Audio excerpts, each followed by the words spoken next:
Hello dear friends, and welcome to Sacred Slumber. Before we begin tonight's story, I'd love to connect with you for just a moment. How has your day treated you?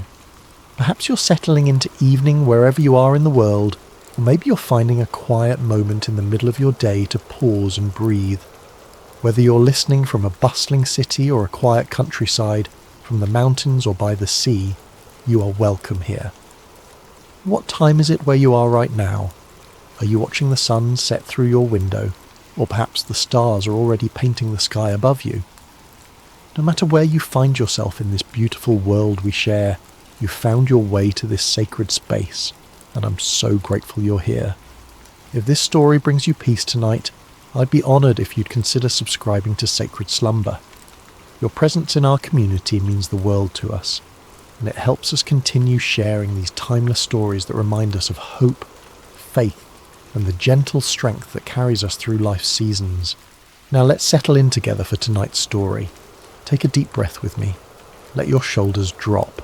Let your heart rest. Tonight, we journey to an ancient land, to a time of great drought and scarcity, where we'll meet a widow whose small act of faith would echo through the ages. This is the story of bread in the drought, the story of the widow of Zarephath. The sun beat down mercilessly on the cracked earth of Israel, its rays sharp as bronze swords piercing through air that shimmered with heat. Not a cloud had crossed the sky for months, and the land lay barren and broken, crying out for relief that would not come. This was the drought that Elijah had prophesied, the drought that would bring a proud king to his knees and teach a nation that there was still a God in Israel. Elijah moved like a shadow across the wilderness, his weathered feet finding paths where others saw only desolation. His dark hair hung long and wild, his beard streaked with dust from countless days of wandering. The rough camel's hair that wrapped around his lean frame had become his second skin, and the leather belt at his waist held the simple tools of a man who had learned to survive on little. But Elijah was no ordinary wanderer. He was a prophet of the Most High God, and his words had the power to shut up the heavens themselves. When he had stood before King Ahab in his glittering palace, surrounded by the false prophets of Baal and Asherah, Elijah had spoken with the authority of heaven itself. As the Lord, the God of Israel, lives, whom I serve, there will be neither dew nor rain in the next few years except at my word. Those words had sealed his fate as a fugitive. Ahab's rage had been swift and terrible, and Queen Jezebel's thirst for the prophet's blood was legendary throughout the land. So Elijah had fled, following the voice of God that whispered to him in the wind, that spoke to him in the silence of the wilderness, that guided his steps away from the palaces of men and toward the humble places where faith still flickered like a candle in the darkness. For months God had provided for his prophet in the most unlikely ways. By the brook Cherith, ravens had brought him bread and meat morning and evening, their black wings carrying sustenance from heaven itself. Elijah had learned to read the language of divine provision, to trust in a God who could command the birds of the air and the streams of the earth to serve his purposes. But as the drought deepened and the brook dried up, God's voice came to Elijah again, gentle but unmistakable. Go at once to Zarephath in the region of Sidon and stay there. I have directed a widow there to supply you with food. Zarephath. The name itself meant refining or smelting place, a fitting destination for a prophet who was learning daily what it meant to be refined by fire, to have the dross of self-reliance burned away until only faith remained.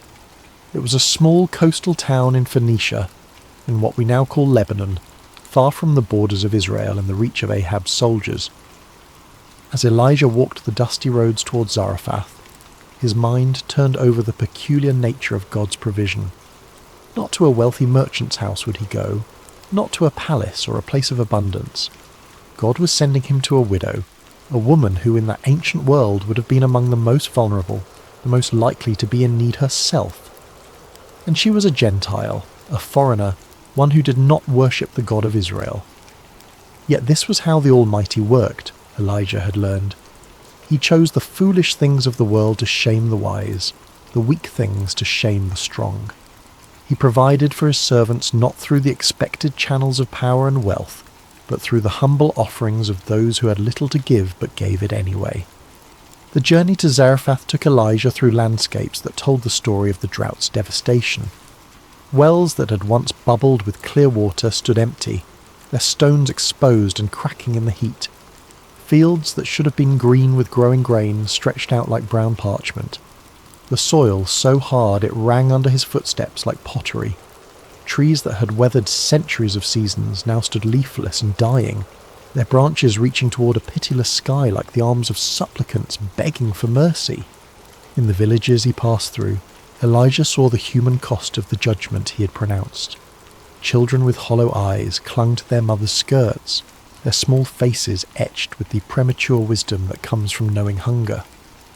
Men sat in the shade of buildings, their hands idle because there was no work to be done in fields that would not grow. Women walked great distances with empty water jars, returning with barely enough to wet their families' lips. Yet Elijah did not waver in his conviction that he had spoken truly the word of the Lord. This drought would serve its purpose in drawing the hearts of the people back to the God they had abandoned for the seductive promises of Baal, the god of storms and fertility who had proven powerless to bring rain when it was most needed. Sometimes the mercy of God looked like judgment, and the healing had to begin with the pain of truth. As he crested the final hill before Zarephath, Elijah could smell the salt of the Mediterranean Sea, could hear the distant cry of gulls wheeling over waters that mocked the thirsty land with their abundance. The town spread before him, small and unpretentious, its whitewashed buildings clustered around a modest marketplace.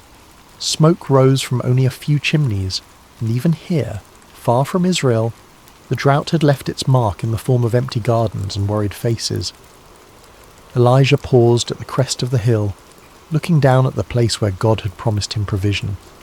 Somewhere in that humble town was a widow who would supply him with food, though she herself was surely struggling to survive. The prophet's heart stirred with curiosity and a deep sense of anticipation.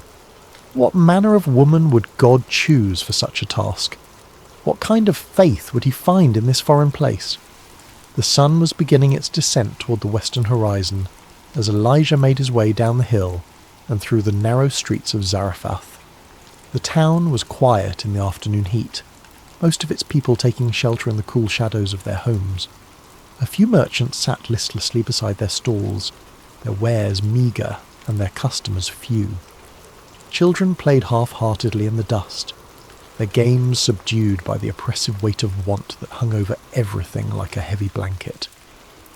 Elijah walked with purpose toward the town gate, the place where travellers traditionally stopped to rest and where the business of daily life was conducted. It was there, God had whispered to his spirit, that he would find the woman who would provide for him.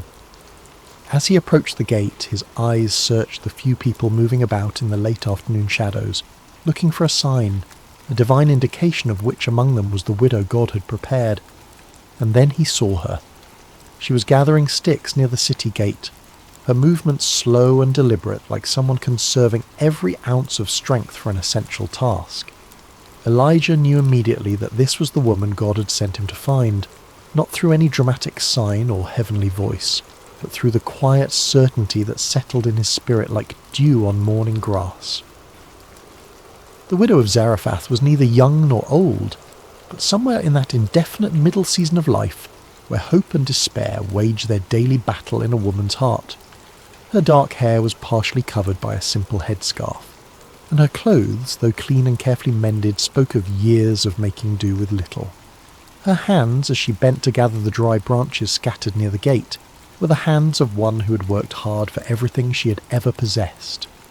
There was something in her posture, in the careful way she selected each stick and added it to her small bundle, that spoke of finality.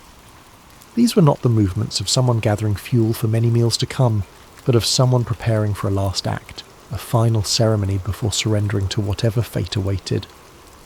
Elijah approached her slowly, not wanting to startle her. In her concentration on her task, she had not yet noticed the travel-worn prophet making his way toward her. When she finally looked up, her eyes registered first surprise, then the wary caution of a woman who had learned to be careful around strangers. "Peace be with you," Elijah said gently. his voice carrying the warmth of one who understood what it meant to be far from home and dependent on the kindness of others. The widow straightened, still holding her bundle of sticks against her chest like a shield. "And with you, traveller," she replied, her voice soft but tinged with the wariness of one who had little left to lose and could therefore afford few mistakes. Elijah gestured toward the well that stood near the gate, its depths long since dry, but its stone rim still serving as a place for travellers to rest. "Could you bring me a little water in a jar so I may have a drink?" The request was simple enough, the kind of hospitality that travellers routinely requested and that kind hearts routinely provided. But as the widow looked toward the well, Elijah saw something flicker across her face, a shadow of pain that told him water too had become precious in this place. Still she nodded. "I will see what I can do," she said, and began to turn away to fulfill his request. But Elijah's voice stopped her. "And bring me, please, a piece of bread." The words hung in the air between them like a bridge that could either be crossed or burned. The widow turned back to face him, and now Elijah could see the full weight of her circumstances written in the lines around her eyes, in the slight tremor of her hands as she clutched her bundle of sticks more tightly. "As surely as the Lord your God lives," she said, her voice barely above a whisper, "I don't have any bread, only a handful of flour in a jar and a little olive oil in a jug. I am gathering a few sticks to take home and make a meal for myself and my son, that we may eat it and die." The words struck Elijah's heart like physical blows. Here was not abundance hiding behind false modesty, not plenty disguised as poverty. Here was the raw truth of scarcity, spoken with the quiet dignity of one who had already made peace with her fate. This woman was preparing her last meal, gathering these few sticks to kindle a final fire that would cook the final handful of flour into one last piece of bread for herself and her child. In her simple statement, Elijah heard echoes of every widow's story, every mother's nightmare. She had watched her resources dwindle day by day, week by week, had portioned out ever smaller meals until there was nothing left to portion. Now she had reached the end of her rope, the bottom of her jar, the last of her oil. She'd perhaps spent sleepless nights calculating and recalculating, hoping against hope that somehow her meagre supplies would stretch just one more day, one more meal. And here was a stranger, a foreign prophet, asking her to share even this last morsel. Elijah looked into her eyes and saw not just physical hunger, but the deeper starvation of hope deferred, of prayers that seemed to fall on deaf ears, of a God who had seemed absent in her hour of greatest need. Yet he also saw something else, something that made his heart leap with recognition. He saw faith. Not the bold, declarative faith of those who had much to lose, but the quiet, desperate faith of those who had nothing left but trust. The prophet's next words would either build a bridge of hope or collapse the last foundation of this woman's world. He chose them carefully, knowing that he was not speaking merely his own thoughts, but carrying a message from the heart of God himself.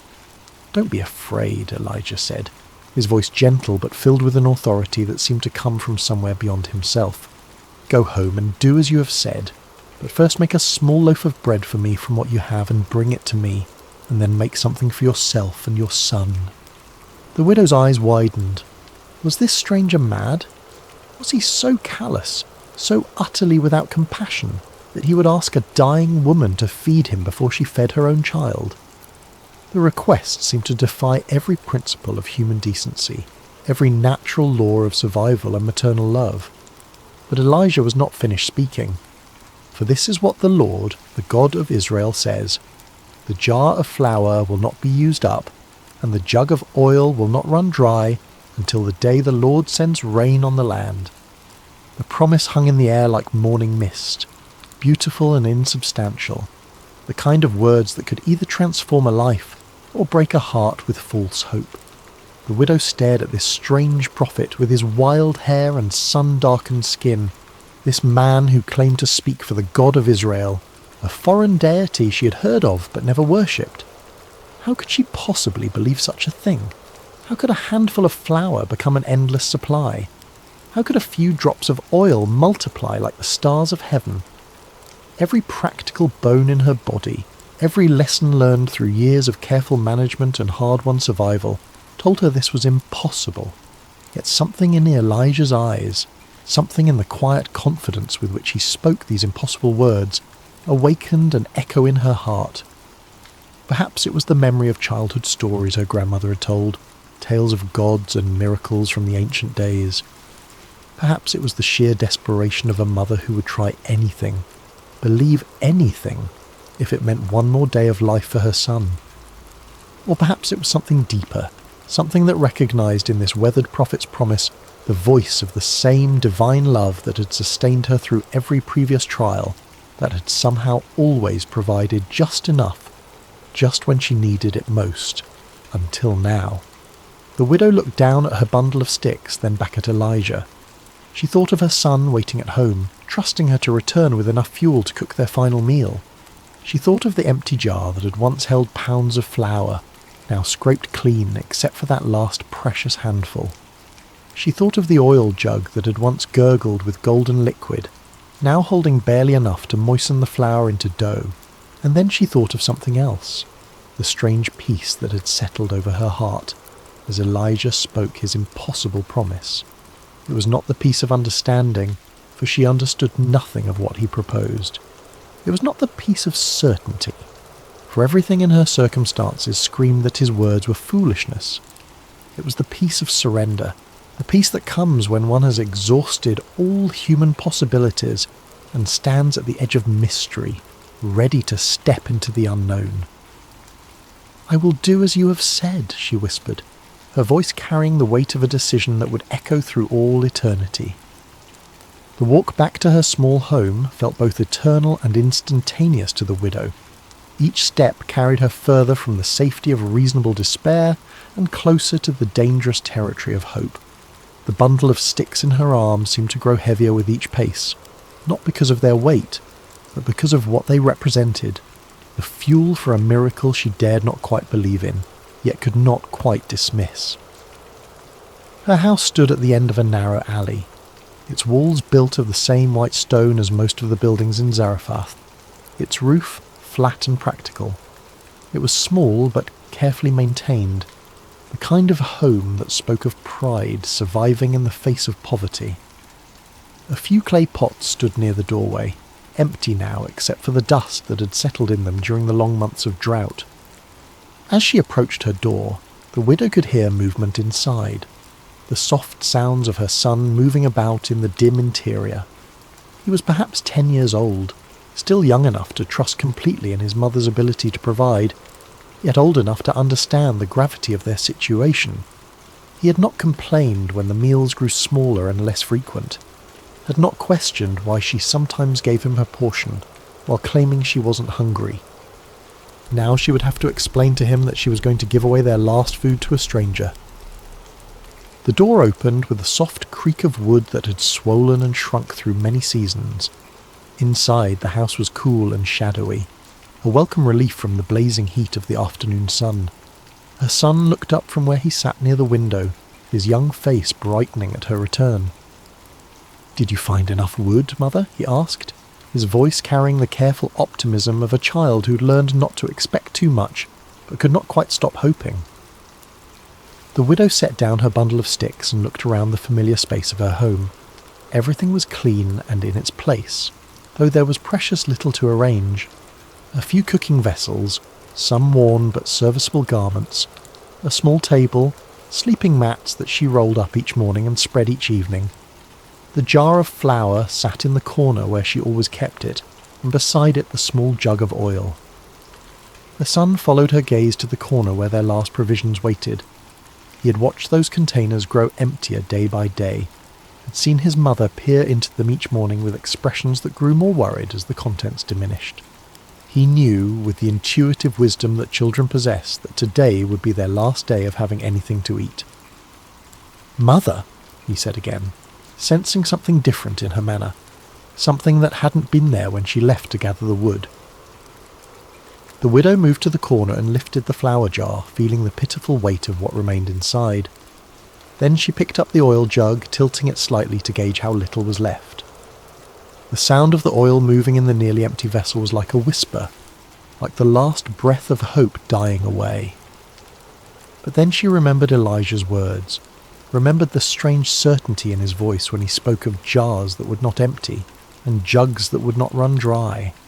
She remembered the peace that had settled over her heart when she agreed to his impossible request. "My son," she said gently, kneeling beside him so they were at eye level, "something wonderful and strange has happened today. A prophet of the God of Israel has come to our town, and he has asked me to share our food with him." The boy's eyes widened. "Our food?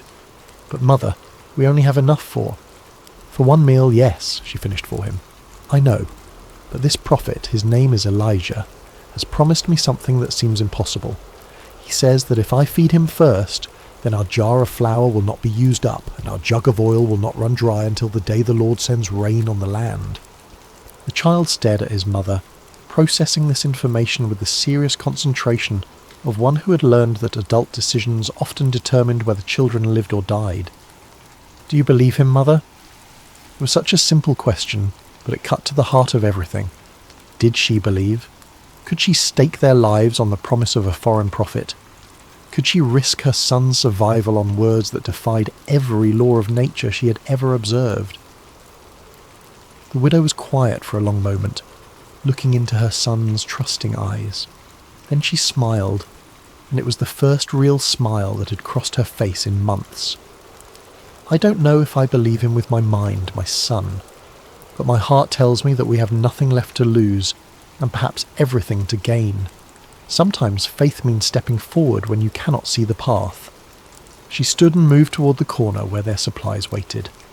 "Help me build a fire, and we will make bread for the prophet first, as he asked. And then we will see what the God of Israel will do for a widow and her son in Zarephath." The boy nodded solemnly and began arranging the sticks his mother had gathered while she prepared to perform what might be either an act of supreme faith or supreme foolishness. The distinction, she realized, might not matter as much as she had thought. Working together, they built a small fire outside their door, the flames dancing bright against the darkening sky. The widow poured water into her mixing bowl, then opened the flour jar and looked inside. The handful that remained seemed pitifully small, barely enough for one small loaf, certainly not enough for 2 meals as Elijah had promised. But she had given her word, and more than that, she had felt something stir in her heart when the prophet spoke. Perhaps it was only desperation disguised as faith, but it was all she had to offer. Carefully, reverently, she poured half of the remaining flour into her bowl. Then she tilted the oil jug and let a few precious drops fall into the mixture. The oil gleamed golden in the firelight, and she found herself thinking of ancient stories, half-remembered tales of gods who provided for their people in miraculous ways. As she mixed the flour and oil with water, kneading the small portion of dough with practiced hands, the widow felt a strange sense of ceremony settling over the simple task. This was no ordinary bread-making. This was an act of faith performed in the face of impossible circumstances, a leap into the unknown guided only by the promise of a prophet and the whisper of hope in her own heart. The dough came together under her hands, soft and elastic despite the small amount of oil. She shaped it into a small round loaf and placed it on the flat stone they used for baking, setting it carefully over the coals. The bread began to bake, filling the evening air with the ancient comforting aroma of grain transformed by fire. As they waited for the bread to cook, the widow and her son sat quietly by the fire. The boy leaned against his mother's side, and she wrapped her arm around him, holding him close. Whatever happened next, whatever the morning would bring, they had this moment of peace together. When the bread was finished, golden and warm from the stones, the widow wrapped it carefully in a clean cloth and stood. "I will take this to the prophet now," she told her son. "While I am gone, keep the fire burning. When I return, we'll make our own bread and see if the promise holds true." The walk back to the city gate seemed shorter this time, though the weight of what she carried felt immeasurable. This small loaf represented everything she had left in the world, the last of her resources, the final hedge against starvation. She was literally carrying her life in her hands, offering it to a stranger based on nothing more than his word. Elijah was waiting where she had left him, sitting quietly in the gathering dusk. When he saw her approaching with the wrapped bread, his face lit up with a smile that transformed his austere features. It was not the smile of one who had expected to be obeyed, but of one who was genuinely moved by the sacrifice he was witnessing. "Thank you," he said simply as she placed the bread in his hands. "What you have done requires more courage than facing down armies or calling fire from heaven. You have chosen to trust when you had every reason to doubt." The widow watched as he unwrapped the bread, still warm and fragrant from the fire. "I pray your God honours your promise, prophet. My son and I have nothing left but this hope you have given us." Elijah broke the bread and ate it slowly, savouring each bite not just for its nourishment but for what it represented. "He will honour it," the prophet said with quiet certainty. "Go home now and prepare your own meal. The jar of flour will not be empty." As the widow walked home through the darkening streets of Zarephath, she felt as though she were walking through a dream. Had she really just given away their last food to a stranger? Had she really staked everything on the promise of a foreign god? The practical part of her mind screamed that she had made the most foolish decision of her life. But another part of her, a deeper part that had been silent for so long she had almost forgotten it existed, whispered that she had just participated in something holy, something that would echo through eternity.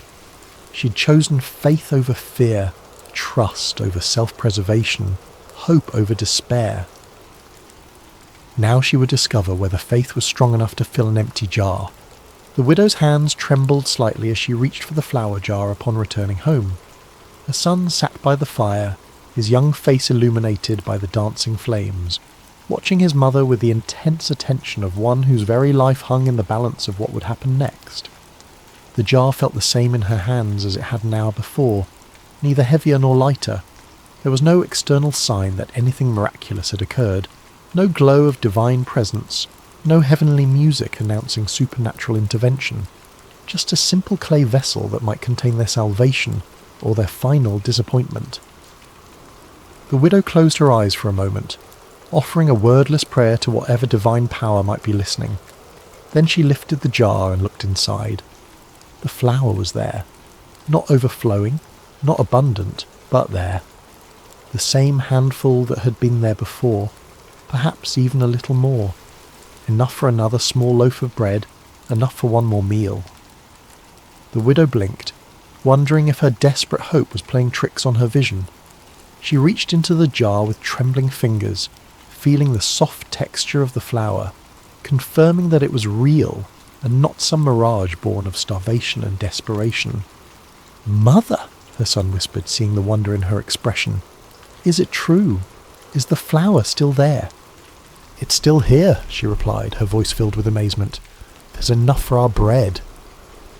With reverent hands, she measured out flour for their evening meal, leaving what appeared to be the same small amount in the bottom of the jar. Then she reached for the oil jug, tilting it carefully to pour just enough to bind the flour into dough. The oil flowed golden and pure, and when she set the jug aside, it still contained what seemed to be the same small amount it had held before. As she mixed their bread, the widow felt as though she were participating in something beyond the natural order of things. Each movement of her hands felt sacred, each ingredient holy. This was not just food preparation, this was communion with the divine, a daily miracle made manifest through the simple elements of flour and oil and fire. The bread they ate that night tasted different somehow, though it was made from the same ingredients as countless other loaves she had baked over the years. It tasted of hope, of promise, of a future that extended beyond the next meal. As they shared the warm bread in the light of their small fire, the widow and her son spoke in hushed tones, as if they were in the presence of something too wonderful to fully comprehend. That night, as the widow spread their sleeping mats and prepared for rest, she found herself looking repeatedly toward the corner where the flour jar and oil jug sat. Would they still contain their precious contents in the morning? Or would she wake to find them empty, the miracle revealed as nothing more than a cruel dream? But when dawn broke over Zarephath, painting the walls of her small home with gentle rose-coloured light. The widow's first sight was of the flour jar sitting exactly where she had left it. With her heart pounding, she crept quietly across the room, not wanting to wake her son until she knew whether their hope would survive the night. The flour was there, the oil was there, enough for another day, another meal, another small victory against the spectre of starvation that had haunted their home for so long. And so began a rhythm that would sustain them through the long months of drought that followed. Each morning, the widow would check the jar and jug with a mixture of faith and anxiety, never quite able to take the miracle for granted, always amazed to find their supplies replenished. Each day she would measure out enough for their daily bread, always careful to leave something behind, always trusting that tomorrow would bring the same mysterious provision. Word of the miracle did not spread through Zarephath, for the widow was a careful woman who understood that some blessings were meant to be treasured quietly, rather than proclaimed from rooftops. She continued her daily routines, drawing water when it could be found, tending to her small home, caring for her son.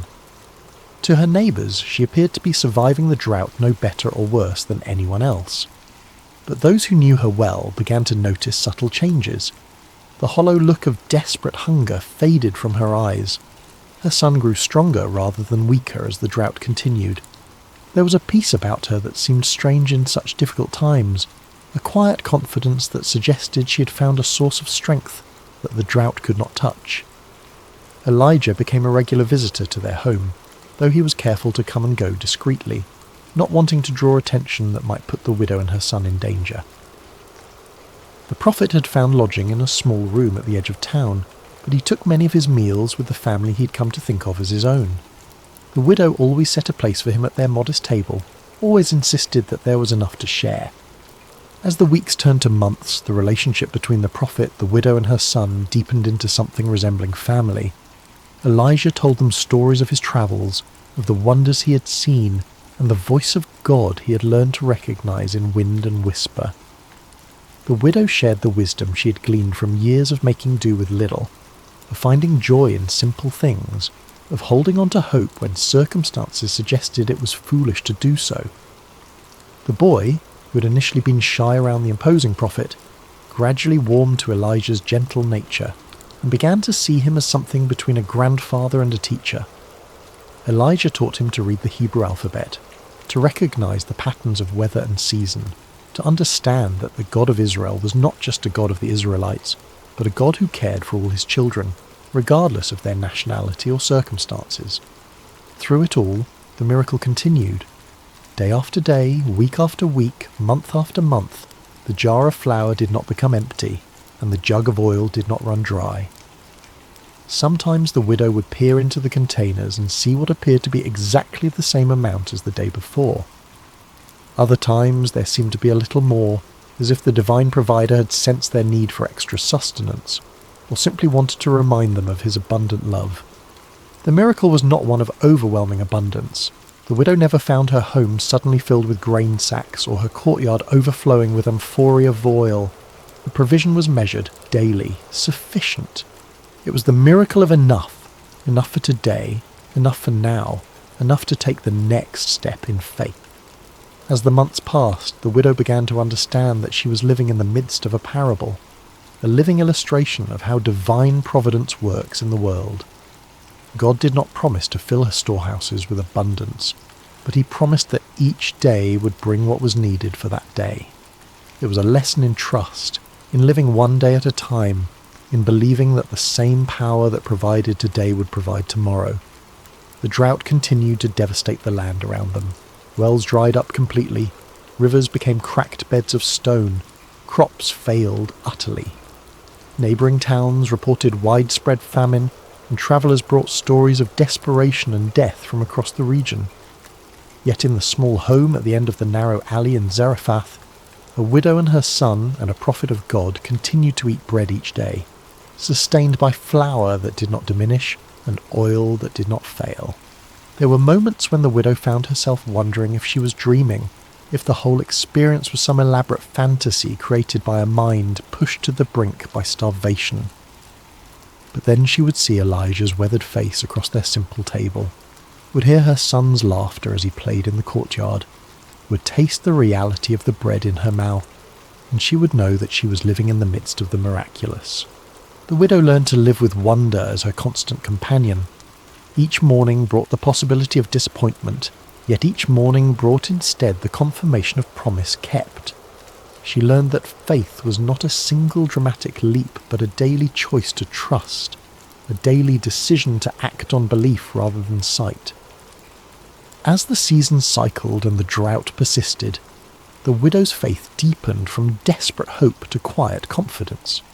She'd seen the faithfulness of God demonstrated not in spectacular signs and wonders, but in the daily grace of provision, in the steady reliability of a promise kept day after day after day. Her son, too, was changed by their experience.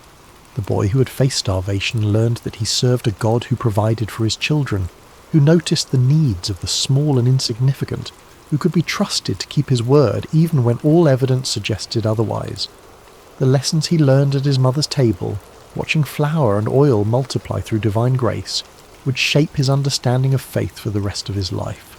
And Elijah found his own faith strengthened as he witnessed the widow's daily trust. This foreign woman, this Gentile who had no obligation to believe in the God of Israel, demonstrated a quality of faith that put many of his own countrymen to shame. She trusted not because she understood, but because she chose to believe. She obeyed not because the path was clear, but because she was willing to walk into mystery. The miracle of the flour and oil became more than mere physical provision.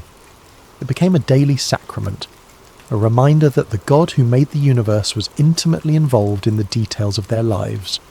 Every meal was a communion, every shared bread a celebration of divine faithfulness. Through it all, the rhythm of ordinary life continued. The widow swept her floors, mended their clothes, drew what water could be found. Her son played with other children when energy permitted, helped with household tasks, grew taller and stronger despite the famine that surrounded them. Elijah prayed, studied, taught, and waited for the word of the Lord that would eventually send him back to Israel to confront the king and end the drought. But in the quiet moments, when the work was done and the evening meal was finished and they sat together in the glow of their small fire, all three understood that they were witnessing something eternal. They were living proof that God's love extends beyond the boundaries of nation and tribe, that his provision flows to all who trust him, and that faith the size of a mustard seed can move mountains of impossibility. The widow would often reflect on that first day when Elijah had asked for her last handful of flour.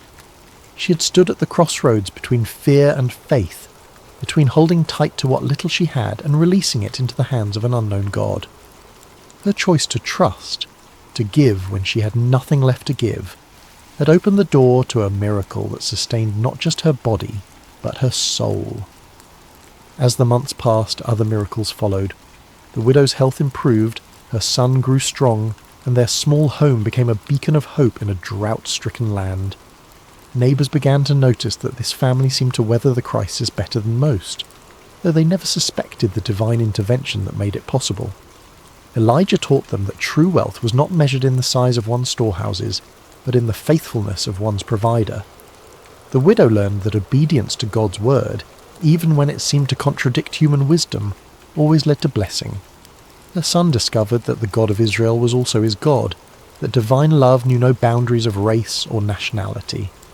Years later, when the drought finally ended, and rain fell once again on the parched earth, the widow would remember these days as the most precious of her life, not because they were easy, but because they were holy. In her poverty she had discovered riches. In her weakness she had found strength. In her emptiness she had encountered the fullness of God's love. The jar of flour never ran empty until the day the rains came. The jug of oil never ran dry until the crisis passed. And the faith that began with a handful of flour and a desperate prayer grew into a testimony that would echo through generations, reminding all who heard it that God's provision is always sufficient, his timing always perfect, and his love always faithful. In the quiet of your own heart tonight, as you rest in the peace of this ancient story, remember the widow's courage. Remember that sometimes faith looks like giving when you have nothing left to give, trusting when you cannot see the way forward, believing when all evidence suggests you should despair. Remember that the same God who provided for a widow in Zarephath provides for you today. He sees your needs, knows your fears, and holds your tomorrow in his hands. Sleep now in the assurance that his love surrounds you, his grace sustains you, and his faithfulness will carry you through every season of your life. The jar of flour will not be empty, the jug of oil will not run dry, and the God who multiplied a widow's faith will multiply yours as well, one day at a time, one meal at a time, one breath at a time.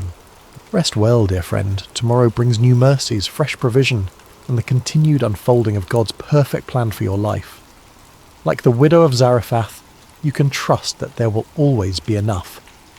As we close this sacred story tonight, let your heart rest in the truth that the same God who provided for the widow provides for you. In your own seasons of scarcity, whether of resources or hope or strength, remember that divine provision often comes not as abundance but as enough. Enough for today, enough for now. Enough to take the next step in faith. The widow's miracle was not that her cupboards overflowed, but that they never emptied. Sometimes God's greatest gift is not more, but sufficient. Not wealth, but provision. Not ease, but sustenance for the journey. Sleep now, knowing that the Keeper of Israel neither slumbers nor sleeps, and that his eye is upon you with the same loving attention he showed to a foreign widow in an ancient town. Your jar will not be empty. Your jug will not run dry. His faithfulness endures forever. Rest well, dear soul, rest well. Hello, dear listener, and welcome to Sacred Slumber. Before we begin tonight's story, I'd love to know how your day has been. Whatever time it is where you are in the world, whether you're settling in for the evening or finding a quiet moment during your day, you're exactly where you need to be. We have listeners joining us from every corner of the globe, and it's beautiful to think that we're all connected through these ancient stories that continue to speak to our hearts today. If this story brings you peace and you'd like to hear more like it, please consider subscribing to Sacred Slumber. Now let us journey back over 3,000 years to a time when the hills of ancient Israel echoed with the cries of an oppressed people, and discover how God chose the most unlikely hero to deliver them. The sun blazed mercilessly over the barren hills of ancient Israel, its heat seeming to mock the suffering people below. For 7 long years, the shadow of oppression had fallen across the promised land, like a plague that would not lift. The Midianites, fierce nomadic warriors from the desert, had swept down upon Israel like locusts, devouring everything in their path. In caves carved into limestone cliffs, families huddled in darkness, their faces gaunt with hunger and hollow with despair. Children, who should have been playing in village squares instead, learned to recognise the distant thunder of approaching hoofbeats, the signal to flee deeper into their rocky refuges. The once fertile valleys that had flowed with milk and honey now lay trampled and barren, stripped clean by the endless raids of their oppressors. The Israelites had forgotten what it meant to harvest their own crops. Each year they would plant in hope, tending their fields with trembling hands, always listening for the sound that would send them running. And each year, just as the grain began to ripen, the Midianites would come. They arrived like a sandstorm, their camels innumerable as the sand by the sea, their warriors dark silhouettes against the burning sky.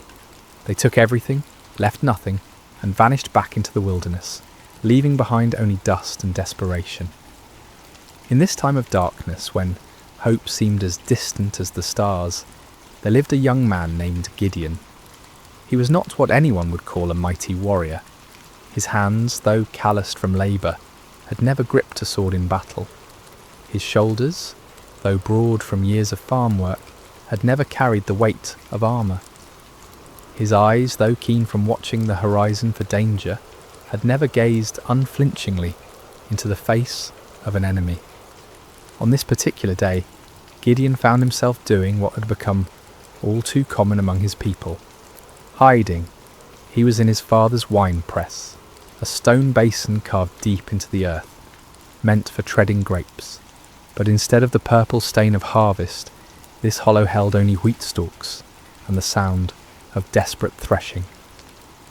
Gideon worked quickly, quietly, glancing nervously toward the rim of the pit above him.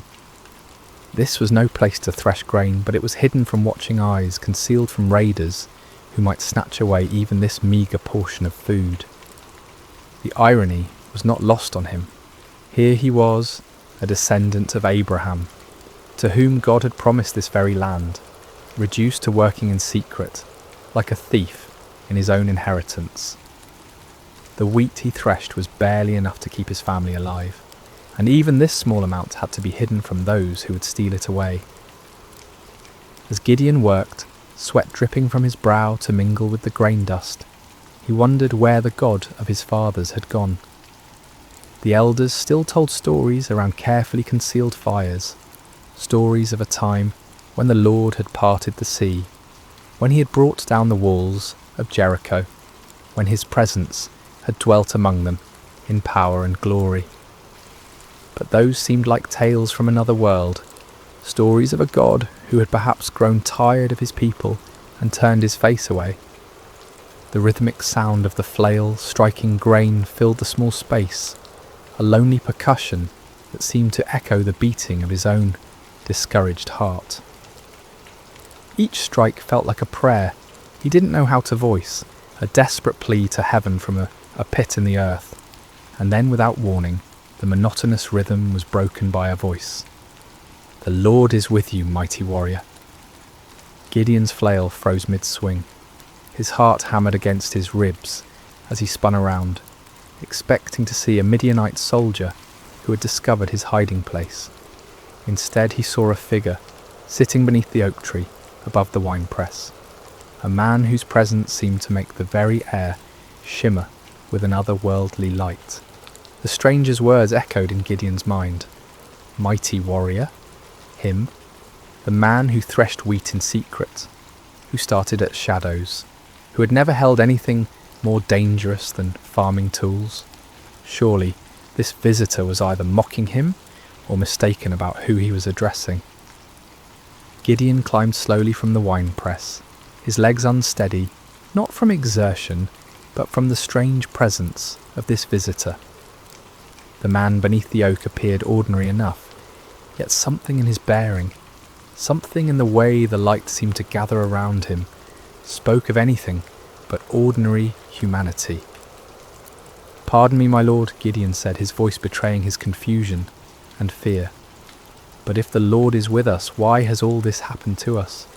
Where are all his wonders that our ancestors told us about when they said, 'Did not the Lord bring us up out of Egypt? But now the Lord has abandoned us and given us into the hand of Midian.'" The words tumbled out of him like water breaking through a dam. 7 years of bottled frustration, 7 years of unanswered prayers, 7 years of watching his people suffer, while heaven remained silent. If this stranger claimed the Lord was with them, then where was the evidence? Where was the God who had once fought for Israel, with fire and earthquake, with angel armies and miraculous interventions? The figure beneath the oak tree regarded him with eyes that seemed to hold depths of understanding far beyond human measure. When he spoke, his voice carried an authority that made the ground beneath Gideon's feet feel somehow more solid, as if reality itself paid attention to his words. "Go in the strength you have and save Israel out of Midian's hand. Am I not sending you?" Gideon felt his knees nearly buckle. Save Israel? Him? The man who hid in wine presses, who jumped at the sound of the wind through the barley? This had to be some terrible mistake, some cosmic error in judgment. "Pardon me, my lord," he said again, his voice barely above a whisper, "but how can I save Israel? My clan is the weakest in Manasseh, and I am the least in my family." It was true. His family held no position of honour among the tribe. They owned no great flocks, commanded no respect in the councils of the elders. Gideon himself was the youngest son, the one who tended to mundane tasks while others made important decisions. He was nobody special, nobody who mattered, nobody whom anyone would follow into battle. But the mysterious visitor seemed unmoved by these protests. "I will be with you," he said simply, "and you will strike down all the Midianites, leaving none alive." The promise hung in the air between them, impossible and overwhelming. Gideon's mind reeled as he tried to comprehend what was being asked of him. But if this was truly a messenger from the Lord, if this was indeed the God of his fathers speaking to him, then surely he could ask for some sign, some proof that this wasn't merely the product of too much sun and too little food. "If now I have found favour in your eyes," Gideon said carefully, "give me a sign that it is really you who speaks with me. Please do not go away until I come back and bring my offering and set it before you." The figure nodded gravely. "I will wait until you return." Gideon hurried to his house, his heart pounding with a mixture of terror and desperate hope. He prepared what he could offer: a young goat, unleavened bread made from precious flour, broth to complete the meal. It was a significant sacrifice for a family that had so little, but if there was even the slightest chance that the God of Israel was truly speaking to him, no cost was too great. When he returned to the oak tree, the stranger was still there, patient as stone, eternal as the hills. Gideon set the meat on a rock, poured out the broth, and waited to see what would happen. The visitor extended the staff in his hand and touched the meat and bread. Instantly, fire flared up from the rock, consuming the offering completely. In the same moment, the figure vanished from sight, leaving Gideon alone with the blackened stone and the certain terrifying knowledge that he had been speaking with an angel of the Lord. "Alas, sovereign Lord," Gideon cried out, falling to his knees, "I have seen the angel of the Lord face to face." But even as fear overwhelmed him, a voice spoke from heaven itself. "Peace, do not be afraid, you are not going to die." Gideon built an altar there and called it "The Lord is Peace," but peace was far from what he felt in his heart. That very night, the Lord spoke to him again, commanding him to tear down his father's altar to Baal and cut down the Asherah pole beside it. It was to be his first act of obedience, his first step toward the impossible task that lay ahead. Under cover of darkness, accompanied by 10 servants, Gideon did as he was commanded. They worked quietly, dismantling the stone altar and chopping down the wooden symbol of false worship. In their place, Gideon built an altar to the Lord and offered a bull as a sacrifice, using the wood from the Asherah pole as fuel for the fire. When morning came, the men of the town discovered what had been done. Their rage was immediate and fierce. They demanded that Joash, Gideon's father, bring out his son to be killed for destroying the altar of Baal, but Joash surprised everyone, including his son, with his response. "Are you going to plead Baal's cause?" he asked the angry crowd. "If Baal really is a god, he can defend himself when someone breaks down his altar." From that day on, Gideon was called Jerub-Baal, meaning "let Baal contend with him." But even after this first victory, even after seeing fire consume his sacrifice and hearing the voice of the Lord, doubt still gnawed at Gideon's heart like a persistent wound.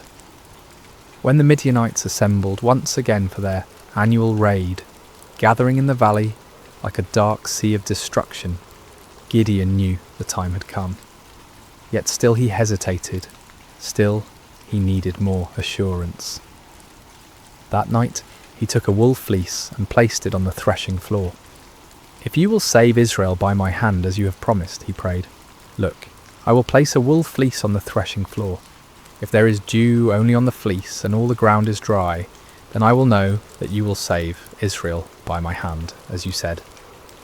In the morning the fleece was soaked with dew, while the ground around it was completely dry. Gideon wrung out the fleece and filled a bowl with water, but still he doubted. Still, he feared he was deceiving himself. "Do not be angry with me," he prayed again. "Let me make just one more request. Allow me one more test with the fleece, but this time Make the fleece dry, and let the ground be covered with dew." And God, patient with his fearful servant, did exactly as Gideon asked. The next morning, the fleece was dry while dew covered all the ground around it. Finally, Gideon could doubt no longer. The signs were clear, the calling was certain. The God of Israel had indeed chosen him, the least and the weakest, to deliver his people from their oppressors. But as Gideon would soon discover, God's ways of winning battles were as unexpected as his choice of champions. Word spread quickly through the hill country of Israel. Gideon, son of Joash, had called for warriors to gather at the spring of Harod. The response was overwhelming. Men came from every tribe, every village, every cave where families had been hiding.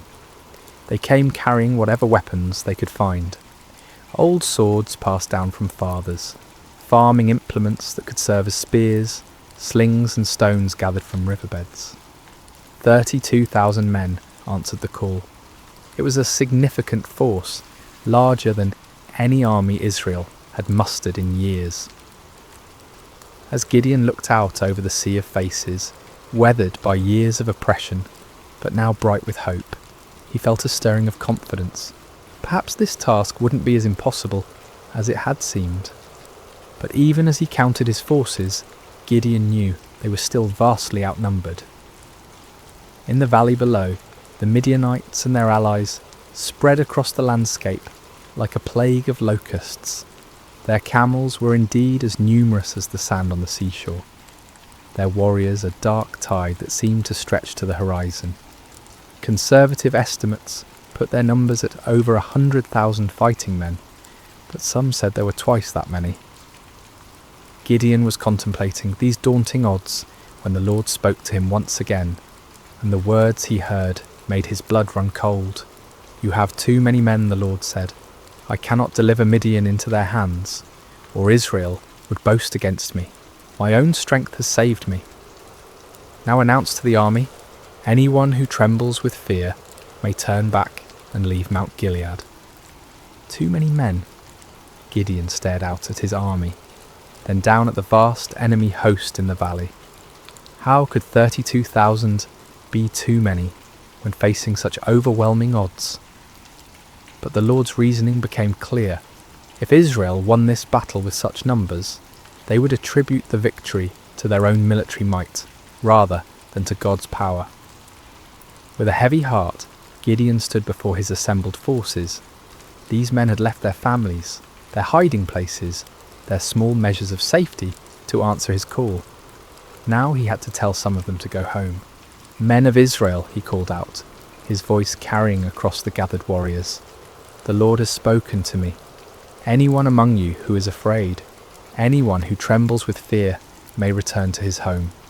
There is no shame in this. Go in peace." A murmur rippled through the crowd. Some men looked relieved, others confused, still others ashamed. But slowly, surely, men began to step forward, to gather their belongings, to turn away from the camp. What started as a trickle became a stream, then a flood. By evening, 22,000 men had departed for their homes, leaving only 10,000 behind.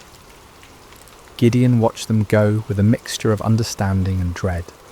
He couldn't blame them for their fear, not after 7 years of running and hiding, but now his army was less than a third of its original size, facing an enemy that seemed to grow larger with every passing hour. Surely now the Lord would be satisfied with the numbers. Surely now they could plan their attack, develop their strategy, prepare for battle. But as the sun set over the camp, painting the sky the colour of blood, the voice of the Lord came to Gideon once more. "There are still too many men," the Lord said. "Take them down to the water, and I will thin them out for you there." Gideon felt as if the ground was shifting beneath his feet. Still too many? 10,000 men were still too many to face 100,000? What kind of battle was the Lord planning? The next morning Gideon led his remaining men down to the spring of Harod. The water was clear and cold, bubbling up from underground sources that had never failed, even in the driest years.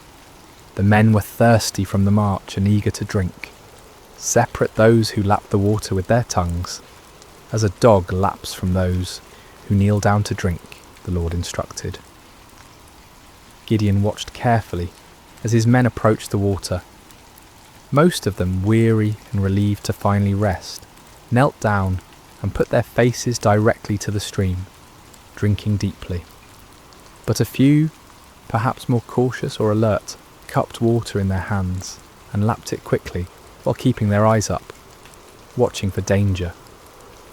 When the test was complete, Gideon counted with growing amazement and terror. Only 300 men had lapped the water like dogs. 300 out of 10,000. 300 to face the multitudes of Midian. With the 300 men that lapped I will save you and give the Midianites into your hands, the Lord said. Let all the others return home. The dismissal of the remaining 9,700 men was even more painful than the first reduction. These were the men who had stayed when others fled, who had shown courage and commitment. Yet now they too had to be sent away, carrying with them the supplies and provisions that would have sustained a larger force. As evening fell over the camp, Gideon found himself staring at his tiny army. 300 men sat around small fires, their faces illuminated by flickering flames. Some sharpened weapons, others mended gear, still others simply stared into the darkness where their enemies waited. They were farmers and shepherds, craftsmen and traders. None of them were professional soldiers. None of them had trained for this kind of warfare. Gideon walked among them, listening to their quiet conversations. Some spoke of their families, wondering if they would ever see their wives and children again. Others talked about the enemy, speculating about Midianite tactics and weapons. A few prayed quietly, their voices barely audible above the crackling of the fires. "Do you think we can win?" one young man asked his companion, his voice carrying the weight of doubt that Gideon felt in his own heart.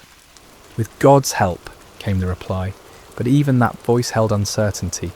As Gideon continued his circuit of the camp, he felt the familiar weight of fear settling on his shoulders like a heavy cloak. 300 men.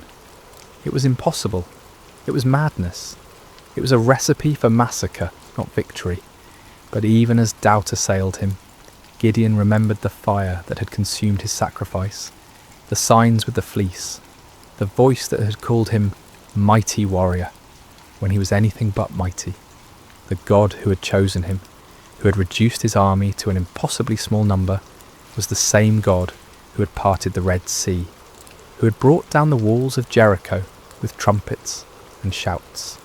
Still, as he looked out toward the valley, where enemy campfires twinkled like stars fallen to earth, Gideon found himself struggling with the same fears that had driven him to test God with fleeces.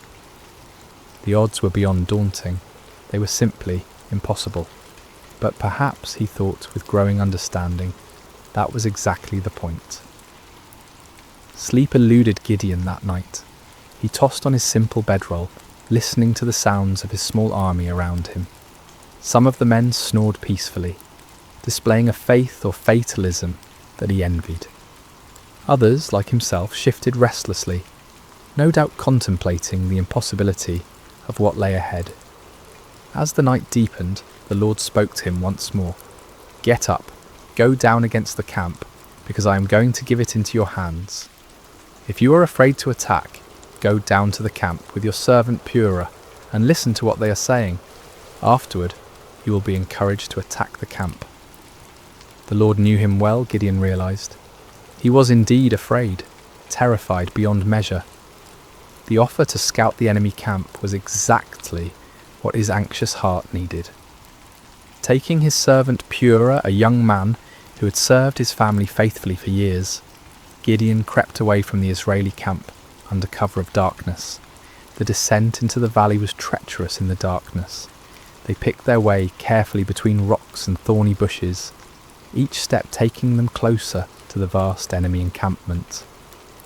As they drew near, the sheer scale of the Midianite army became even more overwhelming. Their campfires stretched as far as the eye could see in every direction, creating a galaxy of light in the darkness of the valley floor. The smell hit them first, thousands of camels, horses and men, creating a pungent mixture that hung heavy in the still night air. Then came the sounds, snoring, quiet conversations, the shuffling of animals, the occasional clank of weapons or armour. It was like approaching a vast, slumbering beast that could wake at any moment and devour them. Gideon and Purah crept to the edge of the camp, staying low among the rocks and scrub brush that dotted the valley floor. The nearest tents were only a few dozen yards away, their dark silhouettes outlined against the glow of dying fires. Guards moved slowly through the camp, but their attention was focused inward, watching for disturbances among their own people rather than looking outward for threats. As they settled into their hiding place, Gideon heard voices from a nearby tent. Two men were talking in low tones, their conversation carrying clearly in the still night air. "I had the most disturbing dream," one man was saying. "I dreamed that a round loaf of barley bread came tumbling into the Midianite camp. It struck the tent with such force that the tent overturned and collapsed." His companion was quiet for a moment before responding, and when he did, his voice was heavy with foreboding. "This can be nothing other than the sword of Gideon, son of Joash, the Israelite. God has given the Midianites and the whole camp into his hands." Gideon felt as if lightning had struck him. Here in the heart of the enemy camp, these soldiers were talking about him, about his victory, about their own defeat. The dream was clearly a sign from God. A simple barley loaf, representing humble Israel, would overturn the mighty tent of Midian. He grasped Purah's arm, and together they crept back through the darkness, toward their own camp. But now the impossible seemed possible. Now the 300 seemed not like a pitifully small force, but like the perfect instrument of God's power. The enemy was already defeated in their hearts. All that remained was to make that defeat a reality. Back in the camp, Gideon woke his sleeping warriors. "Get up," he whispered urgently. "The Lord has given the Midianite camp into your hands." The men rose quickly, gathering around their commander in the darkness. Gideon's voice was transformed, no longer tentative and fearful, but filled with supernatural confidence. "Listen carefully," he said. "We will divide into 3 companies of 100 men each. I will give each of you a trumpet and an empty jar with a torch inside it. Watch me and do exactly what I do.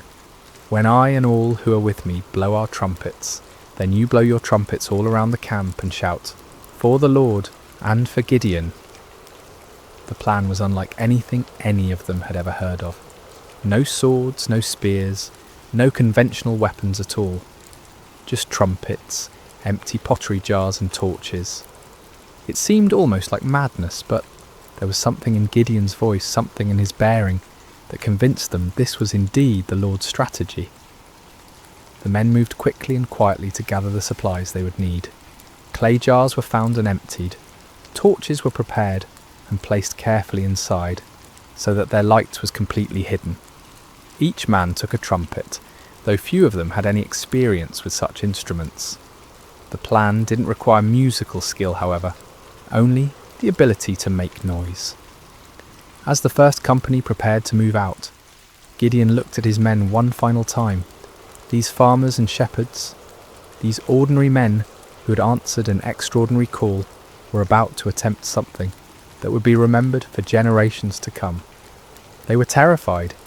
He could see it in their faces, but they were also determined. They'd come too far to turn back now. "Remember," Gideon said quietly, "we are not fighting this battle alone. The Lord goes before us. Trust in him, follow my lead, and we will see the salvation of Israel this very night." The 3 companies spread out in the darkness, moving carefully around the perimeter of the enormous enemy camp. It took time to get into position, with each group having to navigate difficult terrain while carrying their unusual equipment. But finally, just as the middle watch began, just as the guards were changing and the camp was at its most vulnerable, Gideon's company reached their position on one side of the valley. He looked across the vast sea of tents and fires, knowing that his other two companies were in position on the other sides. Somewhere out there in the darkness, 200 other men were waiting for his signal, trusting him to lead them in this impossible venture.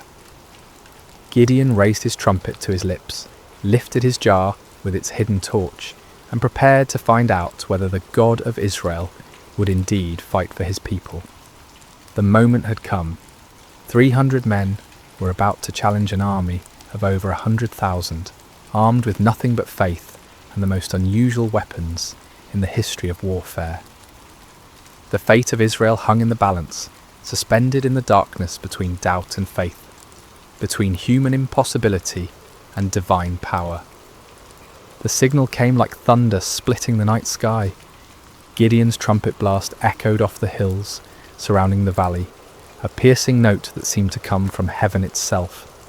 In the same instant, he smashed his clay jar against a rock, releasing the torch inside to blaze forth like a star suddenly born in the darkness. "A sword for the Lord and for Gideon," he shouted at the top of his lungs. The response was immediate and devastating. All around the perimeter of the vast Midianite camp, 299 other men followed their commander's example. The sound was indescribable. 300 trumpets blowing at once, creating a wall of noise that seemed to shake the very foundations of the earth. 300 clay jars smashed simultaneously, the sound like thunder crashing over and over again. 300 torches suddenly blazed to life, creating a ring of fire around the sleeping army. And 300 voices roared out the battle cry, "A sword for the Lord and for Gideon." The effect on the Midianite camp was catastrophic. Men who had been sleeping peacefully moments before were jolted awake by the tremendous noise, their minds struggling to comprehend what was happening. In the darkness, disoriented and terrified, they saw only the ring of torches surrounding them, and heard only the overwhelming sound of trumpets and shouting. To their sleep-clouded minds, it seemed as if they were surrounded by a vast army. The torches suggested thousands of soldiers, each one marking a warrior ready to attack. The trumpet spoke of organised military might, of disciplined forces moving in coordinated assault. The unified battle cry indicated an enemy confident of victory, sure of their superior strength. Panic spread through the camp like wildfire. Men stumbled from their tents, grabbing weapons, looking desperately for officers to tell them what to do. But in the chaos and darkness, with the deafening noise continuing all around them, communication was impossible. No one could hear orders over the sound of 300 trumpets. No one could see clearly through the confusion of flickering torches and deep shadows. "We're surrounded," someone screamed. "The whole Israeli army is here," shouted another. "We're all going to die," cried a third. The panic was contagious, spreading from tent to tent, from company to company, until the entire vast army was in the grip of terror. Men began running in all directions, some trying to escape what they perceived as encirclement, others attempting to mount some kind of defence against an enemy they couldn't see or understand. In their confusion and fear, the unthinkable began to happen. Midianite soldiers, unable to distinguish friend from foe in the chaos, began attacking each other. A man running through the darkness looked like an enemy soldier. A voice shouting commands in the confusion sounded like the voice of an Israeli warrior. Every shadow could be hiding an attacker. Swords were drawn not against the 300 Israelites on the perimeter, but against fellow Midianites. Spears were thrust not at the enemy, but at allies who had become indistinguishable from foes in the panic and darkness. The great army that had terrorized Israel for 7 years was turning on itself, destroying itself in its fear and confusion. Gideon and his men maintained their positions around the camp, continuing to blow their trumpets and brandish their torches, watching in amazement as their enemies did the work of destruction for them. It was the most extraordinary battle any of them had ever witnessed, a battle won without striking a single blow, a victory achieved through terror rather than traditional warfare. As the chaos in the camp intensified, the Midianites began a massive retreat. Those who could find their camels or horses fled toward the Jordan River and beyond. Others ran on foot, abandoning their weapons, their supplies, their wounded comrades, in their desperate attempt to escape what they believed was certain annihilation. But Gideon was not content to simply watch his enemies flee. As the first light of dawn began to creep over the eastern hills, he sent messengers throughout the hill country of Israel, calling on his countrymen to join the pursuit.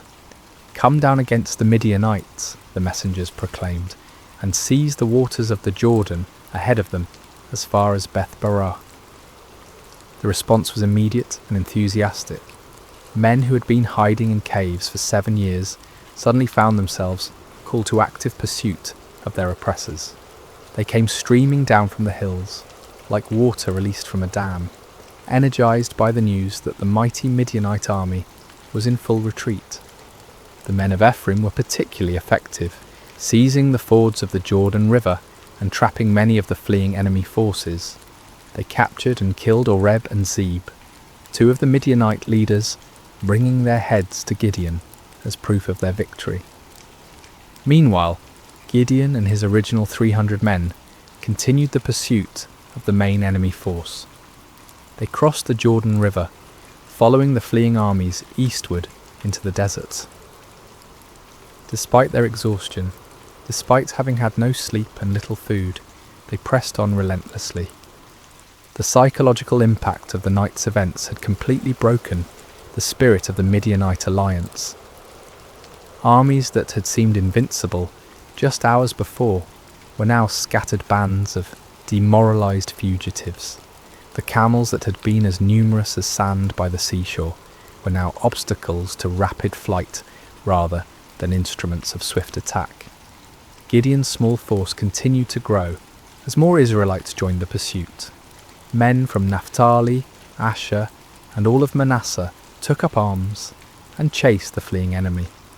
What had begun as an impossible battle for 300 men had become a nationwide uprising, a complete reversal of 7 years of oppression. The fleeing Midianites tried to regroup at Succoth and Penuel, but the local officials, perhaps fearing retaliation, refused to provide them with food or assistance. Gideon's pursuit was relentless, driving them ever deeper into the wilderness, further from their base of operations, further from any hope of mounting a counterattack. Finally, in the desert east of the Jordan, Gideon caught up with the remnants of the great army. Zebah and Zalmunna, the two kings of Midian, were there with about 15,000 men, all that was left of an army that had once numbered over 100,000. Even this reduced force vastly outnumbered Gideon's 300, but their spirit was completely broken. The final battle was swift and decisive.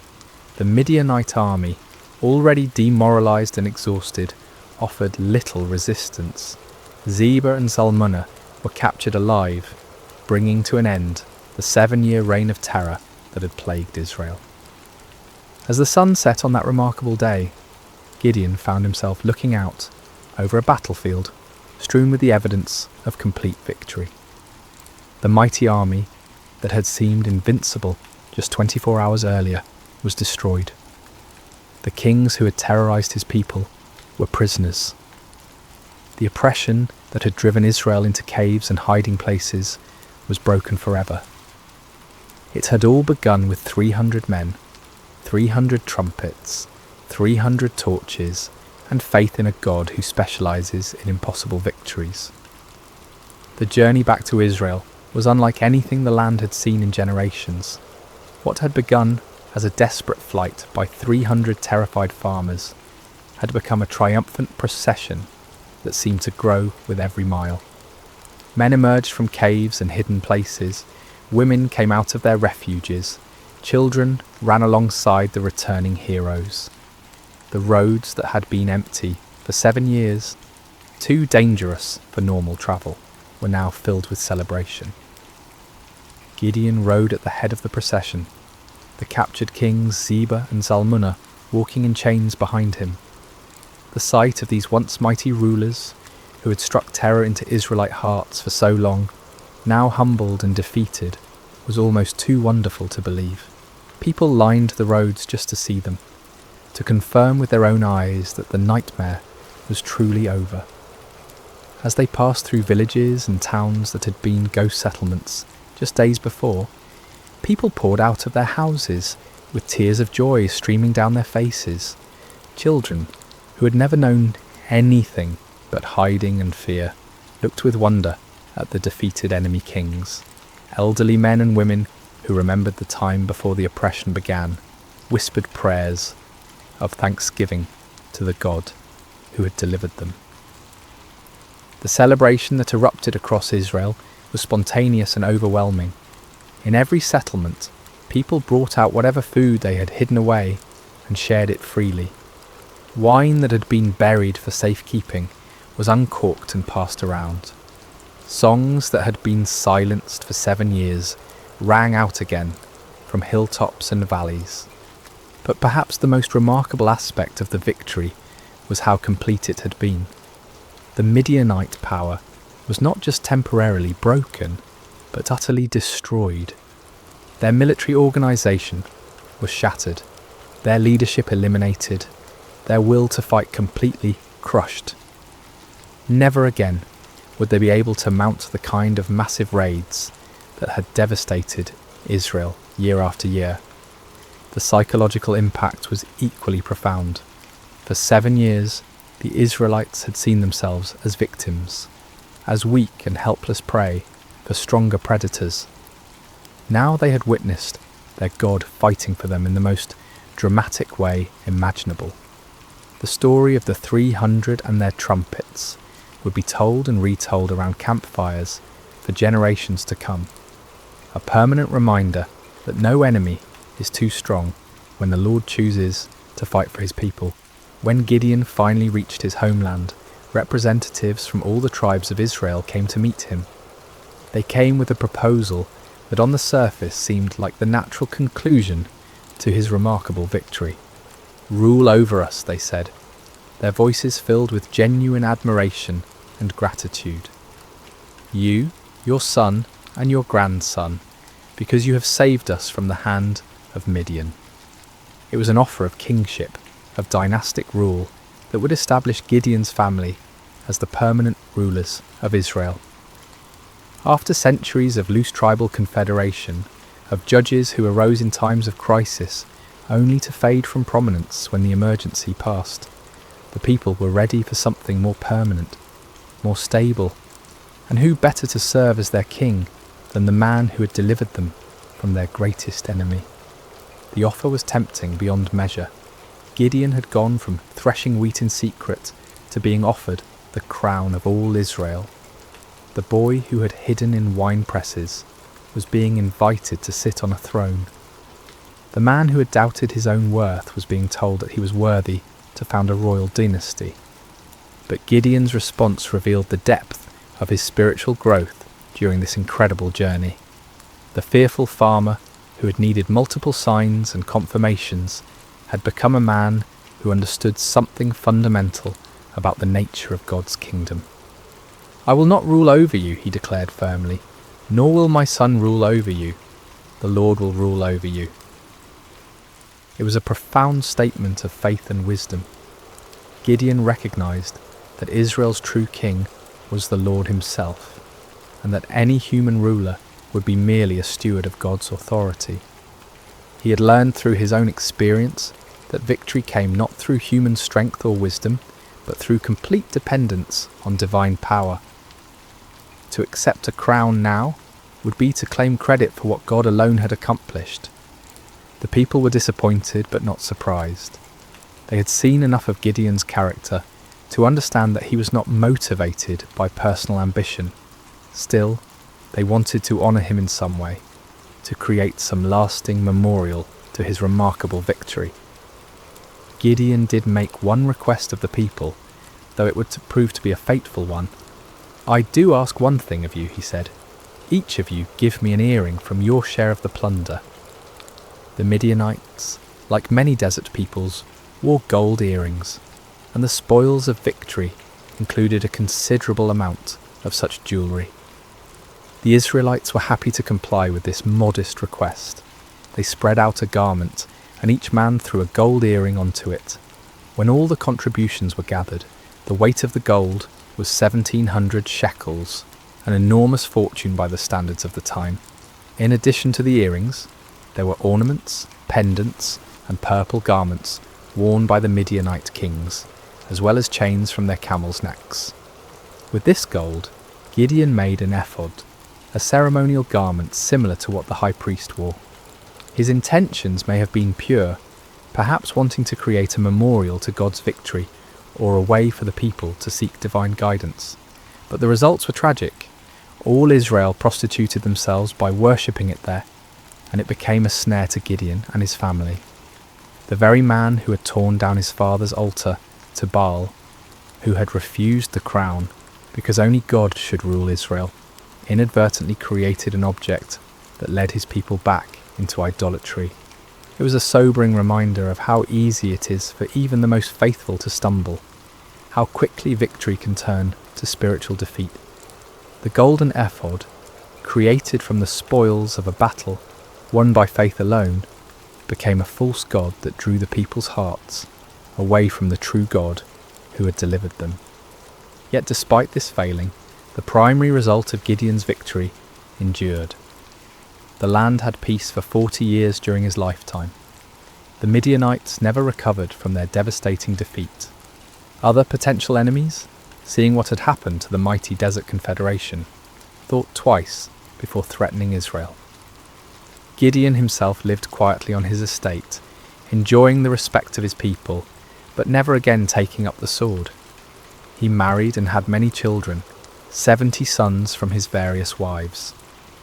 One son, born to a concubine in Shechem, was named Abimelech, and he would later bring great trouble to Israel in his quest for the power his father had refused. When Gideon died at a good old age, he was buried in the tomb of his father Joash in Ophrah of the Abiezrites. His death marked the end of an era, the passing of a man who had embodied both the highest faith and the deepest human frailty. As we reach the end of this ancient story, told now across thousands of years and countless retellings, the lessons of Gideon's life continue to resonate with profound relevance. His journey, from fearful farmer to victorious leader, speaks to truths that transcend time and culture, offering wisdom for anyone who has ever felt inadequate for the tasks before them. The first and most striking lesson is how God chooses his instruments. When the angel called Gideon a mighty warrior while he hid in a wine press, it seemed like either a mistake or a cruel joke. Gideon was none of the things we typically associate with great leaders. He wasn't brave, wasn't confident, wasn't from an important family, wasn't trained in warfare or politics. By every human measure, he was spectacularly unqualified for the task ahead. Yet this was precisely why God chose him. The Lord deliberately selects the weak to confound the strong, the foolish to shame the wise, the lowly to humble the proud. Gideon's weakness became the perfect vessel for divine strength because there could be no question about who deserved the credit for the victory. This principle was reinforced by the reduction of Gideon's army from 32,000 to 300. With overwhelming numbers, Israel might have attributed their victory to superior military strategy or exceptional courage. With just 300 men, there could be no doubt that the victory belonged to God alone. The method of the victory itself drove this point home, with unmistakable clarity. No swords were swung, no arrows were shot, no conventional battle was fought. Instead, the enemy was defeated by trumpets, torches, and shouting. It was a victory that made no sense according to human wisdom, but perfect sense according to divine strategy. Gideon's story also illustrates the patient grace of God toward human weakness. When Gideon asked for signs, when he tested God with fleeces, when he needed encouragement through overhearing the enemy's dream, the Lord did not respond with anger or impatience. Instead, he provided exactly what his frightened servant needed to move forward in faith. This divine patience extends to our failures as well as our fears. Even when Gideon created the golden ephod that led Israel into idolatry, even when his victory was tainted by this spiritual stumble, God's larger purposes were not thwarted. The peace that came to Israel lasted for 40 years, and the story of Gideon's faith continued to inspire future generations. Yet Gideon's failure with the ephod serves as a sobering warning about the subtle nature of spiritual pride. The man who had refused a crown could still fall into the trap of creating an object that drew worship away from God. Victory can be more spiritually dangerous than defeat, success more corrupting than failure. Even those who have experienced God's power in extraordinary ways must remain vigilant against the pride that can grow from their very victories. The story also reveals the importance of recognizing God's sovereignty in our circumstances. When Gideon questioned why God had allowed the Midianite oppression, he was struggling with one of humanity's oldest questions: why does a good God permit suffering? The answer that emerges from his story is not a theological explanation, but a practical demonstration. God had not abandoned his people. He was preparing to deliver them in a way that would reveal his power and restore their faith. Sometimes what looks like divine absence is actually divine preparation. The 7 years of oppression created the conditions that made Israel ready to trust completely in God rather than in their own strength. Without that desperation, they might never have been willing to follow 300 men with trumpets against an army of over 100,000. Gideon's reluctance to accept the crown offers another crucial lesson about the nature of true leadership. The people wanted to make him king because he had saved them, but Gideon understood that salvation belongs to God alone. Human leaders are at their best when they serve as instruments of divine will rather than as objects of human worship. This principle applies far beyond political leadership. In families, in businesses, in communities, in churches, the most effective leaders are those who understand that their authority is delegated, that their successes come from sources beyond themselves, that their role is to point others toward truth rather than toward their own personalities or achievements. The transformation in Gideon's character throughout the story demonstrates the power of stepping out in faith despite fear. The man who ended the story was dramatically different from the one who began it, not because his circumstances had changed, but because he had learned to trust in something greater than his circumstances. He discovered what countless others have learned: that God's strength is made perfect in human weakness, that his power is most clearly displayed when human power is obviously inadequate, that the greatest victories often come in ways that make no earthly sense. For modern listeners, Gideon's story speaks to anyone who has ever felt overwhelmed by the challenges they face. Whether dealing with personal struggles, family crises, professional obstacles, or community problems, the principles that guided Gideon remain relevant. True solutions often come not through human wisdom or strength, but through surrender to divine wisdom and dependence on divine strength. The story encourages us to look beyond the odds, beyond our qualifications, beyond conventional approaches, to find the unexpected ways that God might work. It reminds us that He specializes in impossible situations that he delights in using unlikely people, that he often works in ways that confound human expectations. At the same time, Gideon's story warns us about the ongoing nature of spiritual vigilance. Victory is not a destination, but a stepping stone. Success is not an end, but a beginning. Even those who have experienced God's power in remarkable ways must continue to guard their hearts against pride, idolatry, and spiritual complacency. The golden ephod that became a snare to Gideon serves as a perpetual reminder that our greatest spiritual dangers often arise not from our failures, but from our successes, not from our weaknesses, but from our strengths, not from what we lack, but from what we have achieved. As we close this ancient tale, we're reminded that Gideon's story is ultimately not about Gideon at all. It's about a God who sees potential where others see only weakness, who creates strength from surrender, who wins victories through the most unlikely means. It's about divine love that persists through human doubt, divine patience that endures human testing, divine power that works through human frailty.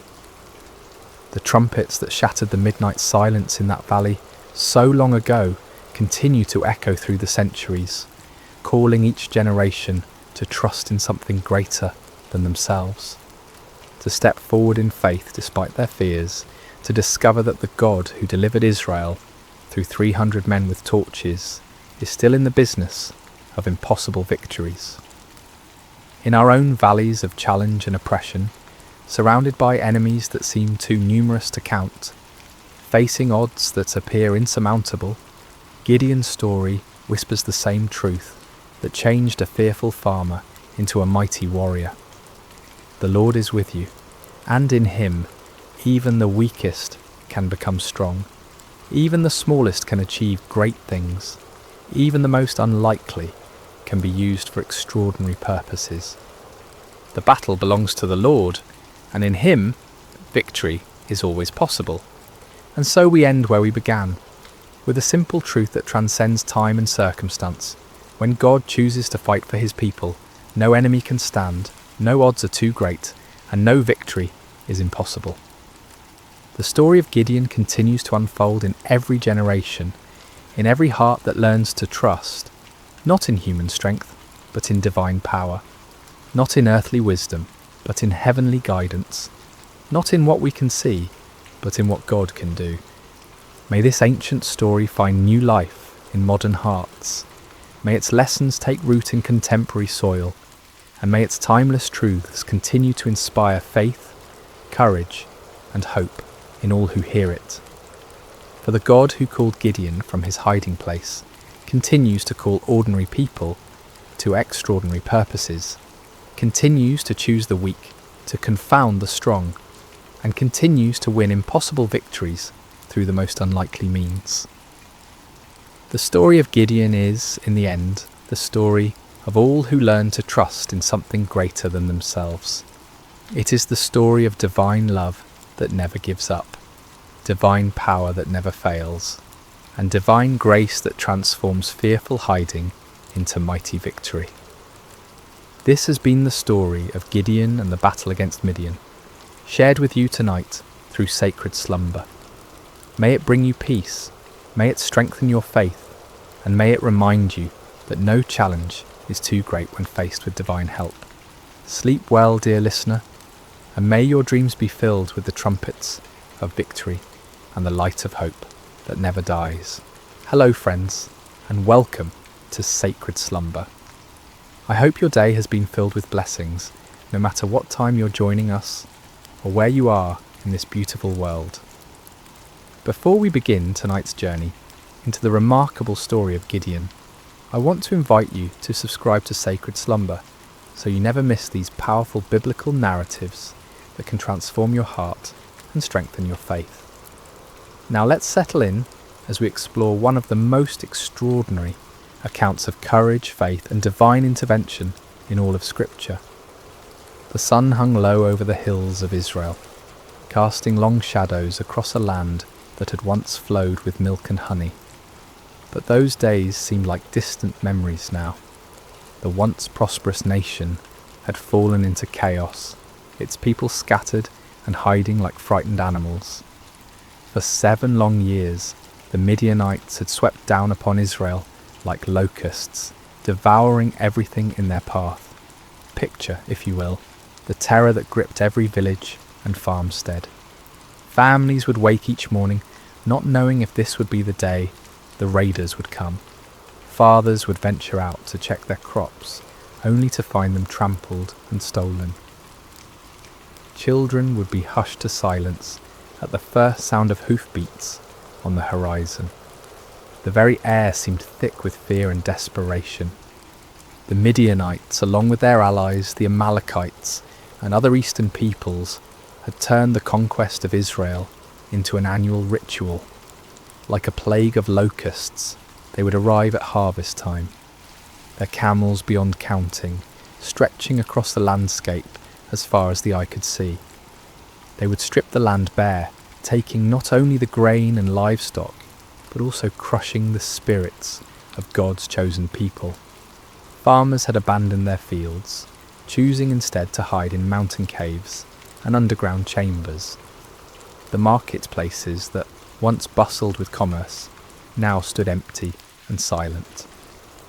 What should have been a time of celebration and thanksgiving for the harvest had become a season of dread and starvation. Israel's cities, once proud and strong, had crumbled into mere shadows of their former glory. The walls that should have protected the people lay in ruins, and the gates that once welcomed travellers now hung broken on their hinges. It was as if the very blessing of God had departed from the land, leaving behind only sorrow and defeat. In this atmosphere of despair, mothers would gather their children close and whisper the old stories of how God had delivered their ancestors from Egypt, how he had parted the Red Sea and given them victory over mighty enemies. But those stories seemed like fairy tales now, beautiful but impossible dreams from a time when God still cared about his people. The elders of Israel shook their heads in bewilderment. Where was the God of Abraham, Isaac and Jacob? Where was the mighty deliverer who had once fought for them? Had he forgotten his covenant? Had he abandoned them to their enemies forever? It was into this world of darkness and desperation that our story begins, in the small town of Ophrah, where a young man named Gideon was about to discover that God had not forgotten his people after all. But Gideon, like so many others, had lost hope.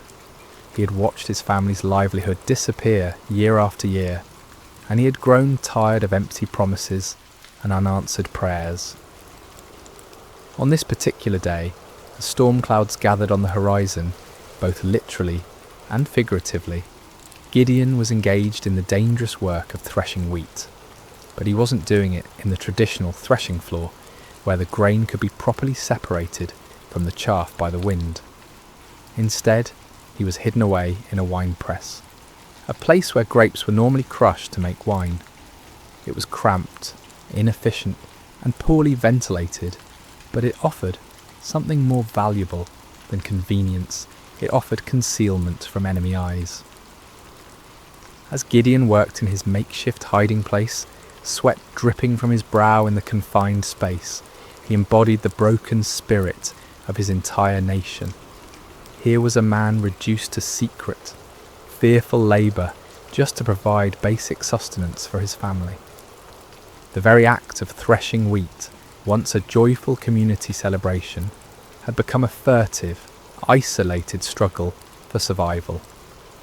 Little did Gideon know that this moment of apparent defeat would become the launching pad for one of the most remarkable displays of God's power in human history.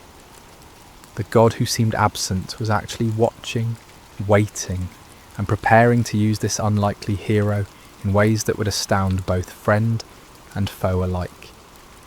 The rhythm of Gideon's work was steady but tense. Each strike of his flail against the wheat stalks echoed softly in the confined space of the wine press. His eyes darted frequently toward the opening above, watching for any sign of danger. The precious grain he was salvaging represented not just food for today, but hope for tomorrow, assuming the Midianites didn't discover his hiding place. The silence of the afternoon was broken by an unexpected voice. "The Lord is with you, mighty warrior." Gideon's heart nearly stopped. He spun around, flail raised defensively, expecting to see a Midianite scout who had somehow discovered his secret location. Instead, he found himself face to face with a figure unlike any he had ever encountered. The stranger sat calmly beneath the great oak tree that overlooked the wine press, his presence somehow both commanding and peaceful. The greeting struck Gideon as almost mockingly ironic. Mighty warrior? Him? The man who was reduced to threshing wheat in secret, constantly looking over his shoulder in fear. And the Lord is with you? If that were true, then why was Israel suffering under such devastating oppression? "Pardon me, my lord," Gideon replied, his voice heavy with skepticism and pain. "But if the Lord is with us, why has all this happened to us? Where are all his wonders that our ancestors told us about when they said, 'Did not the Lord bring us up out of Egypt?' But now the Lord has abandoned us and given us into the hand of Midian." The words poured out of Gideon like water from a broken dam. Years of frustration, disappointment, and unanswered questions came tumbling forth. He had grown up hearing the magnificent stories of God's mighty deeds, of pillars of fire and cloud, of armies defeated and nations subdued. But where was that God now? Where were those miracles when his people needed them most? The stranger listened patiently to Gideon's outburst, showing no offence at the young man's boldness or apparent lack of faith. There was something in his eyes that spoke of ancient wisdom and unlimited compassion. When Gideon finished speaking, the visitor's response was both simple and earth-shattering. "Go in the strength you have and save Israel out of Midian's hand. Am I not sending you?" The audacity of the command took Gideon's breath away. Save Israel? Him? The implications were staggering. This wasn't a request for him to join an army or support a cause. This was a divine commission to personally lead the deliverance of an entire nation from a seemingly impossible situation. "Pardon me, my lord," Gideon stammered, his mind reeling, "but how can I save Israel? My clan is the weakest in Manasseh, and I am the least in my family." Gideon's response revealed the depth of his feelings of inadequacy. In a culture where tribal strength and family position determined social standing and influence, he saw himself as doubly disqualified. His clan held no political power, commanded no great armies, and possessed no significant wealth.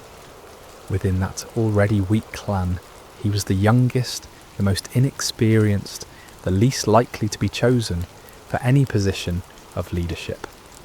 But the stranger's next words would echo through the ages as one of the most profound promises ever given to a human being. "I will be with you, and you will strike down all the Midianites, leaving none alive." The promise was comprehensive and absolute. Not some of the Midianites, not most of them, but all of them. The victory would be complete and decisive, but more importantly, it would not depend on Gideon's strength, wisdom, or experience. It would depend entirely on the presence and power of God himself. Still struggling to believe what he was hearing, Gideon made a request that would reveal both his desire for faith and his need for certainty. "If now I have found favour in your eyes, give me a sign that it is really you talking to me. Please do not go away until I come back and bring my offering and set it before you." The stranger agreed to wait, and Gideon hurried to his house to prepare an offering. His heart raced as he worked, his hands trembling slightly as he prepared a young goat and made bread from an ephah of flour. This was not a small offering by the standards of his time, especially for a family struggling under the oppression of constant raids. Yet something within him compelled him to give generously, to honour this mysterious visitor properly. When Gideon returned with the prepared food, the stranger instructed him to place the meat and unleavened bread on a rock and pour out the broth. Gideon obeyed, though he couldn't understand the purpose of these strange instructions. What happened next would leave no doubt about the supernatural nature of his visitor.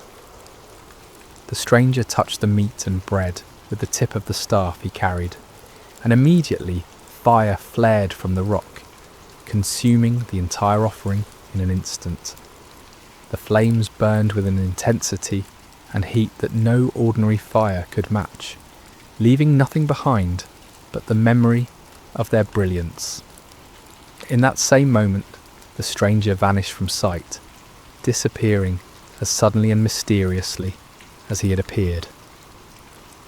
Terror gripped Gideon's heart as the full realization of what had just occurred crashed over him like a mighty wave. This had been no ordinary man, no mere messenger or prophet. This had been the angel of the Lord, a manifestation of God himself. In that moment of understanding, Gideon was overwhelmed not with joy, but with mortal fear. "Alas, sovereign Lord," he cried out in anguish, "I have seen the angel of the Lord face to face." In the ancient world, it was believed that no human could see God and live. The very encounter that should have filled him with confidence instead filled him with terror. Had his boldness in questioning and testing the Lord sealed his doom? Would he die for having stood in the presence of the Almighty? But even in his moment of greatest fear, God's grace reached out to comfort him. The voice of the Lord came to him again, gentle and reassuring. "Peace, do not be afraid, you are not going to die." With his own hands, Gideon built an altar on that spot and called it, "The Lord is Peace." The place where he had threshed wheat in fear and desperation had become holy ground, the site of a divine encounter that would change not only his life, but the destiny of an entire nation. As night fell over Ophrah, Gideon stood beside his new altar, his mind swirling with the magnitude of what had occurred. The God of his ancestors had not abandoned Israel after all. He had been working, planning, preparing for this very moment, and somehow, incredibly, he had chosen Gideon to be his instrument of deliverance. Yet even as faith began to bloom in his heart, doubt lingered like shadows at the edges of his mind. The task before him seemed impossible, the odds insurmountable. How could he, one man from the weakest clan in Manasseh, possibly hope to defeat the countless multitudes of Midian and their allies? It was a question that would lead him to make one of the most famous requests for divine confirmation in all of Scripture. The days following Gideon's encounter with the angel of the Lord were filled with a mixture of excitement and anxiety. The divine commissioning had been clear and unmistakable, yet the human heart, prone to doubt and fear, struggled to fully embrace what seemed impossible. Gideon found himself caught between the supernatural certainty of his calling and the natural uncertainties of his circumstances. As he went about his daily tasks, Gideon's mind constantly returned to that moment when fire had consumed his offering and the angel had vanished from sight. Had it really happened?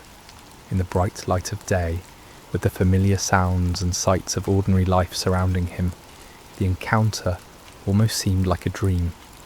Yet the altar he had built stood as a permanent reminder, its stones bearing witness to the reality of what had occurred. Word began to spread quietly through the region about Gideon's calling. Some believed and were filled with hope for the first time in years. Others were skeptical, wondering how this young man could possibly succeed where so many others had failed. Still others were fearful, worried that any attempt at resistance would only bring more severe retaliation from their oppressors. The weight of responsibility pressed heavily on Gideon's shoulders. He was being asked not just to risk his own life, but potentially to lead others to their deaths. What if he had misunderstood? What if his faith had somehow led him astray? The consequences of a mistake would be catastrophic, not just for him, but for all who would follow him. It was in this state of mind that Gideon made his famous request for divine confirmation. The fleece test, as it would come to be known, represented not a lack of faith, but rather a deep desire for certainty in the face of overwhelming responsibility. "If you will save Israel by my hand as you have promised," Gideon prayed earnestly, "look, I will place a wool fleece on the threshing floor. If there is dew only on the fleece, and all the ground is dry, then I will know that you will save Israel by my hand, as you said." The request was specific and measurable. In the normal course of nature, dew would form on all surfaces exposed to the night air. If God could reverse this natural process, causing moisture to collect only on the fleece, while leaving the surrounding ground completely dry, it would serve as an unmistakable sign of divine intervention. Gideon placed the fleece carefully on the threshing floor as evening approached. All through the night, he must have awakened periodically, wondering what he would find in the morning. As dawn broke, he hurried to the spot where he had placed his test. What he discovered filled him with wonder and awe. The fleece was thoroughly saturated with dew, so much so that when he wrung it out, he was able to fill an entire bowl with water. Yet all around it, the ground was completely dry, as if an invisible barrier had prevented any moisture from settling anywhere but on the wool. The sign was clear and unmistakable, yet Gideon's human nature craved even greater certainty. The magnitude of what he was being called to do seemed to justify asking for additional confirmation. With remarkable humility and boldness, he approached God with yet another request. "Do not be angry with me," Gideon prayed, acknowledging that his repeated testing might seem to indicate a lack of trust. "Let me make just one more request. Allow me one more test with the fleece, but this time make the fleece dry and let the ground be covered with dew." This second test was even more remarkable than the first. It would be one thing for God to cause dew to collect on a single object, while keeping the surrounding area dry, but it would be quite another to keep one small piece of wool completely dry while saturating everything around it. This second sign would demonstrate not just God's power over nature, but his precise control over the smallest details.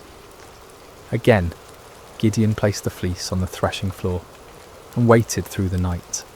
When morning came, he found exactly what he had requested. The fleece was bone dry without a trace of moisture, while the ground all around it sparkled with heavy dew. The grass, the stones, the nearby trees, everything was wet with the night's moisture, except for that one small piece of wool. God had patiently granted both requests, demonstrating not anger at Gideon's need for reassurance, but understanding and compassion for human weakness. The fleece tests revealed important truths about the nature of faith and the character of God. Faith is not the absence of questions or doubts. Rather, it is the willingness to act in obedience despite those questions and doubts. Moreover, God's response to Gideon's requests showed his patience with those who seek him earnestly. He did not rebuke Gideon for his need for confirmation, nor did he withdraw his calling because of the young man's hesitation. Instead, he graciously provided the assurance that Gideon needed to step forward in faith. The fleece tests also demonstrated the balance between seeking divine guidance and taking action. There comes a point when further testing can become an excuse for inaction, when the desire for certainty becomes a barrier to obedience. Gideon wisely limited his requests to 2 clear signs, then proceeded to act on what he had received. As news of these miraculous signs spread throughout the tribes of Israel, hope began to stir in hearts that had been dormant for years. Perhaps God had not forgotten them after all. Perhaps deliverance was indeed coming through this unlikely young man from Ophrah. But before Gideon could lead Israel into battle against their oppressors, he would need to assemble an army. The call went out throughout the territories of Manasseh, Asher, Zebulun, and Naphtali. Men who had been hiding in caves and mountain strongholds began to emerge, drawn by the promise of freedom and the reports of God's miraculous confirmations. The response was overwhelming. 32,000 men answered the call, a substantial army by any measure. These were not professional soldiers, but farmers and craftsmen, fathers and sons, united by their hatred of oppression and their desperate hope for liberation. They came carrying whatever weapons they could find, swords that had been hidden from enemy raids, spears hastily fashioned from farming tools, bows that had been used for hunting game in the wilderness. As Gideon looked out over this vast assembly of volunteers, he might have felt a surge of confidence. Surely with 32,000 men, even amateur fighters, he could mount a credible challenge to the Midianite forces. The odds were still daunting, given that the enemy could field armies many times larger, but at least now they had a fighting chance. Yet God had other plans. The fleece tests had been preparation not just for Gideon's faith, but for an even greater demonstration of divine power. The true test was not whether Gideon could trust God with impossible signs, but whether he could trust God with an impossible strategy. What happened next would shock both Gideon and his army, challenging every human assumption about warfare and victory. God was about to demonstrate that his ways are not our ways, and that his power is made perfect, not in human strength, but in human weakness. The morning sun cast long shadows across the camp as 32,000 men prepared for what they believed would be their march to war. Weapons were sharpened, provisions were packed, and final prayers were offered. The air buzzed with nervous energy as farmers turned warriors contemplated the battle that lay ahead. Gideon moved among his troops, offering words of encouragement and trying to project the confidence that a leader must display. Yet privately, he was still awed by the magnitude of what was happening. Just weeks earlier, he had been hiding in a wine press, and now he stood at the head of the largest volunteer army Israel had assembled in generations. But as the army prepared to march toward the enemy encampment, God spoke to Gideon with words that must have sent shockwaves through his entire being. "You have too many men. I cannot deliver Midian into their hands, or Israel would boast against me. Our own strength has saved us." Too many men? The statement seemed to defy all military logic. The Midianites and their allies numbered in the hundreds of thousands. Their camels alone described as being like locusts for multitude. How could 32,000 possibly be considered too many? Yet God's reasoning revealed a profound truth about the nature of divine deliverance. If Israel won the coming battle through conventional military means, they would inevitably credit their victory to their own strength, strategy, and courage. The victory needed to be so obviously supernatural that no one could mistake its source. God's glory was at stake, and that glory could not be shared with human pride.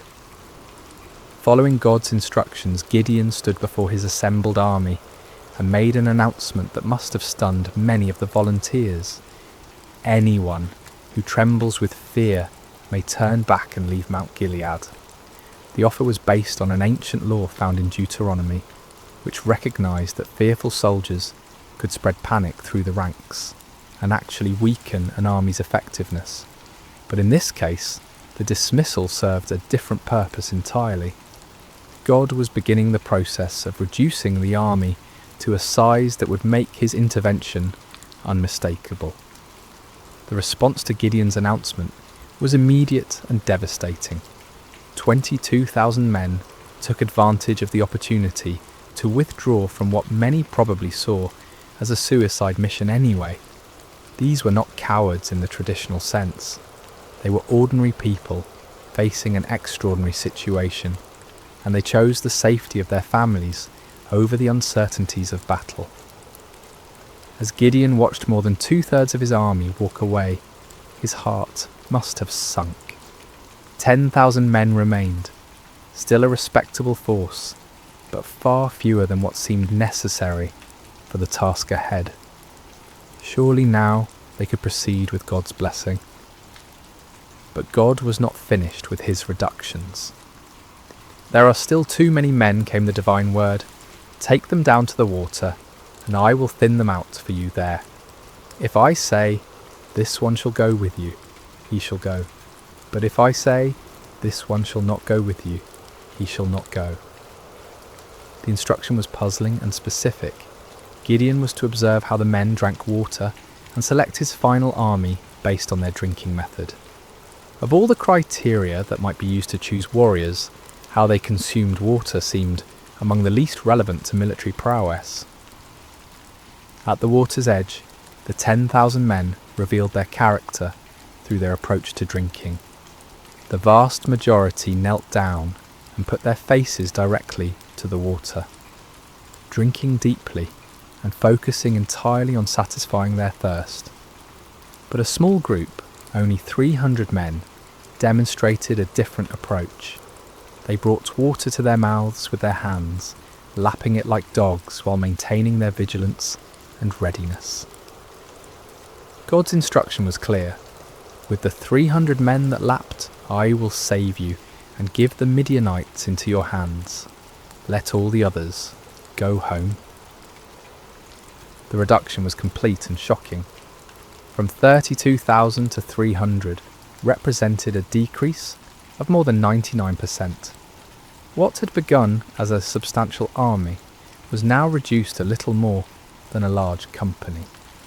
The odds, already daunting, had become mathematically absurd. Yet the selection criteria revealed profound spiritual truths. The 300 men who were chosen had demonstrated alertness, self-discipline, and readiness, even in a moment of personal need. While drinking, they had maintained their awareness of their surroundings, prepared for action at a moment's notice. These qualities, while admirable in soldiers, were really symbols of spiritual preparedness and faithfulness. As the dismissed soldiers departed, taking most of the weapons and supplies with them, Gideon was left with 300 men who looked more like a ceremonial guard than a fighting force. The enemy they faced was described in terms that emphasized their overwhelming numbers. All the Midianites, the Amalekites, and the other eastern peoples had settled in the valley, thick as locusts. Their camels could no more be counted than the sand on the seashore. The disparity was so extreme that it moved beyond the realm of military strategy into the realm of the miraculous. No human commander would voluntarily reduce his forces to such a level when facing such overwhelming odds. Yet this was precisely God's point. The victory that was coming would be so clearly divine in origin that no one could attribute it to human planning or prowess. For Gideon, this final reduction must have been the ultimate test of faith.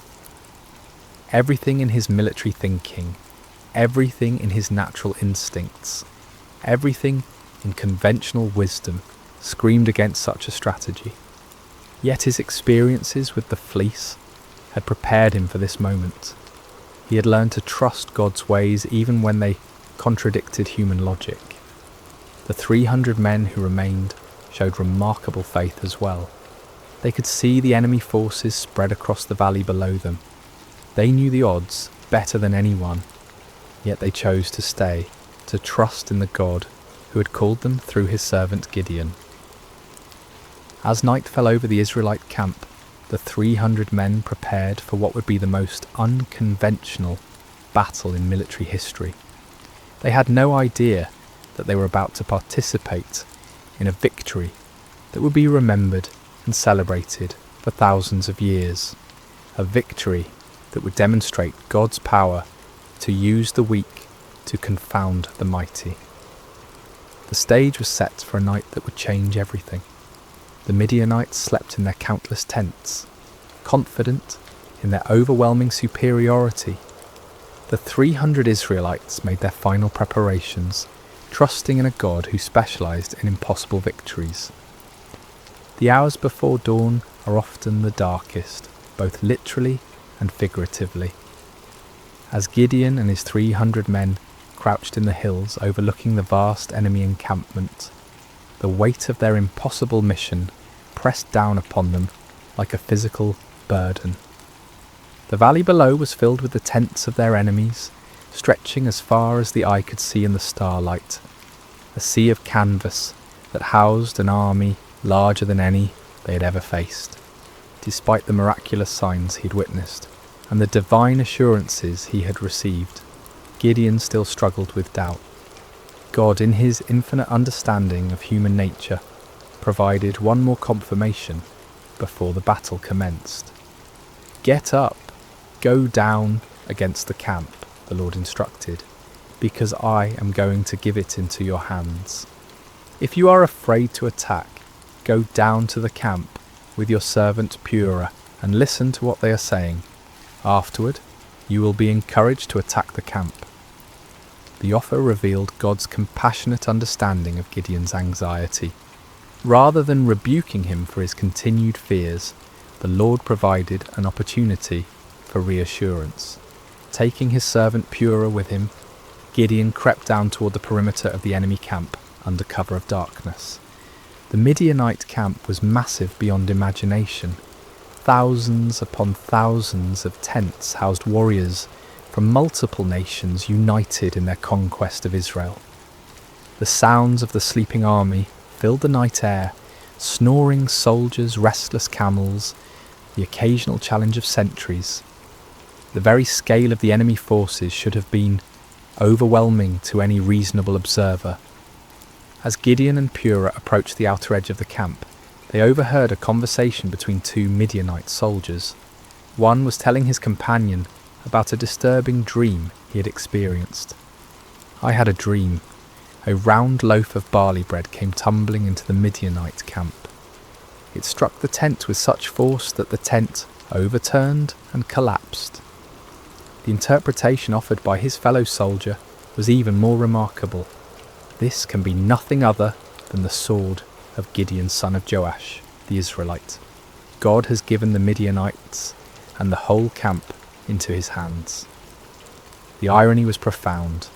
Here in the heart of the enemy camp, God was providing confirmation through the mouths of Israel's oppressors themselves. The barley bread in the dream was significant.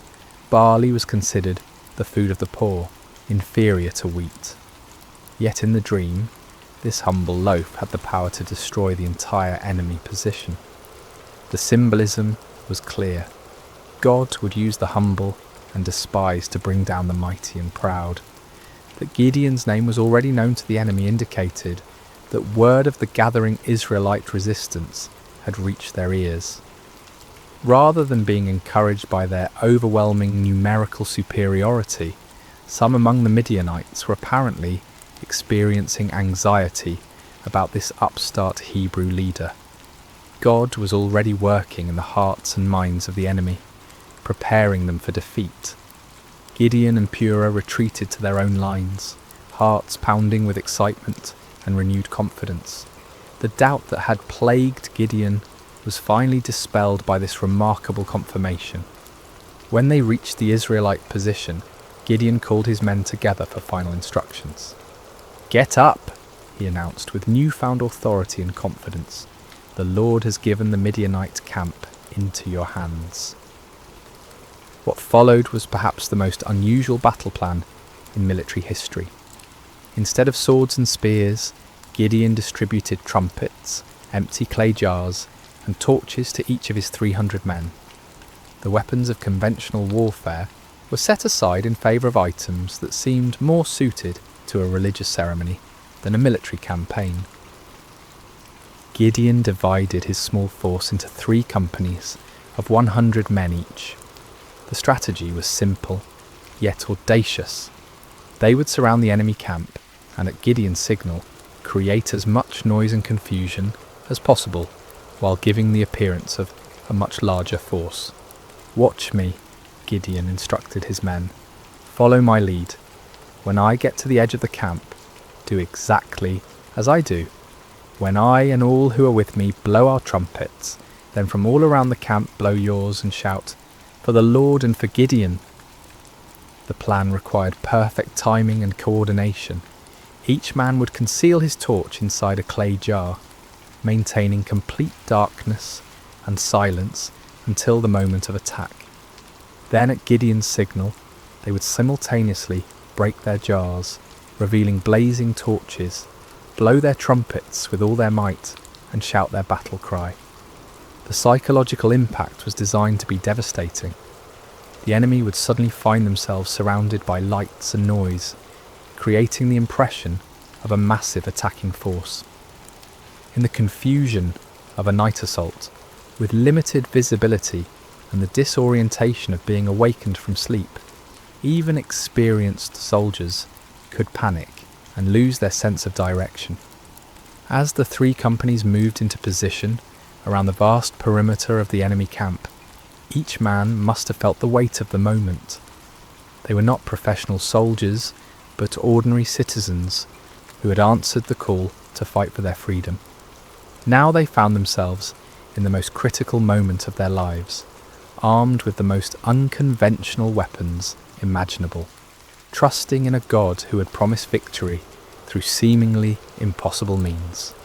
The middle watch around midnight was traditionally the time when sentries were changed and vigilance was often at its lowest point.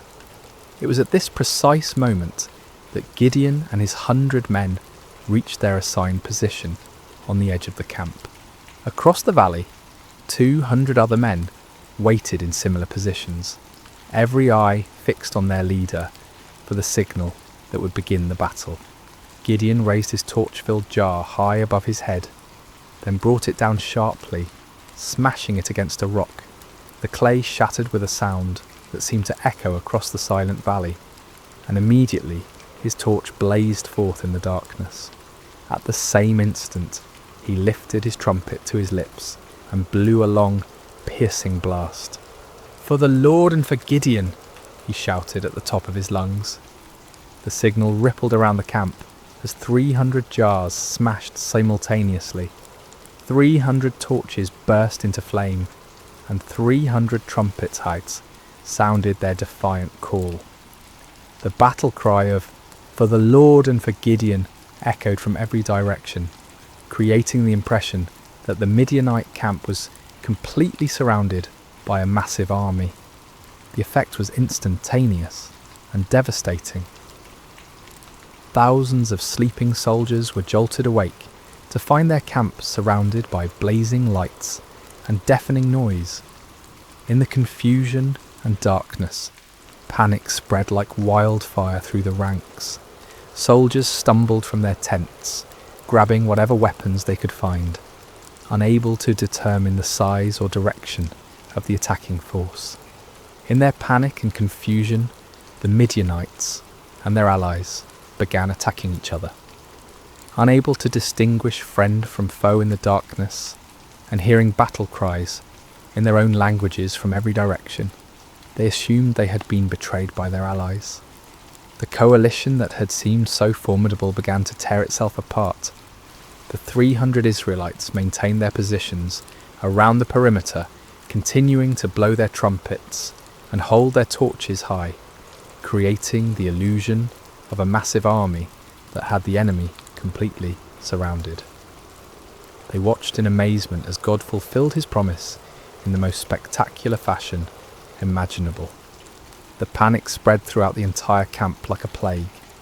What had begun as confusion quickly escalated into a full-scale rout as the enemy forces fled in every direction, abandoning their weapons, supplies, and even their camels in their desperate attempt to escape what they perceived as certain destruction.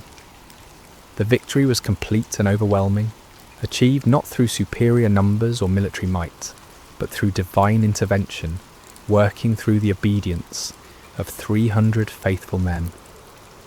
The God who had called Gideon from his hiding place in the winepress had once again demonstrated that his power is made perfect in human weakness. As dawn broke over the valley, an astonishing sight greeted the 300 Israelites. Where the night before had stood the mighty encampment of Israel's oppressors, now lay only scattered debris and abandoned supplies. Tents stood empty, their guy ropes cut by fleeing soldiers. Weapons lay discarded where they had fallen from panicked hands. The camels that had been described as innumerable as locusts wandered aimlessly, their owners having fled into the wilderness. The ground itself told the story of the night's chaos. Bloodstains marked the spots where confused allies had struck down one another in the darkness. Personal belongings were strewn across the landscape as the fleeing army had abandoned everything that might slow their escape. The scene looked less like the aftermath of a battle and more like the remnants of a catastrophic natural disaster. Gideon and his men moved through the abandoned camp in wonder, scarcely believing what their eyes were witnessing. The victory was so complete, so overwhelming, that it seemed almost too good to be true. Yet the evidence was undeniable. The army that had terrorized Israel for 7 years had been routed by 300 men armed with trumpets and torches. But God's deliverance was not yet complete. Even as the 300 marvelled at what had occurred in the valley, word of the miraculous victory was spreading throughout the hill country of Israel. Men who had dismissed Gideon's call to arms, who had remained hidden in their caves and strongholds, now emerged with renewed courage and determination. The tribes of Naphtali, Asher and Manasseh rallied to pursue the fleeing Midianites. What had begun with 300 faithful men now swelled into a national movement of liberation. The psychological impact of the victory was as important as the military result. The myth of Midianite invincibility had been shattered in a single night, and the spirit of resistance that had been dormant for so long now burst forth like a river breaking through a dam. Gideon sent messengers throughout the hill country of Ephraim with urgent instructions. Come down against the Midianites and seize the waters of the Jordan ahead of them as far as Beth-barah. This strategic move would cut off the enemy's escape routes and ensure that the victory would be complete. The Ephraimites responded with enthusiasm, capturing the fords of the Jordan and trapping many of the fleeing Midianites. In the pursuit that followed, they captured 2 of the Midianite leaders, Oreb and Zeb, whose names meant raven and wolf. These princes, who had struck terror into Israelite hearts for years, were now defeated and killed at the places that would forever bear their names: the rock of Oreb and the winepress of Zeb. The pursuit continued beyond the Jordan as Gideon and his original 300, though exhausted, pressed on to capture the remaining Midianite kings, Zaba and Zalmunna. The victory was total and decisive. An empire that had dominated the region for 7 years was completely destroyed in a matter of days. The land of Israel enjoyed peace for 40 years during Gideon's lifetime. The oppression that had driven families into hiding was replaced by prosperity and security. Fields that had been abandoned were cultivated again. Markets that had stood empty bustled with commerce. Children who had grown up knowing only fear could now play freely in their villages. But perhaps the greatest victory was not military but spiritual. Israel had rediscovered that their God was still the same mighty deliverer who had brought their ancestors out of Egypt. The impossible victory served as a permanent reminder that with God all things are possible. The story of Gideon and the 300 speaks across the centuries, with timeless truths that challenge and encourage us today. First, we see that God uses the unlikely. Gideon was not a seasoned warrior or a natural leader. He was a fearful farmer, hiding from his enemies. Yet God saw potential that others missed. This reminds us that God's calling is not based on our qualifications, but on his purposes. Second, the reduction of Gideon's army from 32,000 to 300 demonstrates that faith matters more than numbers. In a world obsessed with statistics and metrics, God's economy operates differently. He delights in using small faithful remnants to accomplish great things, ensuring that his power, not human strength, receives the glory. Third, Gideon's requests for signs teach us about the balance between faith and doubt. God was patient with Gideon's need for confirmation, showing us that honest questions and requests for reassurance are not signs of weak faith but of a heart that desires to walk in God's will. Finally, the story shows us that obedience in the face of fear is the essence of courage. Gideon was afraid, his army was outnumbered, and the strategy seemed foolish. Yet they obeyed, and God honoured their faithfulness with victory. When we feel unqualified for the tasks before us, when the odds seem insurmountable, when we need reassurance before taking steps of faith, the story of Gideon reminds us that our God specialises in impossible victories. He is still calling ordinary people to extraordinary purposes, still using the weak to confound the mighty, still turning fearful hearts into faithful warriors. The God who met Gideon at the winepress is the same God who meets us in our hiding places today, calling us to step out in faith and watch him work miracles through surrendered lives. Just as the 300 trumpets and torches became instruments of divine victory, our simple obedience can become the means through which God accomplishes his purposes in our generation. May we have the courage to answer when he calls, the faith to trust when he leads, and the persistence to follow when he sends us into battles that seem impossible to win. For with God, the 300 can defeat the multitudes, and faith can move mountains that seem immovable. The story of Gideon reminds us that our greatest victories come not when we feel strong and capable, but when we acknowledge our weakness and depend completely on God's strength. In those moments of surrender, we discover that we serve a God who delights in doing the impossible through the most unlikely people. And so the story ends where it began, with an invitation to faith, a call to courage, and a promise that the God who delivered Israel through Gideon and the 300 is still delivering his people today, one impossible victory at a time. Hello dear friends, and welcome to Sacred Slumber.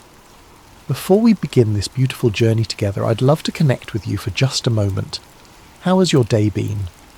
Whether it's morning, afternoon or evening where you are in the world, I hope this story finds you in a peaceful place, ready to receive some comfort and inspiration. No matter what corner of the globe you're listening from, you're part of our Sacred Slumber family. If you haven't already, please consider subscribing to Sacred Slumber for more stories like this one that will nourish your soul and bring peace to your heart. Tonight, we're going to journey together through one of the most remarkable stories ever told, the true account of Joseph, a young man whose life teaches us profound lessons about resilience, faith, and the mysterious ways that purpose unfolds even in our darkest moments. This is a story that has inspired millions across centuries, reminding us that no matter how deep our pit may seem, there's always hope for palace moments ahead. In the ancient land of Canaan, where the sun painted golden hues across rolling hills dotted with olive trees and grazing flocks, there lived a patriarch named Jacob. His tents were pitched near Hebron, and his wealth was measured not in gold or silver, but in the size of his herds and the strength of his family. Jacob had 12 sons, but among them all one held a special place in his father's heart. Joseph was 17 years old, with eyes that sparkled with intelligence and a spirit that seemed to dance with dreams. He was the son of Rachel, Jacob's but loved wife, who had died giving birth to Benjamin, Joseph's younger brother. Perhaps it was the memory of Rachel that made Jacob's love for Joseph burn so brightly. Or perhaps it was something else. a recognition of the extraordinary destiny that seemed to hover around this particular son like morning mist around a mountain peak. The favouritism was evident to everyone in the household. While Joseph's older brothers, Reuben, Simeon, Levi, Judah, Dan, Naphtali, Gad, Asher, Issachar and Zebulun worked hard in the fields tending the flocks, Joseph often remained close to home. His brothers wore the simple, practical garments of shepherds, but Joseph wore something entirely different. One day Jacob called Joseph to his tent. The old man's hands, weathered by years of labour and life, held a garment that took Joseph's breath away. It was a coat of many colours, rich blues like the depths of the sea, vibrant reds like the sunset over the desert, brilliant yellows like fields of grain, and deep purples like the robes of kings. The fabric was fine, the workmanship exquisite. It was not the coat of a shepherd, but the robe of a prince. "My son," Jacob said, his voice thick with emotion as he placed the coat on Joseph's shoulders, "this is for you. You are precious to me beyond measure." Joseph felt the weight of the coat, but more than that, he felt the weight of his father's love and the unspoken promise it contained. As he walked among his brothers wearing this magnificent garment, he could feel their eyes following him, eyes that had grown cold with resentment and hard with jealousy. But the coat was only the beginning. Joseph had always been a dreamer, but now his dreams took on a quality that was both wonderful and troubling. One morning, as the family gathered for their meal, Joseph could no longer contain the vision that had visited him in the night. "Listen to this dream I had," Joseph said, his voice bright with excitement and innocence. "We were binding sheaves of grain out in the field, when suddenly my sheaf rose and stood upright, while your sheaves gathered around mine and bowed down to it." The silence that followed was deafening. His brothers exchanged glances that spoke volumes. Reuben's jaw tightened. Simeon's hands clenched into fists. Judah shook his head in disgust. "Do you intend to reign over us?" Simeon asked, his voice dripping with sarcasm. "Will you actually rule us?" But Joseph, in his youthful enthusiasm, seemed oblivious to the storm clouds gathering around him. Soon after he had another dream, even more vivid than the first. "Listen," he said one evening as the family sat around the fire, the flames casting dancing shadows on their faces. "I had another dream, and this time the sun and moon and 11 stars were bowing down to me." Even Jacob was troubled by this dream. "What is this dream you had?" he asked, his voice carrying a note of concern. "Will your mother and I and your brothers actually come and bow down to the ground before you?" Though Jacob rebuked Joseph publicly, privately he pondered these words in his heart. There was something about his son's dreams that felt different from ordinary night visions. They carried the weight of prophecy, the sense of divine purpose. But for Joseph's brothers, these dreams were the final straw. Their hatred for Joseph grew like a cancer, fed by jealousy and watered by resentment. The brothers could hardly speak a civil word to Joseph anymore. When he approached, conversation stopped. When he tried to join their work, they found reasons to send him away. The coat of many colours became a symbol of everything they despised about their father's favouritism and their brother's apparent arrogance. One day, Jacob sent Joseph to check on his brothers who were grazing the flocks near Dothan, several days' journey from home. As Joseph set out, wearing his beautiful coat and carrying provisions for his brothers, he had no idea that he was walking toward a destiny that would change not only his life, but the course of history itself. The brothers saw him coming from a long distance, the colours of his coat visible even across the rolling hills. As that familiar figure approached, the resentment that had been building for years finally reached its boiling point. "Here comes that dreamer," one of them said with venom. "Let's kill him," another suggested. "We can throw him into one of these cisterns and say that a ferocious animal devoured him. Then we'll see what comes of his dreams." For a moment, murder hung in the air like a storm cloud ready to burst. But Reuben, the eldest, felt the weight of responsibility on his shoulders. "Let's not take his life," he said quickly. "Throw him into this cistern here in the wilderness, but don't lay a hand on him." Privately, Reuben planned to rescue Joseph later and return him to their father. When Joseph finally reached his brothers, he greeted them with a smile, completely unaware of the dark thoughts that had been brewing in their hearts. But instead of the warm welcome he expected, they seized him roughly. Hands that should have embraced him tore at his beautiful coat, stripping it from his body. Before he could fully comprehend what was happening, they had grabbed him and thrown him into an empty cistern. The pit was deep and dry, its walls smooth stone that offered no hope of escape. As Joseph hit the bottom, the breath knocked from his lungs. He looked up to see the circle of sky above growing smaller as his brothers walked away. The silence was overwhelming. One moment he had been walking free under the open sky, and the next he was trapped in a hole in the ground, abandoned by his own family. Above him, his brothers sat down to eat their meal as if nothing had happened. The casual way they consumed their bread and cheese while their brother suffered below spoke volumes about how completely their hearts had been hardened by jealousy.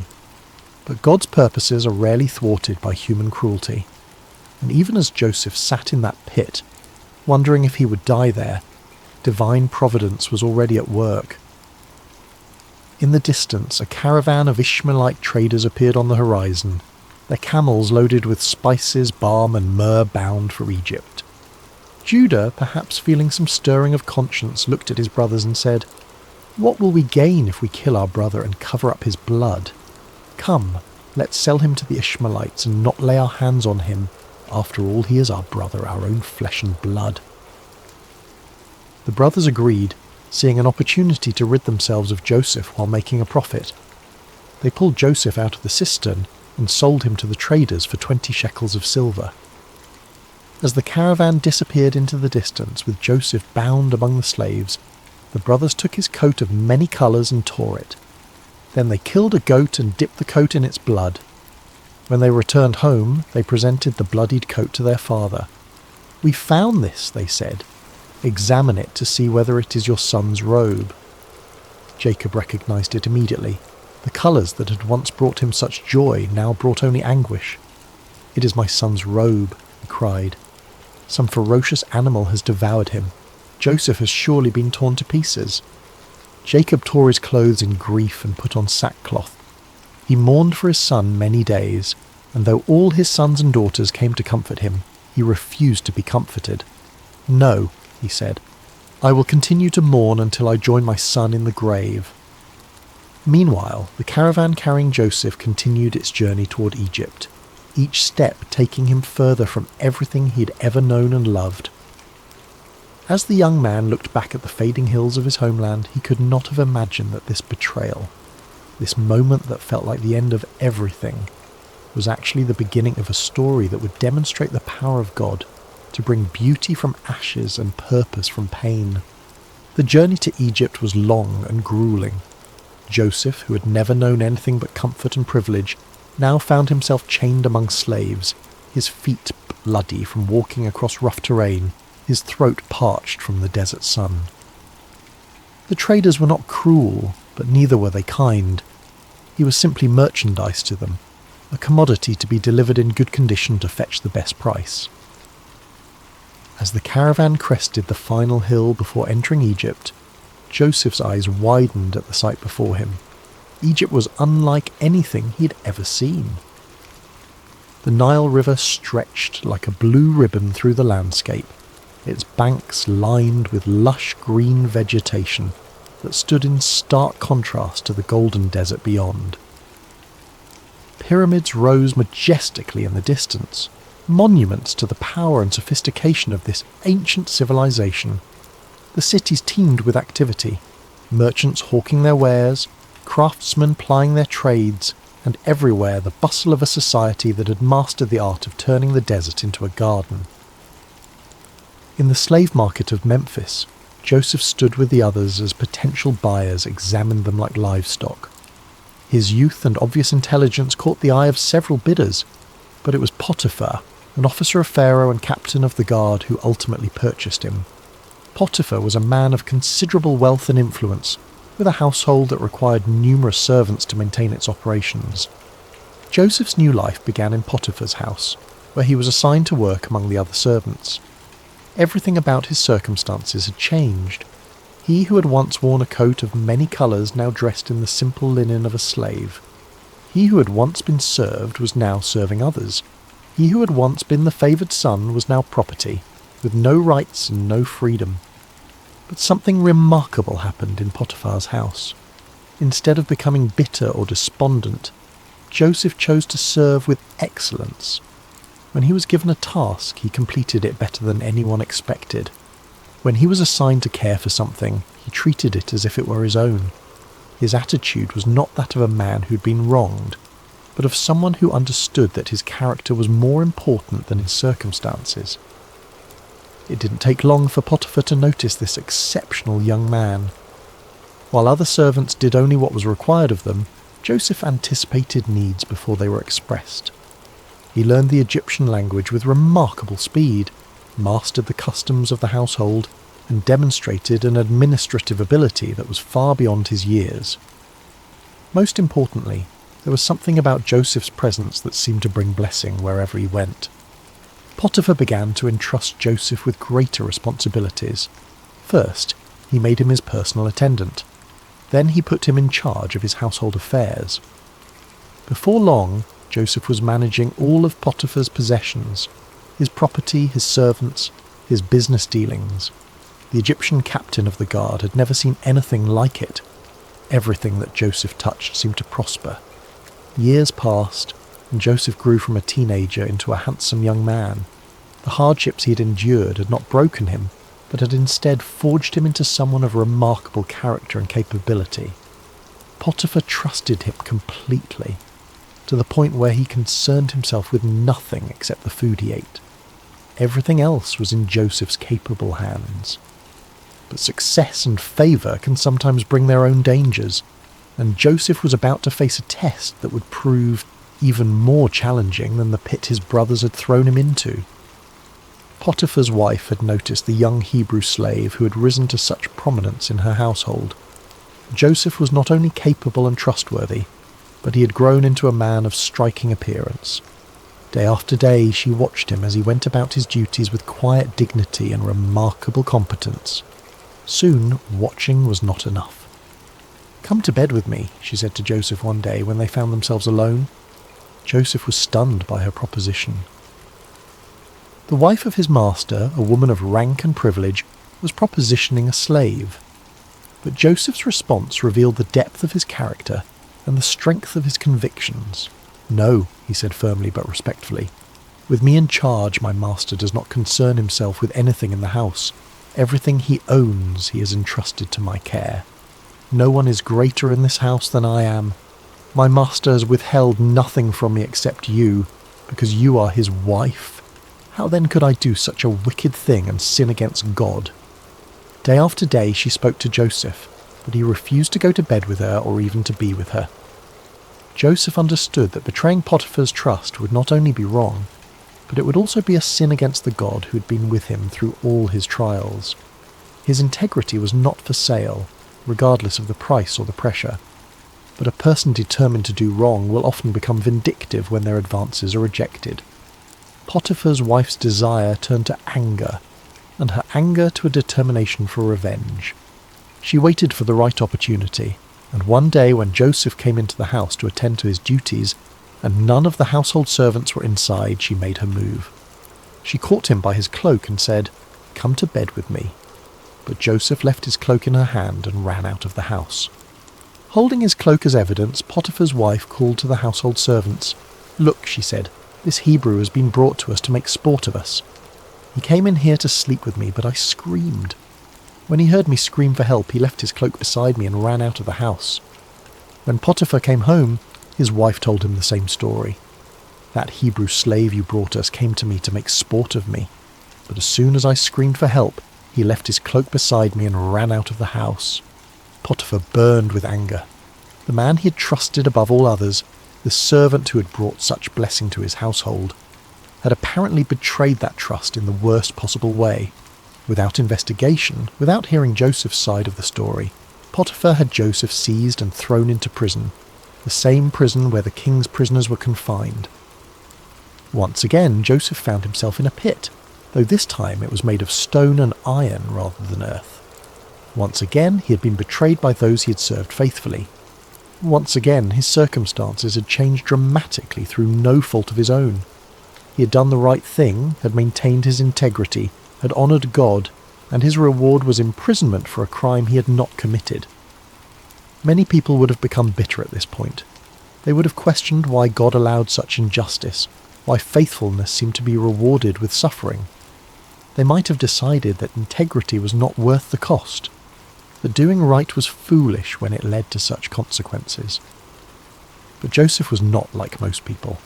Even in prison, even after being falsely accused and unjustly punished, something within him refused to give up hope. He had learned that his circumstances did not define him, his character did. He had discovered that God's presence was not dependent on favourable conditions, but was available even in the darkest places. And remarkably, even in prison, Joseph began to prosper. The warden noticed this unusual prisoner who carried himself with such dignity, who treated others with such respect, who seemed to bring order and blessing wherever he went. Before long, the warden put Joseph in charge of all the other prisoners and made him responsible for all that was done in the prison. The warden paid no attention to anything under Joseph's care because the Lord was with Joseph and gave him success in whatever he did. Once again, Joseph had taken a situation that seemed hopeless and had found a way to serve with excellence, to lead with integrity, and to trust that somehow, in ways he could not yet see, God was working all things together for good. But the greatest tests of Joseph's faith were still ahead, and the prison that seemed like an ending was actually preparing him for a beginning that would astonish the world. Prison has a way of stripping away everything except what truly matters. In the Egyptian jail where Joseph now found himself, surrounded by stone walls and iron bars, the external trappings of success and status meant nothing. Here, in this place reserved for those who had supposedly committed crimes against Pharaoh, Joseph faced the ultimate test of his character. Days turned into months, and months into years. Joseph had now spent more time as a slave and prisoner than he had as the favoured son in his father's house. The dreams of his youth, the sheaves bowing down, the sun and moon and stars paying homage, seemed like the fantasies of another lifetime. If someone had asked him during those long, dark nights whether he still believed in those dreams, he might have wondered himself. But Joseph had learned something profound during his years of hardship, that faith is not about understanding God's timeline, but about trusting God's character. He had seen evidence of divine favour even in the darkest circumstances. When he was in Potiphar's house, God had blessed his work. Now, even in prison, he could see the same pattern. Blessing flowing through him to benefit others. Success following him, even in the most unlikely places. The other prisoners noticed something different about Joseph. While many of them spent their time in despair, anger, or plotting revenge, Joseph maintained a remarkable sense of peace. He listened to their stories with compassion, helped resolve disputes with wisdom, and carried himself with a dignity that prison walls could not diminish. The warden had made him the unofficial leader among the prisoners, and everyone, guards and inmates alike, respected him. One morning, Joseph noticed that two of his fellow prisoners seemed particularly troubled. They were not ordinary criminals, but former members of Pharaoh's household, the chief cupbearer and the chief baker. Both had been imprisoned for offences against their royal master, and both carried themselves with the dignity of men, accustomed to positions of privilege and responsibility. "Why do you look so sad today?" Joseph asked them. The cupbearer answered, "We both had dreams, but there is no one to interpret them." In the ancient world, dreams were considered messages from the gods, and their interpretation was a specialised skill typically reserved for trained priests and wise men. To have a significant dream and no way to understand its meaning was a source of genuine distress. Joseph's response revealed both his humility and his faith. "Do not interpretations belong to God? Tell me your dreams." The chief cupbearer went first. "In my dream," he said, "I saw a vine in front of me, and on the vine were 3 branches. As soon as it budded, it blossomed, and its clusters ripened into grapes. Pharaoh's cup was in my hand, and I took the grapes, squeezed them into Pharaoh's cup, and put the cup in his hand." Joseph listened carefully. And as the cupbearer spoke, understanding came to him with a clarity that felt like sunrise after a long night. "This is what it means," Joseph said. "The 3 branches are 3 days. Within 3 days, Pharaoh will lift up your head and restore you to your position, and you will put Pharaoh's cup in his hand, just as you used to do when you were his cupbearer." The cupbearer's face lit up with hope. Joseph continued, "But when all goes well with you, remember me and show me kindness. Mention me to Pharaoh and get me out of this prison. I was forcibly carried off from the land of the Hebrews, and even here I have done nothing to deserve being put in a dungeon." When the chief baker saw that Joseph had given a favourable interpretation to the cupbearer's dream, he eagerly shared his own vision. "I too had a dream," he said. "On my head were 3 baskets of bread. In the top basket were all kinds of baked goods for Pharaoh, but the birds were eating them out of the basket on my head." Joseph's expression grew grave as he received understanding of this dream as well. The interpretation was not pleasant, but Joseph knew he had to speak the truth. "This is what it means," he said gently. "The 3 baskets are 3 days. Within 3 days, Pharaoh will lift off your head and impale your body on a pole, and the birds will eat away your flesh." 3 days later, it was Pharaoh's birthday, and he gave a feast for all his officials. He lifted up the heads of the chief cupbearer and the chief baker in the presence of his officials. He restored the chief cupbearer to his position, so that he once again put the cup into Pharaoh's hand. But he impaled the chief baker, just as Joseph had said to them in his interpretation. The accuracy of Joseph's interpretation should have marked him as a man of extraordinary ability, someone worthy of attention and favour. The chief cupbearer had been restored to his position of influence, with direct access to the most powerful man in Egypt. Surely he would remember the prisoner who had correctly interpreted his dream and had specifically asked to be remembered. But the chief cupbearer forgot about Joseph. This forgetting was perhaps one of the most difficult trials Joseph had yet faced. It was not the active betrayal of his brothers or the false accusation of Potiphar's wife, but the passive neglect of someone who simply failed to keep his word. Day after day, Joseph waited, hoping that this would be the day when guards would come to release him, when word would arrive that Pharaoh wanted to see him. But the days passed in silence. Months turned into a year, and then another year. 2 full years passed, and still the cupbearer, busy with his restored duties and privileges, did not remember the Hebrew slave who had correctly interpreted his dream. It was as if Joseph had been forgotten not just by one man, but by the entire world. During these 2 years of waiting, Joseph could have become bitter. He could have concluded that helping others was pointless, that kindness was wasted on those who would not return it. He could have decided that his gift for interpreting dreams was worthless if it could not even secure his own freedom. Many people would have given up hope entirely. But Joseph continued to trust, continued to serve, continued to maintain his character even when it seemed to bring no reward.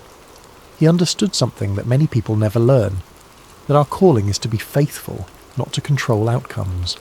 His job was to use his gifts with integrity and kindness.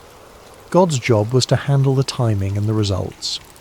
In the darkness of those 2 forgotten years, Joseph's faith was refined like gold in a furnace. The dreams of his youth were still alive within him, but they had been purified of any pride or presumption. He was learning that God's promises are always fulfilled, but rarely on our timeline or in the way we expect. And unbeknownst to Joseph, his time of preparation was nearly complete. All the lessons he had learned, about integrity under pressure, about leadership in difficult circumstances, about maintaining faith when it seemed unrewarded, were about to be put to their ultimate test. The pit had prepared him for the palace, but first he would need to prove that he was ready for both the privilege and the responsibility that awaited him. The stage was being set for one of the most dramatic turnarounds in human history, and the forgotten prisoner was about to become the second most powerful man in the greatest empire on earth. Pharaoh stood on the balcony of his palace, looking out over the magnificent kingdom that stretched as far as the eye could see. The Nile flowed majestically past the royal residence, its waters reflecting the first light of dawn. Egypt was at the height of its power and prosperity, with abundant harvests, thriving trade, and monuments that would stand for millennia as testaments to its greatness. But on this particular morning, Pharaoh was deeply troubled. For 2 nights in a row, he had been visited by dreams so vivid and disturbing that they left him unable to rest. These were not ordinary dreams. They carried the weight of divine communication, the sense that the gods were trying to tell him something of vital importance. But what? The first dream had been strange and unsettling. Pharaoh had dreamed he was standing by the Nile when 7 cows, fat and sleek, came up out of the river and began grazing among the reeds. Then 7 other cows came up out of the river after them, but these were ugly and gaunt, more wasted and emaciated than any cattle Pharaoh had ever seen in all of Egypt. The ugly, gaunt cows ate up the 7 fat, sleek cows, but even after eating them, they looked just as ugly and gaunt as before. The second dream was equally mysterious. This time, Pharaoh saw 7 heads of grain growing on a single stalk, healthy and good. Then 7 other heads sprouted after them, but these were thin and scorched by the east wind. The thin heads of grain swallowed up the 7 healthy full heads. Pharaoh woke from each dream with a sense of foreboding that he could not shake. These dreams meant something, but what? He immediately called for all the magicians and wise men of Egypt, men who were trained in the ancient arts of dream interpretation and divine communication. They came quickly at their king's summons, eager to demonstrate their wisdom and earn royal favour.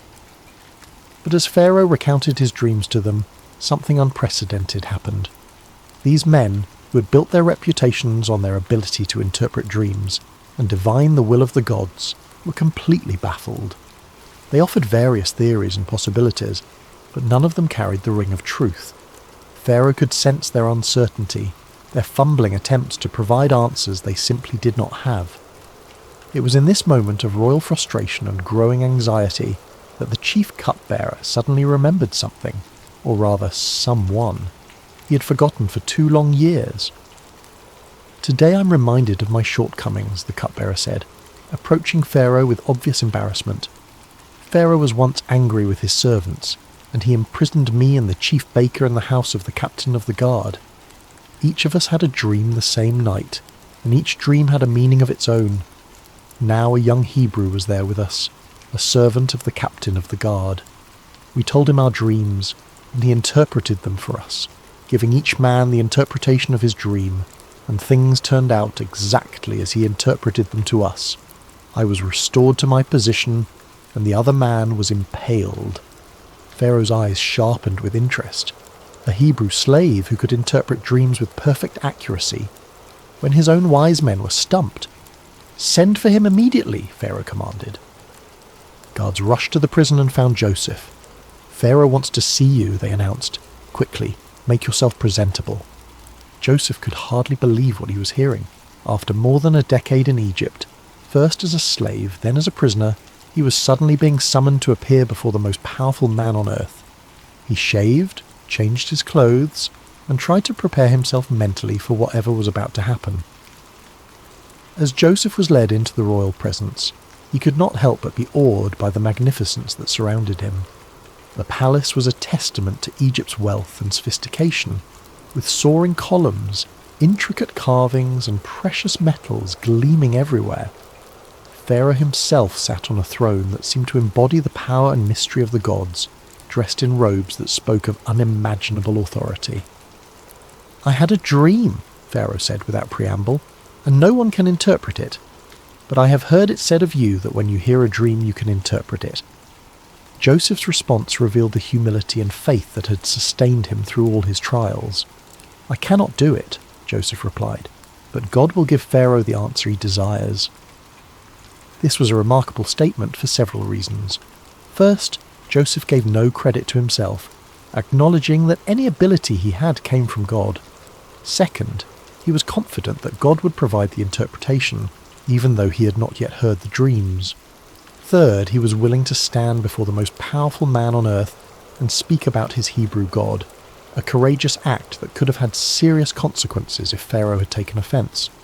Pharaoh proceeded to tell Joseph both of his dreams in detail, describing the fat and gaunt cows, the healthy and withered grain. As he spoke, Joseph listened with the same careful attention he had given to the dreams of his fellow prisoners years earlier. When Pharaoh finished, Joseph spoke with clarity and confidence that amazed everyone present. "The dreams of Pharaoh are one and the same," he said. "God has revealed to Pharaoh what he's about to do.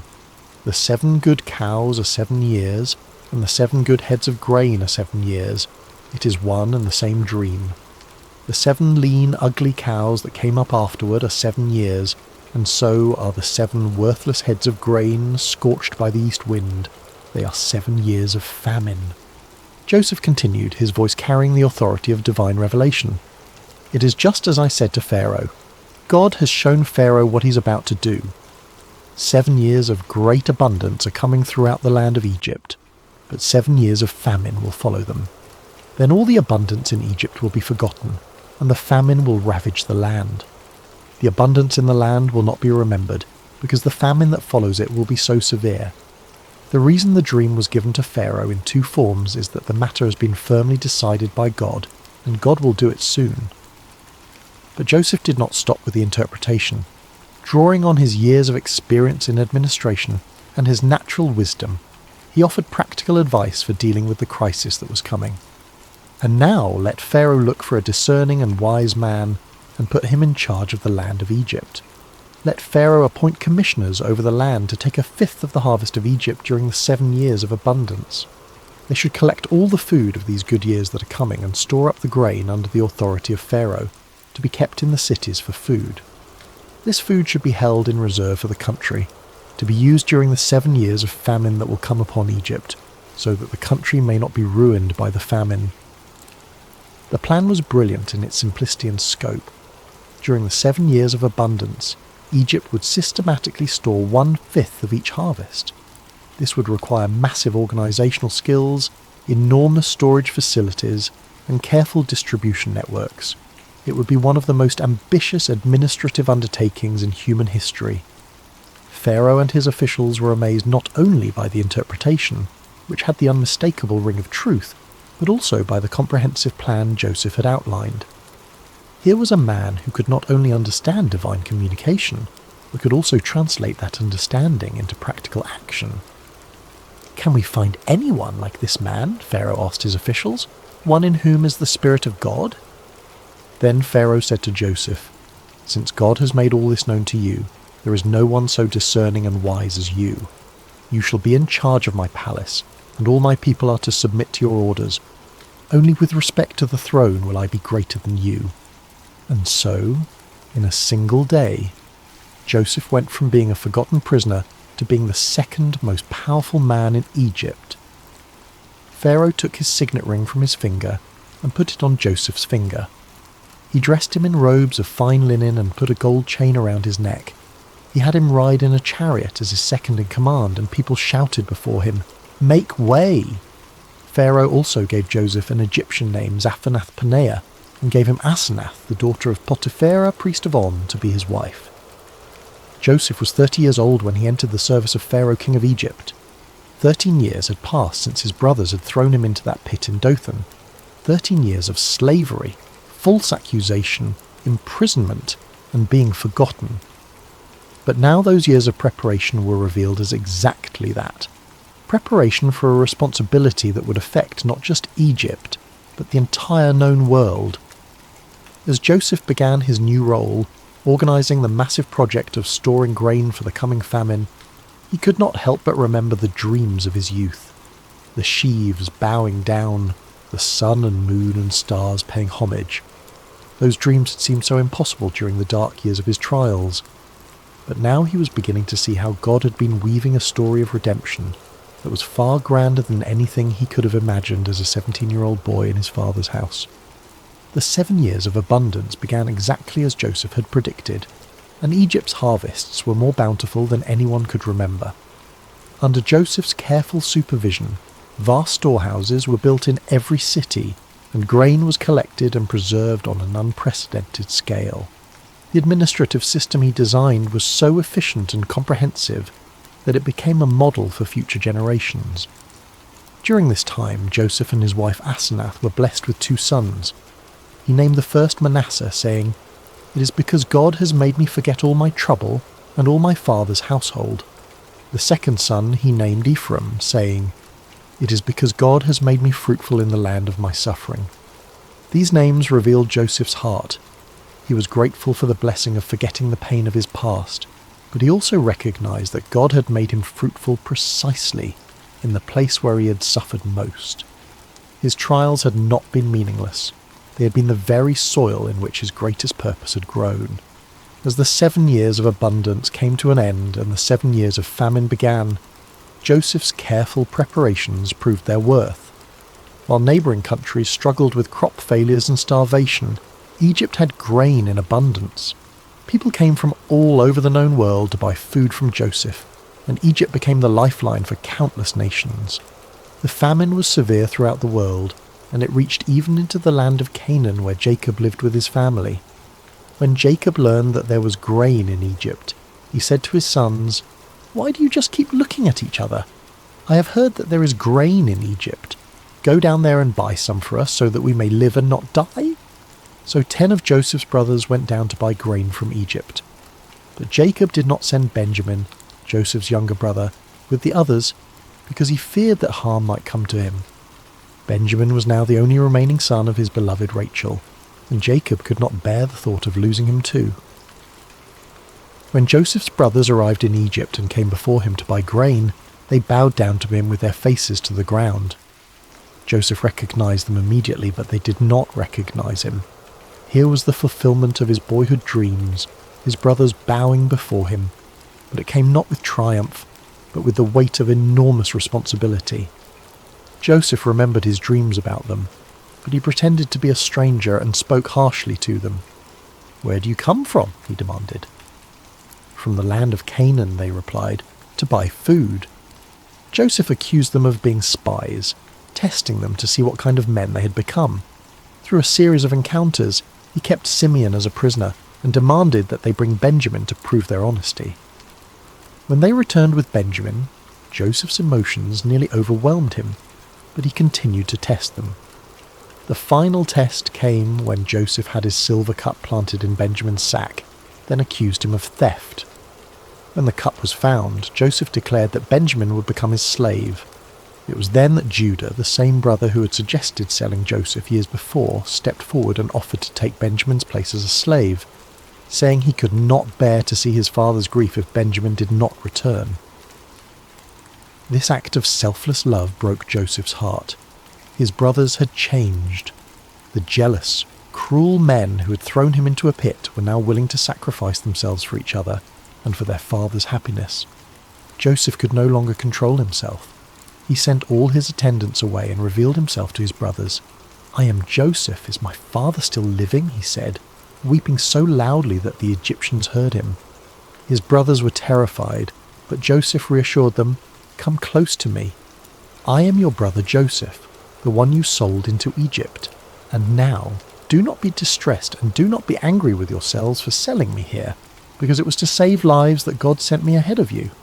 For 2 years now there has been famine in the land, and for the next 5 years there will be no ploughing and reaping.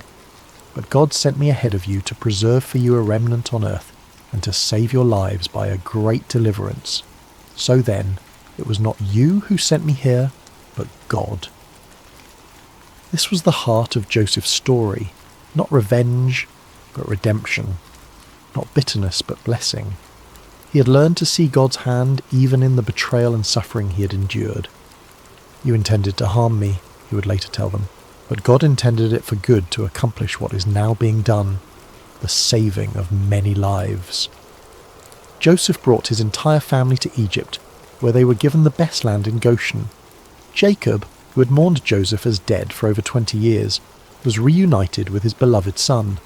The family was restored, the famine was survived, and the promises God had made to Abraham, Isaac, and Jacob continued to unfold through their descendants. When Jacob died years later, Joseph's brothers feared that he might finally take revenge on them. But Joseph wept and said, "Don't be afraid. Am I in the place of God? You intended to harm me, but God intended it for good to accomplish what is now being done, the saving of many lives. So then, don't be afraid. I will provide for you and your children." Joseph lived to be 110 years old, seeing his family multiply and prosper in Egypt. Before he died, he made his brothers promise that when God eventually led them back to the promised land, they would carry his bones with them. Even in death, Joseph's faith looked forward to the fulfillment of God's promises. Joseph's story teaches us that God can use even the worst circumstances to accomplish his greatest purposes. The pit prepared Joseph for the palace, but more importantly, it prepared his heart for forgiveness. His sufferings were not meaningless. They were the very experiences that shaped him into a man capable of saving nations and reconciling families. In our own lives, we may face betrayal, false accusations, forgotten promises, and years of waiting that seem endless. But Joseph's story reminds us that God is always working, even when we cannot see his hand. Our calling is not to understand his timeline, but to trust his character and remain faithful in whatever circumstances we find ourselves. The dreams God gives us may take decades to fulfill, and they may come to pass in ways we never expected. But his promises are sure, his purposes are good, and his love never fails. From the pit to the palace, from slavery to salvation, from betrayal to blessing. This is the pattern of redemption that runs through Joseph's story, and through our own lives when we place our trust in the God who makes all things work together for good. Rest well tonight, dear friends of Sacred Slumber, knowing that your story too is being written by a loving God who specialises in turning mourning into dancing, ashes into beauty, and the deepest valleys into the highest mountains of purpose and joy. Sweet dreams, and may you find peace in knowing that no matter what pit you may find yourself in today, God is already preparing your palace for tomorrow.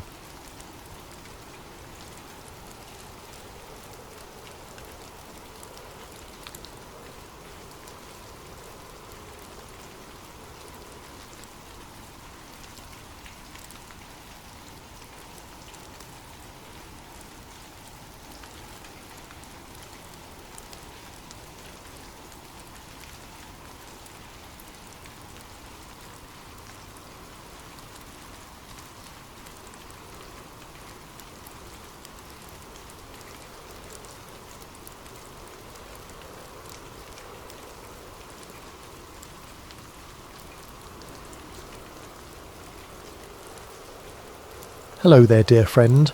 Before we begin this peaceful journey together, I want to know a little about you. How has your day been? Whether it's been filled with joy or challenges, busy moments or quiet pauses, you're exactly where you need to be right now. What time is it where you are in the world? Are you settling in for the night, taking a midday rest, or perhaps greeting the early morning hours? Wherever you are, from the bustling cities of New York to the quiet countryside of England, from the mountains of Colorado to the shores of Australia, you're welcome here in this sacred space. If this story brings you peace, I'd love for you to subscribe to Sacred Slumber, where we gather each week to find rest in timeless tales of faith, hope, and gentle grace. Now, let's begin. Take a deep breath with me. Let your shoulders soften, your jaw relax, and your heart settle into this moment. Whether morning light is streaming through your window, afternoon shadows are dancing on the walls, or midnight quiet surrounds you like a gentle blanket, let us walk together through a story of gentle strength and unseen grace. We're about to enter a time long ago during the days of the judges in ancient Israel. It was a time of chaos and uncertainty, when everyone did what was right in their own eyes. But this is not a story of chaos.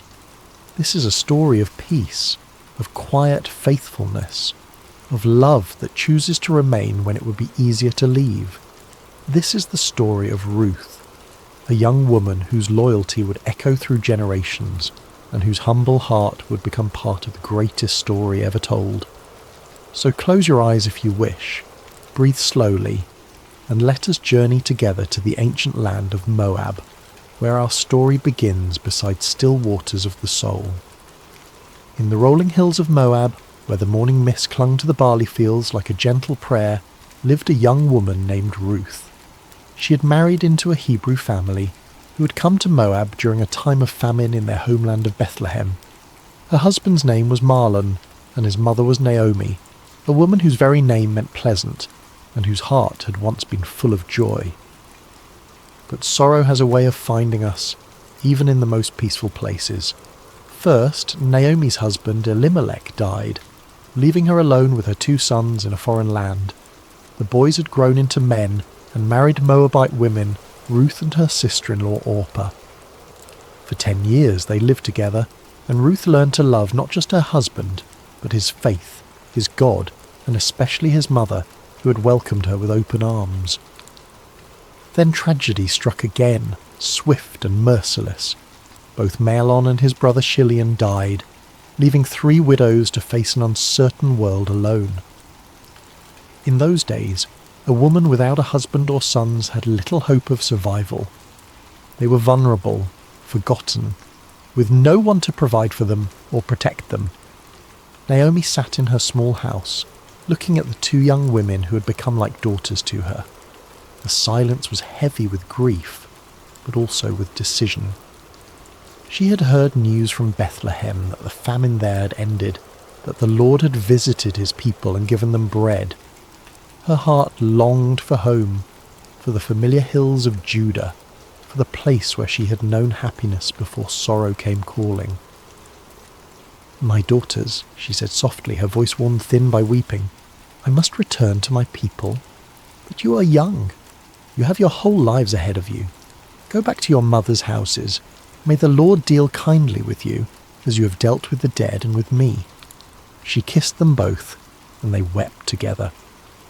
How can you say goodbye to someone who has been your family, your comfort, your companion through the darkest days?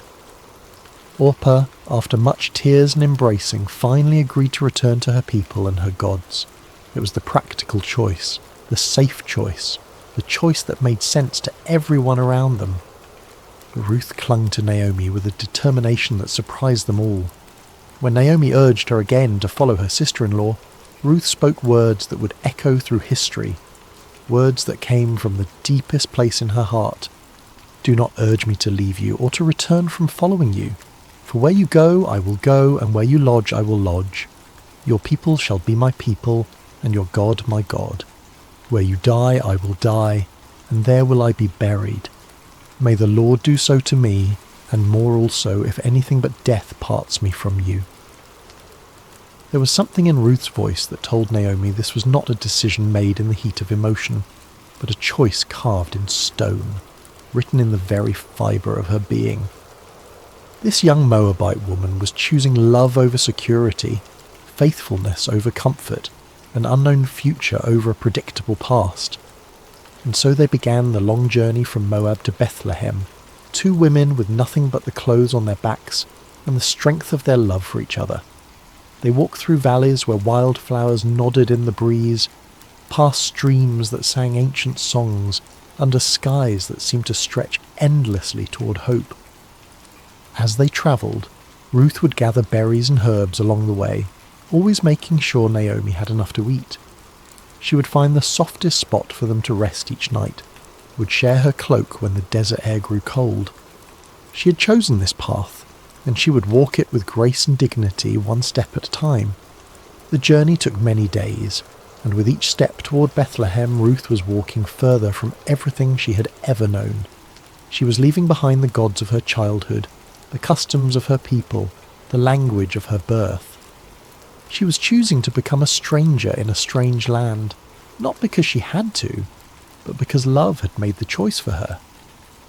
When they finally crested the hill that overlooked Bethlehem, the city spread before them like a handful of pearls scattered on brown velvet. The sun was setting, painting the stone houses in shades of gold and amber. Smoke rose from evening fires, and the sound of children playing drifted up to them on the evening breeze. "Look," Naomi whispered, her voice thick with emotion. "There it is, home." But as they descended into the city, the women who had known Naomi in her happier days barely recognized her. "Is this Naomi?" they asked each other, seeing how sorrow had aged her, how loss had bent her shoulders and silvered her hair. "Do not call me Naomi," she told them, her voice steady but sad.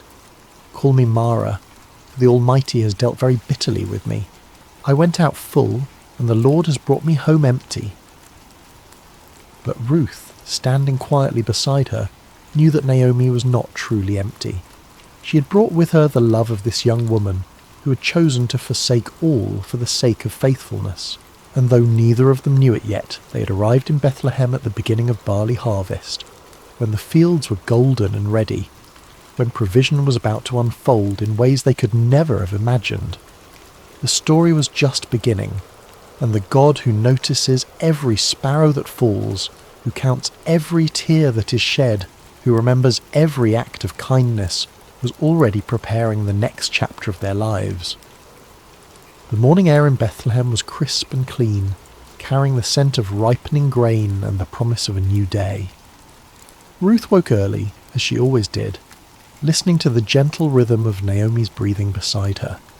They had found a small place to stay, but their provisions were nearly gone, and Ruth knew that something had to be done. She'd heard about the law of gleaning, a beautiful provision that the God of Israel had made for the poor and the stranger. After the reapers went through the fields harvesting the grain, the needy could follow behind and gather what was left. It was honest work, humble work, but it was work that could keep them alive. "Let me go to the fields," Ruth said gently to Naomi, "and glean among the ears of grain after him in whose sight I shall find favour." Naomi nodded, understanding the necessity but also the risk. Ruth was young and beautiful, and the fields could be dangerous places for a woman alone. But there was something in Ruth's quiet determination that spoke of inner strength, of a spirit that could not be easily broken. And so Ruth set out in the early morning light, joining the other gleaners who moved like shadows behind the harvest workers. She had wrapped her head modestly and carried a small basket, ready to spend the day bent over in the sun, gathering grain kernel by kernel. As it happened, she came to the field that belonged to Boaz, a man of great wealth and standing in Bethlehem. But more than that, though Ruth did not know it yet, Boaz was a relative of Naomi's late husband, a kinsman who had the right and responsibility to help family members in need. The phrase, "as it happened," seems simple enough, but sometimes the most profound movements of providence come disguised as coincidence. Ruth's feet carried her to that particular field not by accident, but by the gentle guidance of a God who was weaving a story larger than she could imagine. Boaz arrived at his field that morning, as was his custom, to greet his workers and oversee the harvest. He was a man in his middle years, with kind eyes and calloused hands that spoke of honest work. When he saw his reapers, he called out, "The Lord be with you," and they responded, "The Lord bless you." It was more than a greeting. It was a glimpse into the heart of a man who knew that all good things come from above. But his attention was caught by a young woman he had never seen before, working quietly at the edge of his field.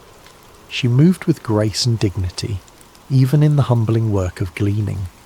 There was something about her that drew his eye, not just her beauty, but the way she carried herself with quiet strength. "Whose young woman is this?" he asked his foreman. "She is the young Moabite woman who came back with Naomi from the country of Moab," the foreman replied. "She asked permission to glean and gather among the sheaves after the reapers, and she has been working steadily from early morning until now with only a brief rest."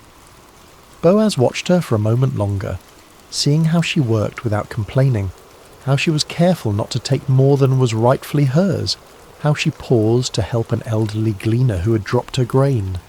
His heart was moved by her diligence and her kindness. He approached her quietly, not wanting to startle her. "Listen, my daughter," he said gently. "Do not go to glean in another field, and do not leave this one. Stay close to my young women. Keep your eyes on the field that they are reaping, and go after them. I have charged the young men not to touch you, and when you are thirsty, go to the vessels and drink what the young men have drawn." Ruth was so surprised by his kindness that she fell on her face and bowed to the ground.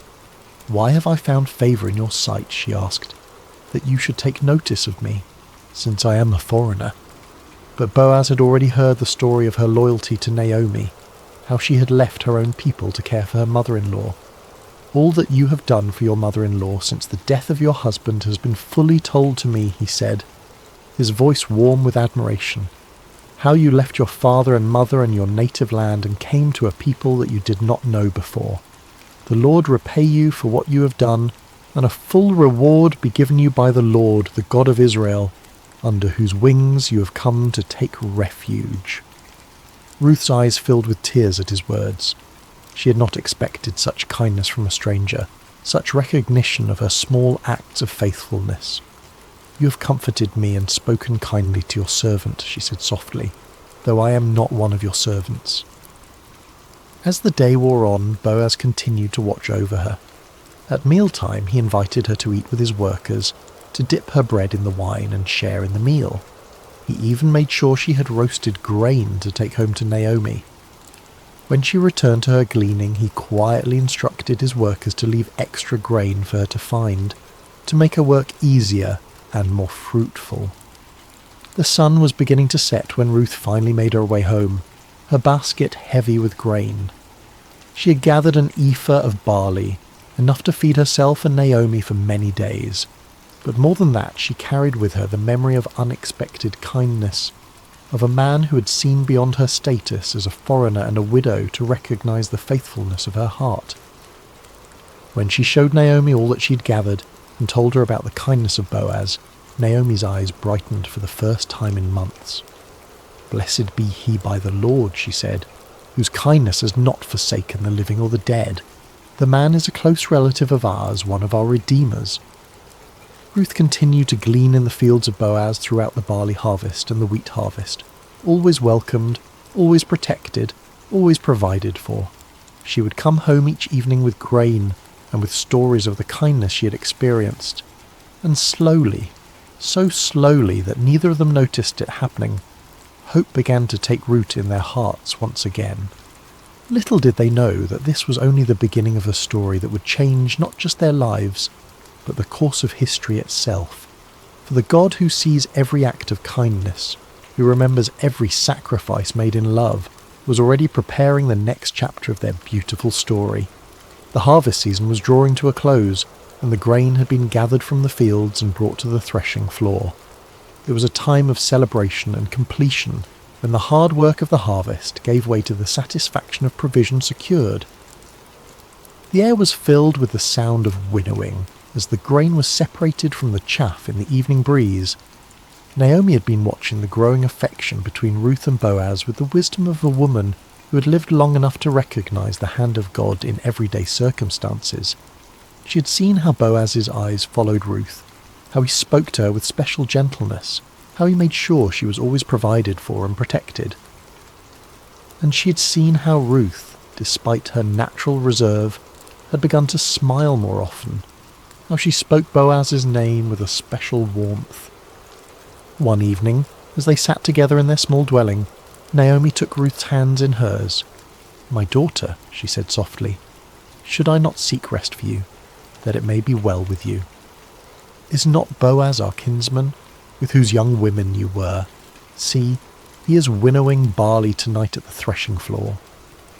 Ruth listened carefully as Naomi explained the custom of the kinsman redeemer, how a close relative had the right and responsibility to marry a widow to preserve the family line and inheritance. It was not just about marriage, but about redemption, about restoring what had been lost, about ensuring that the names of the dead were not forgotten. "Wash therefore and anoint yourself," Naomi continued, "and put on your cloak and go down to the threshing floor. But do not make yourself known to the man until he has finished eating and drinking. But when he lies down, observe the place where he lies. Then go and uncover his feet and lie down, and he will tell you what to do." It was a bold plan, one that required great courage and faith. Ruth would be placing herself in a vulnerable position, trusting in the character of a man she had come to respect and admire. But she had learned to trust Naomi's wisdom, and more than that, she had learned to trust the God who had been guiding her steps from the very beginning. "All that you say I will do," Ruth replied simply. As the sun set and the first stars appeared in the clear night sky, Ruth prepared herself carefully. She bathed and anointed herself with fragrant oil, then put on her best garment. But this was not about seduction or manipulation. This was about approaching a good man with dignity and respect, trusting in his honour and in the customs that governed their society. The threshing floor was a place of hard work and celebration, where the grain was separated from the chaff and the harvest was completed. By the time Ruth arrived, the work was done, and the men had eaten and drunk and told stories under the stars. The atmosphere was one of contentment and satisfaction, of work well done and provision secured. Ruth waited in the shadows, watching as Boaz finished his meal and settled down to sleep beside the heap of grain. It was his responsibility to guard the grain through the night, to ensure that nothing was stolen or damaged. The night was warm and peaceful, filled with the sounds of crickets and the gentle rustle of the evening breeze. When all was quiet and Boaz was sleeping peacefully, Ruth approached with silent steps. Her heart was beating fast, but her movements were sure and deliberate. She gently uncovered his feet and lay down, then waited in the darkness for him to wake. It was midnight when Boaz stirred, suddenly aware of someone at his feet. He was startled but not afraid, turning carefully to see who was there. In the dim starlight he could make out the form of a woman, and he recognized her immediately. "Who are you?" he asked softly. "I am Ruth, your servant," she replied, her voice steady despite her racing heart.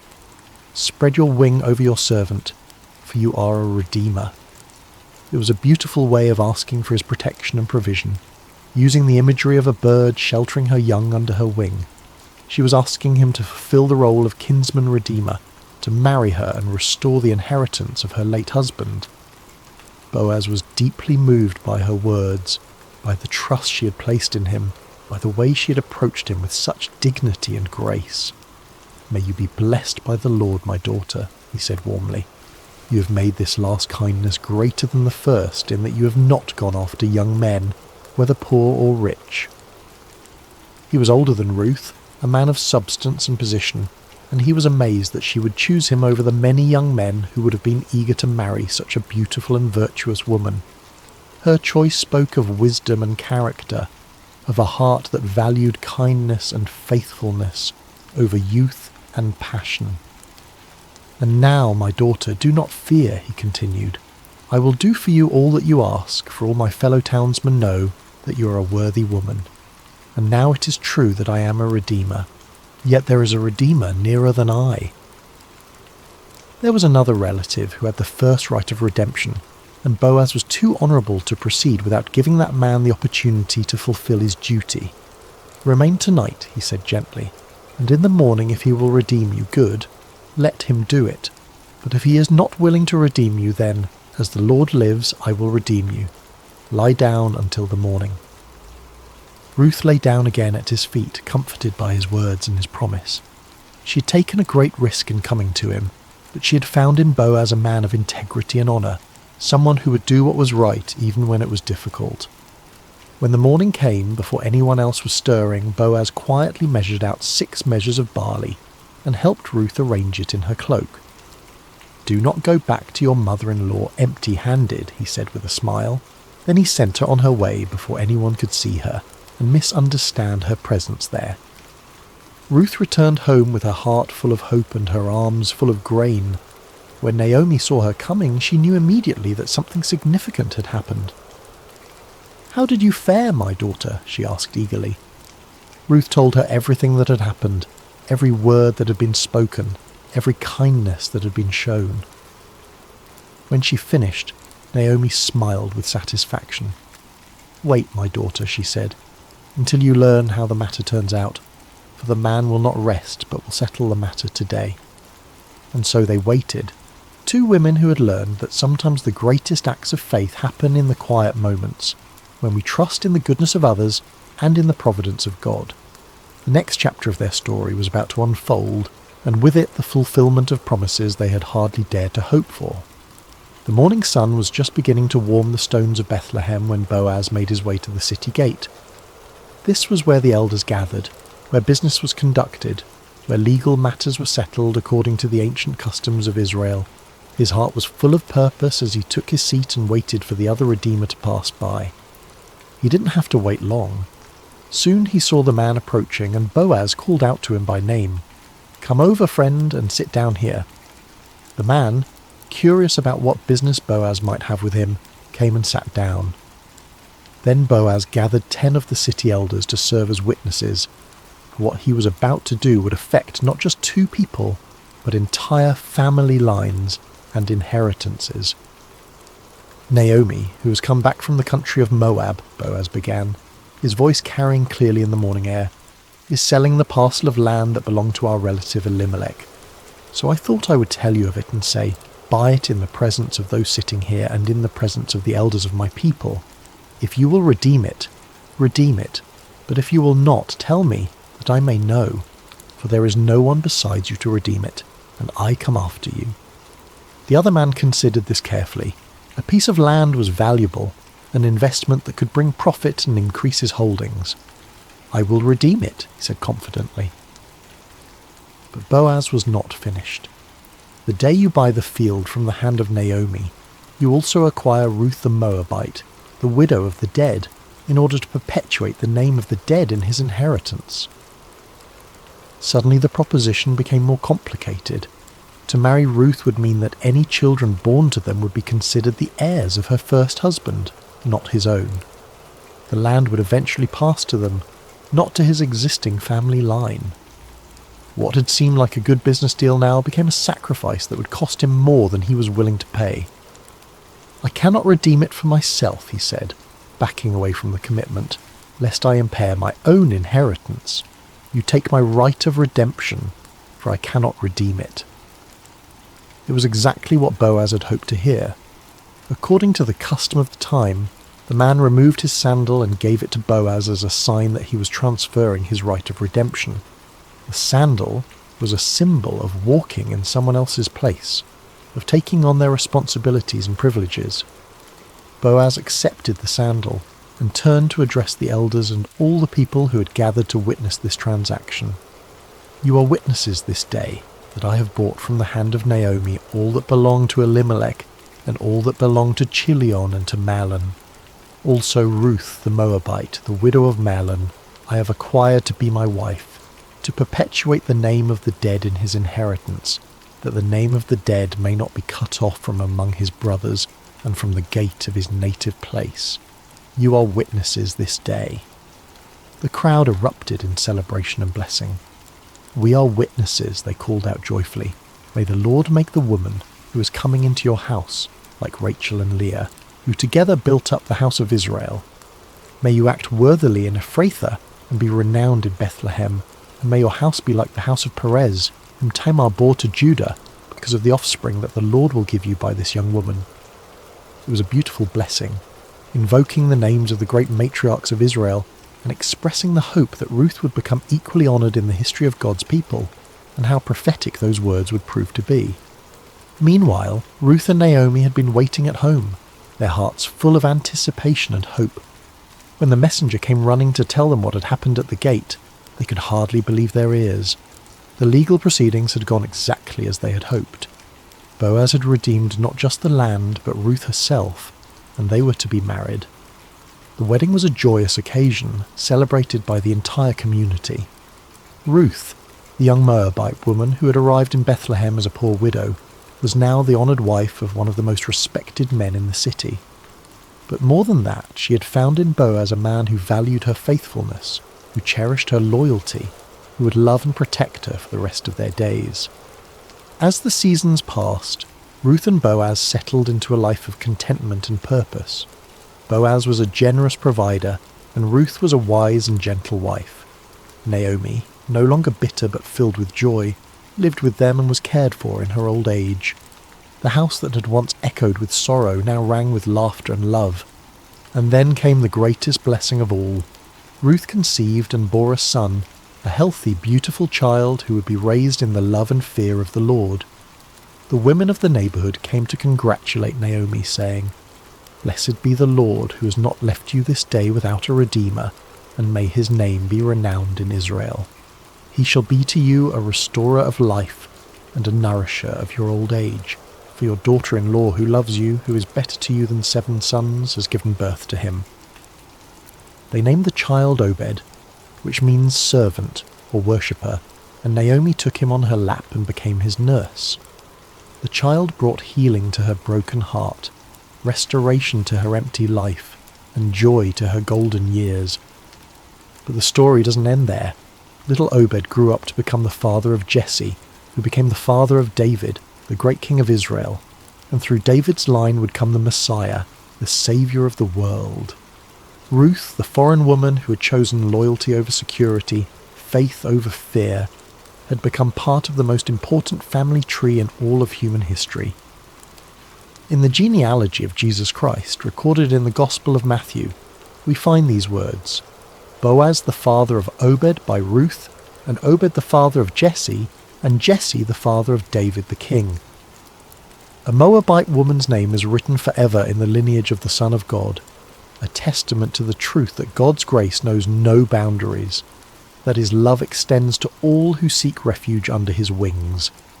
Ruth's story teaches us that faithfulness in small things leads to blessing in great things, that loyalty and love are never wasted, that God can take our deepest sorrows and weave them into his greatest joys. She reminds us that sometimes the most profound acts of faith happen not in grand gestures, but in quiet decisions to remain faithful, to keep loving, to keep trusting, even when we cannot see the end of the story. As we come to the end of Ruth's story, let us pause beside these still waters and reflect on the gentle truths that flow through this ancient tale. Like a quiet stream that shapes the landscape over time, Ruth's life teaches us lessons that can transform our own journey of faith. Ruth's story shows us the profound power of remaining faithful, even in seasons of pain and uncertainty.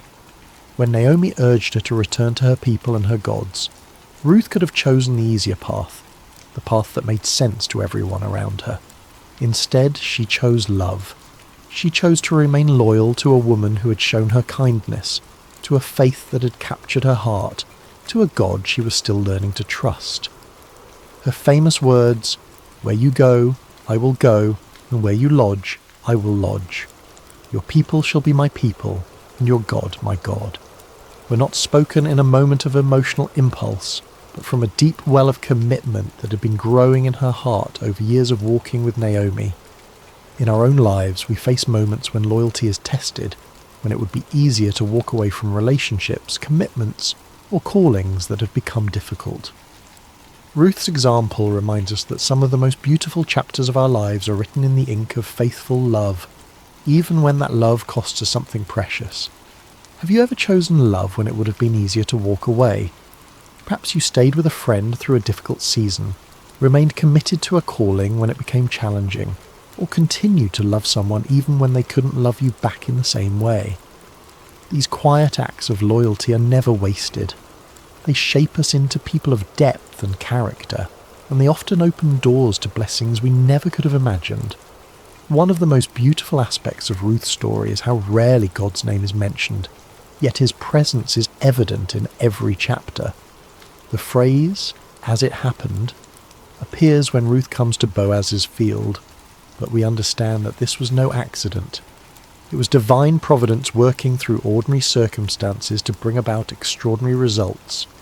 God's guidance in Ruth's life came not through burning bushes or angelic visitations, but through the kindness of a stranger, the wisdom of a mother-in-law, and the legal proceedings at a city gate.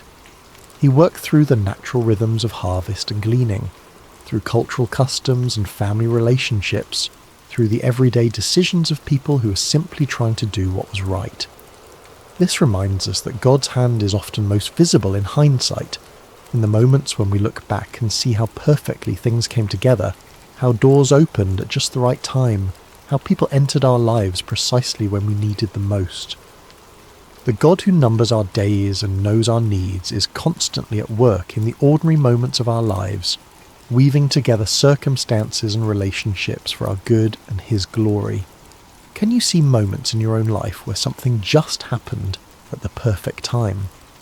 Perhaps you met a lifelong friend in an unexpected place, discovered an opportunity through a chance conversation, or found help arriving just when you needed it most.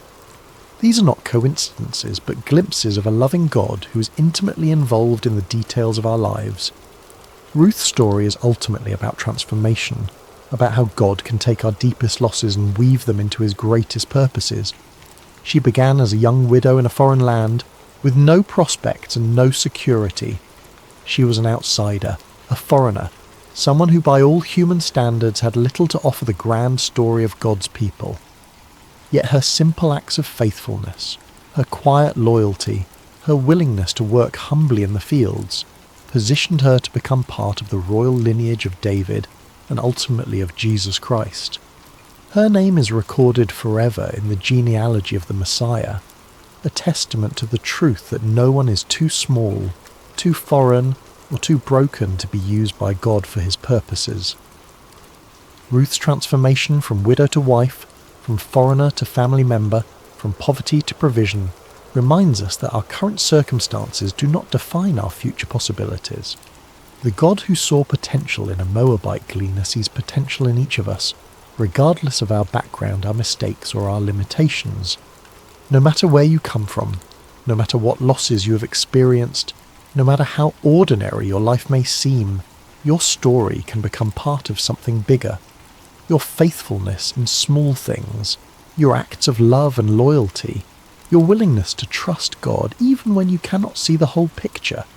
These are the threads that God uses to weave his magnificent tapestry of grace. Perhaps you are in a season of loss right now, wondering if your pain has any purpose, if your faithfulness matters, if your small acts of love make any difference. Ruth's story whispers hope into those questions. It reminds us that God wastes nothing, that he can bring beauty from ashes, that he specializes in writing stories of redemption and restoration. The title of Ruth's story, Beside Still Waters, comes from the 23rd Psalm, where David writes about the Good Shepherd who leads his sheep beside still waters and restores their souls. Ruth's life exemplifies this truth. In the midst of chaos and uncertainty, she found peace in her commitment to love and faithfulness. In the midst of loss and grief, she discovered that God's provision was always enough for each day. Her story teaches us that peace is not the absence of problems, but the presence of God in our problems. It is not found in perfect circumstances, but in perfect trust. Ruth faced real challenges, real losses, real fears, but she faced them with a spirit of quiet faith and humble obedience. The still waters of God's peace are available to us in every season of life. They flow not from our circumstances, but from our relationship with the one who is the source of all peace. When we, like Ruth, choose to trust in God's goodness, even when we cannot see his plan, when we choose to remain faithful even when the path is unclear, we find ourselves beside still waters where our souls can be restored. As you drift toward rest tonight, may you carry with you the gentle strength of Ruth's example. May you know that even in quiet places, even in fields of sorrow, even in long roads and sleepless nights, grace is never far away. The God who saw Ruth's faithfulness, who provided for her needs, who wove her story into his greater plan, is the same God who sees you tonight. Your acts of loyalty may seem small, but they matter. Your faithfulness in ordinary moments is building something beautiful. Your willingness to trust when you cannot see the whole picture is positioning you for blessings you cannot yet imagine. Rest now in the peace that comes from knowing you are held by a love that will never let you go, guided by a wisdom that sees the end from the beginning, and called into a story that is bigger and more beautiful than you can possibly imagine. May you sleep beside still waters, where your soul can be restored, your strength can be renewed, and your hope can be refreshed for whatever tomorrow may bring. The God who led Ruth from loss to legacy, from sorrow to joy, from emptiness to fullness is leading you too, and his plans for you are good. Sweet dreams, dear friend. May you wake tomorrow with the quiet confidence that comes from knowing you are deeply loved, perfectly guided, and part of a story that extends far beyond what you can see. Like Ruth, who could never have imagined that her simple decision to stay loyal to Naomi would lead to her becoming the great-grandmother of King David, you too are part of a tapestry being woven by hands far wiser than your own. Your faithfulness today, your love tomorrow, your trust in the unseen God who walks beside you, these are the threads that he is using to create something beautiful, something lasting, something that will echo through generations. Rest now in the shadow of his wings, knowing that you are safe, you are seen, and you're more precious than you know. The same God who led Ruth beside still waters is leading you too, and his love will never fail. Amen. Hello, dear friend, and welcome to Sacred Slumber. Before we begin tonight's story, I'd love to know, how has your day been? Whether you're listening to this in the quiet hours of evening, perhaps as the sun sets wherever you are in the world, or if it's late at night and you're ready to rest, I hope you'll find peace in the story we're about to share together. Are you listening from a cosy bedroom in America, perhaps from a small town in England, or maybe from somewhere across the vast expanses of Australia or Canada? Wherever you are, whatever time zone cradles you tonight, you're welcome here. If this is your first time with Sacred Slumber, I invite you to subscribe, so these stories can accompany you through many peaceful nights ahead. Now, let's settle in together and journey back to an ancient time, to a small town called Zarephath, where a miracle unfolded that would echo through the ages. The sun blazed mercilessly over the land of Israel, its rays beating down upon cracked earth and withered fields. For 3 long years, not a single drop of rain had fallen from the brass-coloured sky. The rivers had dwindled to dusty beds, lined with sun-bleached stones, and the wells that once bubbled with fresh water now echoed hollow when a stone was dropped into their depths. This terrible drought was no accident of nature. It was the judgment of the Almighty God upon a nation that had turned away from him. King Ahab, weak and easily swayed, had married the pagan princess Jezebel, and together they had led Israel into the worship of false gods, Baal, the supposed god of rain and fertility, and Asherah, the goddess of the sea. Golden calves and wooden idols dotted the landscape, where altars to the true God once stood. Into this spiritual darkness had stepped a man unlike any other, Elijah the Tishbite, a prophet wrapped in rough camel's hair, his eyes blazing with the fire of divine purpose. He had confronted King Ahab with words that still rang in the air. As the Lord God of Israel lives, before whom I stand, there shall not be dew nor rain these years, except at my word. For months after delivering this pronouncement, Elijah had hidden by the brook Cherith, east of the Jordan River. There in that secret place, ravens, those dark messengers of the wilderness, brought him bread and meat each morning and evening, while he drank from the brook's clear waters. It was a time of solitude and communion with God, but even this sanctuary could not last forever. Day by day, Elijah watched the brook grow shallower. The musical babbling that had once lulled him to sleep grew quieter until it was barely a whisper. Soon only scattered puddles remained, then mere dampness in the sand, and finally nothing but a dry bed where life-giving water had once flowed. It was then, when human resources failed and earthly security vanished, that the word of the Lord came to Elijah again. Arise, go to Zarephath, which belongs to Sidon, and dwell there. See, I have commanded a widow there to provide for you. Zarephath. The name meant a place of refining, and how fitting it would prove to be. This small Phoenician town, nestled along the Mediterranean coast north of Israel, was under Gentile rule, beyond the borders of the chosen people, in a land where Baal and Asherah were worshipped openly. Yet it was here, in this unlikely place, that God would work one of his most tender miracles. So Elijah gathered his simple possessions, his mantle, his staff, and the unwavering faith that had sustained him through these years of drought and hiding. The sun was high as he began his journey northward, his feet raising small clouds of dust from the parched earth. Behind him lay the dried brook and the memories of miraculous provision. Ahead lay uncertainty, but also the promise of God's continued care. As he walked, Elijah might have pondered the strangeness of God's ways. Here was a Hebrew prophet, a man who had proclaimed judgment upon Israel for their worship of foreign gods, now being sent to a foreign land, where those very gods were revered. Yet if the years had taught him anything, it was that the Lord's thoughts were higher than his thoughts, and the Lord's ways past finding out.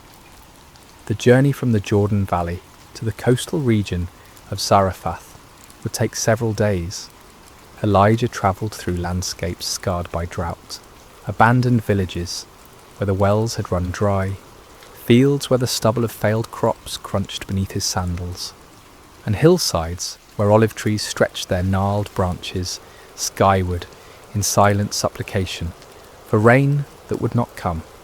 At night he slept under stars that seemed to burn with unusual intensity in the clear, dry air.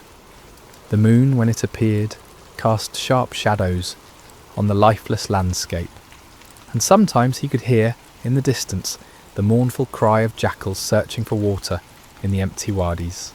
But even as the physical landscape spoke of judgment and desolation, Elijah's heart remained anchored in hope. The same God who had sent ravens to feed him, who had made water spring from rock for Moses, who had provided manna in the wilderness for the children of Israel, had promised that a widow in Zarephath would care for him. It seemed impossible, even absurd.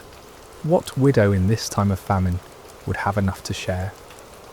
Yet Elijah had learned that impossibility was often the very stage upon which God chose to display his glory. On the third day of his journey, the scent of the sea began to reach his nostrils, carried on breezes that offered little relief from the heat, but spoke of his approaching destination. The landscape gradually changed from the brown hills of inland Palestine to the terraced slopes that descended toward the Mediterranean coast. In the distance, he could see the blue expanse of the Great Sea, its surface shimmering like hammered metal under the relentless sun. As he crested the final hill before Zarephath, Elijah paused to survey the town spread below him. It was modest in size, its flat-roofed houses clustered around a small marketplace, with narrow streets winding between them like tributaries of a dry river. The town's walls, though not as grand as those of the great cities, spoke of a community that had weathered many storms. Fishing boats lay pulled up on the beach, their nets spread out to dry, though in these days of little rain, even the sea seemed less generous with its bounty. Smoke rose from only a few chimneys, a sign that even here, far from Israel, the effects of the drought were being felt.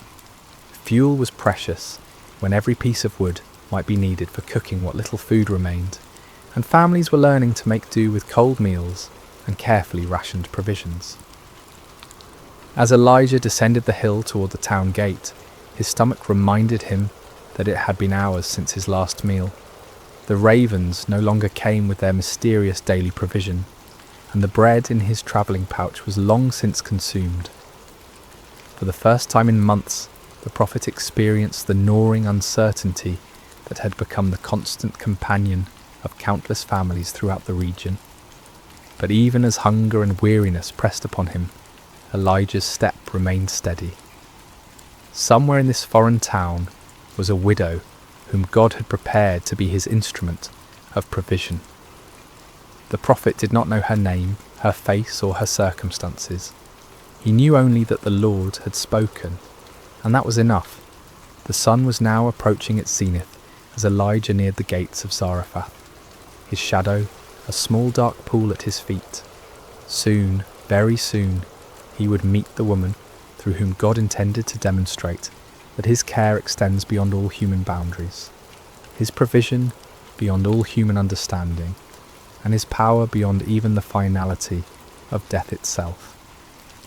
The stage was set for a miracle that would begin with a simple request for water and a piece of bread, but would culminate in wonders that neither the prophet nor the widow could have imagined. In this place of refining, in this encounter between a Hebrew man of God and a Gentile woman of faith, the character of the Almighty would be revealed in ways both tender and magnificent. The gates of Zarephath stood open in the midday heat, their wooden beams weathered and worn by countless seasons of sun and storm. As Elijah approached, he could see that the usual bustle of a town entrance was notably absent. No merchants haggled over goods, no children played in the dust, no elders sat in the shade discussing the affairs of the day. The drought and its accompanying famine had drained the life from this place, leaving behind only the essential movements of survival. Elijah's throat was parched from his long journey, and his lips were cracked from the dry air. Each step sent small puffs of dust up from the hard-packed earth, and the prophet found himself scanning the area, hopefully for any sign of a well or fountain. His eyes, accustomed to the blazing light of the Palestinian sun, squinted as he tried to make out the details of his surroundings. It was then that he noticed her, just outside the town gates near a grove of scraggly olive trees that had somehow managed to survive the prolonged drought. A woman was bent over, methodically gathering fallen sticks and dead branches. Her movements were slow and deliberate, speaking not of laziness but of the careful conservation of energy that comes from prolonged hunger. Her clothing, once perhaps a deep blue or brown, had faded to the nondescript colour of dust and wear, patched in several places with fabric that didn't quite match. As Elijah drew closer, he could see that she was neither young nor old, but somewhere in that middle season of life, where a woman's beauty becomes less about the freshness of youth and more about the character etched in her features by joy and sorrow, hope and disappointment. Her dark hair, streaked with premature grey that spoke of hardship born before its time, was partially covered by a worn headscarf that had slipped back as she worked. There was something in her posture, a weariness that seemed to go beyond physical exhaustion, that made Elijah's heart stir with compassion. This was a woman who had carried burdens, who had made hard choices, who had watched her resources dwindle day by day until she was reduced to gathering sticks in the heat of the day. The prophet paused for a moment, studying her face as she worked. In her features, he could read the story of the drought's impact on ordinary people. Her cheeks were hollow, her eyes shadowed with the particular kind of worry that comes from watching a child grow thin. Yet there was also a quiet dignity about her, a refusal to surrender to despair, even in the face of seemingly impossible circumstances. "Excuse me," Elijah called softly, his voice rough from thirst and travel. The woman looked up, startled. Her eyes widened slightly as she took in the appearance of this stranger. His rough clothing, his weathered features, the staff in his hand that marked him as a traveller from far away. In her gaze, Elijah could see the wariness that had become second nature to people in these hard times. Strangers might bring news, trade or help, but they might also bring additional mouths to feed when food was already desperately scarce. "Please," Elijah continued, his manner gentle and respectful, "could you bring me a little water in a cup, that I may drink?" The request hung in the air between them. Water, in this time of drought, was precious beyond measure. Every drop had to be carried from wells that were increasingly distant and depleted. Yet something in the prophet's manner, perhaps the genuine need in his voice, or the courtesy with which he had made his request, caused the woman to hesitate rather than refuse outright. She studied his face for a long moment, as if trying to read his character in his features. What she saw there must have reassured her, for she slowly straightened, her bundle of sticks still clutched in her arms. "I will bring you water," she said simply, her voice carrying the accent of this coastal region, but also a warmth that suggested a heart not yet hardened by suffering. As she turned toward the town, Elijah felt a stirring of gratitude. Here, in this foreign place, this Gentile woman was willing to share her precious water with a Hebrew stranger. It was a small act of kindness, but in a world grown harsh with want, small kindnesses took on the weight of great acts of mercy. But the Lord had sent him here for more than water, and Elijah knew that his true test and hers was yet to come. "Wait," he called gently, as she began to walk away, "and please bring me a morsel of bread in your hand." The woman stopped as if struck. She turned back to him, and now her face bore an expression of such profound sadness that Elijah felt his heart constrict. The weariness he had noticed before was nothing compared to the look of desperate finality that now clouded her features. "As the Lord your God lives," she replied, and there was no anger in her voice, only a crushing weariness and the terrible honesty of someone who has nothing left to lose.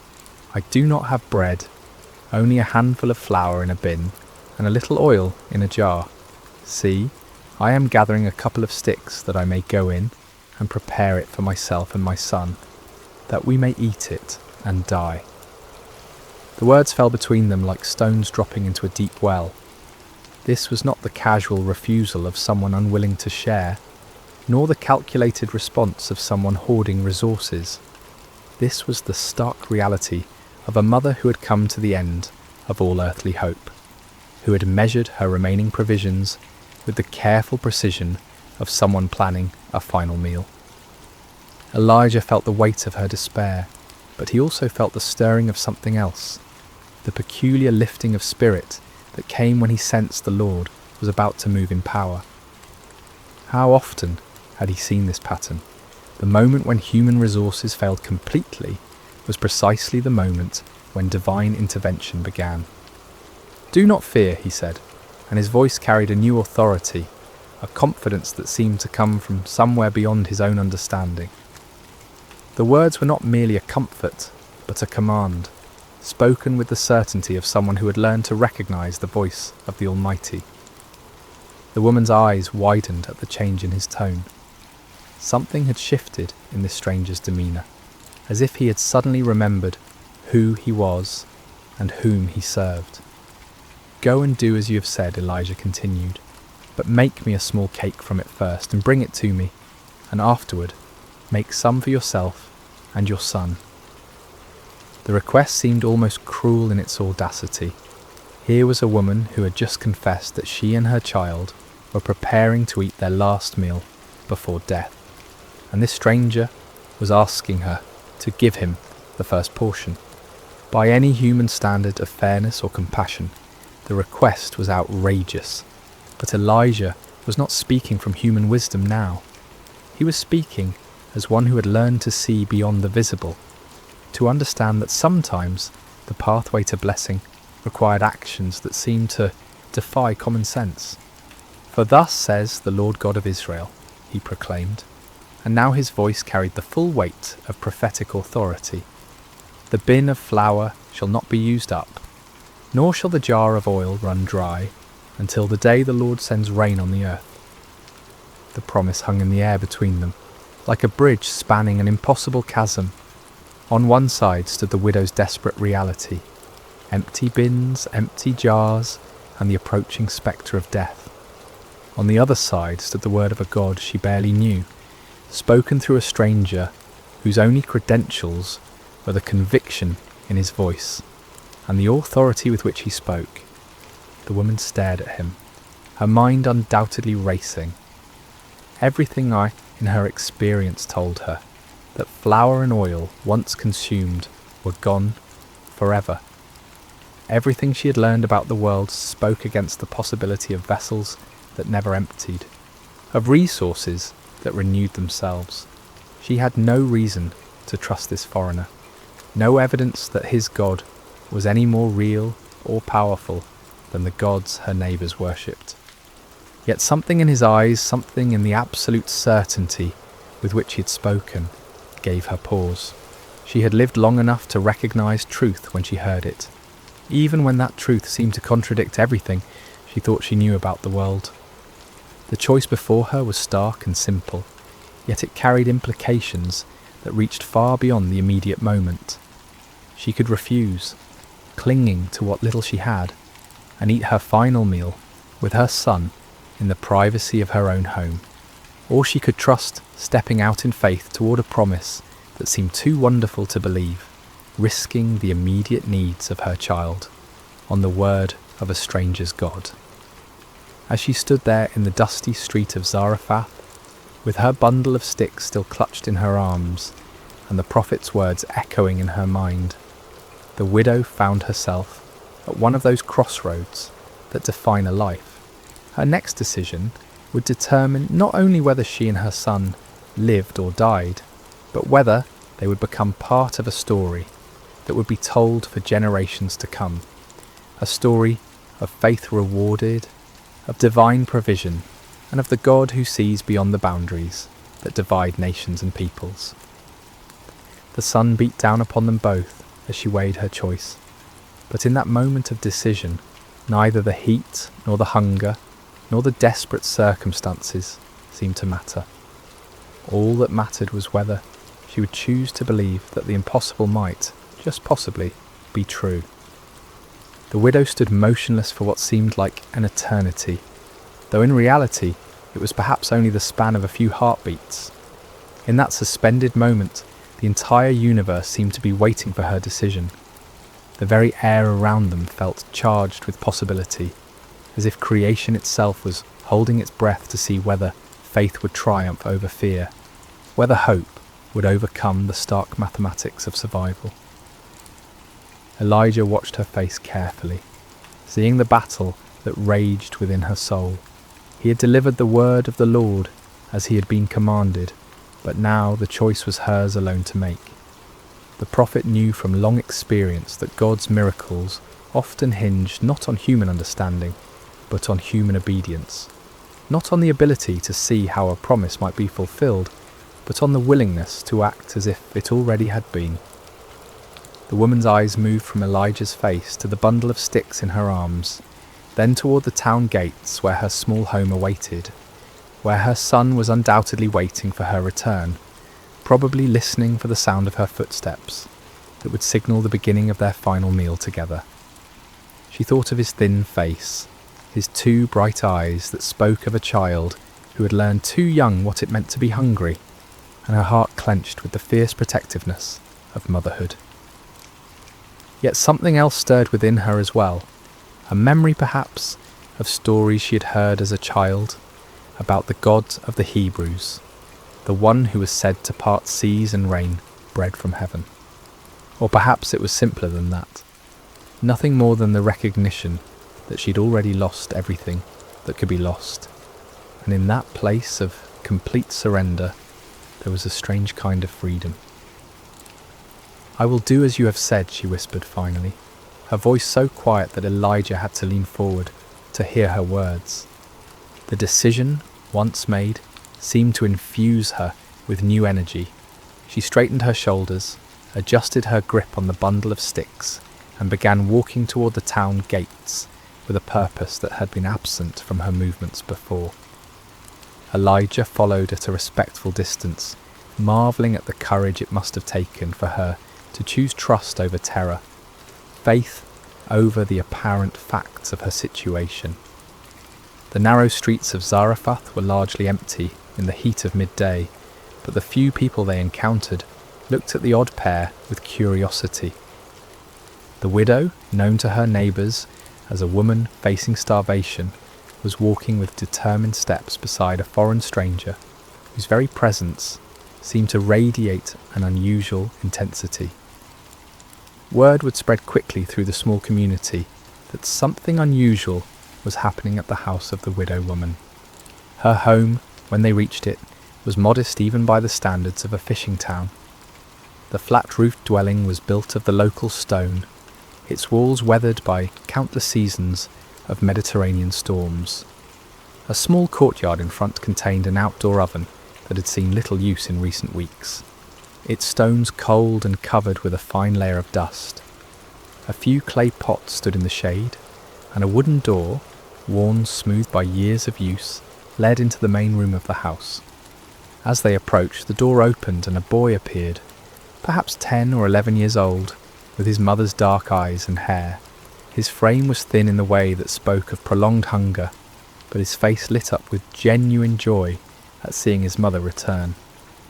That joy dimmed slightly as he noticed a stranger accompanying her, replaced by the cautious curiosity of a child who had learned to be wary of unexpected changes in routine.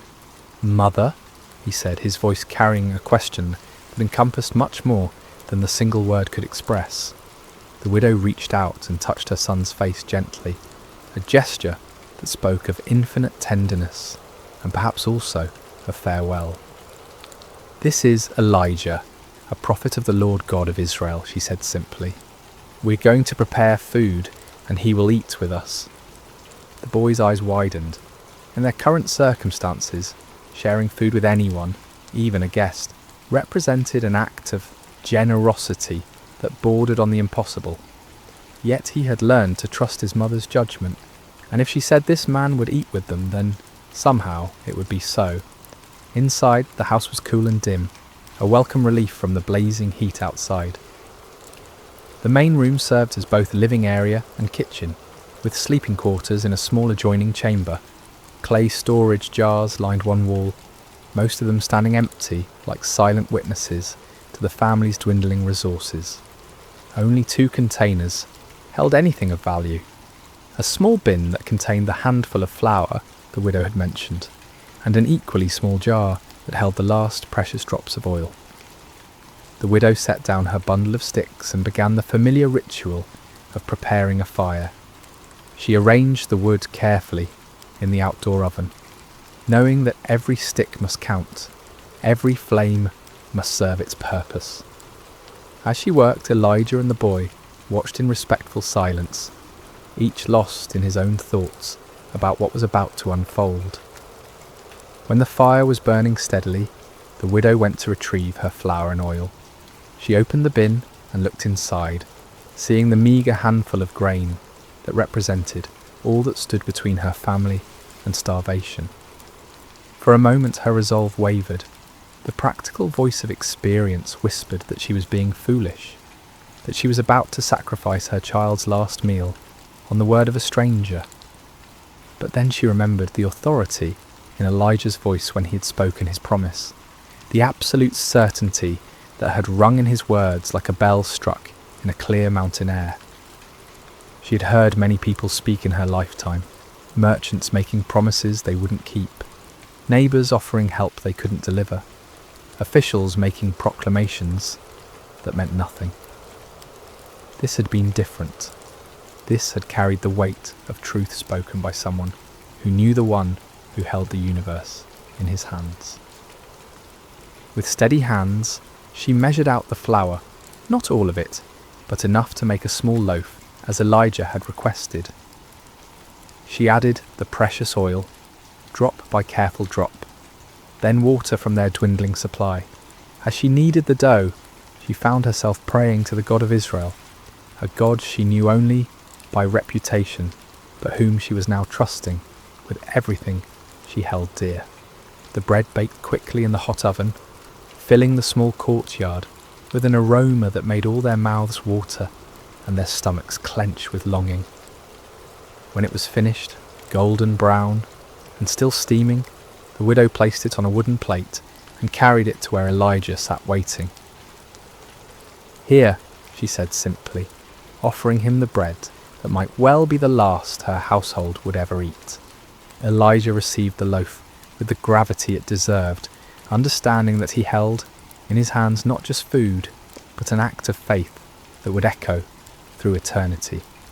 He broke it carefully, offering portions to both the widow and her son before taking any for himself. The bread was simple fare, coarse flour baked with skill born of necessity, but it tasted like the finest feast to 3 people who had known real hunger. As they ate, a comfortable silence settled over the small courtyard. The bread satisfied their immediate hunger, but more than that, it seemed to nourish something deeper. Hope, perhaps, or the peculiar peace that comes from taking a step of faith and finding solid ground beneath one's feet. When the meal was finished, the inevitable moment arrived. The widow rose to check her storage containers, knowing that according to every law of nature and economy, they should now be empty. The flour bin should contain nothing but dust and remnants, the oil jar nothing but the stained clay at its bottom. She opened the flour bin first, and her breath caught in her throat. Where she had expected to find emptiness, there was flour, not the handful that had remained before, but the same amount that had been there that morning. Her hands trembled as she reached into the jar, running the grain through her fingers to assure herself that she was not dreaming. Next came the oil jar. She lifted it carefully, feeling its weight, hearing the liquid slosh against the sides.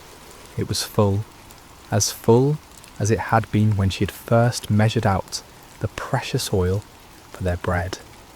"Mother," her son whispered, seeing the wonder and disbelief that played across her features. "The word of the Lord is true," she breathed, her voice filled with awe. "The flour and oil have not diminished. They are just as they were before." From that day forward, the miracle continued. Each morning, the widow would wake expecting to find her containers empty, only to discover them filled with the same amounts they had held the day before. She would measure out flour for the day's bread, pour oil for cooking, and use what was needed to sustain her household and their guest. But each time she checked, morning, noon, and evening, the levels remained constant, as if invisible hands were replenishing what had been taken. Word of the miracle spread slowly through Zarephath. Neighbours who had expected to attend a funeral instead saw smoke rising daily from the widow's oven. They saw the boy playing in the courtyard with more energy than he had shown in months. They saw the foreign prophet living in their midst, his presence somehow bringing blessing rather than burden to the household that sheltered him. Some whispered that it was sorcery, others that the gods were showing favour to the widow for her kindness to strangers. But the widow herself knew better.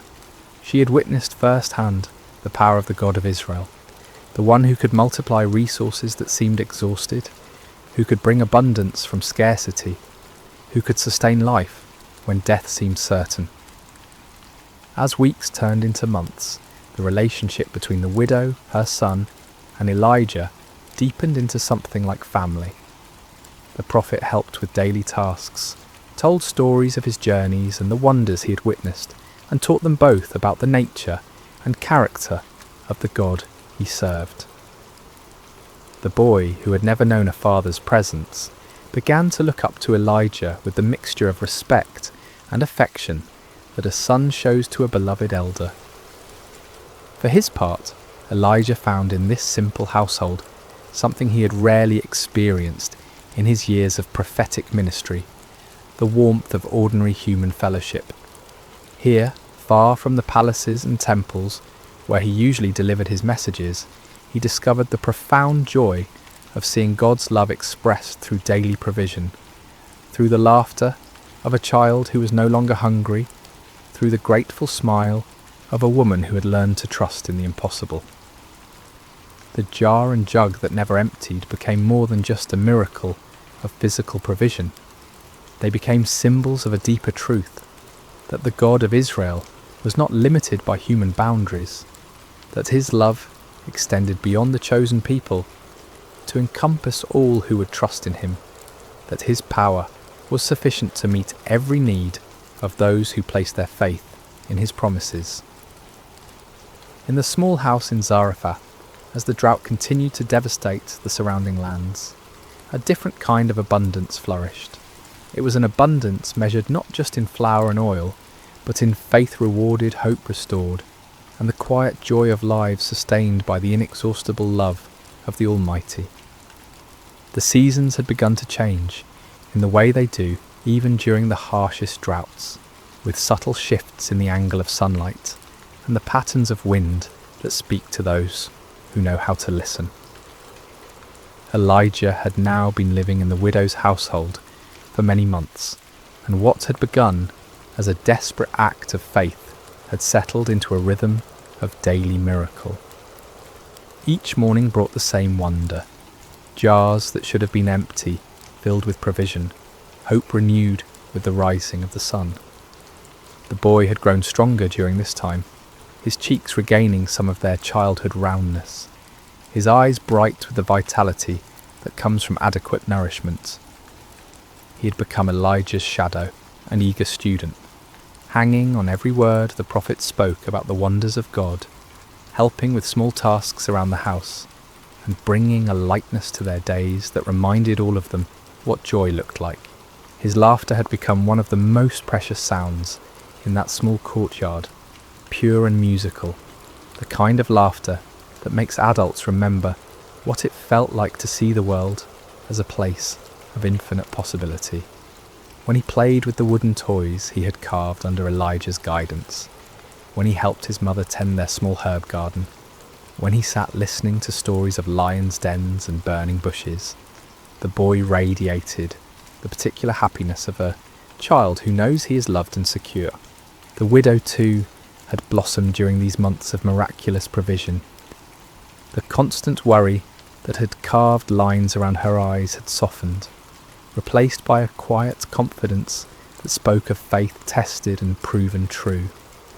She had learned to trust not just in the daily renewal of flour and oil, but in the character of the God who provided them.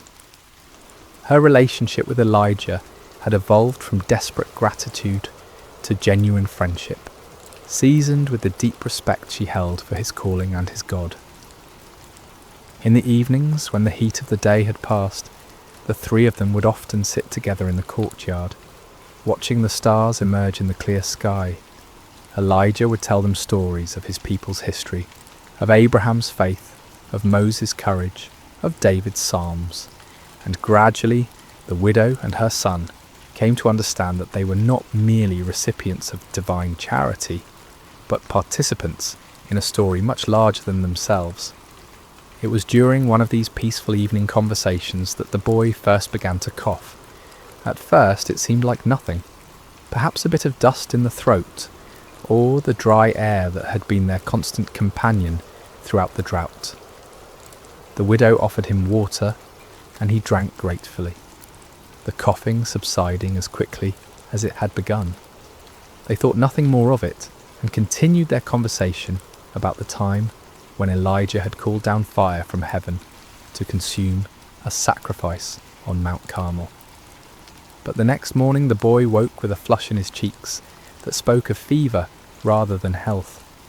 His mother noticed immediately, the way mothers always do, and pressed her palm to his forehead with the practised concern of one who had nursed many childhood illnesses. He was warm, not dangerously so, but enough to cause worry. "It's nothing serious," she assured Elijah when she saw the concern in the prophet's eyes. "Children often take fevers during the changing of seasons. I have herbs that will help, and with rest he'll be well in a few days." Elijah nodded, but something in his spirit was troubled. He had learned over his years of walking with God to pay attention to such stirrings, even when they seemed to contradict the evidence of his natural senses. Still, he kept his concerns to himself, and joined the widow in tending to the boy with all the skill and care they could muster. For 2 days the illness seemed manageable. The boy remained in bed, accepting the herbal teas his mother prepared, sleeping more than usual, but still able to sit up and take some nourishment. His fever rose and fell in the typical pattern of childhood ailments, and there were moments when he seemed almost his normal self, asking Elijah to tell him again about the ravens that had brought bread and meat to the brook Cherith. But on the third morning, something changed. The boy's breathing became laboured, and his fever spiked higher than before. His eyes, when he managed to open them, seemed to look through rather than at the people who bent over him with growing concern. The flush in his cheeks deepened to an alarming red, and his small body trembled with chills that no amount of blankets could warm. The widow worked with desperate efficiency, trying every remedy she knew. She brewed stronger teas from the herbs that had always worked before, applied cool cloths to bring down the fever, and held her son close when the chills made him shake uncontrollably. But despite all her efforts, his condition continued to deteriorate. Elijah found himself in a terrible position. He was a prophet, accustomed to speaking with divine authority about the will of God, yet here he felt helpless in the face of a child suffering. He prayed earnestly, seeking guidance, seeking healing, seeking any word from the Lord about what was happening and why. But the heavens seemed silent, offering no immediate answer to his urgent petitions. By the fourth day, the boy could barely keep his eyes open. His breathing had become so shallow that both his mother and Elijah found themselves leaning close, just to assure themselves that he was still alive. The widow had not slept in 2 nights, maintaining a constant vigil beside her son's bed, and the strain was beginning to show in every line of her face. Perhaps, she said to Elijah, during one of the boy's brief periods of peaceful sleep, perhaps we should send for the physician from the next town. I know we have little to pay him with, but surely the physicians have no more power over this illness than we do, Elijah replied gently. This is not a sickness that earthly medicine can cure. The words hung between them, carrying implications that neither wanted to fully acknowledge. If earthly medicine could not help, if the herbs and treatments that had always worked before were proving useless, then they were facing something beyond the normal course of illness and recovery. They were facing the possibility that God might be calling this beloved child home. On the 5th morning, as the sun rose with its customary indifference to human suffering, the inevitable happened. The widow, who had dozed fitfully in her chair beside the bed, was awakened by a silence that was somehow more alarming than any sound could have been. She looked at her son and knew immediately that something fundamental had changed. His face, which had been flushed with fever, was now pale and still. His chest no longer rose and fell with the rhythm of breathing. The boy was gone. The widow's scream of anguish pierced the morning air, a sound so raw and primal that it seemed to tear through the very fabric of hope itself. She gathered her son's lifeless body into her arms, rocking back and forth as tears streamed down her face. "What have you done to me, O man of God?" she cried, turning to Elijah with eyes blazing with grief and accusation. "Have you come to bring my sin to remembrance and to kill my son?" The words struck Elijah like physical blows.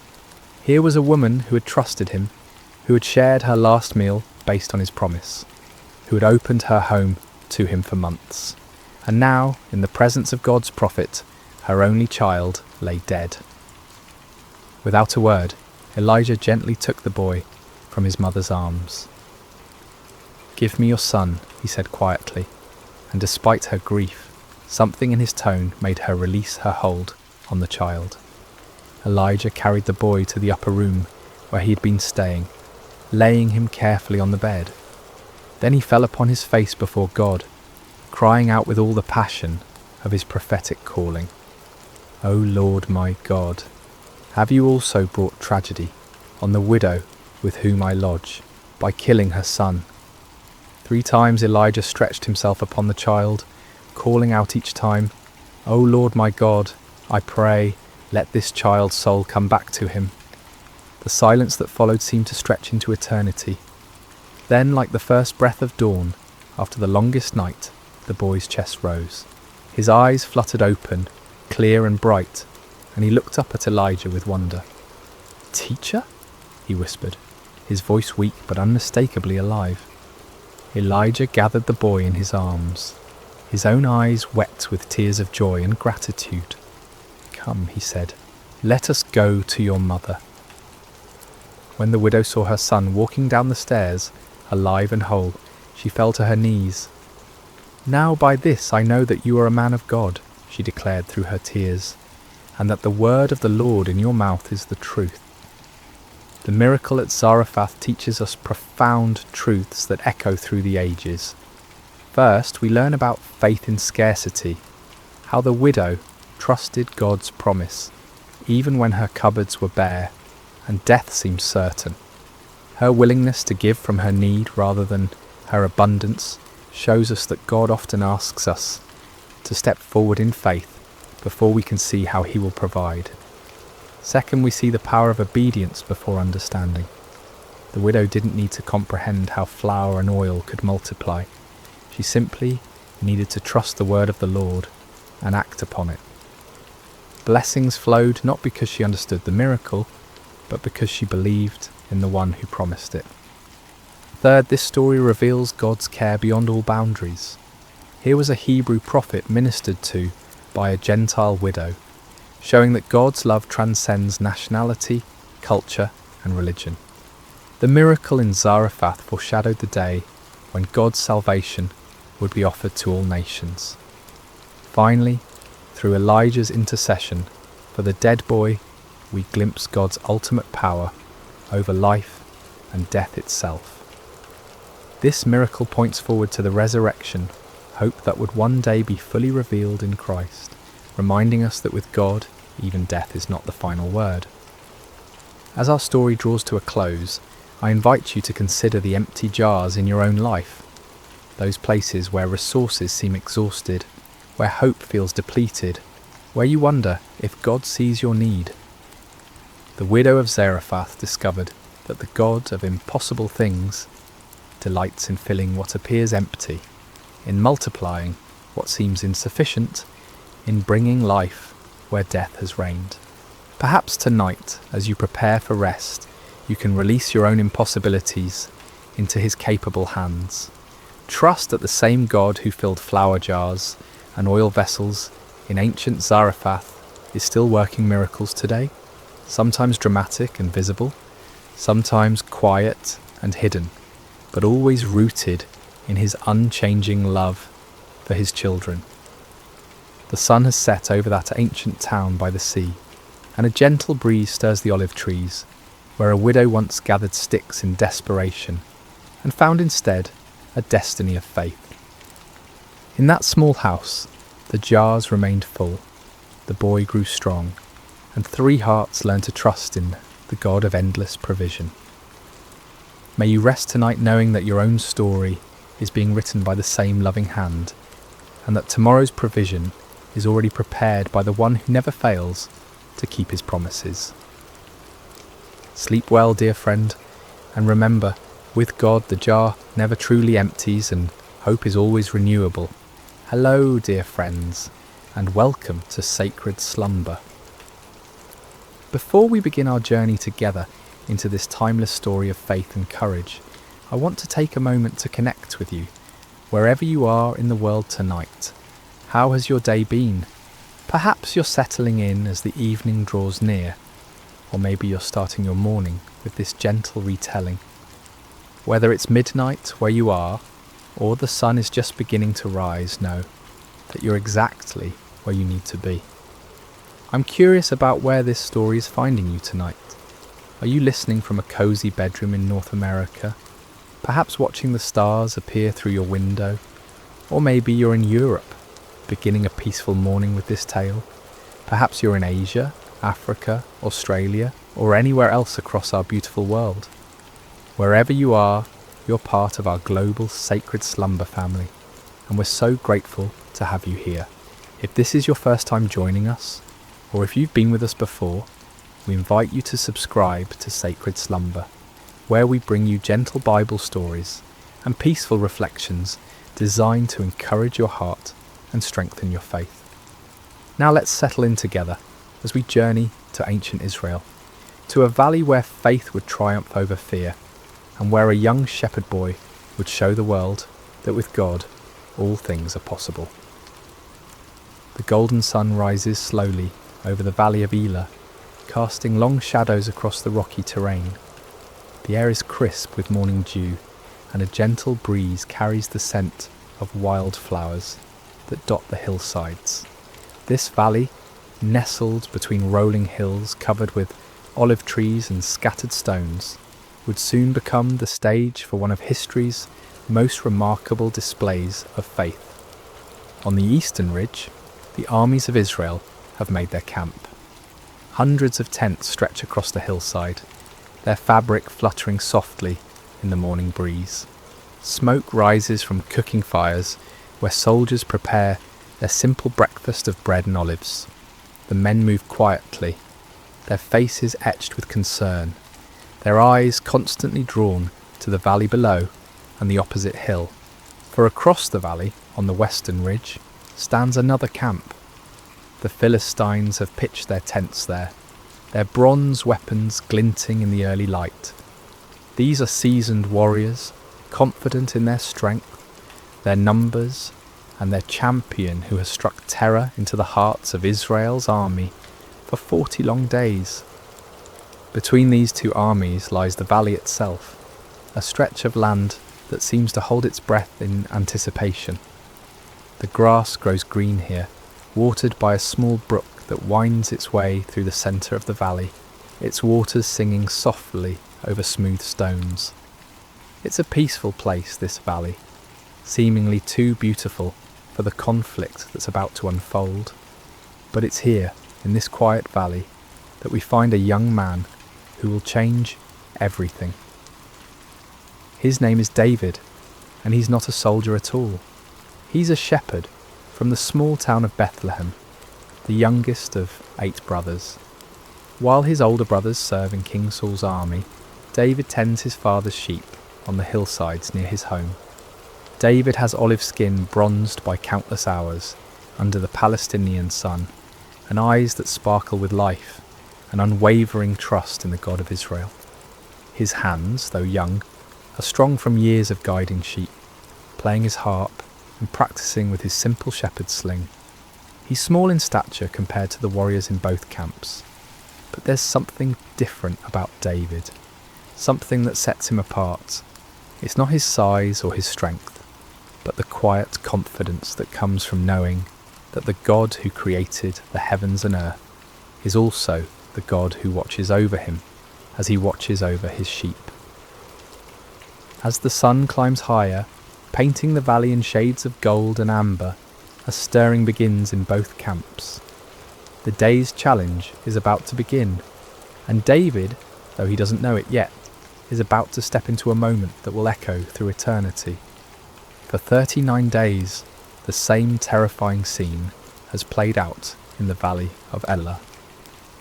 As the morning sun reaches its full strength, a massive figure emerges from the Philistine camp and strides down the hillside toward the valley floor. This is Goliath of Gath, and he is a sight that would make even the bravest heart tremble. Standing nearly 10 feet tall, Goliath is a giant among men. His frame is muscular and imposing, built like a fortress of flesh and bone. His bronze helmet catches the sunlight, and his scale armour gleams like the surface of a deep, dark sea. Each scale of his armour has been carefully crafted, overlapping like fish scales, to create an almost impenetrable defence. The armour alone weighs more than many men could carry, yet Goliath wears it as easily as another man might wear a simple tunic. In his massive hand he carries a spear, whose iron point is as large as a weaver's rod, and whose shaft is thick as a small tree. On his back hangs a bronze sword, and his legs are protected by bronze greaves that shine like mirrors. Walking before him is his armour-bearer, a man who would be considered large in any other company, but appears almost childlike next to his champion. As Goliath reaches the centre of the valley, near the gently flowing brook, he stops and turns to face the Israelite camp on the eastern hill. Then, in a voice that booms across the valley like thunder, he issues his daily challenge. "Why do you come out and line up for battle?" His voice echoes off the hillsides, causing birds to take flight from the olive trees. "Am I not a Philistine, and are you not the servants of Saul? Choose a man and have him come down to me. If he is able to fight and kill me, we will become your subjects. But if I overcome him and kill him, you will become our subjects and serve us." He pauses, letting his words sink in, and then continues with a sneer that the Israelite soldiers can hear even from their distant positions. "This day I defy the armies of Israel. Give me a man and let us fight each other." The challenge hangs in the morning air like a dark cloud. On the hillside, King Saul's army shifts nervously. These are not cowards, these soldiers of Israel. They are men who have fought battles and defended their homeland with courage. But Goliath represents something beyond normal warfare. He is not just a man. He seems like a force of nature, an unstoppable mountain of bronze and flesh. Among the Israelite ranks are 3 brothers, Eliab, Abinadab, and Shammah, sons of Jesse from Bethlehem. They stand with their fellow soldiers, feeling the same chill of fear that grips every man present. They've heard stories of giants in the land, descendants of the Anakim, who struck terror in the hearts of their forefathers. But seeing Goliath is different from hearing stories. His very presence seems to drain the courage from their hearts. King Saul himself, who stands head and shoulders above most men, feels small in comparison to this Philistine champion. The king who once stood fearlessly against Israel's enemies now finds himself at a loss. He has offered great rewards to any man who will face Goliath, riches beyond measure, his own daughter in marriage, and exemption from taxes for the victor's family. But for 39 days, no man has stepped forward.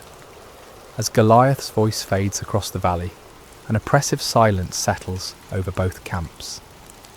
The Philistines are confident, almost jovial in their certainty. Their champion is invincible, and they know it. Soon all of Israel will bow before their might. But in the Israelite camp, fear has taken root like a poisonous vine. With each passing day, with each repeated challenge, that fear grows stronger. The soldiers begin to whisper among themselves. Some wonder if they should retreat. Others question whether God has abandoned them. The shadow of one man, one giant, is darkening the faith of an entire nation. Yet God, who sees all things, who knows the end from the beginning, has already prepared an answer to this seemingly impossible challenge. And that answer is not a mighty warrior or a skilled general. It's a young shepherd boy who at this very moment is walking the dusty roads that lead to the valley of Elah, carrying nothing more threatening than food for his brothers and cheese for their commander.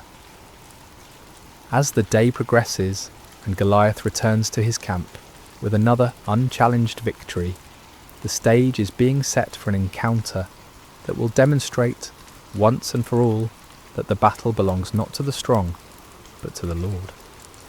The morning sun is climbing higher when David crests the hill overlooking the valley of Elah. He's been walking since before dawn, carrying a heavy pack filled with roasted grain and 10 loaves of fresh bread for his brothers and 10 cuts of cheese for their unit commander. His father Jesse, concerned about his son serving in King Saul's army, has sent David to check on them and bring them provisions. As David approaches the Israelite camp, he can hear the familiar sounds of an army preparing for battle. The clank of bronze armour, the scraping of swords being sharpened, and the low murmur of soldiers' voices. But there's something else in the air. Something David can sense even before he understands it. There's a tension here, a fear that seems to hang over the camp like morning fog. David makes his way through the camp, asking for directions to find his brothers. The soldiers he passes look weary, their faces drawn with anxiety. Some pace nervously, others sit quietly, staring toward the valley. This is not what David expected to find. Where is the courage of Israel's army? Where is the confidence that should come from serving the God who delivered them from Egypt and gave them this promised land? Finally, David spots his brothers among their unit, and his face brightens with joy. He hurries toward them, his pack bouncing on his shoulders, but as he greets Eliab, Abinadab, and Shammah, he notices that they too carry the same haunted expression as the other soldiers. "Father sent provisions," David says warmly, beginning to unpack the food. "He's been worried about you and wanted to make sure you have enough to eat." But before his brothers can respond fully to his greeting, a sound begins to build from across the valley. It starts as a low rumble and grows into the unmistakable boom of Goliath's voice. David stops unpacking and turns toward the valley, his eyes widening as he sees the massive figure striding down the hillside. Who is this uncircumcised Philistine that he should defy the armies of the living God? David asks, his voice filled not with fear, but with indignation. The words come naturally to him, spoken with the simple faith of someone who knows God personally, intimately, like a shepherd knows his flock. The soldiers around David stare at him in amazement. Some even step back, as if his words might bring Goliath's wrath down upon them. But David isn't speaking recklessly. He's speaking from a heart that has experienced God's faithfulness. In the quiet places, in the fields where he tends sheep, under the stars where he plays his harp and sings psalms to the God who made them. What will be done for the man who kills this Philistine and removes this disgrace from Israel? David continues, his voice carrying a confidence that seems foreign in this camp of frightened warriors. The soldiers explain about King Saul's promised rewards, but David barely seems to hear them. His focus is not on gold or marriage or tax exemption. His concern is for the honour of God and the reputation of God's people. How can this Philistine be allowed to mock the armies of the living God? How can Israel's soldiers allow this blasphemy to continue day after day? Word of David's questions and his bold words quickly spreads through the camp.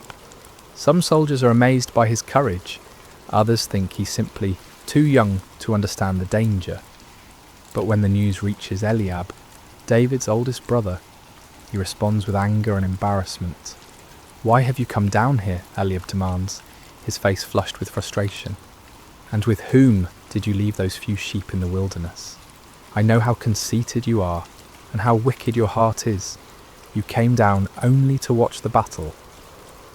Eliab's harsh words reveal the tension that can exist even in families when faith and fear collide.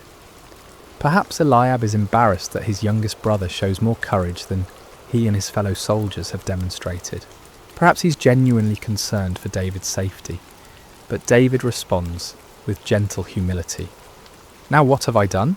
David asks calmly. "Can't I even speak?" He doesn't argue with his brother or defend himself harshly. Instead, he simply continues asking his questions, seeking to understand why no one has stepped forward to defend God's honour. Eventually, word of David's bold questions reaches King Saul himself. The king, desperate for any glimmer of hope, sends for this young man who speaks so fearlessly about facing the Philistine giant. When David is brought before him, Saul sees nothing impressive about this youth. David is small, young, with the sun-darkened skin of someone who works outdoors. He carries no sword, no armour, nothing that would mark him as a warrior. "Let no one lose heart on account of this Philistine," David says to the king with quiet confidence. "Your servant will go and fight him." King Saul looks at David in disbelief. "You are not able to go out against this Philistine and fight him," he says, his voice heavy with the weight of responsibility and fear. "You are only a young man, and he has been a warrior from his youth." But David's response comes from a wellspring of faith that has been tested and proven in the wilderness places where no one was watching.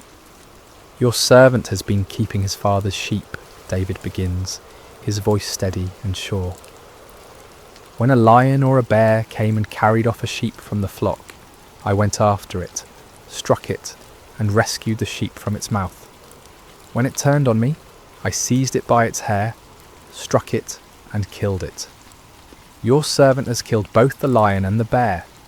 This uncircumcised Philistine will be like one of them, because he has defied the armies of the living God."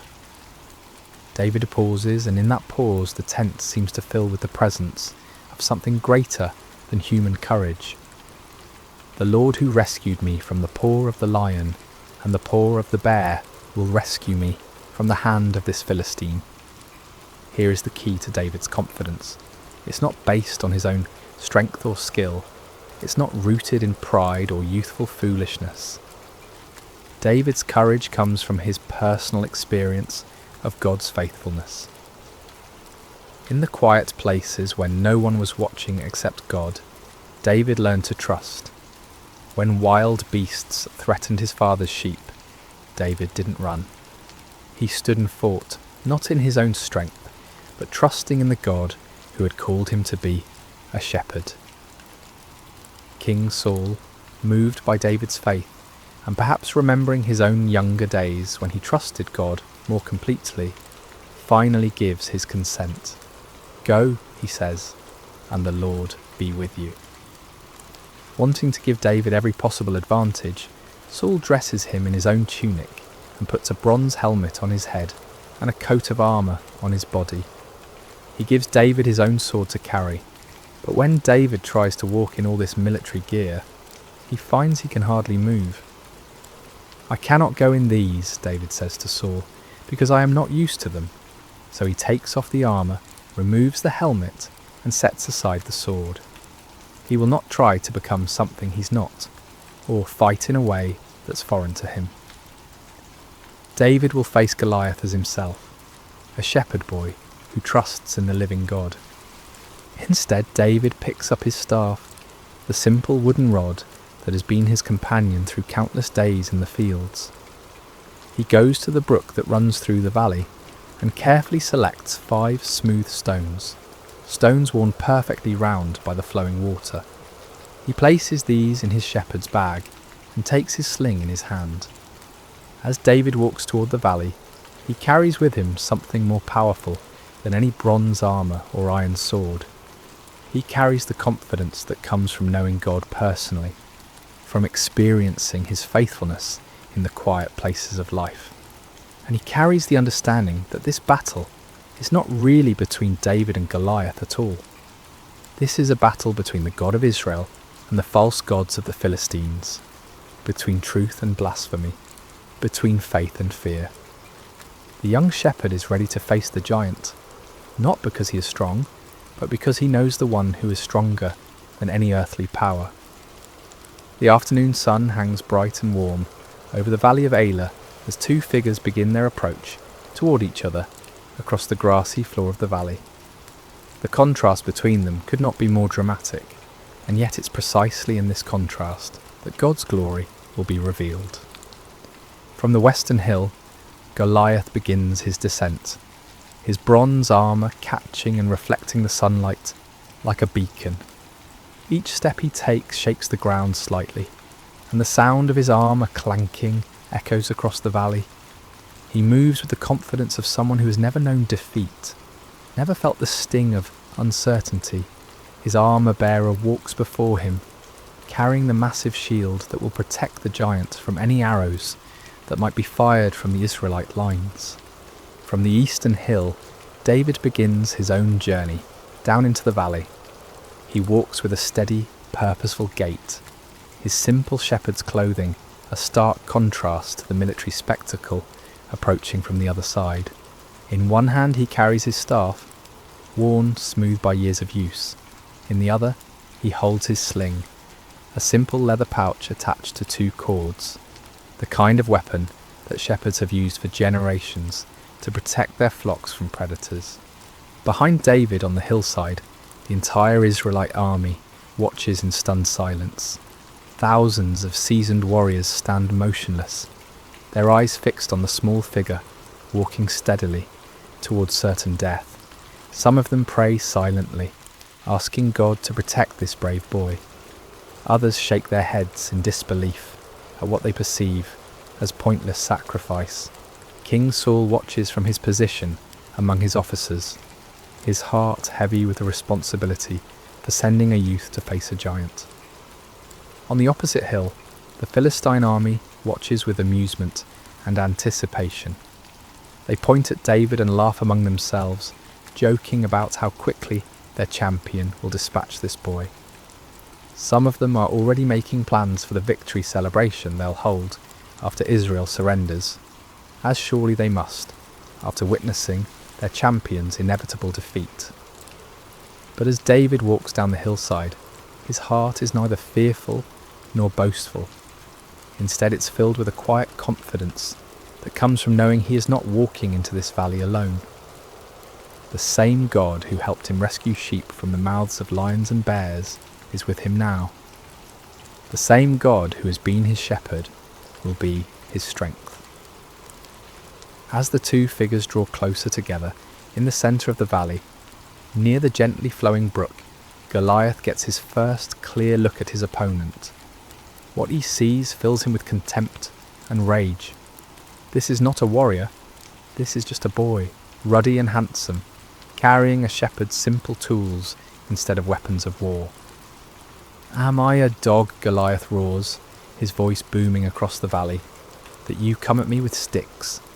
His anger at what he perceives as an insult burns hot. He expected Israel to send their greatest warrior, someone worthy of his attention. Instead, they've sent a child. Goliath continues his verbal assault, his voice carrying clearly to both armies. "Come here, and I'll give your flesh to the birds and the wild animals." The threat hangs in the air like the cry of a predator, and even some of the Philistine soldiers feel a chill at the cruelty in their champion's voice. But David, standing in the valley with the afternoon sun behind him, casting his shadow long across the grass, remains unshaken. When he speaks, his voice carries clearly across the valley, and every word is heard by both armies. "You come against me with sword and spear and javelin," David calls out, his young voice strong and clear.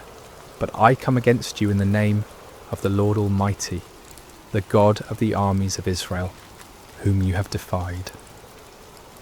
The words echo across the valley like a bell ringing, clear and pure and full of power. David continues, and as he speaks, something changes in the atmosphere of the valley. The mocking laughter from the Philistine hill begins to fade. On the Israelite side, soldiers lean forward, straining to hear every word. "This day the Lord will deliver you into my hands, and I'll strike you down and cut off your head. This very day I will give the carcasses of the Philistine army to the birds and the wild animals, and the whole world will know that there is a God in Israel. All those gathered here will know that it is not by sword or spear that the Lord saves. For the battle is the Lord's, and he will give all of you into our hands." David's words ring with prophetic power and absolute certainty. He's not boasting in his own strength or skill. Instead, he's making a declaration of faith, a public testimony to the power and faithfulness of the God of Israel. This battle, David understands, is not ultimately about military might or human courage. It's about the honour of God and the revelation of his power to both Israel and the surrounding nations. Goliath, enraged by what he sees as blasphemous arrogance from a mere boy, begins moving quickly toward David, his massive frame covering the ground with surprising speed. His armour clanks and his weapons gleam as he bears down on his small opponent like an avalanche of bronze and iron. But David doesn't flee. Instead, he runs toward Goliath, closing the distance between them with swift, determined steps. As he runs, he reaches into his shepherd's bag and takes out one of the smooth stones he selected from the brook. With practiced ease, born of countless hours protecting sheep, he places the stone in his sling. The sling is not a child's toy, though it may appear simple. In the hands of a skilled shepherd, it's a precision weapon capable of tremendous force. David has used his sling to drive off wolves and bears, to guide wandering sheep, and to strike targets with accuracy at considerable distances. Now as he runs toward Goliath, all those years of practice culminate in this single, crucial moment. With fluid motion, perfected through countless repetitions, David begins to swing the sling around his head, building momentum. The leather pouch whispers through the air as it spins, faster and faster. Goliath, seeing David's movement, may have raised his shield or adjusted his position, but his great size, which has always been his advantage, now works against him. He cannot change direction quickly, cannot dodge with the agility of a smaller man. At the perfect moment, when the geometry of angle and distance and momentum align exactly right, David releases one of the cords. The stone flies from the sling like an arrow, swift and straight and true, guided by skill and powered by faith. The stone strikes Goliath in the centre of his forehead, at the one spot where his bronze helmet doesn't protect him, with tremendous force. The sound of impact echoes across the valley like the crack of thunder. For a moment time seems suspended. The giant warrior, seemingly invincible, in his bronze armour stands motionless. Then, like a great tree falling in the forest, Goliath topples forward and crashes to the ground. The earth trembles under the impact of his massive frame. His weapons clatter beside him, his armour scrapes against the stones, and then there is silence. David runs to where Goliath lies and stands over the fallen giant. Finding no sword of his own, David draws Goliath's own massive sword from its sheath, and with effort befitting his size, uses it to cut off the giant's head, fulfilling his prophecy exactly as he had spoken it. Then David lifts Goliath's head high above his own, and his voice rings out across the valley one more time, "The battle is the Lord's." The silence that follows is profound and complete, broken only by the gentle sound of the brook flowing peacefully through the valley, washing the smooth stones that remain in David's shepherd's bag. The sight of their fallen champion creates an immediate and dramatic transformation in both armies. On the Philistine hillside, the confident laughter and casual conversation die away instantly, replaced by stunned silence and then growing panic. These seasoned warriors, who moments before were planning their victory celebration, now stare in disbelief at the impossible scene in the valley below. Their champion, their giant, their seemingly invincible Goliath lies motionless in the grass, his own sword in the hands of the shepherd boy, who stands triumphant beside his massive form. The psychological impact is devastating. If Goliath could fall to this young Israelite, what protection did they have? What power could stand against the God of Israel? On the eastern hillside, the transformation is equally dramatic, but runs in the opposite direction.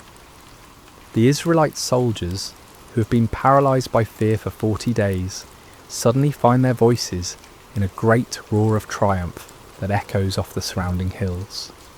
The sound builds and builds, a crescendo of relief and joy and renewed confidence that seems to shake the very foundations of the valley. "The Lord has given us victories," they cry. "God has delivered the Philistines into our hands." Swords are drawn from sheaths, not in fear this time, but in confidence. Spears are raised high, and the entire army begins to surge down the hillside like a mighty river breaking through a dam. King Saul, watching from his position among his officers, feels his own heart lift with amazement and gratitude. The burden of fear that has pressed down on him for weeks suddenly lifts, replaced by the returning memory of what it means to serve the living God. He gives the command that his army is already anticipating. Charge! The Philistine army, seeing the Israelites rushing toward them and having lost their champion and their confidence in a single moment, turns and flees. What had been an organised military force becomes a scattered mob running for their lives across the hills and valleys of the countryside. The rout is complete and devastating. But as the armies chase and flee across the landscape, David remains in the valley beside the brook, holding Goliath's head and looking up toward heaven with a heart full of gratitude. He has not forgotten, even in this moment of triumph, that the victory belongs to the Lord. This was never about David's skill with a sling. Though his years of practice were important, this was never about David's courage. Though his faith was essential, this was about God's power to save his people and his determination to show both Israel and the nations around them that he alone is God. David understands something that many of the celebrating soldiers rushing past him have not yet grasped. This victory in the valley of Elah is not an end in itself, but a beginning. It's a demonstration of what becomes possible when someone is willing to trust completely in God's power and step forward in faith, even when the circumstances seem impossible. As David picks up his simple staff and adjusts his shepherd's bag, still containing 4 unused stones, he reflects on the events of the day. This morning he was simply bringing food to his brothers. Now he has become the deliverer of Israel, the slayer of giants, the one through whom God chose to demonstrate his power to the nations. But David's heart remains humble. He knows that he was simply the instrument God chose to use. The smooth stones came from God's creation. The skill to use the sling came from God's provision of years in the wilderness. The courage to step forward came from God's faithfulness in past trials. Even the opportunity to be in the valley today came from God's sovereign orchestration of events. As the sun begins to set over the valley of Elah, painting the sky in shades of orange and purple, David begins the journey back up the hillside. Behind him, the brook continues to flow peacefully, its waters singing the same gentle song they sang this morning, as if nothing extraordinary had happened here at all. But everything has changed. Israel has been delivered from their enemies. The name of the Lord has been glorified before the nations. Fear has been replaced with faith, and despair has given way to hope. Most importantly, everyone who witnessed this day now knows with certainty that there is a God in Israel, and that the battle belongs to the Lord. The young shepherd boy who walked down into the valley, carrying only his simple faith and his trust in God, walks back up the hillside as a champion. But he carries with him the same faith and the same trust, because he understands that these were the real weapons that won the victory. Size and strength and bronze armour are nothing compared to the power of the living God when it flows through a heart that trusts him completely. As David rejoins the celebrating Israelite army, his brothers look at him with new eyes. Eliab, who scolded him harshly this morning, now embraces him with tears of joy and amazement. The soldiers who barely noticed the young shepherd this morning now gather around him with respect and wonder, eager to hear him tell the story of his victory. But David's first words are not about his own actions or his own courage. Instead, he lifts his eyes toward heaven and says simply, "Blessed be the Lord God of Israel, who has delivered his people this day." The victory belongs to the Lord, and David never forgets it. This understanding, this heart of worship and gratitude, even in the moment of triumph, is what will carry David through all the challenges that lie ahead in his remarkable life. For this is not the end of David's story, but the beginning. This day in the valley of Elah reveals the heart of a shepherd who will one day be king, a man after God's own heart, who will lead Israel with the same faith and trust he showed when facing a giant with nothing but a sling and the name of the Lord. As we reflect on this timeless story of David and Goliath, we discover that it offers us profound truths that speak directly to our own lives and challenges. The Valley of Elah becomes a classroom where God teaches us about faith, courage, preparation, and the source of true victory.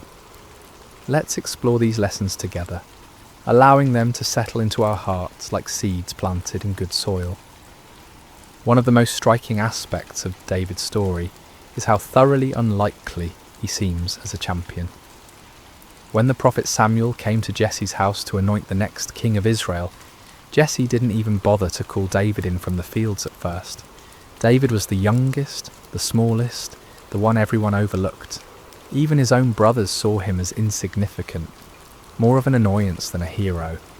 Yet God specifically chose this overlooked shepherd boy to accomplish what none of Israel's mighty warriors dared attempt.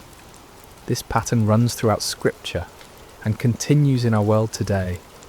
God delights in using people the world considers insignificant to to accomplish his greatest purposes. He chooses the weak to shame the strong, the foolish to confound the wise, the humble to teach the proud. This truth offers tremendous encouragement to anyone who has ever felt overlooked, undervalued, or insignificant. Perhaps you feel too young, too old, too inexperienced, or too ordinary to make a difference. Perhaps others have dismissed your dreams or minimized your contributions. If so, you're in excellent company. Moses felt too inadequate to speak for God. Gideon felt too weak to lead an army. Esther felt too powerless to influence a king. Mary felt too young to bear the Messiah. But God sees what others miss.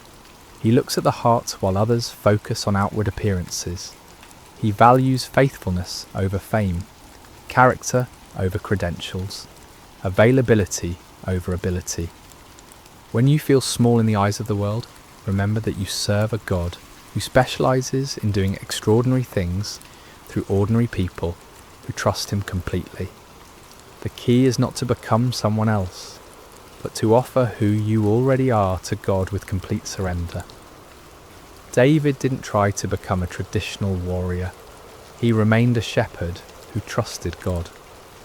Your background, your personality, your unique experiences and perspective are not accidents.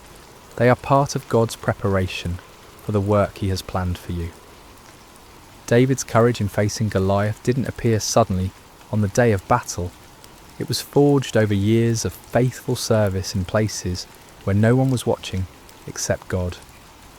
While tending his father's sheep in the wilderness, David faced lions and bears that threatened the flock.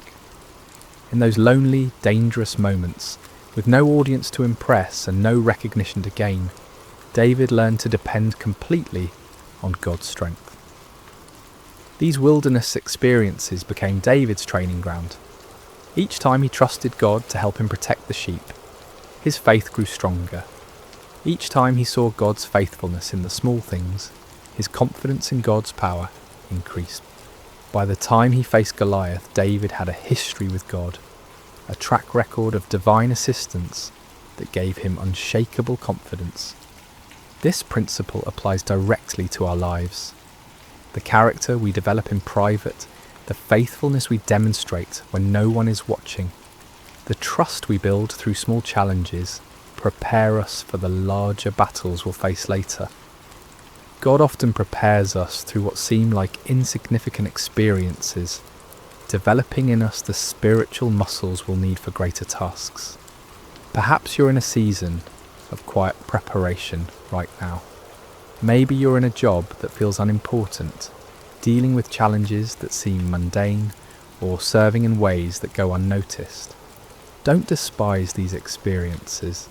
See them as God's training ground, places where you can learn to trust him completely without the pressure of public attention. Every act of faithfulness in small things builds spiritual strength. Every time you choose to trust God rather than worry, you're developing the faith muscles you'll need for larger challenges. Every moment you spend in prayer, study and worship during the ordinary days creates the spiritual foundation that will hold firm when storms come. David's Psalms reflect a man who knew God intimately through countless hours of communion in the wilderness. His worship wasn't reserved for public occasions. It was the natural overflow of a heart that had learned to recognize God's presence in solitary places. This private relationship with God became the source of his public courage. The contrast between David's response to Goliath and that of Israel's army reveals the transformative power of proper perspective. The Israelite soldiers saw Goliath's size and focused on their own inadequacy. They measured themselves against the giant and found themselves wanting. Fear paralyzed them because they were looking at the problem instead of at God. David saw the same giant but responded completely differently. Instead of focusing on Goliath's size, David focused on God's greatness. Instead of measuring himself against the Philistine champion, he remembered God's faithfulness in past challenges. Most importantly, David saw this confrontation not as David versus Goliath, but as the God of Israel versus the false gods of the Philistines. This shift in perspective made all the difference. When we focus on our problems, they appear insurmountable. When we focus on God, our problems find their proper proportion. The same challenge that paralyzes us with fear can become an opportunity to witness God's power when we view it through the lens of faith. Your Goliath may not be a 9-foot giant in bronze armour, but it's probably just as real and just as intimidating.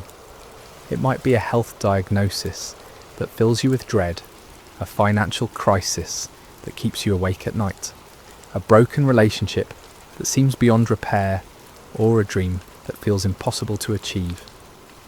Whatever giant you're facing, the same God who empowered David is available to you today.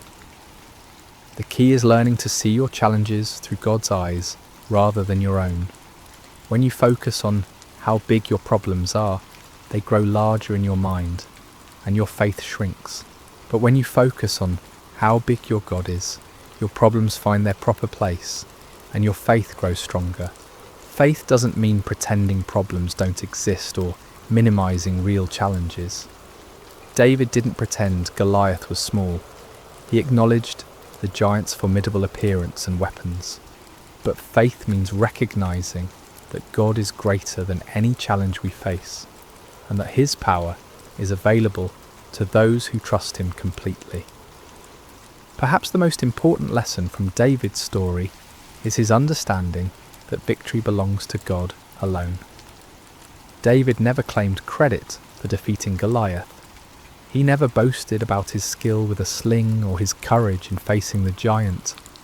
Instead, he consistently pointed to God as the source of his victory.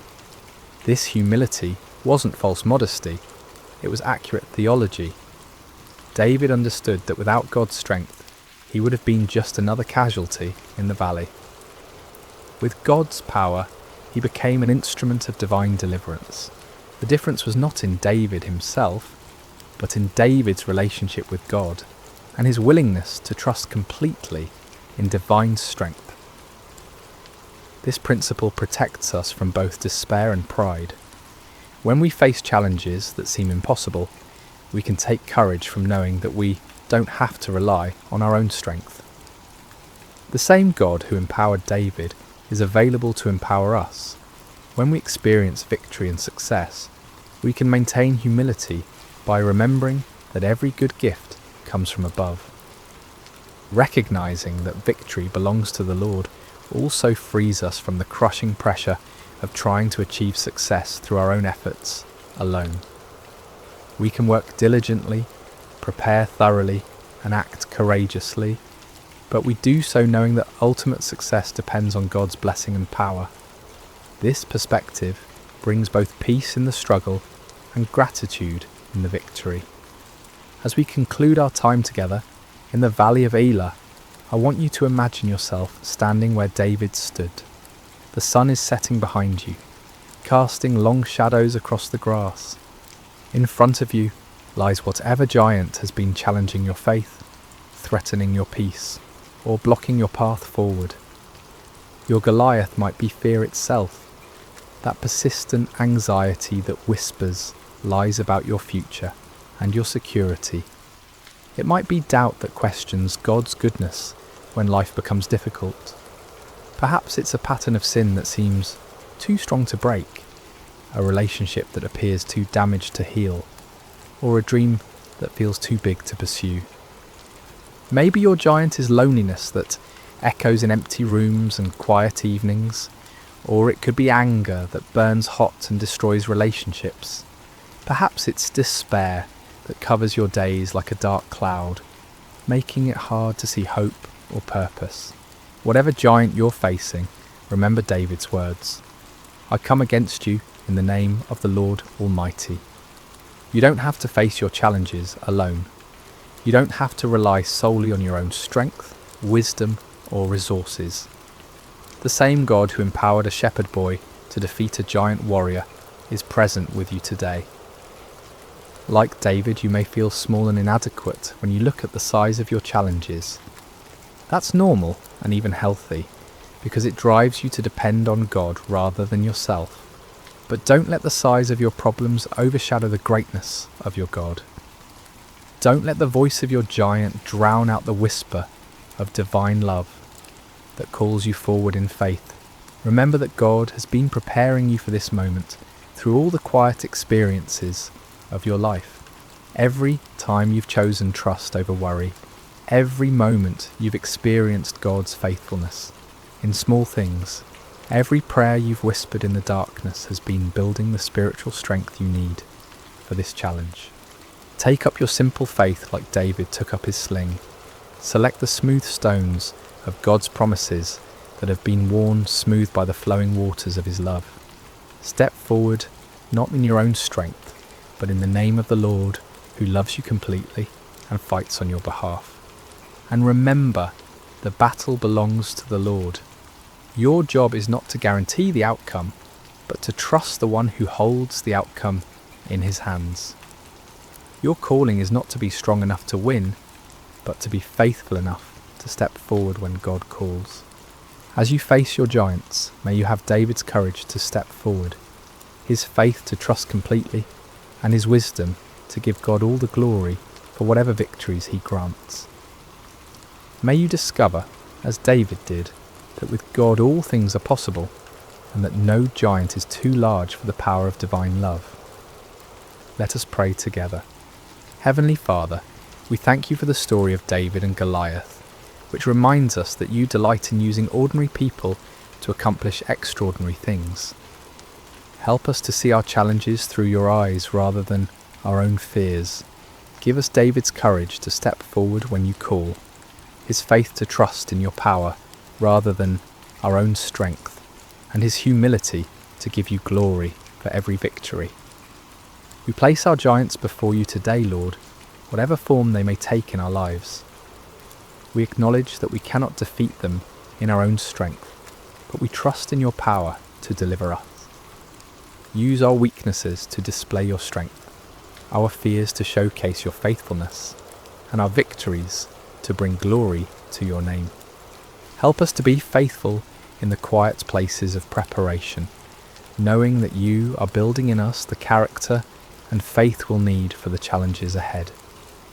May we never forget that the battle belongs to you, and may we always be quick to give you praise for your goodness and mercy in our lives. In the name of Jesus, our Good Shepherd and mighty champion, we pray. Amen. Sleep well, dear friends, knowing that the same God who was with David in the valley is with you wherever your journey leads. May his peace guard your hearts and minds, and may you wake tomorrow with renewed faith to face whatever giants await. Until we meet again in another story, may God's love surround you like a shepherd's care, and may his strength be your portion in every season. Thank you for joining us at Sacred Slumber, where every story reminds us that we are deeply loved and never alone. Hello there, dear listeners. Before we begin tonight's tale, I hope your day has treated you kindly, wherever you may be in this vast world of ours. Perhaps it's evening where you are, or maybe the quiet hours of early morning have found you seeking rest. Whether you're listening from bustling cities or peaceful countryside, from mountain peaks or seaside shores, know that you're welcome here in this sacred space we've created together. If you find comfort in these stories, please consider subscribing to Sacred Slumber, where we gather each night to explore the timeless truths that have guided humanity through the ages. Tonight, we journey back through the mists of time to ancient Babylon, to a night when the very finger of the divine wrote upon palace walls, and an empire learned that no earthly power stands beyond the reach of heaven's justice. The year was 539, before the Common Era, and the great city of Babylon sprawled along the banks of the Euphrates River like a jewel cast upon the earth. Within its towering walls, the hanging gardens cascaded in verdant terraces, The Tower of Babel reached toward the heavens, and the palace of King Belshazzar gleamed with the accumulated wealth of conquered nations. On this particular evening, as the sun painted the western sky in shades of gold and crimson, the palace hummed with preparation for a feast unlike any other. Servants scurried through corridors lined with glazed brick murals depicting lions and dragons, carrying platters of delicacies from every corner of the known world. The finest wines from the hills of Judah, exotic spices from distant India, and fruits that glistened like precious stones filled the tables. King Belshazzar, grandson of the great Nebuchadnezzar, had spared no expense. The banquet hall stretched vast as a temple, its ceiling supported by columns carved from single blocks of marble, each one telling the story of Babylonian conquest and glory. Golden lamps suspended on silver chains cast dancing shadows across walls adorned with tapestries, depicting the gods of Babylon in all their imagined splendour. Yet beyond the palace walls, unseen by the revellers within, the armies of Cyrus the Persian stretched across the horizon like a dark sea. For months they had laid siege to the great city, but Babylon's walls had never been breached, her gates never forced. The Babylonians had grown complacent in their strength, confident that their city was impregnable, their empire eternal. As night fell and torches blazed to life throughout the city, 1,000 noble guests made their way through the palace gates. They came dressed in silk and purple, adorned with gold and precious stones, their laughter echoing through the corridors as they anticipated the evening's pleasures. The sound of lyres and flutes drifted through the warm air, mingling with the voices of singers whose melodies spoke of victory and endless prosperity. King Belshazzar himself appeared resplendent in robes of deepest blue, a golden crown upon his brow, rings flashing on his fingers as he gestured grandly to his guests. He was a man in the prime of life, his beard oiled and perfumed, his eyes bright with wine and confidence. This night, he had declared, would be remembered for generations as the greatest feast Babylon had ever witnessed. But even as the celebration reached its crescendo, even as the wine flowed like water and the music swelled to fill every corner of the vast hall, dark currents moved beneath the surface of the evening's joy. For this was not merely a feast, but an act of defiance against the very heavens themselves. As the evening wore on, and the wine loosened tongues and lowered inhibitions, King Belshazzar rose from his golden throne, swaying slightly as he surveyed the sea of faces before him. The hall fell gradually silent, 1,000 conversations dying away as all eyes turned toward their sovereign. In the flickering lamplight, his face bore an expression of cruel amusement, as if he harboured some secret that would shock and delight his guests. "My lords and ladies," he called out, his voice carrying easily across the vast space, "tonight we celebrate not merely the glory of Babylon, but the supremacy of our gods over all the earth. We have conquered nations, we have humbled kings, and we have taken the treasures of their temples as trophies of our victories." A murmur of approval rippled through the crowd. Many of the nobles present had been part of those conquests, had seen the wealth of distant lands flow into Babylon's coffers. They raised their goblets in salute, the wine within glinting like liquid rubies in the torchlight. But Belshazzar was not finished. His eyes gleamed with a dangerous light as he continued, "Yet there is one treasure, taken from one temple, that we have never properly honoured. Tonight that changes." He clapped his hands, and servants appeared as if from nowhere, carrying between them objects that made the assembled nobles gasp in recognition and wonder. These were vessels of pure gold and silver, wrought with such exquisite craftsmanship that they seemed to glow within a light. Cups and bowls, pitchers and goblets, each one a masterpiece of the metalworker's art. These were the sacred vessels of Solomon's temple in Jerusalem, taken by Nebuchadnezzar when he conquered that holy city decades before. They had been stored away in the temple of Marduk, treated with the respectful caution due to objects sacred to another people's god. But tonight, under the influence of wine and the intoxication of power, Belshazzar had decided to make them part of his feast. "Behold," the king proclaimed, lifting one of the golden goblets high above his head, "the vessels of the God of the Jews, who could not protect his own temple from our armies, whose people even now languish in exile throughout our empire. Tonight we drink from these cups and show all the world which gods truly hold dominion over the earth." The crowd erupted in cheers and applause, though some of the older nobles shifted uncomfortably in their seats. They remembered the strange stories told about the Hebrew God, the plagues that had befallen Egypt, the walls of Jericho falling at the blast of trumpets. But wine and peer pressure overcame their caution, and soon they too were caught up in the moment's enthusiasm. Servants moved through the hall, distributing the sacred vessels among the guests. Belshazzar himself took the largest of the golden goblets, a magnificent piece that had once held wine, blessed by the priests of the Most High God. He filled it to the brim with the finest vintage from his royal cellars, the red wine dark as blood in the sacred cup.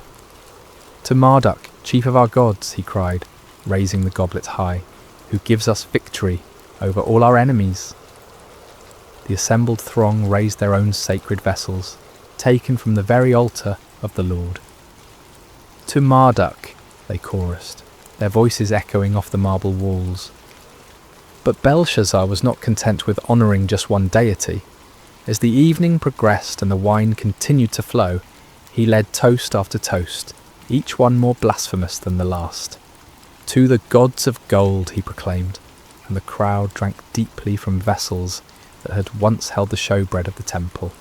"To the gods of silver," he continued, as goblets that had caught the blood of sacrifices now brimmed with Babylonian wine. "To the gods of bronze and iron," the king shouted, his voice growing hoarser with each proclamation. "To the gods of wood and stone, who have made Babylon the greatest empire the world has ever seen." With each toast the revelry grew wilder, the laughter louder, the dancing more frenzied. Noble ladies spun in their silk gowns, their jewellery catching the lamplight as they moved. Men struck up drinking songs, their voices blending in harmony that spoke of triumph and excess. The very air seemed thick with incense and wine fumes, creating an atmosphere of decadent celebration. But high above the palace, in the courts of heaven, other eyes watched this display of pride and blasphemy. The sacred vessels, fashioned for the worship of the one true God, profaned by lips that praised idols of metal and wood. The moment had come for divine justice to make itself known upon the earth.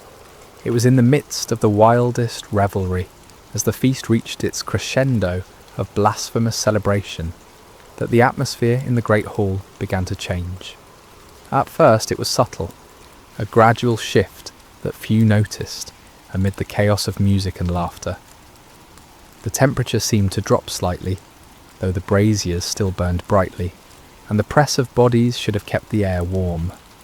A strange stillness crept into the room, not the absence of sound, but something deeper, as if the very air had grown heavy with an unseen presence. King Belshazzar stood near his throne, swaying slightly from the effects of wine, his golden goblet raised in yet another toast to the gods of Babylon.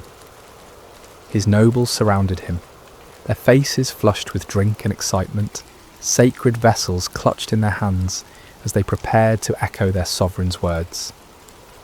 The musicians played with passionate intensity, their instruments weaving melodies that spoke of earthly glory and endless prosperity. And then, in the space of a single heartbeat, everything changed. The music faltered first, not as if the musicians had stopped playing, but as if the very air had grown too thick to carry their melodies. Conversations died mid-sentence, laughter cut off as abruptly as if severed by a blade. Even the flickering flames of the lamps seemed to burn lower, their light growing dim and uncertain. It was then that someone screamed. The cry came from a noble woman near the eastern wall, her voice sharp with terror as her trembling finger pointed upward. Every head in the vast hall turned to follow her gaze, and what they saw there drove the colour from their faces and the strength from their limbs. There, upon the wall directly opposite the king's throne, a human hand had appeared, not attached to any arm or body, but suspended in the air as if emerging from the very substance of eternity itself. The hand was illuminated by its own light, pale and ghostly, yet undeniably real, casting shadows that danced across the painted murals of Babylonian gods. The fingers were long and elegant, neither young nor old, but possessed of a timeless quality that spoke of power beyond human understanding. They moved with deliberate precision, as if guided by a will that brooked no resistance, no hesitation. And as the assembled throng watched in growing horror, those fingers began to write. The writing appeared as lines of fire upon the polished marble, each character burning itself into the stone with the permanence of divine judgment. The script was unlike any earthly language, neither Babylonian cuneiform nor Hebrew letters, but something older and more fundamental, as if the very essence of meaning was being carved directly into reality itself. King Belshazzar felt his knees begin to shake, his golden goblet slipping from nerveless fingers to shatter upon the floor.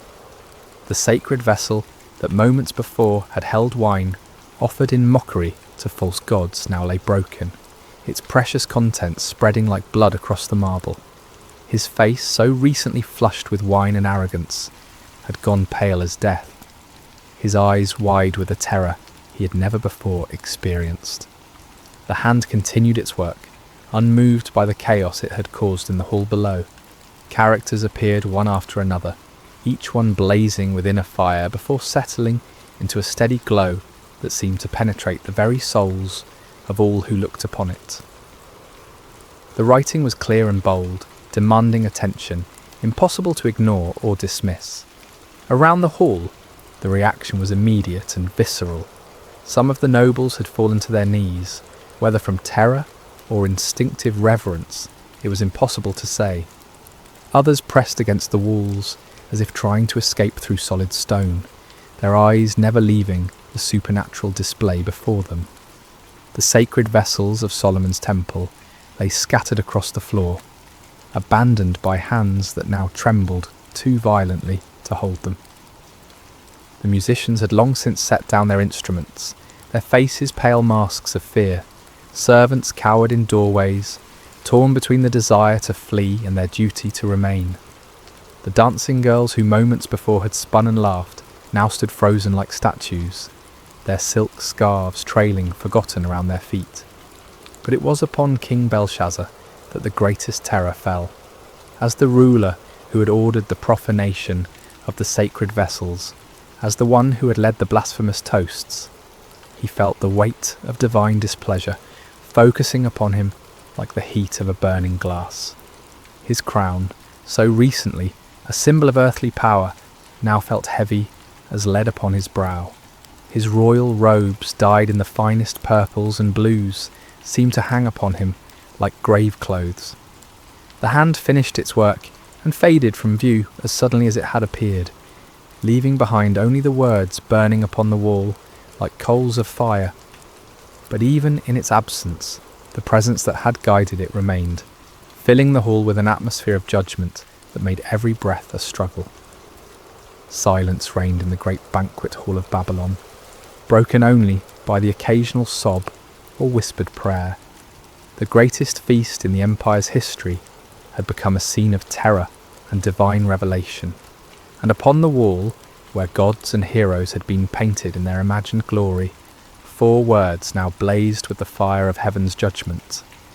Mene, Mene, Tekel, Parsin. In the awful silence that followed the hand's disappearance, King Belshazzar stood transfixed, his gaze locked upon the burning words that seemed to sear themselves deeper into his consciousness with each passing moment. The weight of divine judgment pressed down upon the hall like a physical force, and the king's breath came in short, sharp gasps, as if the very air had grown too thin to sustain life. Gradually, as the initial shock began to wear off, the practical reality of the situation asserted itself. Here were words written by a supernatural hand, clearly intended as some form of message or warning, but their meaning remained utterly mysterious. The script was unlike anything in the libraries of Babylon, the characters seeming to shift and dance, even as they maintained their fixed positions upon the wall. "The wise men," Belshazzar managed to croak, his voice barely recognizable. "Summon all the wise men of Babylon, every magician, every astrologer, every diviner in the city. Bring them here at once." His command galvanized the paralyzed servants into action. They scattered like leaves before a wind, grateful for any excuse to leave the presence of those terrifying words. Throughout the palace and into the city they ran, pounding upon doors and rousing from sleep the learned men whose wisdom had served the empire for generations. The first to arrive were the court magicians, men whose elaborate robes and mystical instruments had earned them places of honour at royal ceremonies. They entered the banquet hall with confidence, their heads held high and their voices ready with the usual formulas of greeting and flattery. But one look at the writing upon the wall, one glimpse of those characters that seemed to burn within a fire, and their confidence evaporated like mist before the sun. They approached the wall cautiously, their heads tilted at various angles as they studied the mysterious script. They consulted ancient tablets and scrolls, compared the characters to every known form of writing, whispered incantations and cast lots according to their various arts.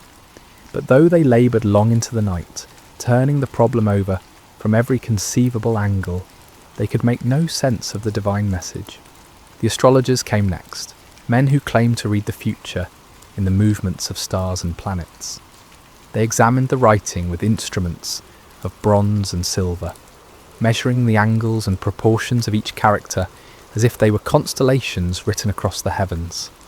They calculated and computed, referenced their star charts, and consulted their ancient tables, but the meaning of the words remained as hidden as the dark side of the moon. As the hours passed, more and more of Babylon's learned men arrived at the palace, priests of Marduk and Ishtar, scholars who had studied in the great libraries, men whose reputations for wisdom extended throughout the known world. Each group brought their own methods and their own certainty that they would succeed where others had failed. Yet one by one, they too were forced to admit defeat before the mystery of the burning words. King Belshazzar grew increasingly desperate as each attempt failed. He paced before his throne like a caged lion, his robes dishevelled and his crown askew. The sacred vessels of Solomon's temple lay scattered and forgotten across the floor, their golden surfaces reflecting the supernatural light from the wall in fractured gleams that hurt the eyes to look upon. "Gold," the king proclaimed suddenly, his voice cracking with strain. "I will give gold beyond counting to whoever can read these words. Silver and precious stones, lands and titles, whatever they desire shall be theirs." But even the promise of unlimited wealth could not unlock the meaning of heaven's message. The wise men huddled together in small groups, whispering their theories and hypotheses, but none dared claim understanding of what clearly lay beyond human comprehension. It was then, as the night wore on toward dawn and desperation reached its peak, that a new figure entered the banquet hall. She was an elderly woman, her hair white as snow, but her back still straight and her eyes bright with intelligence. This was Nitocris, the Queen Mother, widow of Nebuchadnezzar and grandmother to Belshazzar himself. She had heard the commotion from her private quarters, had seen the servants running through the corridors and felt the strange oppression that seemed to hang over the entire palace. Now she made her way through the crowd of baffled wise men, her presence commanding respect even in the midst of chaos. "My Lord King," she said, her voice carrying clearly across the hall, despite her advanced years. "I see that you are troubled, that the colour has left your face and your limbs shake with fear. Do not let your thoughts alarm you, and do not look so pale." Belshazzar turned toward her hope flickering in his eyes like a candle flame in a dark room. "Grandmother, you have seen much in your long life. You were wife to great Nebuchadnezzar. You know the secrets of the empire. Can you tell me what these words mean?" The Queen Mother approached the wall, studying the burning characters with the careful attention of one who had witnessed many supernatural events during her husband's reign. "I cannot read these words, my grandson," she said at length, "but I know of one who might." She turned back to face the assembly, her aged voice somehow carrying more authority than all the learned men combined. "There is a man in your kingdom in whom is the spirit of the holy gods. In the days of your grandfather, light and understanding and wisdom, like the wisdom of the gods, were found in him. King Nebuchadnezzar appointed him chief of the magicians, enchanters, Chaldeans, and astrologers." A murmur ran through the crowd at these words. Many of the older nobles remembered stories from Nebuchadnezzar's time, tales of a Hebrew exile who had interpreted dreams and solved mysteries that baffled all others. But in the years since the great king's death, this man had faded from prominence, forgotten in the new reign's focus on younger advisers. "This man Daniel," the Queen Mother continued, "whom the king named Belteshazzar, has an excellent spirit, knowledge, and understanding to interpret dreams, explain riddles, and solve problems. Let Daniel be called, and he will tell you what the writing means." As the name Daniel echoed through the hall, Belshazzar felt a mixture of hope and apprehension.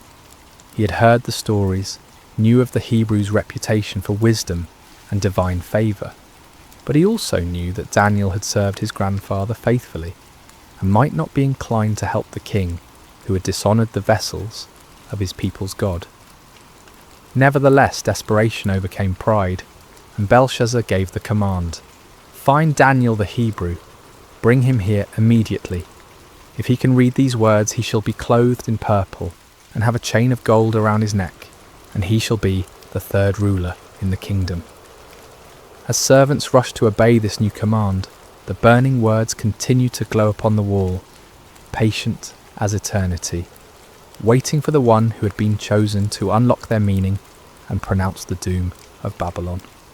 The dawn was breaking over Babylon when Daniel arrived at the palace, summoned from sleep by urgent messengers, who spoke in hushed, fearful tones of supernatural writing and royal desperation.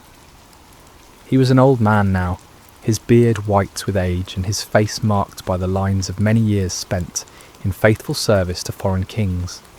Yet his eyes remained clear and bright, reflecting a wisdom that came not from human learning, but from communion with the eternal God. As he entered the banquet hall, Daniel paused for a moment to take in the scene before him. The remnants of the great feast lay scattered about like the debris of a broken dream. Golden plates and silver cups, many of them the sacred vessels of Solomon's temple, littered the floor, among pools of spilled wine and trampled delicacies. The nobles who had revelled so wildly just hours before now stood in small frightened groups, their fine clothes dishevelled and their faces pale with terror. But it was the writing upon the wall that commanded his attention, those 4 words blazing with divine fire that no earthly wisdom could extinguish. Daniel looked upon them without fear, for he recognised the hand that had written them, and he understood that he stood in the presence of the Almighty's judgment. King Belshazzar approached him with hasty, desperate steps, his royal dignity forgotten in his need for answers. "Are you Daniel, one of the exiles from Judah, whom my grandfather the king brought from Judah?" he asked, though he already knew the answer. "I have heard of you, that the spirit of the gods is in you, and that light and understanding and excellent wisdom are found in you." The king gestured toward the wall with a trembling hand. "Now the wise men and enchanters have been brought in before me to read this writing and make known to me its interpretation, but they could not show the interpretation of the matter.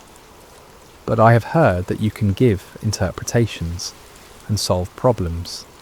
Now if you can read the writing and make known to me its interpretation, you shall be clothed with purple and have a chain of gold around your neck, and shall be the third ruler in the kingdom." Daniel listened to these promises of wealth and power with the patience of one who had seen empires rise and fall, who had served in the courts of kings and understood the vanity of earthly honours. When Belshazzar finished speaking, the old prophet's response came with quiet authority that somehow filled the vast hall more completely than the king's desperate entreaties. "Let your gifts be for yourself, and give your rewards to another," Daniel said, his voice calm and steady in the face of royal panic. "Nevertheless, I will read the writing to the king and make known to him the interpretation." But before he would interpret the supernatural message, Daniel had words of his own to speak, words that cut to the heart of the night's blasphemous revelry, and laid bare the spiritual rebellion that had brought divine judgment upon Babylon. "O king," he began, his voice growing stronger as he spoke, "the Most High God gave Nebuchadnezzar, your grandfather, kingship, and greatness, and glory, and majesty. And because of the greatness that he gave him, all peoples, nations, and languages trembled and feared before him. Whom he would, he killed, and whom he would, he kept alive. Whom he would, he raised up, and whom he would, he humbled." The assembled nobles listened in growing discomfort as Daniel recounted the story they all knew but preferred to forget. Nebuchadnezzar's pride, his claim to have built Babylon by his own power and for his own glory, and the terrible judgment that followed. How the great king had been driven from among men to live like a beast in the wilderness, eating grass like an ox, and letting his hair grow long as eagle's feathers and his nails like birds' claws. But when his heart was lifted up, and his spirit was hardened so that he dealt proudly, Daniel continued, his eyes never leaving Belshazzar's face, he was brought down from his kingly throne, and his glory was taken from him. He was driven from among the children of mankind, and his mind was made like that of a beast, and his dwelling was with the wild donkeys. He was fed grass like an ox, and his body was wet with the dew of heaven, until he knew that the Most High God rules the kingdom of mankind, and sets over it whom he will. The silence in the hall was absolute as Daniel paused, letting the weight of his words sink into the hearts of all who heard them. Then, with the authority of one who spoke for the God of heaven, he delivered his devastating rebuke. "And you, his son, Belshazzar, have not humbled your heart, though you knew all this," he declared, his voice now ringing with prophetic power. "But you have lifted up yourself against the Lord of heaven, and the vessels of his house have been brought in before you, and you and your lords, your wives, and your concubines have drunk wine from them. And you have praised the gods of silver and gold, of bronze, iron, wood and stone, which do not see or hear or know, but the God in whose hand is your breath, and whose are all your ways you have not honoured." Each word fell upon the assembled company like blows from a hammer, shattering their illusions of security and exposing the full extent of their rebellion against the Most High. Belshazzar himself seemed to shrink before Daniel's accusing words, his royal robes hanging loose about his diminished frame, his crown sitting askew upon a head bowed with shame and terror. The sacred vessels lay scattered around the hall like silent witnesses to the truth of Daniel's words. These cups and bowls, crafted for the worship of the one true God, had been defiled by lips that praised idols of metal and stone. The wine that had flowed so freely in blasphemous toasts now seemed to accuse those who had drunk it, its red stains upon the marble floor, like drops of blood that cried out for justice. Then from his presence the hand was sent, Daniel concluded, pointing toward the burning words upon the wall, and this writing was inscribed. The hall remained wrapped in profound silence, as all waited to hear the interpretation that would seal Babylon's fate. The wise men who had laboured through the night stood humbled before this Hebrew exile who had succeeded where they had failed. The nobles who had revelled in their blasphemy now cowered before the prospect of divine judgment. And King Belshazzar, who had thought himself secure in his power, waited to hear the doom that had been written by the finger of God upon his palace wall. Daniel turned from the cowering king to face the wall where the divine words blazed with undiminished fire. The characters seemed to pulse within a light, each one carrying the weight of heaven's judgment and the certainty of prophetic fulfillment. In the profound silence of the great hall, the aged prophet lifted his voice and began to speak the words that would seal the fate of the Babylonian Empire. "And this is the writing that was inscribed," Daniel announced, his voice carrying to every corner of the vast space. "Many, many tekel and parsin." He paused, allowing the strange words to echo through the hall, their sounds somehow both foreign and familiar, like a half-remembered dream that carries portents of future sorrow. The assembled nobles leaned forward despite their fear, desperate to understand the message that had struck such terror into their hearts. "This is the interpretation of the matter," Daniel continued, his aged voice gaining strength as he spoke for the God of heaven. "Mene, God has numbered the days of your kingdom and brought it to an end." The first word fell upon the assembly like a death sentence. Here was the divine accountant taking inventory of Belshazzar's reign, counting each day of blasphemy and rebellion, each moment of pride and defiance against the Most High. The king's face went even paler, if such a thing were possible, and several of the nobles gasped aloud at the finality of the pronouncement. But Daniel was not finished.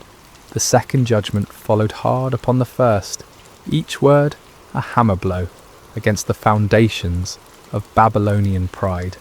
"Tekel, you have been weighed on the scales and found wanting." Here was the divine judge placing Belshazzar's reign, his character, his very soul, upon the perfect scales of heaven's justice. And the verdict was damning beyond appeal. Found wanting, found lacking, found insufficient when measured against the standards of righteousness and truth. The king, who had thought himself great in his own eyes, was revealed to be nothing more than a feather in the balance when weighed against divine holiness. Belshazzar's knees gave way completely at these words, and he would have fallen had not two of his guards stepped forward to support him. The golden crown tumbled from his head to ring against the marble floor, the sound echoing through the hall like a funeral bell. His royal robes, so recently symbols of power and majesty, now seemed to hang upon him like burial shrouds.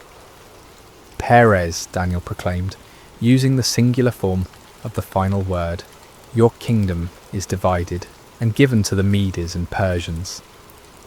The last judgment was perhaps the most terrible of all, for it spoke not merely of the king's personal doom, but of the end of the empire itself. Babylon, the golden head of Nebuchadnezzar's dream, the city that had ruled the world with rod of iron, was to be divided like a carcass among its enemies. The Medes and Persians, even now camped outside the city walls, would soon walk through its gates as conquerors and claim its treasures as their own. A wail of despair went up from some of the assembled nobles as the full weight of the prophecy struck home. They had thought themselves secure behind Babylon's mighty walls, protected by their gods and their armies from any earthly threat. But now they understood that their true enemy was not the Persian host outside their gates, but the God of heaven himself, against whom no wall could stand and no army could prevail. Daniel stood unmoved amid the chaos of fear and lamentation, his weathered face reflecting the sorrow of one who took no pleasure in the pronouncement of judgment, yet understood its necessity. He had served this empire faithfully for decades, had helped to interpret its dreams and solve its mysteries, but he had also watched its gradual descent into pride and blasphemy, its increasing defiance of the God who held its breath in his hands. The Most High God rules in the kingdom of men, he said, his voice cutting through the din of panic and despair. He removes kings and sets up kings. He gives wisdom to the wise and knowledge to those who have understanding. He reveals deep and hidden things. He knows what is in the darkness, and the light dwells with him. These words, drawn from his own experience of divine revelation, served as both comfort and warning to all who heard them. Comfort to those who trusted in the sovereign God, for they could be assured that no earthly power could stand against his ultimate purposes, but warning to those who set themselves against heaven's will, for they would surely be brought low in their appointed time. King Belshazzar, supported now by his guards, and struggling to maintain even a semblance of royal dignity, looked up at Daniel with eyes haunted by the certainty of doom. Yet even in his extremity, he sought to honour his promise to the man who had solved the mystery that had baffled all his wise men. "Clothe Daniel with purple," he commanded, in a voice barely above a whisper, "and put a chain of gold around his neck, and proclaim that he shall be the third ruler in the kingdom." It was a pathetic gesture, the dying king attempting to bestow honours, even as his kingdom crumbled around him. The purple robe was brought, the golden chain placed around Daniel's neck, but these earthly symbols of power seemed hollow and meaningless in the face of the divine judgment that had been pronounced. Daniel accepted the honours not for their own sake, but as a testimony to the truth of his words. When the people saw that the king himself acknowledged the accuracy of the Hebrew prophet's interpretation, they would know that the doom of Babylon was certain and that the God of Israel was indeed sovereign over all earthly kingdoms. As the purple robes settled around Daniel's aged shoulders, and the golden chain caught the light of the supernatural writing on the wall, the contrast could not have been more stark. Here stood a man clothed with earthly honours, yet serving a heavenly king, while around him an empire clothed in pride and blasphemy faced its final hour of judgment. The words on the wall continued to burn with undiminished intensity, their message now fully revealed but their power unabated. They served as a permanent reminder that the kingdoms of this world are temporary, subject to the sovereign will of the God who numbers their days and weighs their deeds in the balance of perfect justice. Even as Daniel spoke his interpretation and received the hollow honours of a doomed king, the wheels of divine judgment were already turning beyond the palace walls. For months the Persian army under Cyrus had maintained their siege of the great city, but the Babylonians had felt secure behind walls that had never been breached by any earthly foe. They had provisions to last for years, abundant water from the Euphrates River, and an unshakable confidence in the strength of their defences. But on this night, the supernatural writing blazed upon the palace wall, and prophecy sealed the empire's fate. Cyrus was putting into motion a plan of breathtaking audacity that would prove that no human fortress can stand against the purposes of the Almighty. The Euphrates River, which flowed through the heart of Babylon and provided both water and transportation for the great city, was also its greatest vulnerability. The river entered the city through massive gates that could be lowered into the water, and it flowed beneath the walls through channels that were thought to be too narrow and well defended for any army to use as an entrance. But Cyrus had spent months studying these defences, and his engineers had been working tirelessly upstream from the city, digging channels and building dams that would allow them to divert the mighty river from its course. The work had been done quietly, secretly, hidden from Babylonian scouts by the darkness of night and the cleverness of Persian engineering. As the banquet hall erupted in chaos at Daniel's interpretation, as nobles fled in terror and servants cowered in corners, the Persian engineers upstream were opening their carefully constructed channels. The waters of the Euphrates, which had flowed through Babylon for centuries, began to turn aside into the new channels that Cyrus had prepared. At first the change was barely noticeable.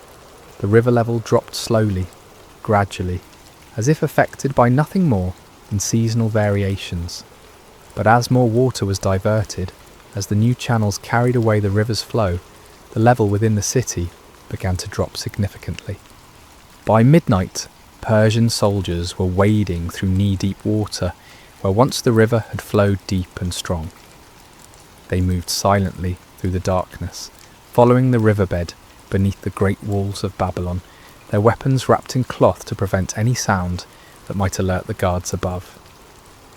The Babylonian sentries, focused on watching for attacks against the massive gates and towering walls, never thought to look down at the river that had always been their protection. They were drunk on wine from the royal feast, their attention scattered by the strange reports of supernatural writing in the palace, their confidence unshaken by any thought that their impregnable city could fall in a single night. The first Persian soldiers emerged from the river channels near the heart of the city, just as Daniel finished pronouncing his interpretation. While the prophet spoke of kingdoms divided and given to the Medes and Persians, those very conquerors were already inside Babylon's walls, moving swiftly through streets where citizens slept peacefully, unaware that their empire was breathing its last. The palace guards, those few who remained at their posts while most had crowded into the banquet hall to witness the supernatural spectacle, were overwhelmed before they could raise an alarm. Persian steel, sharp and silent in the darkness, found its mark with deadly efficiency. Within minutes, the palace was secured, its approaches controlled by Cyrus's elite troops. In the banquet hall, King Belshazzar was still struggling to comprehend the magnitude of his doom when the great doors burst open and Persian soldiers poured into the room. The nobles, already terrified by the supernatural writing and Daniel's interpretation, now faced the earthly fulfillment of heaven's judgment. Some tried to flee, but found every exit blocked by armed men. Others fell to their knees, begging for mercy that would not come. The sacred vessels of Solomon's temple, scattered across the floor where they had been dropped in blasphemous revelry, now reflected the gleam of Persian bronze and steel in their golden surfaces. Belshazzar himself stood frozen for a moment, the weight of prophecy and the reality of conquest crashing together in his mind like colliding worlds. The writing on the wall blazed with undiminished fire, its message now fulfilled before his very eyes. The Medes and Persians had indeed inherited his kingdom, just as the divine hand had written and Daniel had interpreted. The end came swiftly. Persian soldiers, their orders clear and their duty unwavering, moved through the hall with grim efficiency. King Belshazzar, the ruler who had mocked the God of heaven and profaned his holy vessels, fell beneath Persian swords before the night was through. The golden crown that had tumbled from his head lay forgotten on the marble floor, while his blood mingled with the spilled wine from the sacred goblets. Throughout the great city, the same scene was repeated. Persian forces, having entered through the river channels, swept through Babylon like an irresistible tide. The gates were opened from within, the walls manned by conquerors rather than defenders, the mighty empire brought to its knees in a single night of divine judgment. By dawn, Cyrus's standards flew from the towers of Babylon, and Darius the Mede had been installed as the new ruler of the greatest city in the world. The empire that had seemed eternal, the walls that had appeared impregnable, the power that had dominated the known world for generations, all had fallen before the sovereign will of the God who rules in the kingdoms of men. As the sun rose over conquered Babylon, painting the great city in shades of gold and crimson that seemed somehow fitting for its fall, Daniel stood again before the wall where the supernatural writing continued to glow with divine fire. The banquet hall was empty now, save for the debris of the feast and the silent testimony of judgment fulfilled. Mina, Tekel, Parsin, the words that had sealed an empire's fate, now served as an eternal reminder of truths that transcend the rise and fall of earthly kingdoms. God had indeed numbered the days of Belshazzar's reign and brought it to an end. The king had been weighed in heaven's perfect scales and found wanting. The kingdom had been divided and given to the Medes and Persians, just as the supernatural hand had written and the faithful prophet had interpreted. The sacred vessels of Solomon's temple, once profaned by blasphemous lips, would soon be restored to their proper place of honour. Under Cyrus's benevolent rule, the Jewish exiles would be free to return to Jerusalem and rebuild their temple, carrying with them the golden cups and silver bowls that had witnessed both the depths of human pride and the certainty of divine justice. Daniel himself, now clothed in the purple of a dying empire, yet serving the eternal kingdom of heaven, had once again demonstrated that those who trust in the Most High God will never be disappointed. Through him, the sovereignty of the Almighty had been proclaimed in the halls of earthly power, and the vanity of human pride had been exposed for all to see. The lesson of that terrible night echoes through the corridors of history, speaking to every generation that dares to lift itself up against the Lord of heaven. Kingdoms rise and fall like waves upon the shore. Empires that seem eternal prove to be as fleeting as morning mist, but the kingdom of God endures forever. No wall can stand against his purposes, no power can resist his will, no pride can escape his judgments. In our own age, when earthly kingdoms still vie for dominion and human pride still challenges heaven's authority, the writing on Babylon's wall remains as relevant as ever. We who read these ancient words would do well to remember that the God who humbled Nebuchadnezzar, who numbered Belshazzar's days, who gave Babylon to the Medes and Persians, is the same yesterday, today, and forever. The scales of divine justice still weigh the actions of nations and individuals.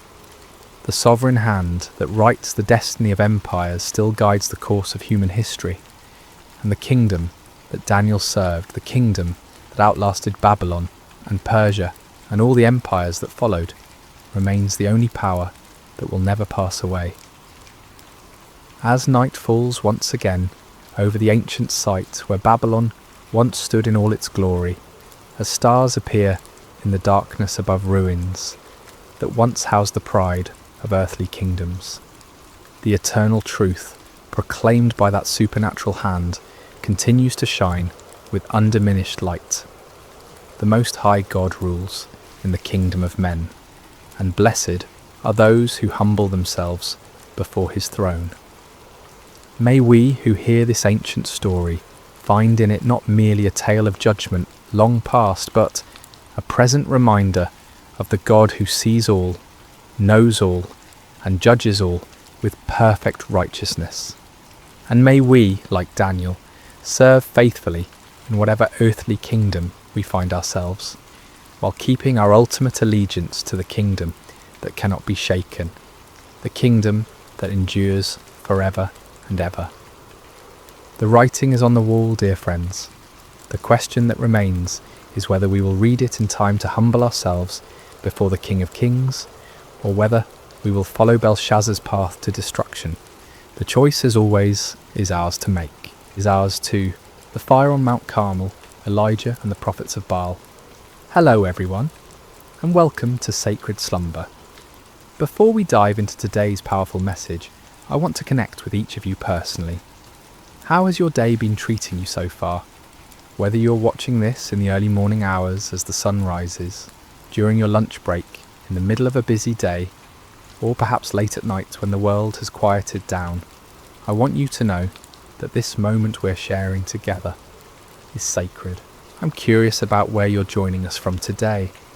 Are you listening from bustling New York City, the peaceful countryside of Iowa, the sunny beaches of California, or maybe you're tuning in from across the globe in London, Sydney, or somewhere in between?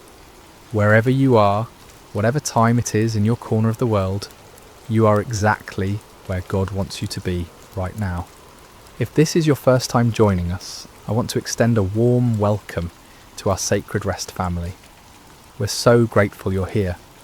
And if you've been walking this journey with us, thank you for your continued faithfulness and support. Before we begin today's incredible story, I encourage you to subscribe to Sacred Slumber if you haven't already.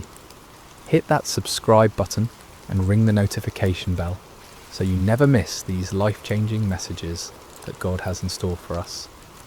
Now let's prepare our hearts for what I believe will be one of the most dramatic, faith-building stories you'll hear. Today we're travelling back over 2,800 years to witness one of the most spectacular demonstrations of God's power ever recorded in human history.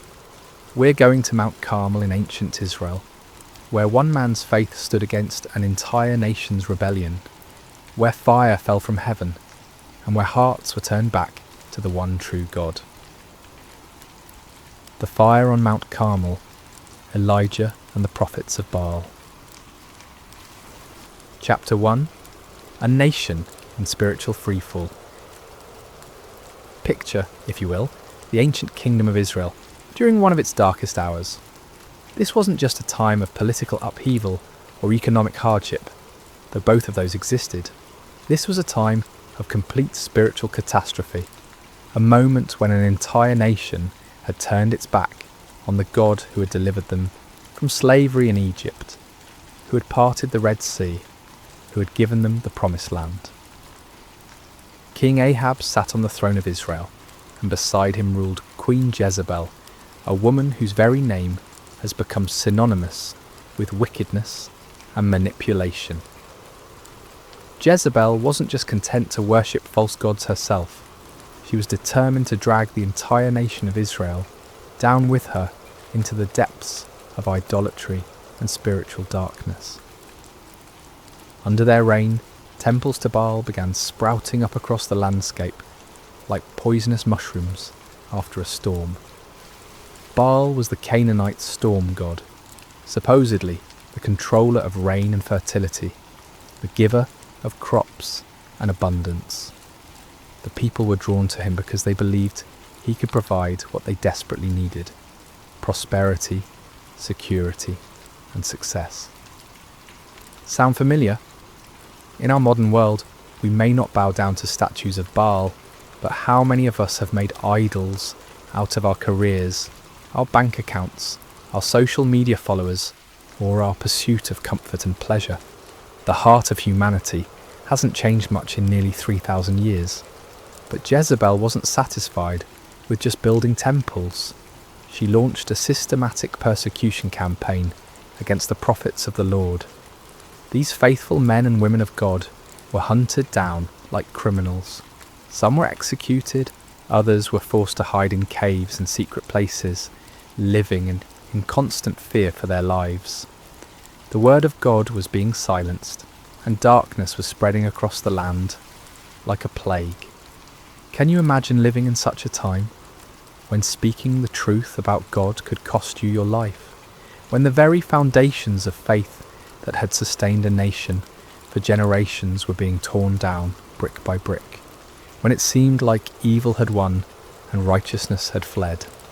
Yet in the midst of this spiritual holocaust, God had his man. His name was Elijah, and he was about to become the most famous prophet in Israel's history. Chapter 2. The Drought of Divine Judgment. Before we meet Elijah face to face, we need to understand the backdrop against which his ministry unfolded. For 3 long years, not a single drop of rain had fallen on the land of Israel. This wasn't just an inconvenient dry spell or a minor weather pattern. This was divine judgment, God's response to a nation that had forgotten him and chased after false gods. The drought was devastating in ways that are hard for us to fully comprehend in our modern world of grocery stores and water systems. Rivers that had flowed for centuries dried up to cracked mud. Wells that had sustained families for generations ran completely dry. Crops withered in the fields, livestock died, and famine stalked the land like a relentless predator. People were desperate. Children cried from hunger. Farmers watched helplessly as their fields turned to dust. Merchants had nothing to sell, and families had nothing to eat. The very fabric of society was unravelling under the weight of this supernatural judgment. And yet, in their desperation, most of the people didn't turn back to the Lord. Instead, they cried out even more desperately to Baal, pleading with the storm god to send rain. They increased their sacrifices, intensified their rituals, and multiplied their prayers to deaf idols. They were convinced that if they just tried harder, if they just offered more, if they just believed with greater fervour, Baal would answer and the rains would come. But the skies remained as bronze hard and unyielding. Day after day, week after week, month after month, year after year, the sun blazed down mercilessly from a cloudless sky. The drought continued, and Baal remained silent. This is the world into which God sent his prophet Elijah. Not a comfortable world of revival meetings and supportive congregations, but a hostile environment where speaking God's truth could mean death, where the majority had embraced lies and where the very elements seemed to declare that God's judgment was upon the land. Chapter 3. Enter Elijah, the man of fire. Elijah appears in the biblical narrative like a bolt of lightning splitting the darkness. We don't know much about his background or his early life. He's introduced simply as Elijah the Tishbite from Tishbe in Gilead. No impressive genealogy, no royal connections, no seminary degrees or credentials. Just a man from a small town that most people had probably never heard of. But what Elijah lacked in pedigree, he more than made up for in faith, courage, and an unshakable conviction that the Lord God of Israel was the one true God. While the nation around him bowed to Baal, Elijah stood firm. While others compromised and conformed, Elijah remained faithful. While the majority chose the easy path of popular religion, Elijah chose the narrow way of truth. God had sustained Elijah supernaturally during the 3 years of drought. First, he had sent him to the brook Cherith, where ravens brought him bread and meat every morning and evening, and he drank from the brook. When the brook dried up, God sent him to a widow in Zarephath, where a handful of flour and a little oil miraculously sustained 3 people for over a year. These experiences had built Elijah's faith to an unshakable level. He had seen God's provision in impossible circumstances. He had witnessed miracles that defied natural law. He had learned to trust completely in God's power and faithfulness, even when everything around him suggested that God had forgotten or abandoned his people. Now, as the drought entered its 3rd year, God was ready to use his seasoned servant for the greatest demonstration of divine power Israel had seen since the days of Moses. The time had come for a showdown that would echo through the ages, a confrontation that would prove once and for all who was the true God and who were merely the inventions of human imagination. Chapter 4. The Divine Commission. The word of the Lord came to Elijah with crystal clarity. Go and present yourself to Ahab, and I will send rain on the land. It was time for the drought to end, but first there would be a reckoning. God wasn't just going to quietly restore the rain and let everyone go back to their lives as if nothing had happened. He was going to make a statement that would be impossible to ignore or explain away. Elijah set out to find King Ahab, but Ahab was already looking for him. The king had been searching throughout his own kingdom and in neighbouring nations, trying to find the prophet he blamed for the drought. When Ahab finally encountered Elijah, his greeting was filled with accusation and anger. "Is that you troubler of Israel?" Can you imagine the audacity? Here was a king who had led his nation into idolatry, who had allowed his wife to murder God's prophets, who had built temples to false gods throughout the land, and he had the nerve to call God's faithful prophet a troublemaker. It's a perfect example of how sin blinds us to our own responsibility and causes us to blame others for the consequences of our own choices. But Elijah didn't back down. With the boldness that comes from knowing you're standing on the side of truth, he fired back. "I have not made trouble for Israel, but you and your father's family have. You have abandoned the Lord's commands and have followed the Baals." This wasn't just a theological debate or a polite disagreement about religious preferences. This was a confrontation between the kingdom of God and the kingdom of darkness, between truth and deception, between the power of the Almighty and the impotence of human-made idols. Chapter 5. The challenge issued. Elijah then issued a challenge that would go down in history as one of the most dramatic moments in all of Scripture. "Now summon the people from all over Israel to meet me on Mount Carmel, and bring the 450 prophets of Baal and the 400 prophets of Asherah who eat at Jezebel's table." Mount Carmel was the perfect location for this showdown. Rising about 1,800 feet above sea level, it offered a commanding view of the surrounding countryside and could accommodate the massive crowd that would gather. More importantly, Mount Carmel was considered sacred to Baal worship. The Canaanites believed it was one of Baal's favourite dwelling places. By choosing this location, Elijah was essentially challenging Baal on his home turf. The terms of the contest were elegantly simple. "Get 2 bulls for us. Let Baal's prophets choose one for themselves, and let them cut it into pieces and put it on the wood, but not set fire to it. I will prepare the other bull and put it on the wood, but not set fire to it. Then you call on the name of your God, and I will call on the name of the Lord. The God who answers by fire, he is God." It was brilliant in its simplicity. No complicated rituals, no ambiguous signs that could be interpreted different ways, no room for trickery or deception. Fire from heaven would be the ultimate proof. The God who could send fire to consume the sacrifice would be proven to be the true God. The people's response revealed both their spiritual confusion and their deep hunger for truth. What you say is good. They were tired of the uncertainty, tired of not knowing which God to trust, tired of the drought and the suffering. They wanted a clear answer, and Elijah's challenge offered exactly that. Chapter 6. The prophets of Baal take the stage. As dawn broke over Mount Carmel, an incredible scene began to unfold. Hundreds of prophets of Baal gathered around their altar, dressed in their ceremonial robes, carrying their ritual instruments, confident in their God's ability to answer their call. After all, they outnumbered Elijah 450 to 1. They had the backing of the royal court.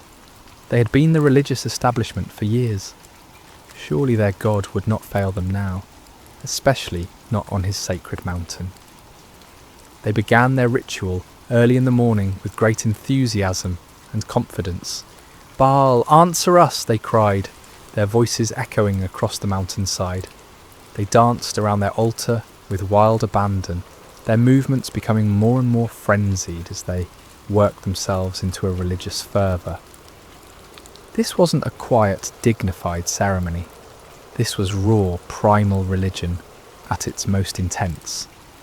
They leaped and shouted, they waved their arms and beat their chests. They called upon their God with every fibre of their being. The sound of their voices, the pounding of their feet, the clashing of their instruments created a cacophony that could be heard for miles around. But as the morning wore on and became noon, something became increasingly obvious. Nobody was answering. The sky remained clear and cloudless. No fire fell from heaven. No voice spoke from the heavens. The altar remained cold and lifeless, despite all their passionate pleading. You have to understand, these weren't insincere men going through empty motions. These prophets genuinely believed in Baal. They had devoted their lives to serving him. They had staked their reputations, their careers, and their very identities on the belief that he was real and powerful. The failure of their God to respond wasn't just embarrassing, it was devastating to everything they had built their lives upon. Chapter 7. Elijah's Divine Sarcasm. As the noon sun blazed overhead and the prophets of Baal continued their increasingly desperate rituals, Elijah decided it was time for some divine commentary. With a wit that was both cutting and brilliant, he began to mock their futile efforts. "Shout louder! Surely he is a god. Perhaps he is deep in thought, or busy, or travelling. Maybe he is sleeping and must be awakened." Can you imagine the scene? Here's Elijah, one man against 450, calmly watching their frantic efforts and offering helpful suggestions for why their God might not be responding. The sarcasm was devastating because it highlighted the absurdity of their situation. If Baal was truly the almighty storm god they claimed he was, why would he need to be awakened? Why would he be too busy or distracted to answer his devoted followers in their hour of greatest need? But Elijah's mockery served a deeper purpose than just humiliating the false prophets. He was exposing the fundamental weakness of all false gods. They are not truly there. They cannot hear because they have no ears. They cannot speak because they have no voice. They cannot act because they have no power. They are creations of human imagination, given form by human hands, but possessing no divine substance. The prophets of Baal, stung by Elijah's taunts and desperate to prove their God's reality, intensified their efforts to an almost unbelievable degree. They began to cut themselves with swords and spears, following their religious traditions until their blood flowed freely. This wasn't just symbolic, this was literal self-mutilation in the name of religious devotion. From noon until evening, they continued this horrific display, their voices growing hoarse from shouting, their bodies weakened by loss of blood, their spirits crushed by the growing realization that their God was not going to answer. The contrast couldn't have been more stark. On one side, frantic activity and desperate self-harm producing nothing. On the other side, one man waiting calmly for his turn, confident in his God's ability to act. Chapter 8. Elijah prepares his altar. As evening approached and the prophets of Baal finally exhausted themselves in defeat, Elijah stepped forward to take his turn. But before he called upon the Lord, he had some important work to do. "Come here to me," he called to all the people. This wasn't going to be a private ceremony or a mystical ritual performed in secret. Everything Elijah was about to do would be in full view of hundreds or perhaps thousands of witnesses. There would be no opportunity for trickery, no possibility of deception, no room for doubt about what actually happened. The first thing Elijah did was repair the altar of the Lord that had been torn down. This altar represented the nation's covenant relationship with God, a relationship that had been broken by years of idolatry and rebellion. By repairing it, Elijah was symbolically calling the nation back to their true identity as God's chosen people. He took 12 stones, one for each of the tribes of Israel, even though the kingdom had been divided for generations. In God's eyes, his people were still one nation, still his chosen ones, still the objects of his covenant love, despite their unfaithfulness. Each stone was a reminder of God's promises to Abraham, Isaac and Jacob, promises that remained in effect despite the people's rebellion. With these 12 stones, Elijah built an altar in the name of the Lord. Then he dug a trench around it, large enough to hold about 15 litres of water. This wasn't just for dramatic effect, it was about to serve a very important purpose in demonstrating that what was about to happen could only be attributed to divine intervention. Chapter 9. The Ultimate Act of Faith. What Elijah did next was so audacious, so seemingly foolish, that it takes your breath away. Remember, this was in the 3rd year of a devastating drought. Water was more precious than gold. People were dying of thirst. Every drop was carefully conserved and rationed. And Elijah ordered 4 large jars to be filled with water and poured over the offering and the wood. Can you imagine the gasps from the crowd?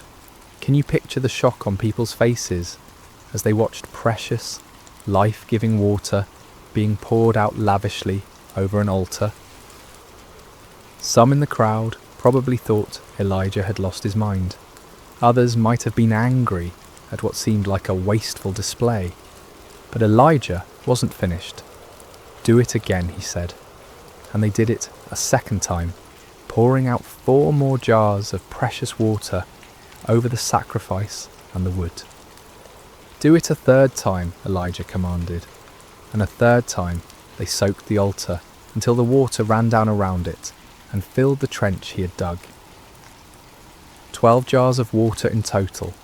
Everything was completely saturated. The wood was soaked through. The sacrifice was drenched. The stones were wet. Even the ground around the altar was muddy with water. If anyone had been planning to suggest that Elijah had somehow hidden fire or used trickery to ignite his altar, that possibility was now completely eliminated. This act of faith was staggering. Elijah was so confident in God's power that he was willing to make the miracle as difficult as possible. He wasn't just asking God to light dry wood. He was asking him to consume a sacrifice that was literally underwater. He was putting his reputation, his ministry, and his very life on the line, betting everything on God's ability to do the impossible. Chapter 10. The Prayer that Shook Heaven and Earth. As evening approached and the time for the evening sacrifice arrived, Elijah stepped up to the altar he had prepared. The moment had come. Everything led to this point. The drought, the confrontation with Ahab, the challenge to the prophets of Baal, the repair of the altar, the soaking with water, all of it was preparation for this moment when one man would call upon the name of the Lord. But notice what Elijah didn't do. He didn't scream and shout like the prophets of Baal. He didn't dance wildly, or cut himself, or work himself into a frenzy. He didn't perform elaborate rituals, or recite complicated incantations. He simply prayed, and his prayer was a model of faith, simplicity, and complete dependence upon God. "Lord, the God of Abraham, Isaac and Israel," he began, immediately identifying the God he served not as a local deity or a tribal god, but as the God of the covenant, the God who had made promises to the patriarchs and had been faithful to those promises for generations.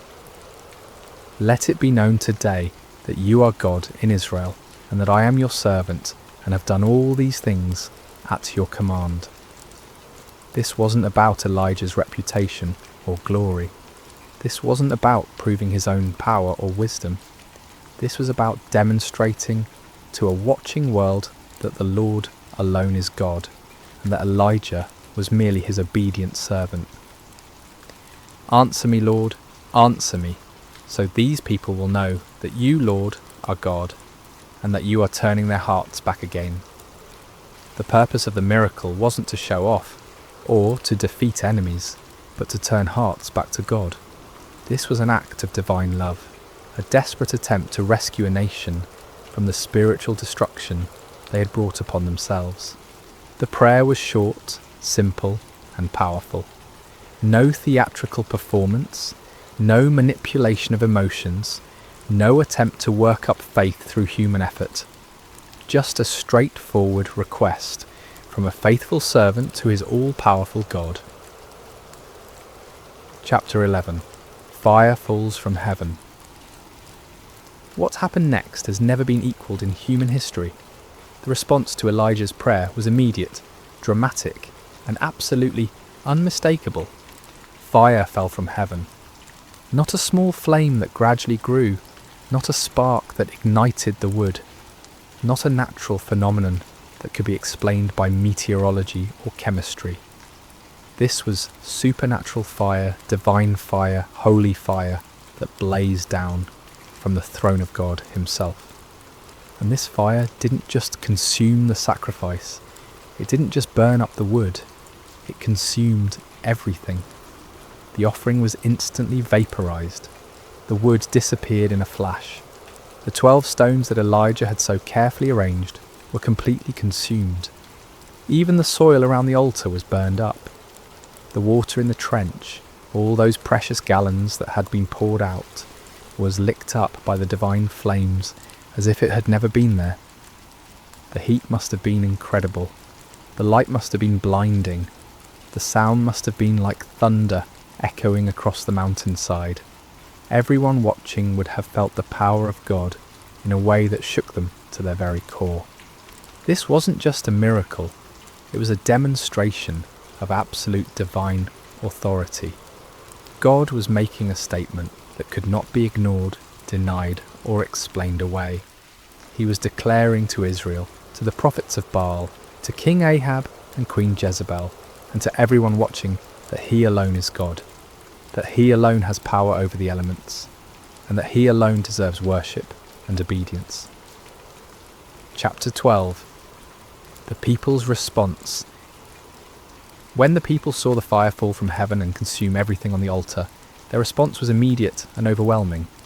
They fell prostrate on the ground, not just kneeling, but face down in the dirt, overwhelmed by the presence and power of the Almighty God. And they cried out in unison, "The Lord, He is God! The Lord, He is God!" Think about what this meant. Many of these same people had been worshipping Baal just hours before. They had been convinced that the storm god was real and powerful.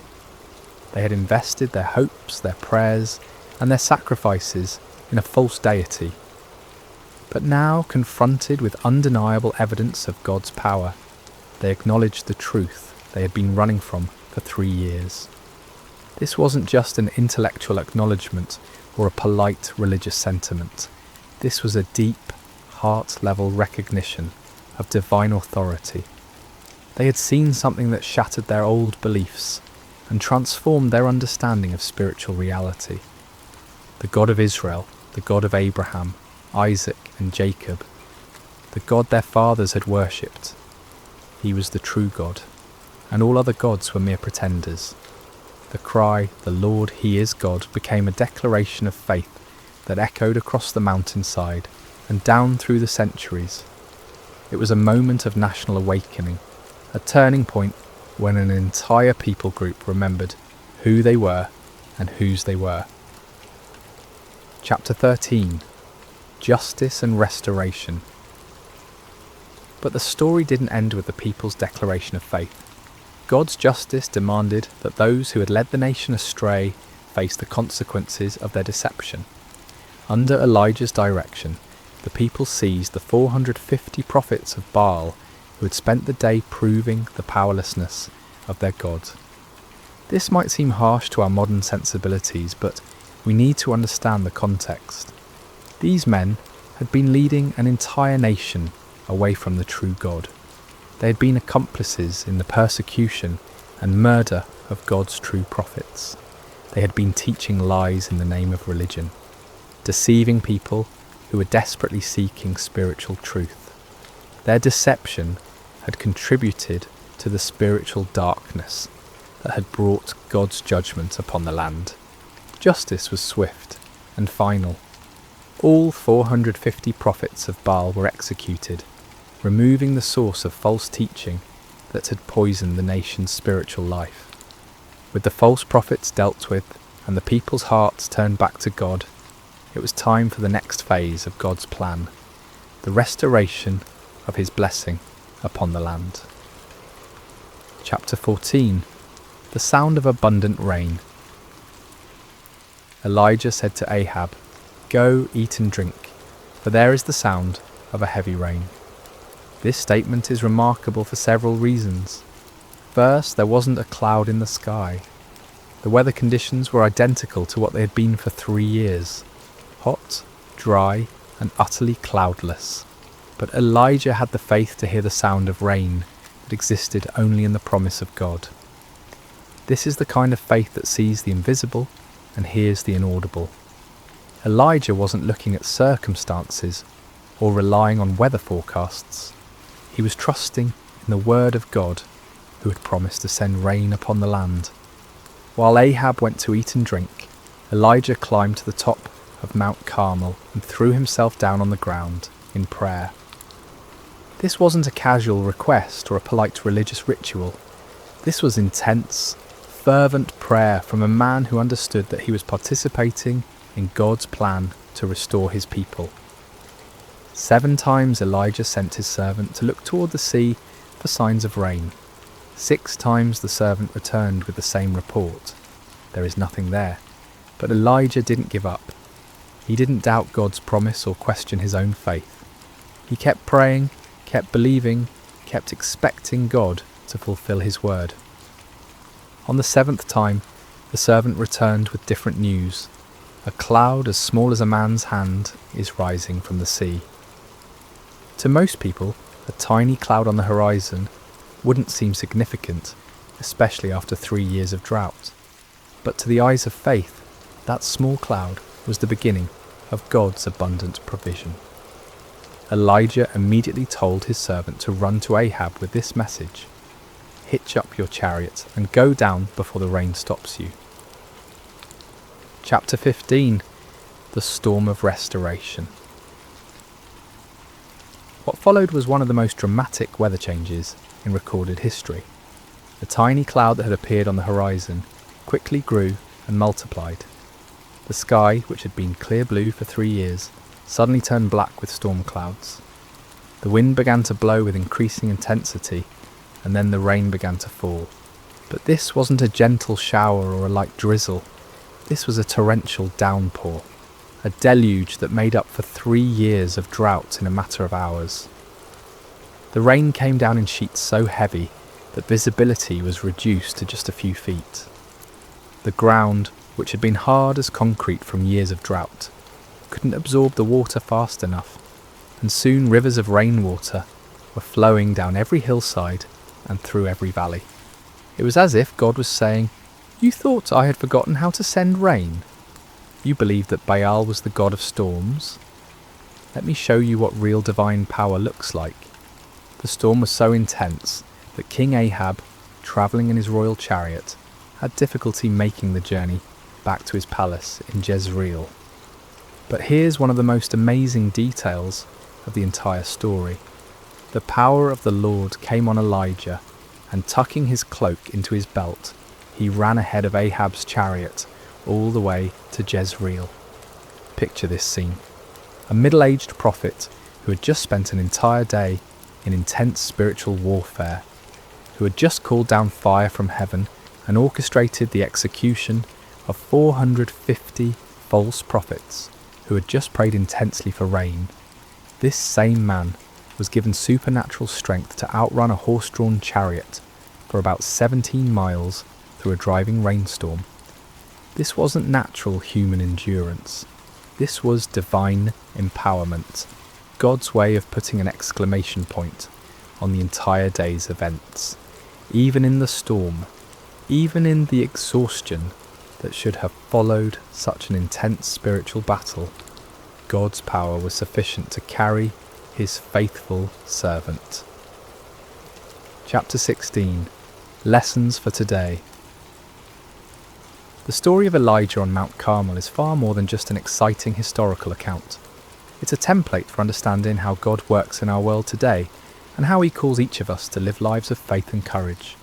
First, we see the power of standing alone for truth. Elijah was outnumbered 450 to 1, but he wasn't really alone because God was with him. In our culture today, it often feels like those who stand for biblical truth are vastly outnumbered by those who have embraced the false gods of our age. Materialism, relativism, hedonism, and secular humanism. But numbers don't determine truth, and God's power isn't limited by human statistics. Second, we learn that false gods will always disappoint. The prophets of Baal cried out to their God from morning until evening, but he never answered because he wasn't real. Today's false gods, money, success, pleasure, power, technology, entertainment, promise fulfillment, but can never deliver on their promises. Only the true God can satisfy the deepest longings of the human heart. Third, we see that God often chooses to work through ordinary people who have extraordinary faith. Elijah wasn't from a prominent family or an influential background. He was just a man who believed God and was willing to stake everything on that belief.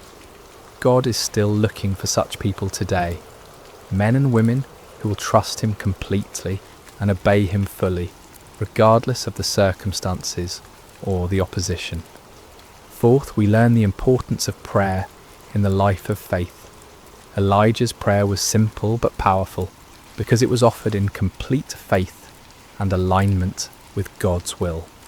He wasn't trying to manipulate God or impress people.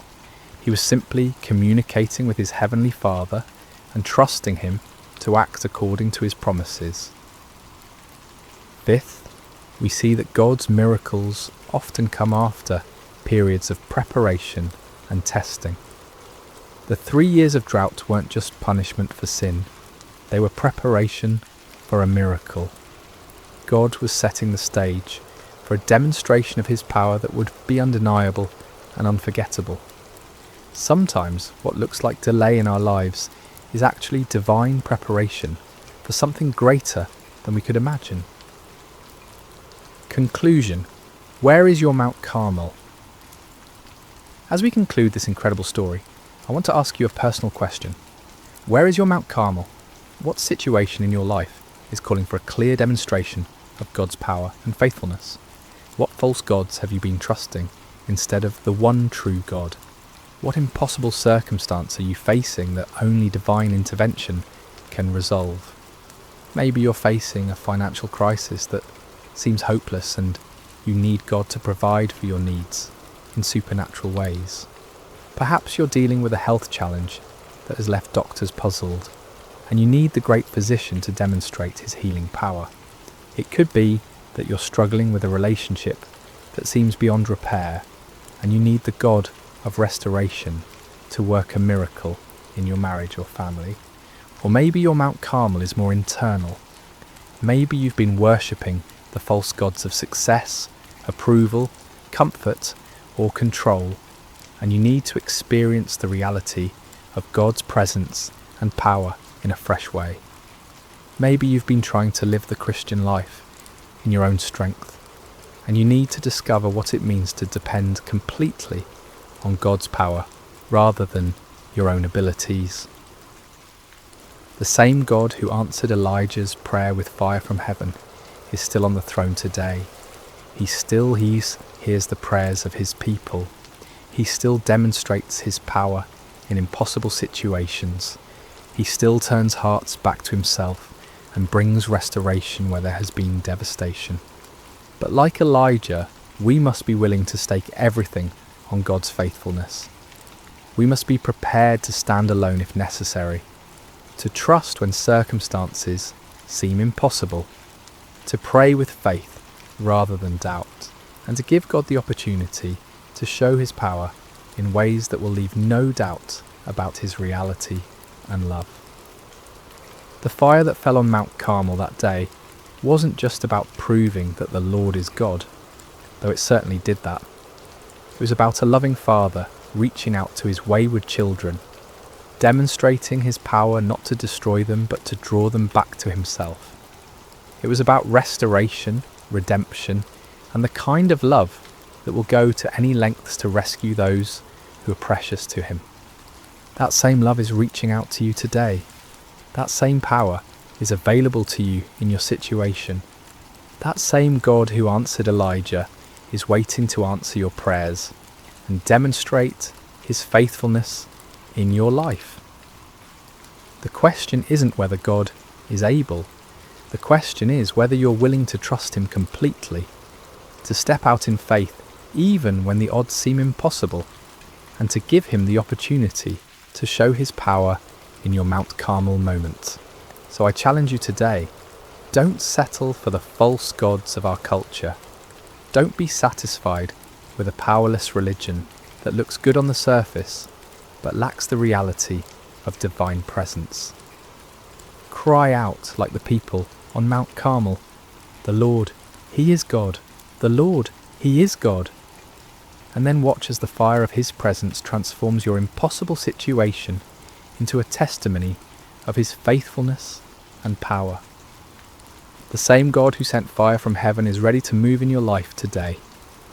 Are you ready to trust him completely and see what he will do? Remember to subscribe to Sacred Rest for more life-changing messages like this one. Until next time, may you know the reality of God's presence and power in every area of your life. God bless you.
Hello, dear friends, and welcome back to Sacred Slumber.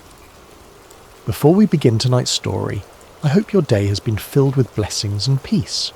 Whether it's morning where you are, the quiet of afternoon, or the gentle embrace of evening, know that you are exactly where God wants you to be in this moment. I'm curious about where in this beautiful world you're listening from tonight. Are you nestled in your bed in a bustling city, or perhaps finding solace in the countryside under a canopy of stars? Wherever you are, whatever time it is for you, you are welcomed here with open arms. If this story touches your heart tonight, I encourage you to subscribe to Sacred Slumber. We gather here regularly to explore the profound truths and timeless wisdom found in God's Word, bringing comfort to weary souls and strength to troubled hearts. Your subscription helps us continue sharing these sacred stories that remind us of God's unfailing love and faithfulness. Now let us journey together to ancient Israel, to a time when kingdoms stood at crossroads, when truth was a dangerous commodity, and when one man's courage would echo through the ages. This is the story of Micaiah, the forgotten prophet who dared to stand alone. The sun blazed mercilessly over the ancient city of Samaria, its golden rays dancing across the limestone walls of King Ahab's palace. Within those walls, power brooked no opposition, and truth was often the first casualty of political ambition. It had been 3 years since the last war between Israel and Syria, 3 years of uneasy peace that sat heavy on King Ahab's shoulders like an ill-fitting crown. Ahab paced the marble floors of his throne room, his royal robes rustling with each agitated step. The king of Israel was a man consumed by his desires, a ruler who had long ago traded his soul to the altar of self-interest. His marriage to the foreign princess Jezebel had brought prosperity to his kingdom, but at a cost that would echo through generations. The worship of Baal had infiltrated the very heart of Israel, and the prophets of the Lord had been hunted, killed, or driven into hiding. Yet today something stirred within Ahab's ambitious heart. News had arrived that morning of Syrian movements near Ramoth-Gilead, a strategic city that had once belonged to Israel, but now languished under enemy control. The city's location made it a prize worth fighting for, a gateway that could secure trade routes and strengthen his kingdom's eastern border. As Ahab contemplated this opportunity, word came that King Jehoshaphat of Judah was approaching Samaria with a considerable entourage. Jehoshaphat was everything Ahab was not. A king who sought the Lord's face, who had torn down the high places of idol worship, and who ruled with righteousness as his compass. The irony was not lost on Ahab that he would need the help of such a man to achieve his ambitions. The great doors of the throne room swung open with a resonant boom, and Jehoshaphat entered with the dignity befitting a king of David's lineage. He was a man of medium stature but commanding presence, his beard meticulously groomed, and his eyes holding the wisdom of one who had walked closely with the Almighty. Behind him came his advisors and military commanders, their expressions respectful but cautious, as they entered the domain of Israel's controversial king. "Jehoshaphat, my brother," Ahab called out, his voice echoing through the vast chamber as he descended from his throne. "Welcome to Samaria. Your presence brings honour to my house." The two kings embraced in the customary greeting, though those who knew them well could sense the underlying tension. Jehoshaphat had come seeking alliance, but his heart was troubled by what such an alliance might require of him. "Ahab," Jehoshaphat replied warmly, though his eyes remained watchful.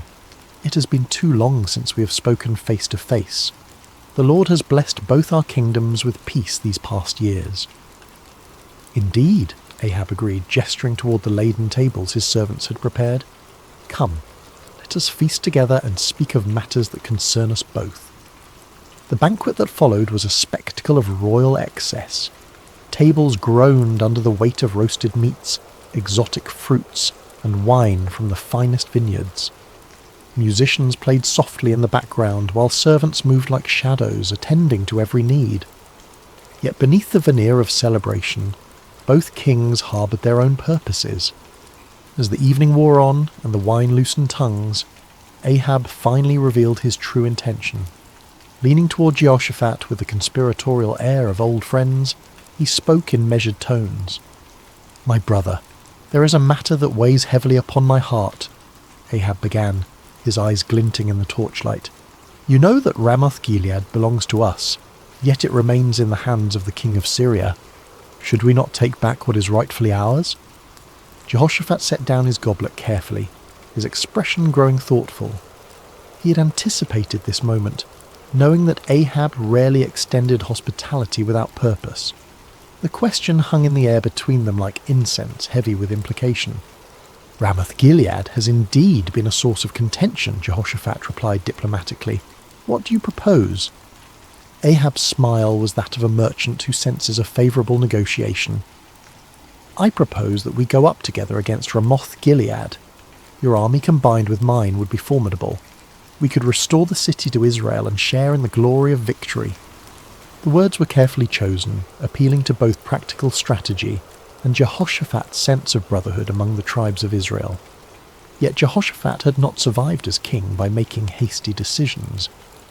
His reign had been marked by careful consultation with the Lord, and he would not abandon that practice now. "I am as you are," Jehoshaphat responded slowly. "My people as your people, my horses as your horses. If the Lord wills it, we shall stand together in battle." He paused, his next words carrying the weight of true conviction. "But first let us inquire of the Lord." Ahab's smile faltered slightly. In his eagerness for military glory, he had hoped to avoid the complications that divine consultation might bring. Yet he could hardly refuse such a reasonable request from a potential ally, especially one whose righteousness was renowned throughout the region. "Of course," Ahab agreed, though his tone lacked enthusiasm. "Let us seek the word of the Lord." What followed was a demonstration of the spiritual corruption that had infected Ahab's court. The king summoned his prophets, all 400 of them, men who wore the garments of holiness, but whose hearts served earthly masters. They came in a great procession, their robes flowing and their voices raised in what appeared to be spiritual fervour. These were not true prophets of the Lord, though they claimed his name. They were court prophets, men who understood that their continued prosperity depended upon telling the king what he wished to hear. Their prophecies were crafted not in the secret place of prayer, but in the calculating chambers of political expediency. As the prophets assembled in the courtyard before the two kings, their spokesman stepped forward. His name was Zedekiah, son of Chenaanah, a man whose pride matched his ambition, and whose hatred for true prophets would soon be revealed in violent fashion. "Hear the word of the Lord," Zedekiah proclaimed, his voice carrying across the courtyard with theatrical intensity. "Go up to Ramoth-Gilead and prosper, for the Lord will deliver it into the hand of the king." The 400 prophets took up the cry with orchestrated precision, their voices creating a chorus of false assurance. "Go up to Ramoth-Gilead and prosper.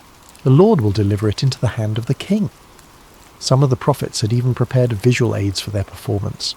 They danced and shouted, waving swords and spears, creating a spectacle that would have been impressive to any observer unfamiliar with the ways of true prophecy. The din was tremendous, the enthusiasm seemingly genuine, and the message exactly what Ahab longed to hear. Yet as Jehoshaphat watched this display, his spirit grew troubled. Something about the performance felt hollow, manufactured. These men spoke with one voice, but it was not the voice of the Lord that Jehoshaphat knew from his own times of prayer and seeking. There was no cost to their prophecy, no challenge to the king's desires, no hint of the divine complexity that marked true encounters with the Almighty. As the prophets continued their enthusiastic proclamations, Jehoshaphat raised his hand for silence. The courtyard gradually quieted, though the echo of their shouts seemed to linger in the air like smoke from a dying fire. "Is there not here a prophet of the Lord besides these?" Jehoshaphat asked carefully, "that we might inquire of him?" The question fell like a stone into still water, sending ripples of discomfort through the assembly. Ahab's face darkened, and several of the court prophets exchanged meaningful glances. They all knew there was indeed another prophet, one whose very existence was a thorn in the flesh of everyone present. Ahab's response came through gritted teeth, his voice barely concealing his irritation. "There is still one man, Micaiah the son of Imlah, by whom we may inquire of the Lord, but I hate him, for he does not prophesy good concerning me, but evil." The honesty of Ahab's admission was startling in its nakedness. Here was a king openly declaring his hatred for a prophet based not on any moral failing or false prophecy, but simply because the man refused to tell him what he wanted to hear. It was a moment that revealed the true spiritual state of Israel's leadership. Jehoshaphat, ever the diplomat, sought to smooth over the awkward moment. "Let not the king say such things," he replied gently, though his words carried a subtle rebuke. Ahab realized he had revealed too much of his heart. With visible effort he composed himself and called for one of his officers.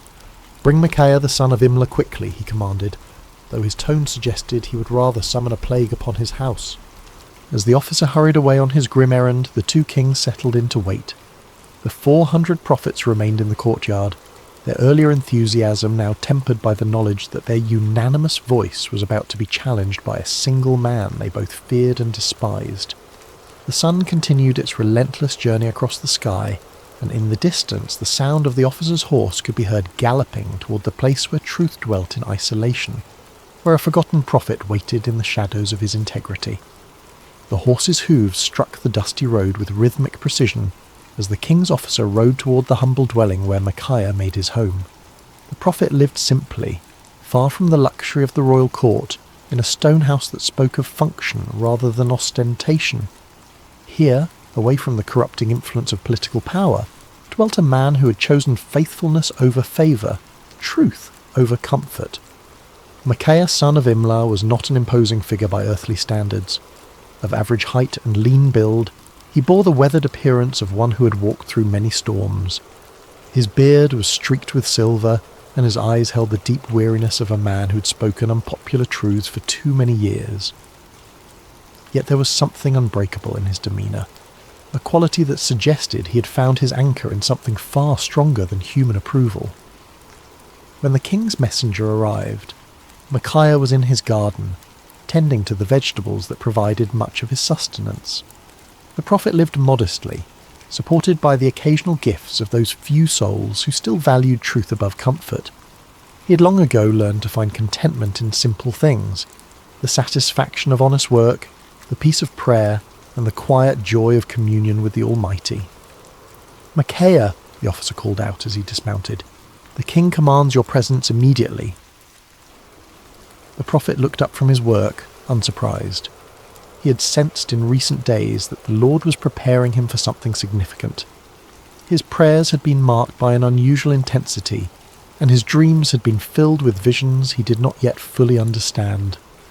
"Very well," Micaiah replied simply, setting aside his tools. "Let me wash and prepare myself." As Micaiah went about the task of making himself presentable for the royal court, the officer felt compelled to share information that might save the prophet from making a costly mistake.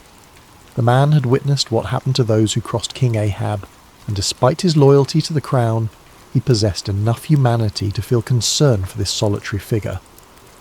"Listen to me, Micaiah," the officer said, his voice dropping to a confidential tone. "The words of the prophets declare good to the king with one mouth. Let your word be like the word of one of them, and speak favourably." It was well-intentioned advice, offered by a man who understood the political realities of Ahab's court. The officer had seen the 400 prophets deliver their unanimous message of victory and prosperity.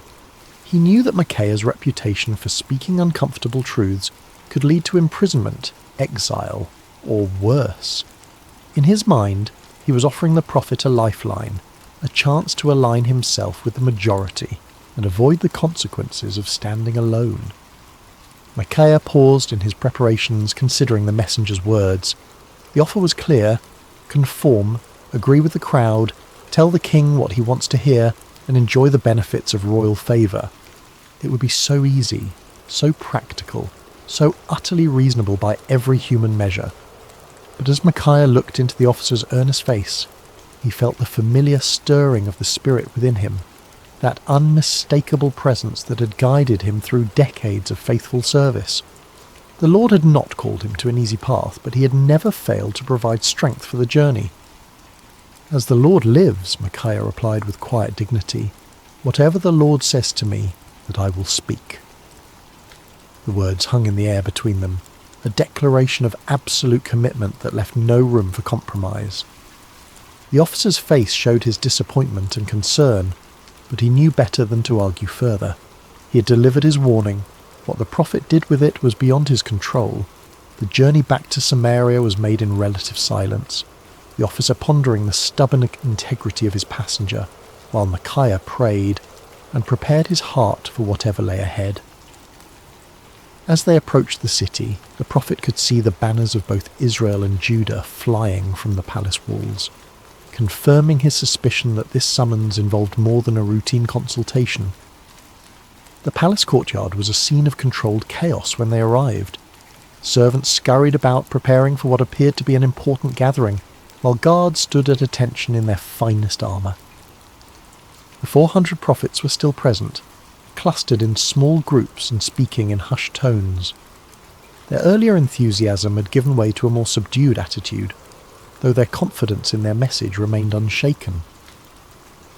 As Micaiah dismounted and followed the officer toward the throne room, he could feel the weight of many eyes upon him. Some looks were curious, others hostile, and a few held the barely concealed contempt of those who viewed his independence as a personal affront. He had grown accustomed to such reactions over the years, understanding that his very presence served as an uncomfortable reminder of the spiritual compromise that permeated the court. The great doors opened before them, revealing the opulent throne room where Kings Ahab and Jehoshaphat waited. The contrast between the two rulers was immediately apparent even to a casual observer. Ahab sat upon his throne with the restless energy of a man driven by ambition, his fingers drumming impatiently on the armrest. Jehoshaphat, seated in a chair of equal honour nearby, maintained the composed dignity of one accustomed to seeking divine guidance before making important decisions. "Ah, Micaiah," Ahab said as the prophet entered, his tone carrying forced joviality that fooled no one. "At last, our final consultant arrives." Micaiah approached the throne with measured steps, neither hurrying to show deference nor dawdling to display defiance. He had learned long ago that in the presence of earthly power, his allegiance belonged to a higher authority.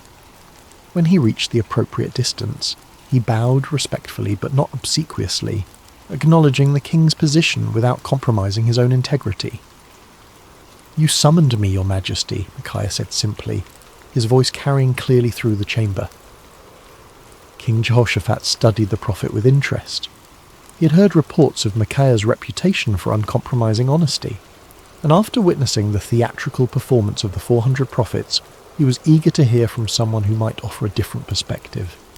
Ahab leaned forward on his throne, his eyes fixed on the solitary figure before him. "Micaiah, shall we go to war against Ramoth-Gilead, or shall we refrain?" It was the same question that had been posed to the 400 prophets, the same inquiry that had produced such enthusiastic unanimity. Now it fell upon the shoulders of one man who stood alone, without allies or supporters, facing the combined expectation of two kings and their assembled courts. The moment stretched taut with anticipation. Everyone present understood that they were witnessing something significant, though few could have predicted the drama that was about to unfold. In the silence, Micaiah felt the familiar stirring of the spirit, but what came first was not the word of the Lord, but something altogether unexpected. What happened next would be remembered and debated for generations to come. Micaiah, the prophet known for his uncompromising honesty, looked directly at King Ahab and delivered exactly the message the king wanted to hear. "Go up and prosper," Micaiah declared, his voice carrying throughout the throne room, "for the Lord will deliver it into the hand of the king." A murmur of surprise rippled through the assembled court. The 400 prophets exchanged glances of confusion and perhaps a touch of irritation. Here was the man they had feared would contradict their unanimous verdict, and instead he was confirming their prophecy word for word. Some of them smiled with what they imagined was vindication, while others seemed puzzled by this unexpected development. But King Ahab was no fool. Despite his many moral failings, he had known Micaiah for years, had heard his prophecies of judgment and warning countless times. Never once had the prophet told him what he wanted to hear. Never once had Micaiah's words aligned so perfectly with royal desires. The king's eyes narrowed as he studied the prophet's face, searching for the truth behind this suspicious compliance. There was something in Micaiah's tone, a subtle quality that suggested layers beneath the surface of his words. It was the same tone a parent might use when agreeing with a child's obviously foolish plan, allowing them to proceed while knowing full well what the consequences would be. King Jehoshaphat, too, sensed that something was amiss, though he remained silent, observing the interaction with keen interest. "How many times shall I make you swear," Ahab said slowly, his voice carrying a warning, "that you tell me nothing but the truth in the name of the Lord?" It was a remarkable moment. Here was a king who had just received exactly the prophecy he desired, yet his own conscience convicted him that it could not be genuine. Ahab understood Micaiah well enough to know that such easy agreement was completely out of character. In demanding the truth, the king was inadvertently acknowledging that he recognized the difference between authentic prophecy and the comfortable lies he typically preferred. Micaiah stood silent for a moment, and those watching could see a visible change come over him. The sardonic expression faded from his face, replaced by the solemn countenance of one who was about to deliver a message from the throne room of heaven. When he spoke again, his voice carried a different quality altogether, the unmistakable authority of divine revelation. I saw all Israel scattered on the hills like sheep that have no shepherd, Micaiah began, his words falling like stones into the sudden silence. And the Lord said, "These have no master. Let each return to his house in peace." The impact of these words was immediate and devastating. The vision was clear to everyone present. Israel would be defeated, their army scattered, and their king would not return from battle. It was a prophecy of military disaster and royal death, delivered with the calm certainty of one who had seen beyond the veil of earthly circumstances. King Ahab's face flushed with anger, but beneath the rage was something that looked remarkably like fear. He turned to Jehoshaphat with the bitter satisfaction of one whose worst expectations have been confirmed. "Did I not tell you," Ahab said, his voice heavy with frustration, "that he would not prophesy good concerning me, but evil?" But Micaiah was not finished. The Spirit of the Lord had opened his eyes to see into the very council chambers of heaven, and what he had witnessed there needed to be shared, regardless of the consequences. The prophet's voice took on an even more solemn tone as he continued. "Therefore hear the word of the Lord," Micaiah declared, his words cutting through the tension in the room like a sword. "I saw the Lord sitting on his throne, and all the host of heaven standing by, on his right hand and on his left." The court fell absolutely silent. Even the most worldly and cynical among them recognized that they were hearing something extraordinary. This was not the political maneuvering they were accustomed to, nor the comfortable reassurances of the court prophets. This was a glimpse into eternal realities, a revelation of divine purpose that transcended human understanding. "And the Lord said," Micaiah continued, "Who will persuade Ahab to go up, that he may fall at Ramoth-Gilead?" So one spoke in this manner, and another spoke in that manner. Then a spirit came forward and stood before the Lord and said, "I will persuade him." The Lord said to him, "In what way?" And he said, "I will go out and be a lying spirit in the mouth of all his prophets." And the Lord said, "You shall persuade him and also prevail. Go out and do so." The revelation was staggering in its implications. Micaiah was claiming that the Lord himself had allowed, indeed, had orchestrated, the deception that had been proclaimed by the 400 prophets. It was a divine judgment in the form of false prophecy, a spiritual trap set for a king who had repeatedly chosen lies over truth. "Therefore," Micaiah concluded with inexorable logic, "look, the Lord has put a lying spirit in the mouth of all these prophets of yours, and the Lord has declared disaster concerning you." The silence that followed was deafening. Every person present was forced to grapple with the implications of what they had heard. The 400 prophets found themselves accused not merely of error, but of being unwitting instruments of divine deception. The kings faced the terrifying possibility that their carefully planned military campaign was actually a trap set by the Almighty himself. But the silence was short-lived. Zedekiah, the spokesman for the 400 prophets, was a man of considerable pride and ambition. He had built his reputation on his supposed connection to the divine, and Micaiah's words threatened not only his credibility but his entire worldview. The accusation that he had been deceived by a lying spirit was more than he could bear. With a roar of rage, Zedekiah strode across the throne room until he stood face to face with Micaiah. The contrast between them was striking. Zedekiah in his fine robes and carefully groomed appearance, representing the comfortable religiosity of the court, facing Micaiah in his simple garments, embodying the uncompromising voice of authentic prophecy. "Which way did the Spirit from the Lord go from me to speak to you?" Zedekiah demanded, his voice shaking with fury. It was a desperate attempt to challenge Micaiah's authority, to suggest that if anyone possessed a connection to the divine, it was surely the spokesman for 400 prophets rather than this isolated troublemaker. But before Micaiah could respond, Zedekiah's anger overwhelmed his judgment entirely. The sound of the slap echoed through the throne room like a thunderclap. Zedekiah had struck Micaiah across the face with sufficient force to stagger the prophet, leaving a red mark on his cheek that would serve as a visible reminder of what it cost to speak truth in the face of comfortable lies. The act of violence hung in the air like a poisonous cloud. No one moved or spoke, shocked by the sudden transition from theological debate to physical assault. Micaiah slowly straightened, touching his cheek where Zedekiah's hand had left its mark. When he looked up, there was no anger in his eyes, no desire for retaliation. Instead, there was a sadness that seemed to encompass not only his immediate situation, but the entire spiritual state of the nation. "Indeed," Micaiah said quietly, his voice carrying despite its gentle tone, "you shall see on that day when you go into an inner chamber to hide." It was both prophecy and promise. The day would come when Zedekiah's false confidence would crumble, when the reality of divine judgment would force him to seek shelter from the consequences of his deception.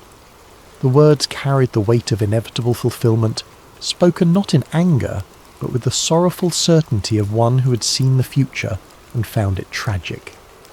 King Ahab had heard enough. The prophet's words had struck too close to uncomfortable truths, had challenged too directly the comfortable illusions upon which he had built his reign. The vision of divine deception, the prophecy of military disaster, the humiliating suggestion that his 400 prophets were unwitting instruments of judgment, all of it combined to create a rage that demanded immediate action. "Take Micaiah," the king commanded, his voice sharp with fury, "and return him to Ammon, the governor of the city, and to Joash the king's son, and say, 'Thus says the king, put this fellow in prison, and feed him with bread of affliction and water of affliction until I come in peace.'" The order was both punishment and insurance policy. By imprisoning Micaiah until his safe return from battle, Ahab was attempting to nullify the prophecy through royal decree. It was a desperate act of defiance against divine judgment, a futile attempt to bind the word of the Lord with chains and prison walls. But Micaiah was not finished. Even as the guards moved toward him, even as the shadow of imprisonment fell across his path, the prophet had one final word to speak. His voice rang out across the throne room with the clarity of absolute conviction. "If you ever return in peace, the Lord has not spoken by me." The words were a direct challenge to royal authority, a public declaration that put Micaiah's credibility as a prophet on the line. He was essentially saying that if Ahab returned safely from battle, then everyone present should conclude that Micaiah was a false prophet deserving of death. It was the ultimate expression of confidence in the word he had received from the Lord. But Micaiah was not content to let his challenge rest with the immediate audience. Looking around the throne room at the assembled courtiers, nobles and servants, he raised his voice even louder. "Mark it, all you people." It was a call to witness, an appeal to everyone present to remember this moment and test the validity of his prophecy against future events. The prophet was willing to stake everything, his reputation, his freedom, possibly his life, on the truth of what he had spoken. It was a level of certainty that transcended human confidence and entered the realm of divine assurance. As the guards seized Micaiah's arms and began to lead him away, the throne room erupted in a buzz of conversation. Some whispered among themselves about the prophet's boldness, others debated the implications of his vision, and still others tried to process the dramatic confrontation they had just witnessed.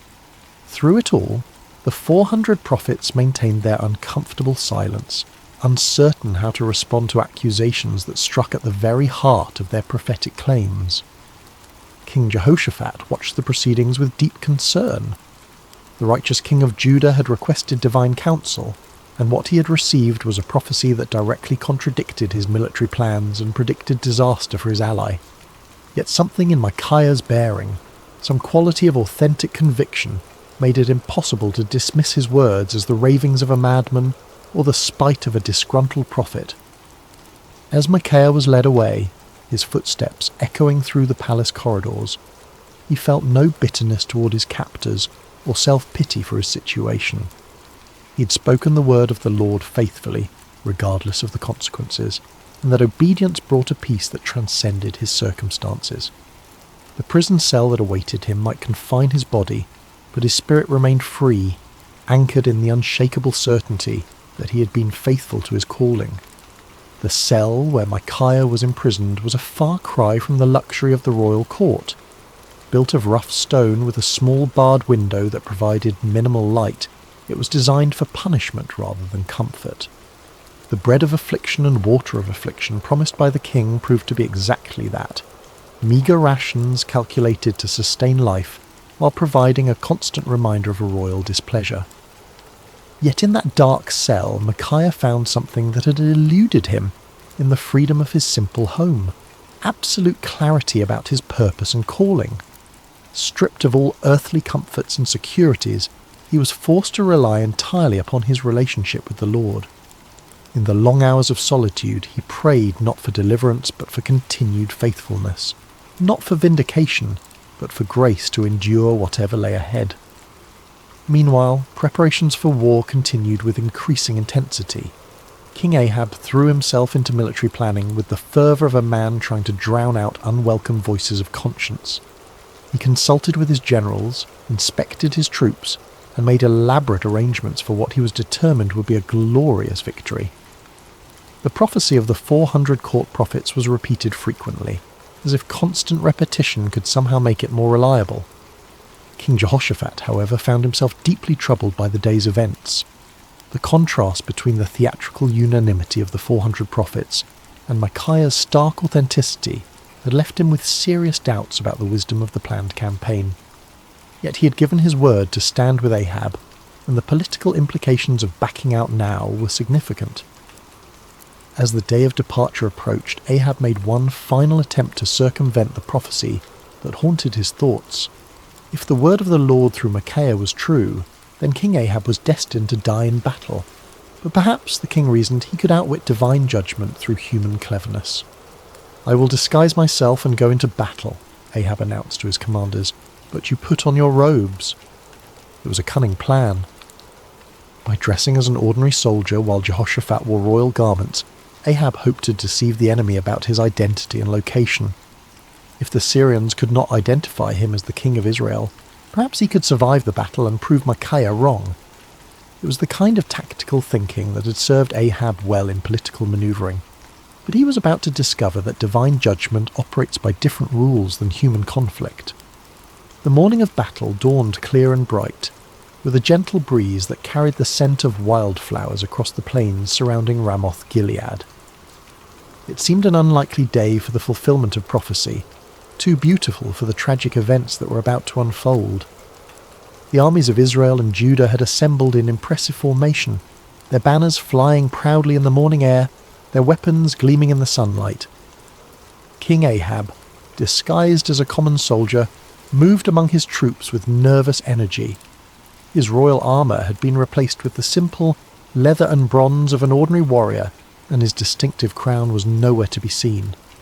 To any casual observer, he appeared to be merely another commander preparing for battle, yet those closest to him could sense his underlying anxiety, the tension of a man who was trying to outrun a divine decree.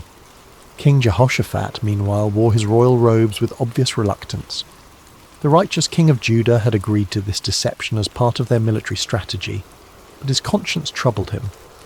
The memory of Micaiah's words weighed heavily on his mind, and he found himself offering frequent prayers for divine protection and guidance. The Syrian army was formidable, well-trained and confident in their ability to defend their territory. Their king had given specific instructions to his 32 chariot commanders: fight with no one small or great, but only with the king of Israel. It was a strategic decision based on the understanding that killing or capturing the enemy king would effectively end the battle and secure victory. As the two armies faced each other across the field of battle, the air was thick with tension and anticipation. Horses stamped impatiently, armour creaked as soldiers shifted their weight, and commanders made final adjustments to their battle plans. In the distance, the walls of Ramoth Gilead stood as silent witness to the conflict that was about to determine its fate. The battle began with the thunderous clash of armies colliding, the sound of metal against metal mixing with the shouts of warriors and the screams of the wounded. Chariots raced across the battlefield like instruments of divine wrath, their wheels churning up clouds of dust that obscured vision and added to the chaos of combat. For a time, it seemed as though Ahab's strategy might succeed. Hidden among his soldiers, the disguised king fought with the desperation of a man who believed his life depended on remaining unrecognized. His years of military experience served him well as he wielded sword and spear with deadly efficiency. contributing to the initial success of the Israelite forces. But the Syrian chariot commanders were not easily deceived. When they spotted King Jehoshaphat in his royal robes, they immediately assumed they had found their primary target. A group of them converged on the king of Judah with deadly intent, their chariots cutting through the battle lines like ships through stormy seas. "Surely it is the king of Israel," they shouted to one another as they closed in on Jehoshaphat. The king of Judah found himself surrounded by enemy chariots, their occupants preparing to capture or kill what they believed to be their primary objective.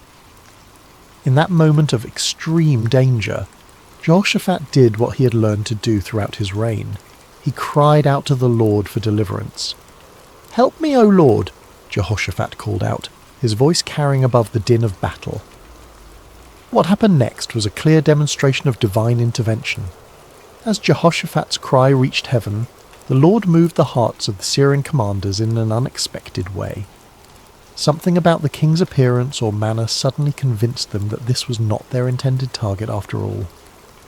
"It is not the king of Israel," one of them declared, and just as quickly as they had converged upon Jehoshaphat, they turned away to search for their real quarry elsewhere on the battlefield. Meanwhile, across the chaos of combat, King Ahab continued his desperate masquerade.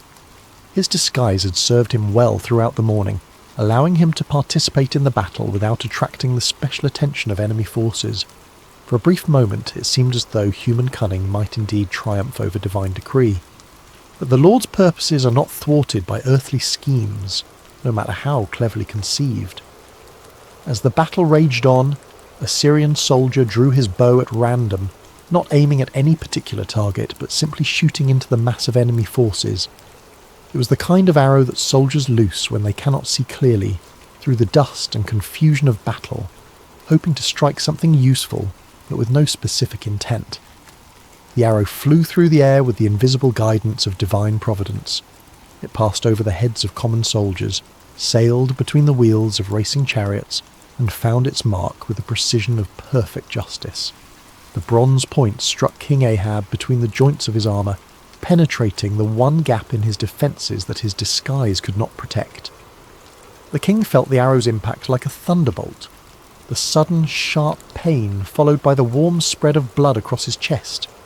He looked down in shock to see the Syrian arrow protruding from his body, its shaft trembling with the force of impact. In that instant, Ahab understood with perfect clarity that no amount of human cleverness could circumvent the word of the Lord. "I am wounded," the king cried out to his chariot driver, his voice tight with pain and the dawning realization of his doom. "Turn around and carry me out of the battle." The chariot driver, a loyal servant who had recognized his disguised king despite the common soldier's garb, immediately began maneuvering toward the edge of the battlefield. But extricating themselves from the chaos of combat proved more difficult than anticipated. The battle had intensified throughout the day, and enemy forces blocked many of the potential escape routes. As they struggled to retreat, King Ahab's condition continued to deteriorate. The arrow had found a vital spot, and blood flowed freely from the wound despite his attempts to stanch it. Yet with grim determination, the king remained propped up in his chariot, unwilling to let his army see him fall. His presence, even in his wounded state, served to encourage the Israelite forces and maintain their fighting spirit. The battle raged from morning until evening, the outcome hanging in the balance as both sides fought with desperate intensity. But as the sun began to set, painting the sky in shades of red that seemed to mirror the blood spilled on the battlefield below, King Ahab's strength finally gave out. The disguised king who had tried to outwit divine judgment slumped forward in his chariot, his life ebbing away with each laboured breath. As word of the king's condition spread through the ranks, the cry went up that would fulfill Micaiah's prophecy with devastating accuracy. Every man to his city, and every man to his own country. The army of Israel, leaderless and demoralized, began to scatter across the hills just as the prophet had foreseen. Like sheep without a shepherd, they abandoned their positions and fled toward home, their dreams of victory dissolving into the nightmare of defeat. King Ahab died as the sun set over Ramoth Gilead, his blood pooling in the bottom of his chariot. The man who had spent his reign choosing comfortable lies over uncomfortable truths had finally encountered a reality that no amount of deception could alter. The word of the Lord, spoken through his faithful prophet, had been fulfilled to the letter. News of King Ahab's death spread quickly through the land, carried by the scattered remnants of his army and the merchants who followed military campaigns. In the palace at Samaria, the reaction was one of stunned disbelief. The 400 prophets who had proclaimed certain victory found themselves facing a crisis of credibility that would haunt them for the rest of their lives. In his prison cell, Micaiah heard the news with a mixture of sadness and vindication. He had taken no pleasure in prophesying disaster, had felt no joy in predicting the death of his king. Yet the fulfillment of his prophecy served as a powerful reminder that the word of the Lord does not return void, regardless of how unwelcome it might be to human ears. When the guards came to release him from prison, Micaiah emerged into the daylight a changed man. His body bore the marks of his confinement. He was thinner, paler, and bore the lines of one who had endured hardship. But his spirit was unbroken, perhaps even strengthened by his ordeal. He had spoken truth in the face of overwhelming opposition, had maintained his integrity under pressure, and had been vindicated by the very events that had brought tragedy to the kingdom. The political ramifications of Ahab's death were immediate and far-reaching.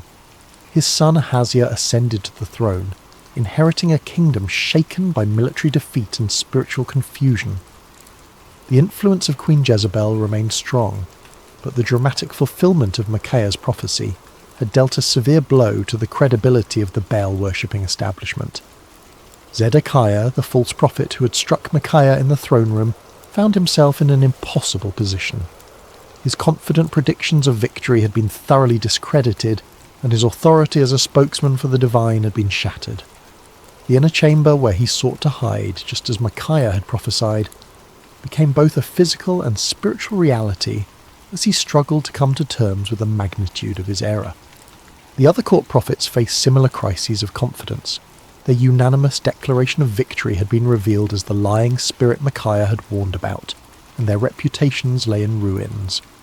Some of them quietly retired from public life, while others attempted to reinvent themselves as followers of different deities. None of them could escape the uncomfortable truth that they had been deceived, and had, in turn, deceived others. King Jehoshaphat returned to Jerusalem a wiser and more cautious man. His alliance with Ahab had nearly cost him his life, and the experience had taught him valuable lessons about the importance of seeking genuine divine guidance rather than accepting comfortable confirmations of predetermined plans. The prophet Jehu, son of Hanani, met him upon his return with words of rebuke for his alliance with the ungodly king, but also with recognition that the Lord had delivered him from the consequences of his poor judgment. Throughout the kingdom, people began to reassess their understanding of prophecy and divine revelation. The dramatic contrast between the false assurances of the 400 prophets and the accurate warnings of the solitary Micaiah had provided a vivid lesson in discernment. Many began to understand that true prophecy was not measured by its popularity or its agreement with human desires, but by its faithfulness to the word and character of the Lord. Years passed, and the story of Micaiah's stand against the 400 false prophets became one of the most remembered episodes in the history of Israel. Parents told it to their children as an example of courage and integrity, while religious teachers used it to illustrate the difference between true and false prophecy.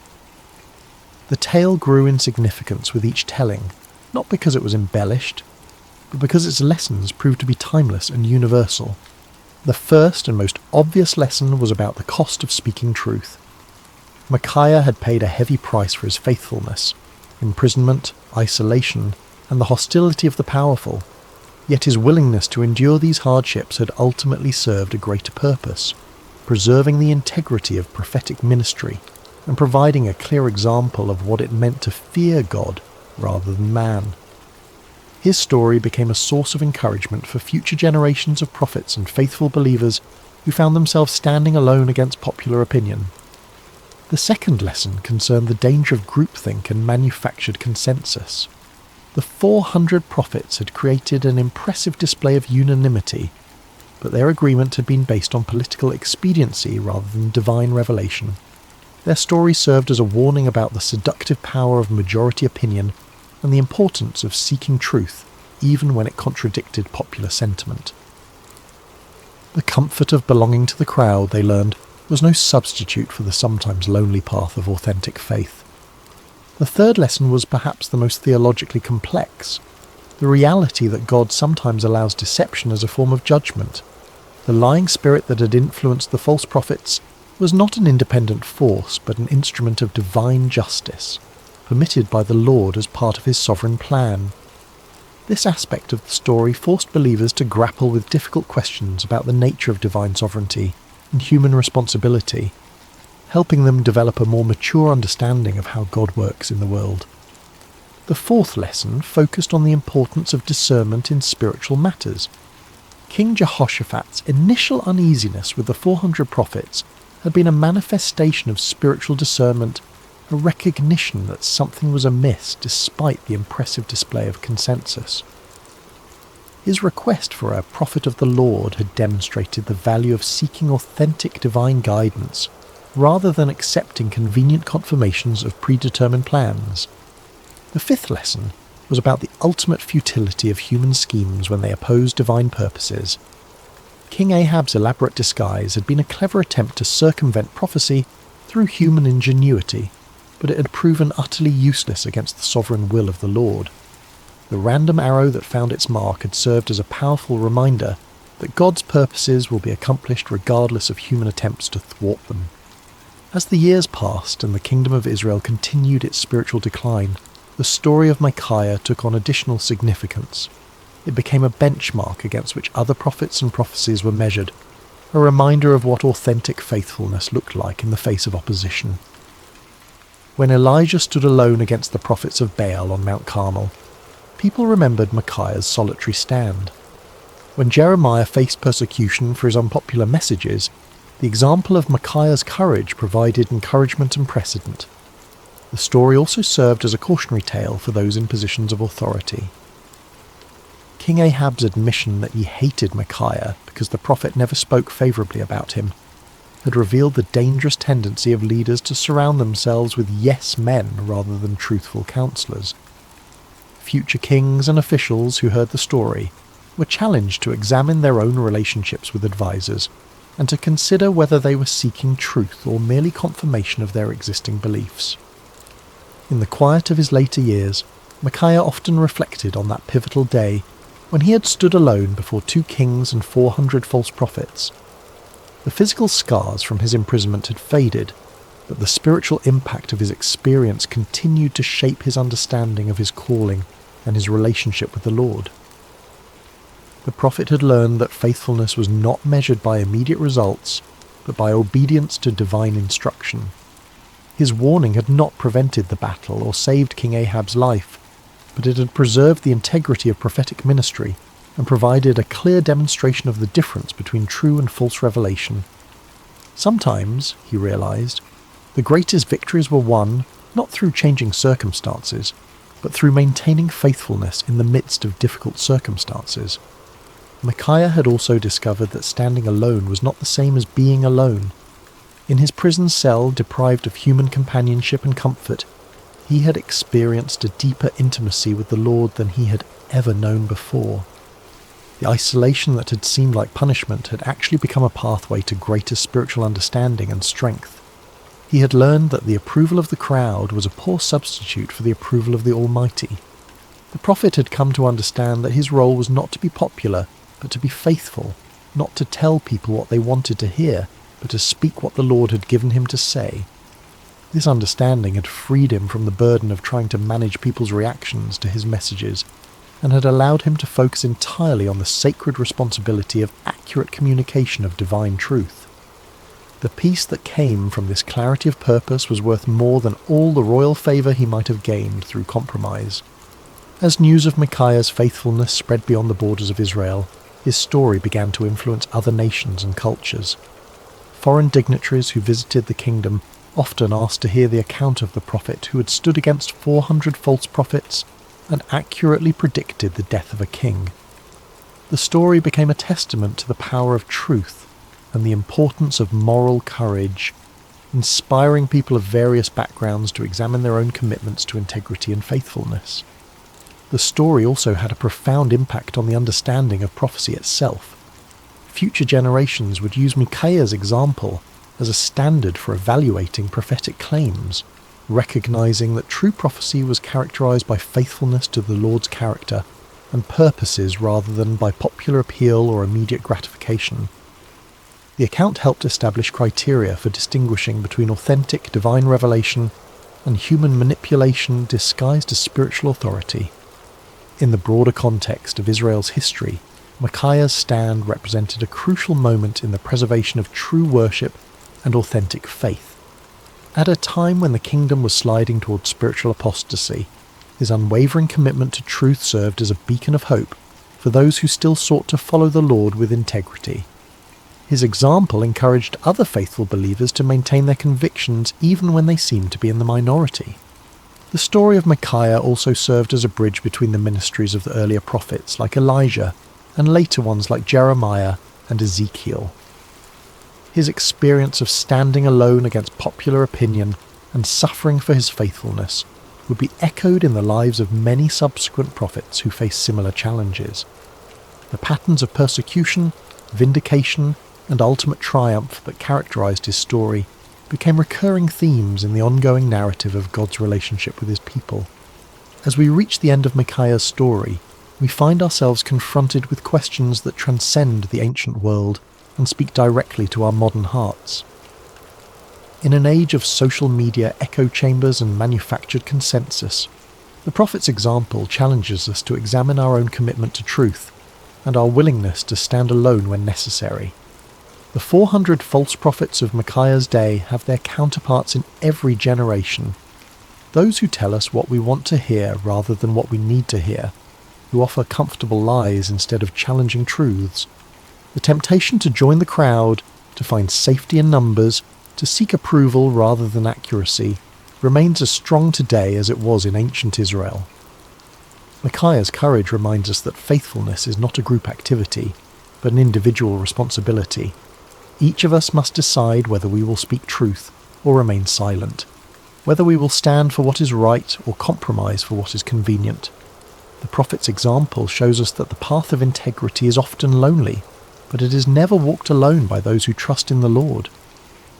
The story also challenges us to examine our own relationship with authority and our tendency to surround ourselves with people who confirm our existing beliefs rather than challenging us to grow. Like King Ahab, we may find ourselves preferring the comfort of familiar lies to the discomfort of unfamiliar truths.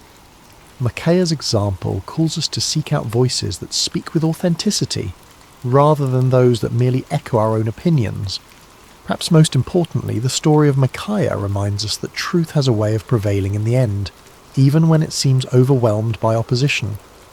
The prophet's vindication did not come immediately, and it came at great personal cost, but it came nonetheless. His example encourages us to trust in the ultimate triumph of truth, and to remain faithful even when the outcome is uncertain. In our own lives, we may face moments when we are called to be like Micaiah, to stand alone against popular opinion, to speak uncomfortable truths, to choose faithfulness over favour. When those moments come, may we remember the forgotten prophet who found his courage not in the approval of men, but in the approval of his God.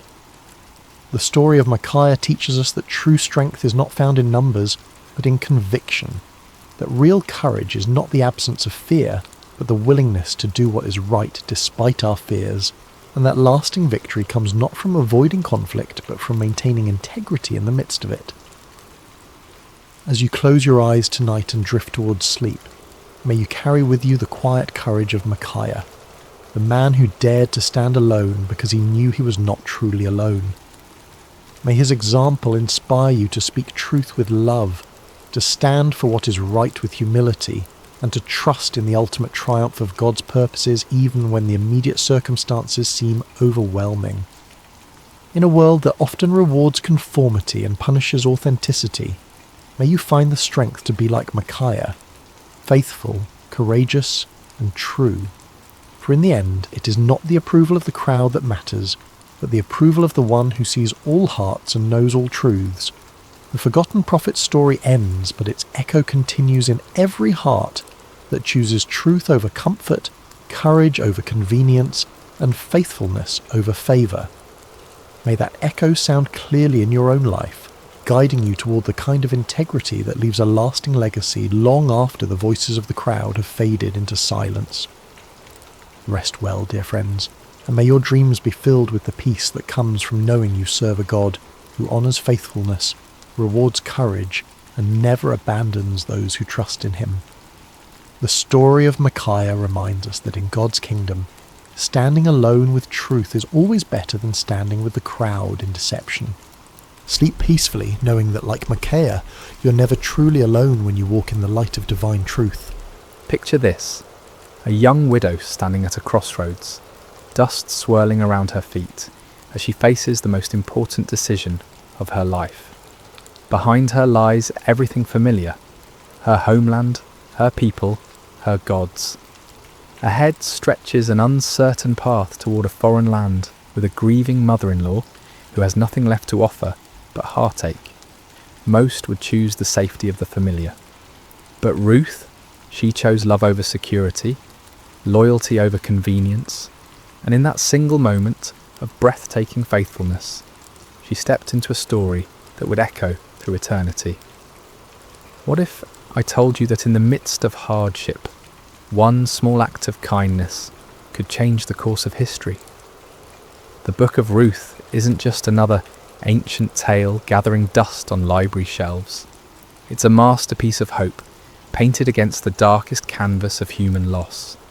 This isn't a story of mighty warriors or thundering prophets. There are no plagues here, no walls crumbling at the sound of trumpets. Instead, we find something far more profound: the quiet power of unwavering devotion and the gentle hand of divine providence working through ordinary people making extraordinary choices. In a world that often celebrates the loud and flashy, Ruth's story whispers a different truth. It tells us that loyalty can triumph over loss, that kindness can overcome cruelty, and that sometimes the most powerful force in the universe isn't found in earthquake or fire, but in the still, small voice of love, choosing to stay when everything else falls apart. This is a tale of hope, peace, and God's gentle provision. A story that begins with death and ends with life, starts with emptiness and concludes with abundance, opens with despair and closes with joy so profound it reverberates through generations. The beauty of Ruth's narrative lies not in its complexity, but in its simplicity. It's a story anyone can understand because it touches the universal human experiences of loss, love, loyalty, and redemption. Yet beneath this surface simplicity runs a current so deep it connects the heart of ancient Moab to the throne of David, and ultimately to a manger in Bethlehem, where another story of divine love would unfold centuries later. The story begins not with triumph, but with tragedy.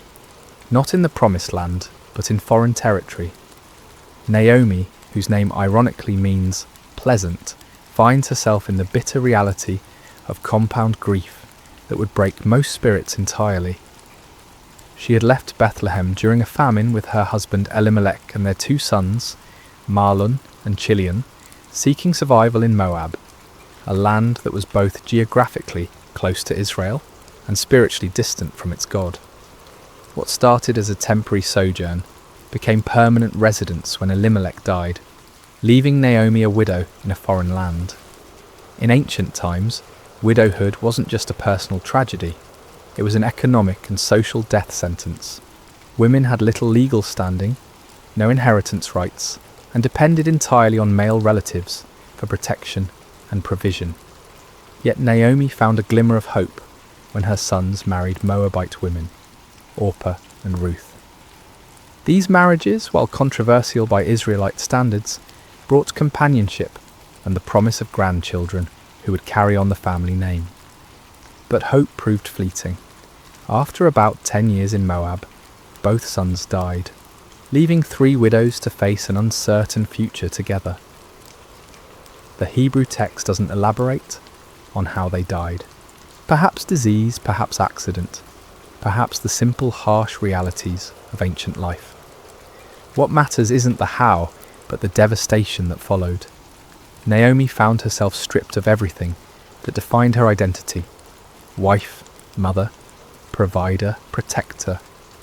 She was a living emblem of loss, carrying nothing but grief and 2 foreign daughters-in-law who had their own mourning to bear. When news reached Moab that the famine in Bethlehem had ended, Naomi made a decision, born of both hope and desperation. She would return to her homeland, to her people, to whatever remained of her former life. It was a journey of approximately 50 miles, but it might as well have been to the moon for all the security it promised. She was returning not as the confident woman who had left with her family, but as a broken widow with empty hands and an empty room, carrying nothing but memories of better days. The moment of truth came when it was time to say goodbye. Standing at the border between Moab and Israel, Naomi turned to her daughters-in-law with words that revealed both her love for them and her own despair. "Go back," she urged them, "each of you to your mother's house. May the Lord show kindness to you, as you have shown to your dead and to me." It was a release tinged with blessing, an act of selfless love that put their welfare above her own companionship. Orpah, after much weeping and embracing, made the practical choice. She kissed Naomi goodbye and returned to her people and her gods. History doesn't judge her for this decision. It was sensible, even wise by worldly standards. She was young enough to remarry, to find security and happiness in familiar surroundings. Her choice was understandable, logical, and completely reasonable. But Ruth made a choice that defied every rational calculation. When Naomi urged her to follow Orpah's example, Ruth responded with words that have echoed through millennia, words that capture the very essence of covenant love. "Don't urge me to leave you or to turn back from you. Where you go, I will go, and where you stay, I will stay. Your people will be my people, and your God my God. Where you die, I will die, and there I will be buried. May the Lord deal with me, be it ever so severely, if even death separates you and me." This wasn't a momentary burst of emotion. It was a deliberate, irrevocable commitment. Ruth wasn't just choosing to accompany Naomi. She was choosing to abandon everything familiar for everything unknown. She was trading the security of her homeland for the uncertainty of being a foreign widow in Israel. She was exchanging the comfort of her people's acceptance for the likelihood of being viewed as an outsider, even an enemy, given the historical tensions between Moab and Israel. Most remarkably, Ruth was choosing Naomi's God over her own family deities. In the ancient world, this wasn't merely a personal preference, it was a complete transformation of identity, worldview, and destiny. She was stepping away from the gods she had known since childhood and embracing the God of Israel, whom she knew primarily through the testimony of her mother-in-law's life and loss. The journey to Bethlehem began with 2 broken women walking together toward an uncertain future, but it was really the beginning of one of history's most beautiful stories of redemption. Ruth's choice to stay wasn't just loyalty to Naomi, it was an unconscious choice to step into the stream of God's redemptive plan for humanity. Without knowing it, she was walking not just toward Bethlehem, but toward her destiny as an ancestor of kings and ultimately of the King of Kings. The arrival in Bethlehem was far from triumphant. When Naomi and Ruth entered the town, the women who had known Naomi before could hardly believe their eyes. "Can this be Naomi?" they asked, seeing the toll that loss and hardship had taken on their former neighbour. Naomi's response revealed the depth of her pain. "Don't call me Naomi, call me Mara, because the Almighty has made my life very bitter. I went away full, but the Lord has brought me back empty." It was barley harvest time, a detail that might seem incidental, but carries profound significance. In God's economy, timing is never accidental. They arrived not during the lean months when work was scarce and food scarcer, but during the season of harvest when there might be opportunities for survival. Still, being widowed foreigners in a patriarchal society meant they stood at the very bottom of the social ladder, dependent on the kindness of others and whatever work Ruth could find. Ruth, whose name likely means friendship or companion, immediately proved the accuracy of her name through her actions. Without waiting for Naomi to devise a plan or wallowing in self-pity over their circumstances, she took initiative with the words that reveal her character. "Let me go to the fields and pick up the leftover grain behind anyone in whose eyes I find favour." This simple statement masks the courage it required. Ruth was volunteering to do backbreaking labour in the scorching sun, to work alongside the lowest members of society, to face possible harassment or rejection, all to provide for the woman she had chosen to love. Gleaning was God's provision for the poor, embedded in the law of Moses as a safety net for society's most vulnerable. Landowners were commanded not to harvest to the very edges of their fields and not to go back for grain that was dropped or missed. This leftover grain could be gathered by widows, orphans and foreigners, the three groups most at risk in ancient society. It was honest work, but humble work, requiring long hours bent over in the heat, gathering grain stalk by stalk, hoping for enough to make a small meal. The providential nature of Ruth's story becomes apparent in the simple phrase, "as it turned out." She happened to find herself working in a field belonging to Boaz, a prominent man from Elimelech's clan. But in God's story, there are no coincidences, only the invisible hand of providence, orchestrating circumstances for purposes beyond human understanding. Boaz first noticed Ruth there through his foreman's report. When he asked about the young woman working diligently in his field, he learned her identity. She is the Moabite who came back from Moab with Naomi.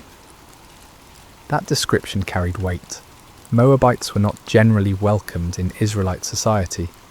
They were descendants of Lot through an incestuous relationship, and their nation had historically been hostile to Israel. For Ruth to be identified first by her nationality rather than her name suggests the social barriers she faced. Yet when Boaz observed Ruth personally, he saw beyond her foreign origins to her character. He watched her work with steady dedication, saw her respectful interaction with his workers, and most importantly, he had heard of her kindness to Naomi. In a society that valued family loyalty above almost all other virtues, Ruth's devotion to her mother-in-law had become legendary.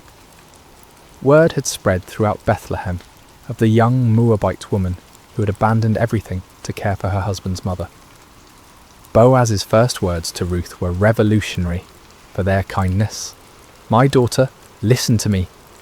Don't go and glean in another field, and don't go away from here. Stay here with the women who work for me." He was offering her protection, stability, and dignity. In ancient times, young women working in fields were vulnerable to harassment and worse. By placing her under his personal protection and encouraging her to work alongside his regular female employees rather than as a desperate outsider, Boaz was treating Ruth not as a foreign charity case, but as a valued person worthy of respect. But his kindness went further. He instructed his workers to let her drink from their water jars when she was thirsty, in a time and place where clean water was precious. He told her to eat with his harvesting crew, sharing in the roasted grain and vinegar that sustained the workers. Most remarkably, he quietly instructed his harvesters to pull out some stalks for her from the bundles and leave them for her to pick up, and don't rebuke her. Ruth's response to this unexpected kindness reveals both her humility and her wisdom. She fell prostrate before Boaz, asking, "Why have I found such favour in your eyes that you notice me, a foreigner?" Her question acknowledges her outsider status while expressing genuine gratitude for for treatment she neither expected nor felt she deserved. Boaz's answer illuminates the reputation Ruth had already built in Bethlehem. "I've been told all about what you have done for your mother-in-law since the death of your husband, how you left your father and mother and your homeland and came to live with a people you did not know before. May the Lord repay you for what you have done. May you be richly rewarded by the Lord, the God of Israel, under whose wings you have come to take refuge." These words are more than polite conversation. They're a blessing that recognises Ruth's choice to trust in Israel's God. The image of taking refuge under God's wings evokes the protective presence of the Almighty, like a bird sheltering its young. Boaz was acknowledging that Ruth's kindness to Naomi was really an act of faith, a stepping into the covenant community of Israel despite her foreign birth. That day Ruth gathered approximately an ephah of barley, about half a bushel, far more than a typical gleaner could hope to gather. When she returned home and showed Naomi her extraordinary harvest, along with the leftover food from the workers' meal, Naomi immediately recognised God's hand in these events. Her response, "Blessed be he by the Lord, whose kindness has not forsaken the living or the dead," reveals her growing awareness that their apparent coincidental encounter with Boaz was actually divine appointment. When Naomi learned that the field owner was Boaz, her excitement was palpable. "The man is our close relative," she explained to Ruth. "He is one of our kinsman redeemers." This wasn't just good news, it was the first glimpse of hope Naomi had felt since leaving Moab. The kinsman redeemer system was God's provision for protecting family lines and property. A close male relative had both the right and responsibility to buy back family land that had been sold due to poverty and to marry a widowed relative to preserve the family name and inheritance. Ruth continued working in Boaz's fields through both the barley and wheat harvests, likely a period of several months. Day after day, she laboured faithfully, building a reputation for diligence and integrity while gradually becoming part of the community. She was no longer just the Moabite woman, but Ruth, the devoted daughter-in-law whose character spoke louder than her foreign birth. During this time, a subtle transformation was taking place. Ruth was learning the ways of Israel, observing their customs, participating in their community life. She was also, unknowingly, becoming the object of Boaz's growing admiration and affection. Though significantly older than Ruth, Boaz found himself drawn not to her physical beauty, but to the beauty of her character, her loyalty, her faith, and her gentle strength. This season in the fields was more than economic survival. It was Ruth's integration into the covenant community of Israel and the beginning of a love story that would have implications far beyond the borders of Bethlehem. As the harvest season continued, the relationship between Ruth and Boaz deepened through daily interactions marked by mutual respect and growing affection. Boaz's kindness wasn't mere politeness, it was the recognition of extraordinary character in someone society might easily overlook. Every morning when Ruth arrived in his fields, every conversation they shared, every protective gesture he made, was weaving a tapestry of love, built on a foundation of honour and integrity. Naomi, meanwhile, was experiencing her own transformation. The bitterness that had defined her return to Bethlehem was gradually giving way to something she hadn't felt in years: hope. Watching Ruth's faithful service and witnessing Boaz's unprecedented kindness toward her daughter-in-law, Naomi began to see the hand of God moving in their circumstances. The woman who had declared herself empty was beginning to see the possibility of fullness once again. It was Naomi who first recognized what Ruth, in her humility and focus on daily survival, might have missed.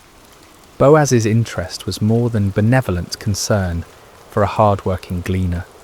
His protection of Ruth, his generous provisions, his public praise of her character all pointed to something deeper. In a culture where marriages were often arranged for economic and social advantage, Here was a man of standing choosing to honour a foreign widow, not for what she could bring him, but for who she was. The harvest season was also a time of community celebration.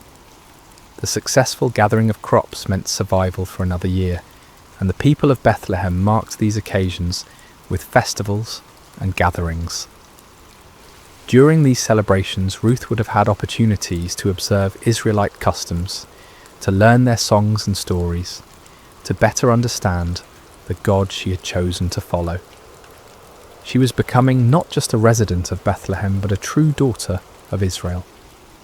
Boaz's generosity during this time went far beyond legal requirements or social expectations. The law required landowners to allow gleaning, but it didn't require them to ensure the gleaners found substantial amounts. When Boaz instructed his workers to intentionally drop extra grain for Ruth, he was going above and beyond duty into the realm of love. When he invited her to share meals with his workers, he was treating her as family rather than charity case. The other workers in the field would have noticed this special treatment. In small communities, nothing goes unobserved, and Boaz's obvious favour toward Ruth would have been the subject of much discussion. Yet the narrative suggests this talk was positive rather than scandalous. Ruth's reputation for integrity and Boaz's character as a righteous man meant their growing relationship was viewed with approval rather than suspicion. During these months, Ruth was also learning about the God of Israel through observation and experience. She saw how the law protected the vulnerable, how the community cared for its members, how even foreigners could find acceptance when they showed faithfulness. The God she had committed to following in her pledge to Naomi was revealing himself to be trustworthy through the kindness of his people. The emotional climate was changing for all three main characters. Ruth, while still focused on providing for Naomi, was discovering that life could hold possibilities beyond mere survival. Naomi was moving from despair to cautious optimism as she watched events unfold. And Boaz, a man who might have remained unmarried and childless, was finding his heart stirred by a woman whose character exemplified everything he valued. The religious significance of this season cannot be understated. Ruth was effectively completing her conversion to Judaism, not through formal ceremony, but through lived experience. She was learning to trust in the God of Israel, not through theological instruction, but through witnessing his provision and protection. Her faith was being refined and deepened through the daily rhythm of work, community, and growing relationship with both Naomi and Boaz. The harvest season was also a time when family relationships and inheritance rights became particularly relevant. With successful crops came discussions of land ownership, family obligations, and the duties of kinsman redeemers. Naomi would have been acutely aware of these conversations, knowing that her late husband's property rights and family obligations remained unresolved. The presence of a kinsman redeemer like Boaz, combined with his obvious interest in Ruth, would have sparked hope for resolution of their precarious situation. As the wheat harvest drew to a close, the foundations had been laid for the dramatic events that would follow. Ruth had proven her character through months of faithful work.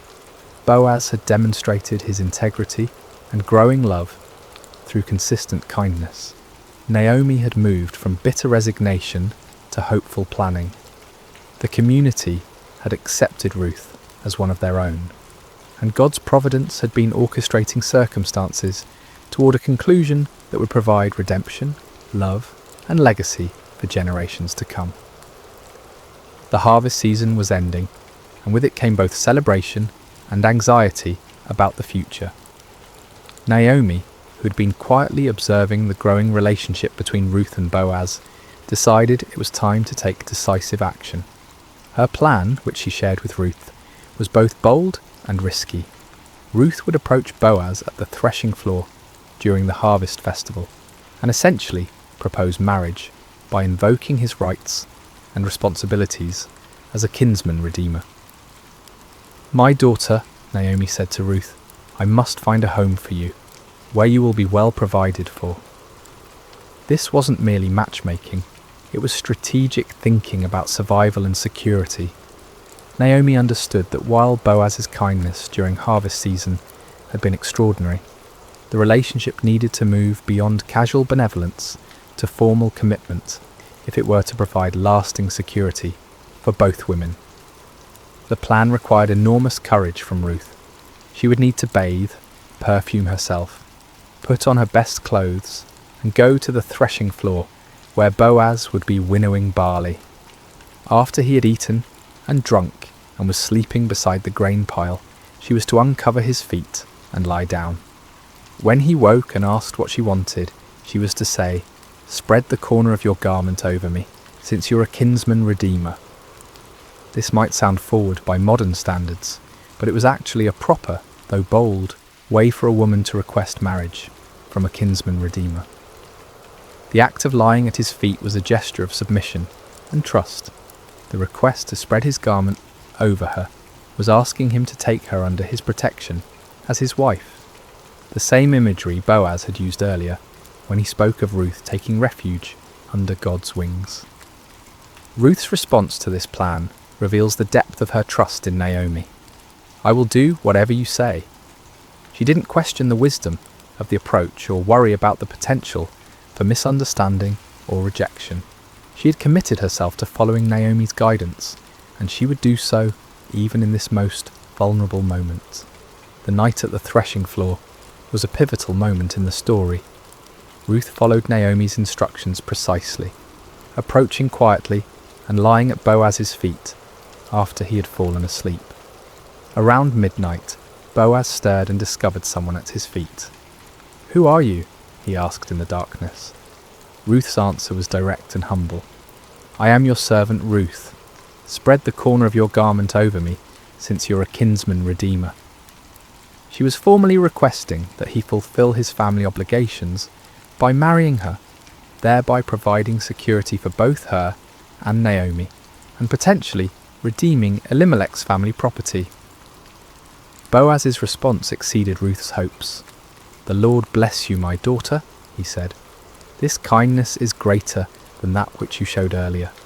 You have not run after the younger men, whether rich or poor."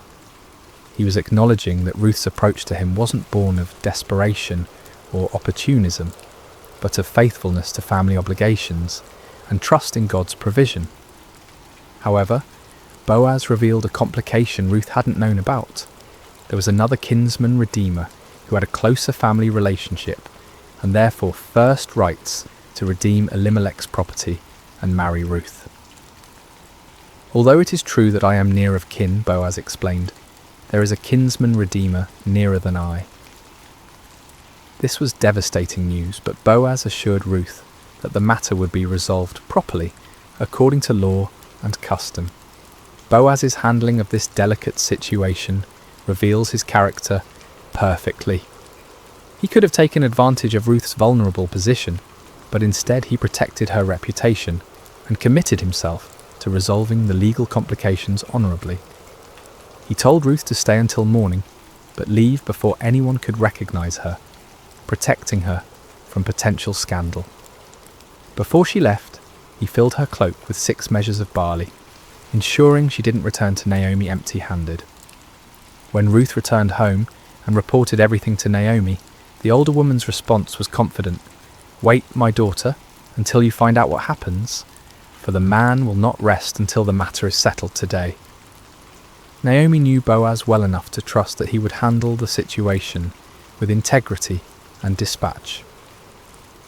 That very morning, Boaz went to the city gate, the place where legal and business matters were conducted in ancient Israel. He sat down and waited for the other kinsman redeemer to pass by. When the man appeared, Boaz called him over and assembled a group of 10 elders as witnesses for the legal proceedings that would follow. The negotiation was masterful. Boaz began by telling the man about a piece of land that had belonged to their relative Elimelech, which Naomi was selling. According to law, the nearest kinsman redeemer had first rights to purchase the property, to keep it in the family. The man was interested until Boaz explained the complete package.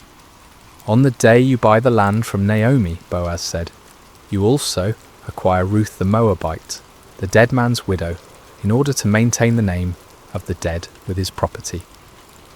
This changed everything. Purchasing the land was one thing, but marrying Ruth meant taking responsibility for supporting her and Naomi, and any sons born to Ruth would inherit the redeemed property rather than being part of the Redeemer's own family line. The closer kinsman declined. "Then I cannot redeem it because I might endanger my own estate.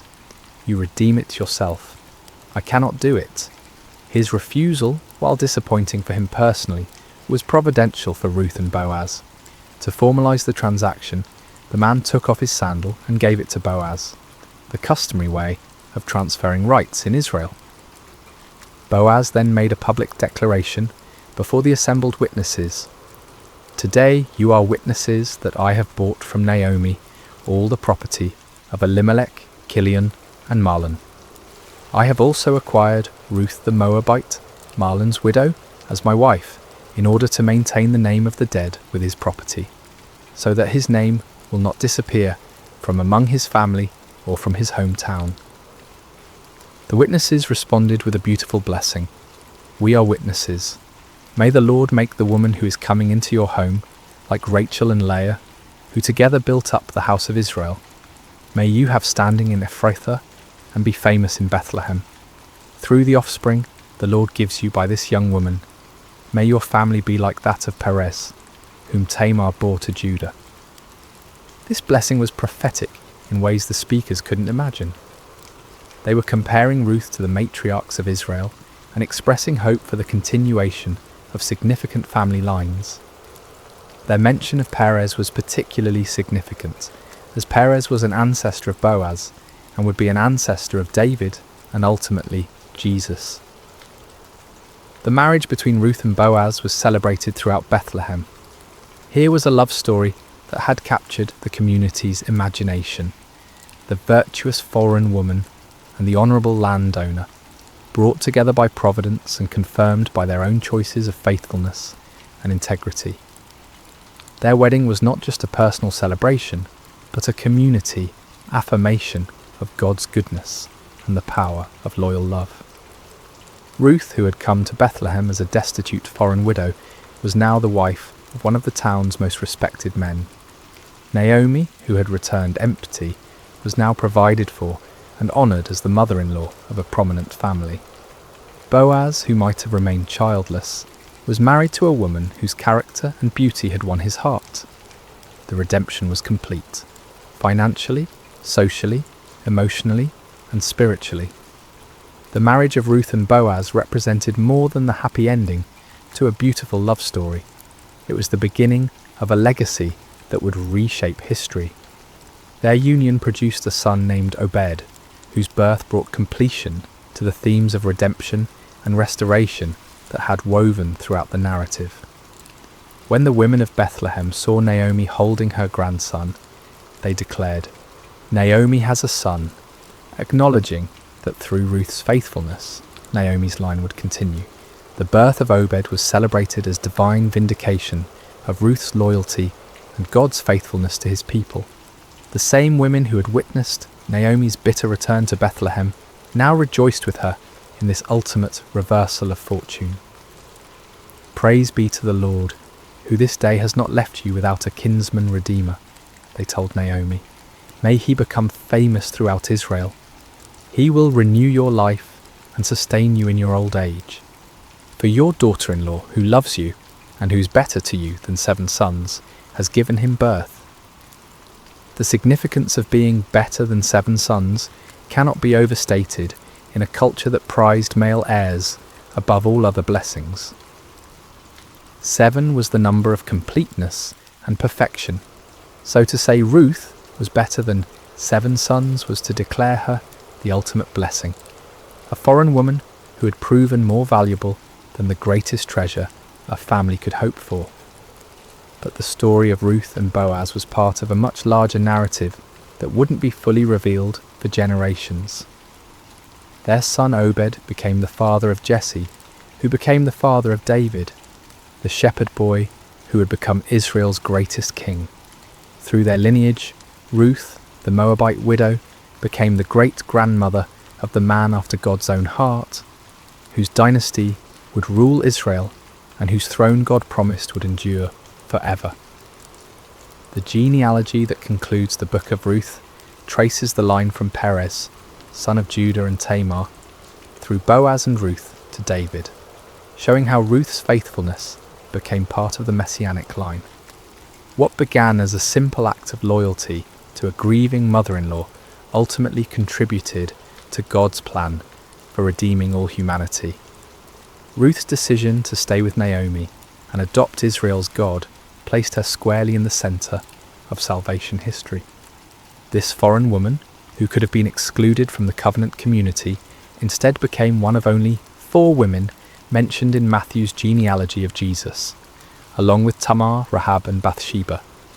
Each of these women had unusual circumstances that made their inclusion remarkable, but Ruth's story is particularly beautiful because it demonstrates how God's love extends beyond ethnic and national boundaries to embrace all who respond to him in faith. The legacy of Ruth extends beyond genealogy to the realm of character and faith. Her story became a teaching tool for generations of Israelites about the power of loyal love, the Hebrew concept of hesed that encompasses devotion, faithfulness, and sacrificial commitment. Ruth embodied hesed in her relationship with Naomi, and Boaz demonstrated it in his treatment of Ruth.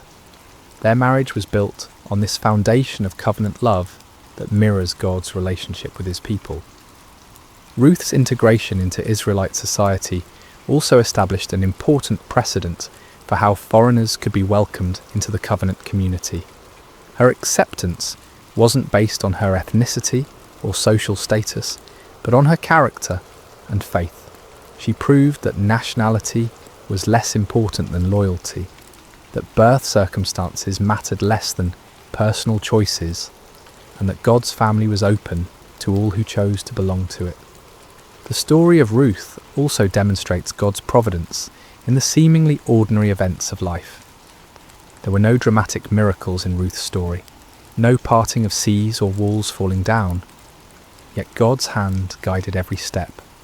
The timing of their arrival during harvest season, the chance encounter with Boaz's field, the availability of the kinsman-redeemer laws, the other redeemer's decision to decline his rights.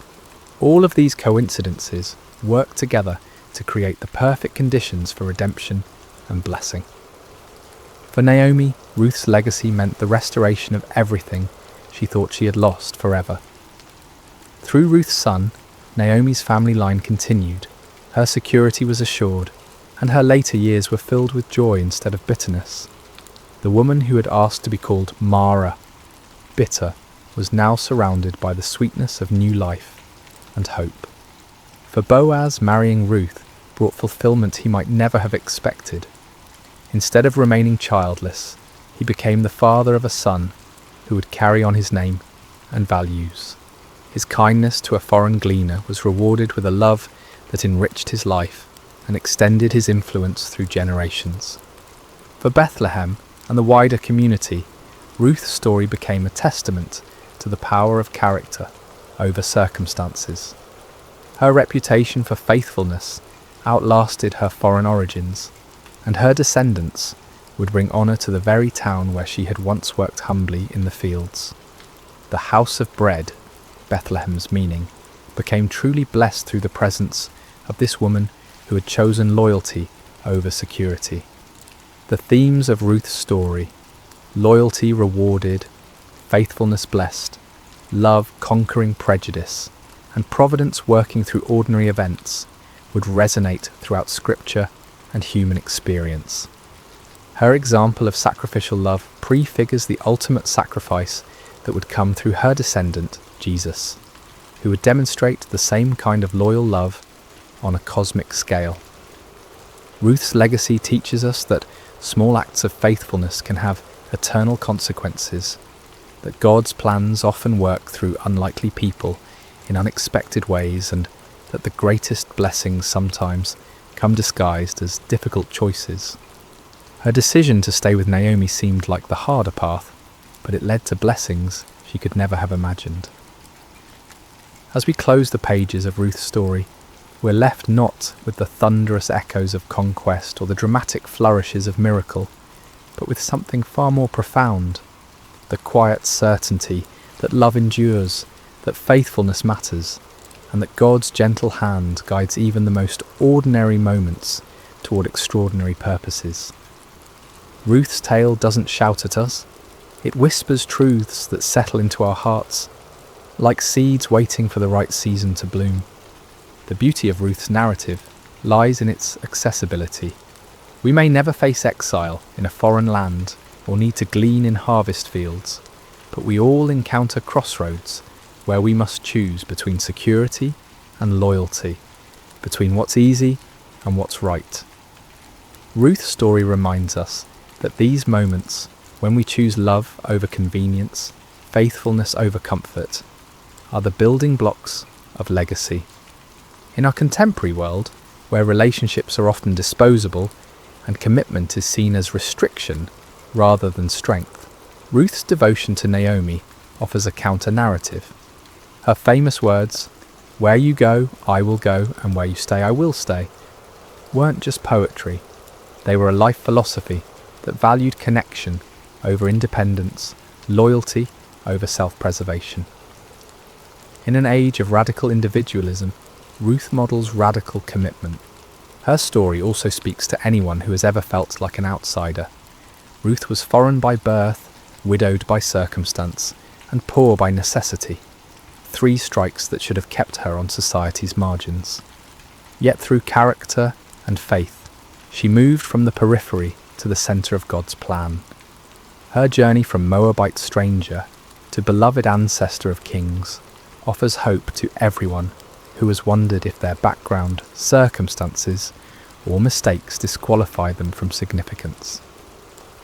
The gentleness of God's providence in Ruth's story offers comfort to those who wonder if their lives matter in the grand scheme of things. There were no burning bushes or angelic visitations in Ruth's experience, just the quiet orchestration of ordinary events toward extraordinary outcomes. Her story suggests that God is just as present in the mundane moments as in the miraculous ones, working through harvest seasons and chance encounters to weave tapestries of grace. For those experiencing seasons of loss like Naomi, Ruth's story offers hope without minimizing pain. Naomi's bitterness was real and justified. She had lost everything that mattered to her. Yet through Ruth's faithfulness and God's providence, her empty hands were filled again. The story doesn't suggest that loss isn't real, or that pain isn't valid, but it does promise that emptiness isn't the end of the story. Boaz represents the power of kindness and integrity in a world that often seems harsh and selfish. His treatment of Ruth demonstrates how one person's compassion can transform another's entire trajectory. He saw beyond her circumstances to her character, beyond her foreignness to her faithfulness. In doing so, he models how we might approach the marginalised and struggling people in our own communities. The redemption theme that runs throughout Ruth's story speaks to our deepest longing for second chances and new beginnings. Ruth redeemed Naomi's emptiness through loyalty. Boaz redeemed Ruth's vulnerability through love. Their union redeemed a family line that seemed destined for extinction. This pattern of redemption points toward the ultimate Redeemer, who would come through their lineage, offering restoration to all who are broken, lost, or forgotten. Perhaps most powerfully, Ruth's story reminds us that our choices ripple through eternity in ways we cannot foresee. When Ruth chose to stay with Naomi, she had no idea she was choosing to become the great-grandmother of King David or an ancestor of Jesus. She simply chose love. Her decision, made in a moment of grief and uncertainty, affected the course of history and the salvation of the world. The story teaches us that faithfulness is its own reward, but it's also the foundation for blessings we cannot imagine. Ruth's loyalty to Naomi brought her love with Boaz. Her willingness to work humbly brought her honour. Her choice to embrace Israel's God brought her into the centre of his redemptive plan. As we reflect on Ruth's journey from foreign widow to beloved ancestor, we're reminded that God delights in using the unlikely and the overlooked. He chooses the humble to confound the mighty, the faithful to accomplish the impossible, the loving to heal the broken. Ruth's story is ultimately not about her exceptional character, though that was remarkable, but about God's exceptional grace working through ordinary obedience. In a world that often feels chaotic and uncertain, Ruth's story offers the gentle assurance that someone is writing a larger story, weaving together our small acts of faithfulness into a tapestry of purpose and beauty.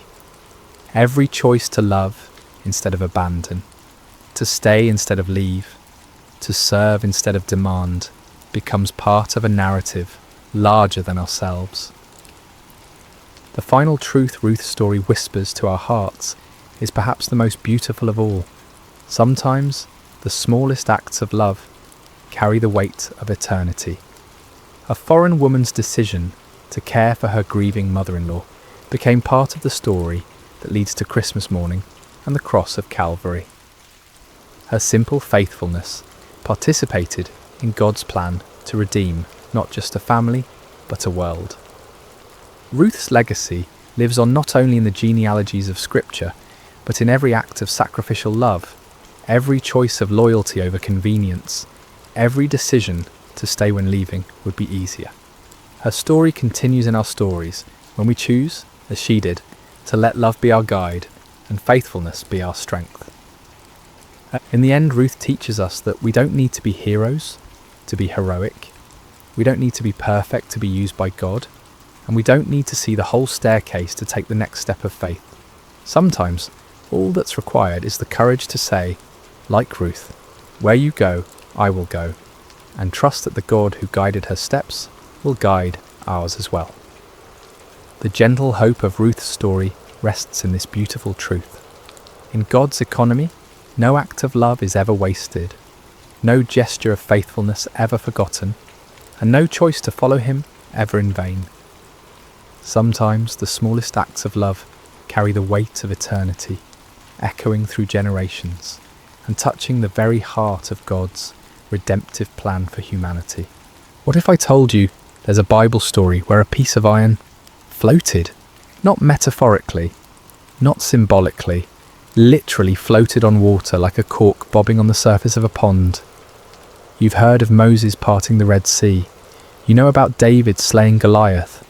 The story of Daniel in the lion's den rolls off your tongue, but tucked away in the pages of 2 Kings chapter 6 lies one of the most overlooked miracles in all of Scripture, a miracle so humble, so seemingly insignificant, that most people skip right over it without a second thought. Yet this brief narrative, comprising only 6 verses, contains profound truths about faith, responsibility, and the God who cares about the smallest details of our lives.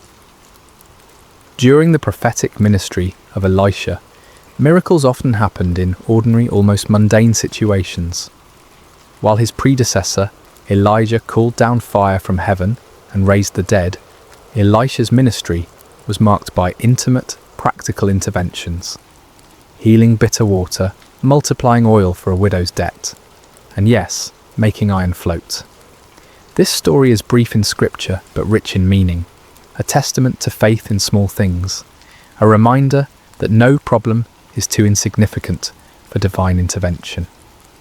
In a world where we're conditioned to believe that God only shows up for the spectacular, the floating axe head whispers a different truth. Sometimes the most profound miracles happen in the most ordinary moments of our lives. The sun cast long shadows across the Jordan River Valley as another day began in the divided kingdom of Israel. It was a time of political turmoil and spiritual awakening, when the northern kingdom teetered between apostasy and revival, largely dependent on the influence of God's prophets. This was the era of Elisha's ministry, roughly 850 BC, decades after the dramatic departure of his mentor Elijah in a chariot of fire. The sons of the prophets, a community of disciples and spiritual students gathered around Elisha, had been growing steadily. These weren't prophets in the sense of fortune tellers or mystics, but rather men dedicated to learning God's ways, studying his word, and serving under the guidance of established prophets like Elisha. Think of them as a biblical seminary, a community of faith where young men came to deepen their understanding of the divine and prepare for ministry. Their current living situation had become cramped and inadequate. What had once been sufficient space for a handful of devoted followers was now bursting at the seams. The community was thriving, and with growth came practical challenges. They needed more room, more space to gather, to learn, to live together in their pursuit of spiritual wisdom. "The place where we dwell with you is too small for us," they told Elisha one morning, their voices carrying the respectful deference due their teacher, but also the practical urgency of their situation. It wasn't a complaint so much as an observation, a statement of fact that required action. Their solution was both practical and communal. They would go to the Jordan River region and gather timber to construct a larger dwelling place. The Jordan Valley was known for its trees, sycamores, willows, and other varieties that could provide the lumber they needed. It was honest work, the kind of labour that built both character and community as they worked side by side toward a common goal. "Let us go to the Jordan," they proposed, "and let every man take a beam from there, and let us make a place where we may dwell." The plan was simple, straightforward, and entirely reasonable. They weren't asking for a miracle or divine provision dropped from heaven. They were willing to work, to sweat, to use their hands and their backs to meet their need. Elisha, ever the encouraging leader, gave his blessing. Go. But their invitation touched his heart. "Please consent to go with your servants." They wanted their teacher among them, not just giving permission but participating in their labour. And Elisha, who could have remained comfortably behind while his students did the hard work, responded with characteristic humility, "I will go." So the small company set out for the Jordan, tools in hand, ready to transform their vision into reality. The Jordan River had witnessed countless biblical events. It was here that Joshua led the Israelites into the Promised Land, where the priest's feet touched the water and it parted just as the Red Sea had done for Moses. It was in these very waters that centuries later John the Baptist would immerse Jesus Christ himself. But on this particular day, there would be no grand procession, no miraculous river crossing, just a group of dedicated men heading to the riverside to cut timber, their hearts full of purpose and their hands ready for honest labour. The Jordan Valley stretched before them, its banks lined with the trees they needed, its waters flowing steadily toward the Dead Sea, carrying with it the silt and sediment of the highlands above. None of them could have imagined that before the day was through, these same waters would become the stage for a miracle that defied every law of physics they understood. The ordinary was about to become extraordinary, but for now it was simply another day of work in service to God and community. The work began in earnest as the sun climbed higher in the morning sky. The sounds of labour filled the Jordan Valley, the rhythmic thud of axes biting into wood, the crack and groan of falling timber, the calls of men coordinating their efforts. It was satisfying work, the kind that produces visible results and builds camaraderie among those who share the burden.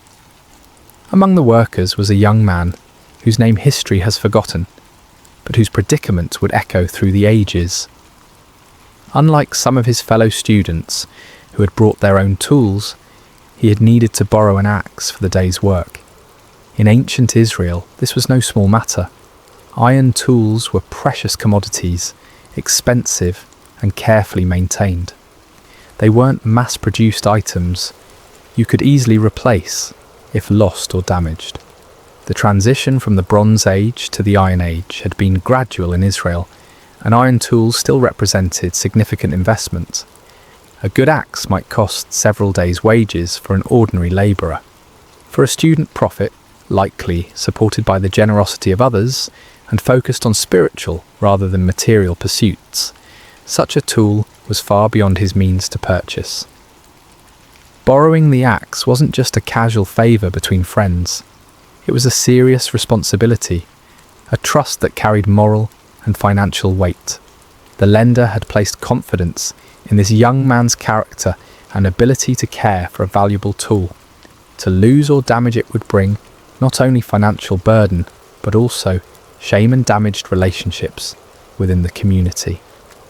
The young man worked diligently, perhaps even more carefully than usual, acutely aware of the responsibility he carried. The axe felt good in his hands, well balanced, sharp, effective. Each swing brought down chips of wood as he worked to shape a beam for their new dwelling. The rhythm of the work was almost meditative. Lift, aim, strike, lift, aim, strike. Then it happened. Mid-swing, with no warning, the iron head of the axe flew off the handle.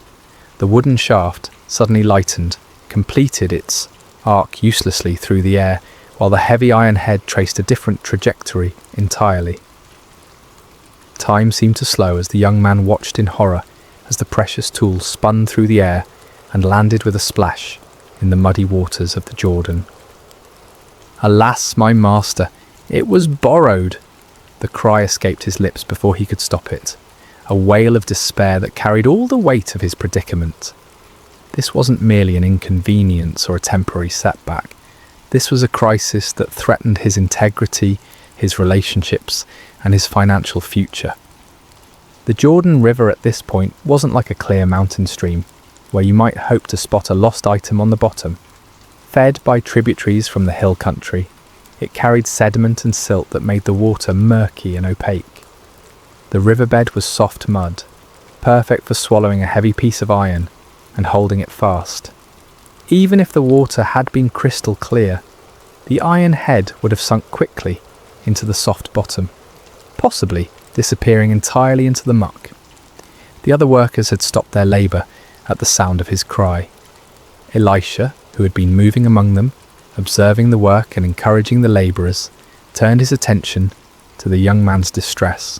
Here was a scene that any leader would recognise, a moment when accident and circumstance converge to create a problem that seems insurmountable. For the young man, the calculations were stark and frightening. How long would he need to work to earn enough to replace the axe? How could he face the man who had trusted him with this valuable tool? What would this mean for his standing in the community of prophets? The borrowed axe represented more than just iron and wood. It was a symbol of trust, responsibility, and his place in the community. The irony wasn't lost on anyone present. Here they were, working to build a place for spiritual learning and growth, and yet they faced an utterly practical, mundane problem. There was no theological complexity here, no deep spiritual mystery to unravel. Just a young man, a borrowed tool, and the murky waters of an ancient river. Standing there on the bank, staring at the spot where the ripples were already beginning to fade, the young man faced a moment that would test not only his faith, but his understanding of God's character. Was this the kind of problem that merited divine attention? Did the God who controlled the fate of nations care about one lost axe head? The question hung in the air, like morning mist over the Jordan, waiting for an answer that would surprise everyone present and challenge their assumptions about the scope of God's concern for the details of human life. Elisha approached the distressed young man with the calm demeanour that had become characteristic of his ministry. Where others might have seen an unfortunate accident requiring practical solutions, perhaps organising a group effort to drag the river bottom or beginning calculations about replacement costs, the prophet saw something different entirely. He saw an opportunity for God to reveal his character in the midst of everyday trouble. "Where did it fall?" Elisha asked simply. There was no rebuke in his voice, No suggestion that the young man had been careless or irresponsible. Just a straightforward question seeking practical information. The prophet's tone carried neither judgment nor dismissal of the problem's seriousness. He understood the weight of borrowed responsibility and the genuine distress it caused when things went wrong. The young man pointed to the spot where the axe head had disappeared beneath the surface. By now, any ripples had long since faded, and the river flowed on as if nothing had happened.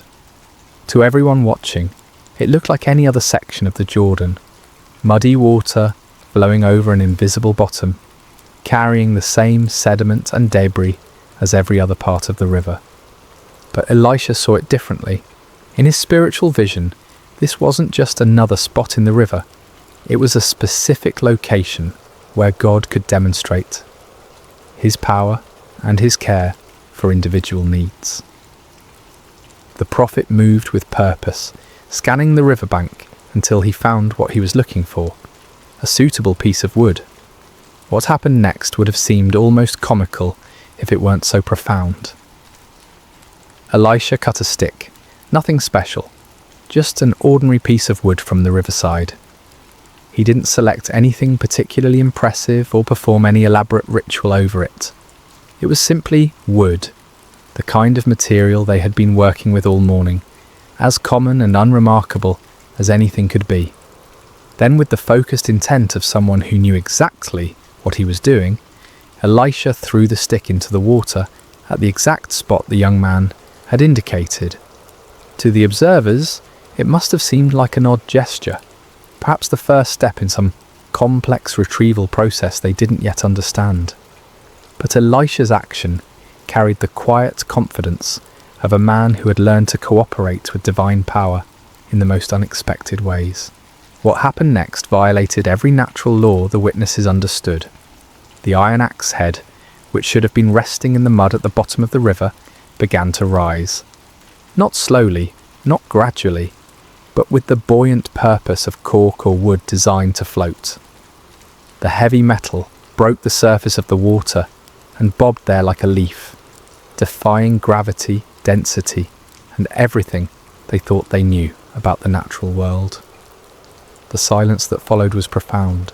Even the sounds of the river seemed muted as the group of prophets stared at the impossible sight before them. Iron doesn't float. Everyone knows that.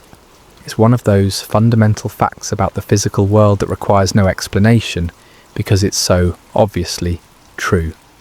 Yet there it was, unmistakably iron, unmistakably floating, unmistakably real. Elisha's voice broke through their amazement with practical direction. Pick it up.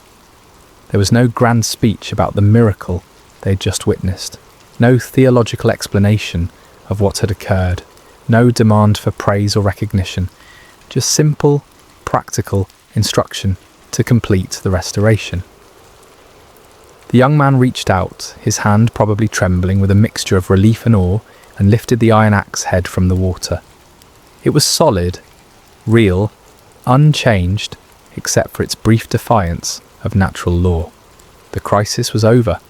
The debt was avoided. The trust was preserved. The borrowed tool was restored to its owner's care. But something much more significant than problem solving had just occurred. In those few moments beside the Jordan River, God had revealed something crucial about his character and his relationship with his people. This wasn't a miracle performed for crowds or kings. There were no political implications, no national consequences, no strategic advantages gained. This was simply God caring about one young man's distress over a borrowed tool. The miracle spoke to the heart of divine character, a God who notices when sparrows fall, who knows the number of hairs on each head, who cares about the details that seem insignificant to everyone else. The floating axe head declared that no genuine need is too small for divine attention, no honest trouble too mundane for miraculous intervention. As the young man hefted the restored tool, feeling its familiar weight and balance, the entire community of prophets had received a lesson they would never forget. They had come to the Jordan to cut timber for a building project.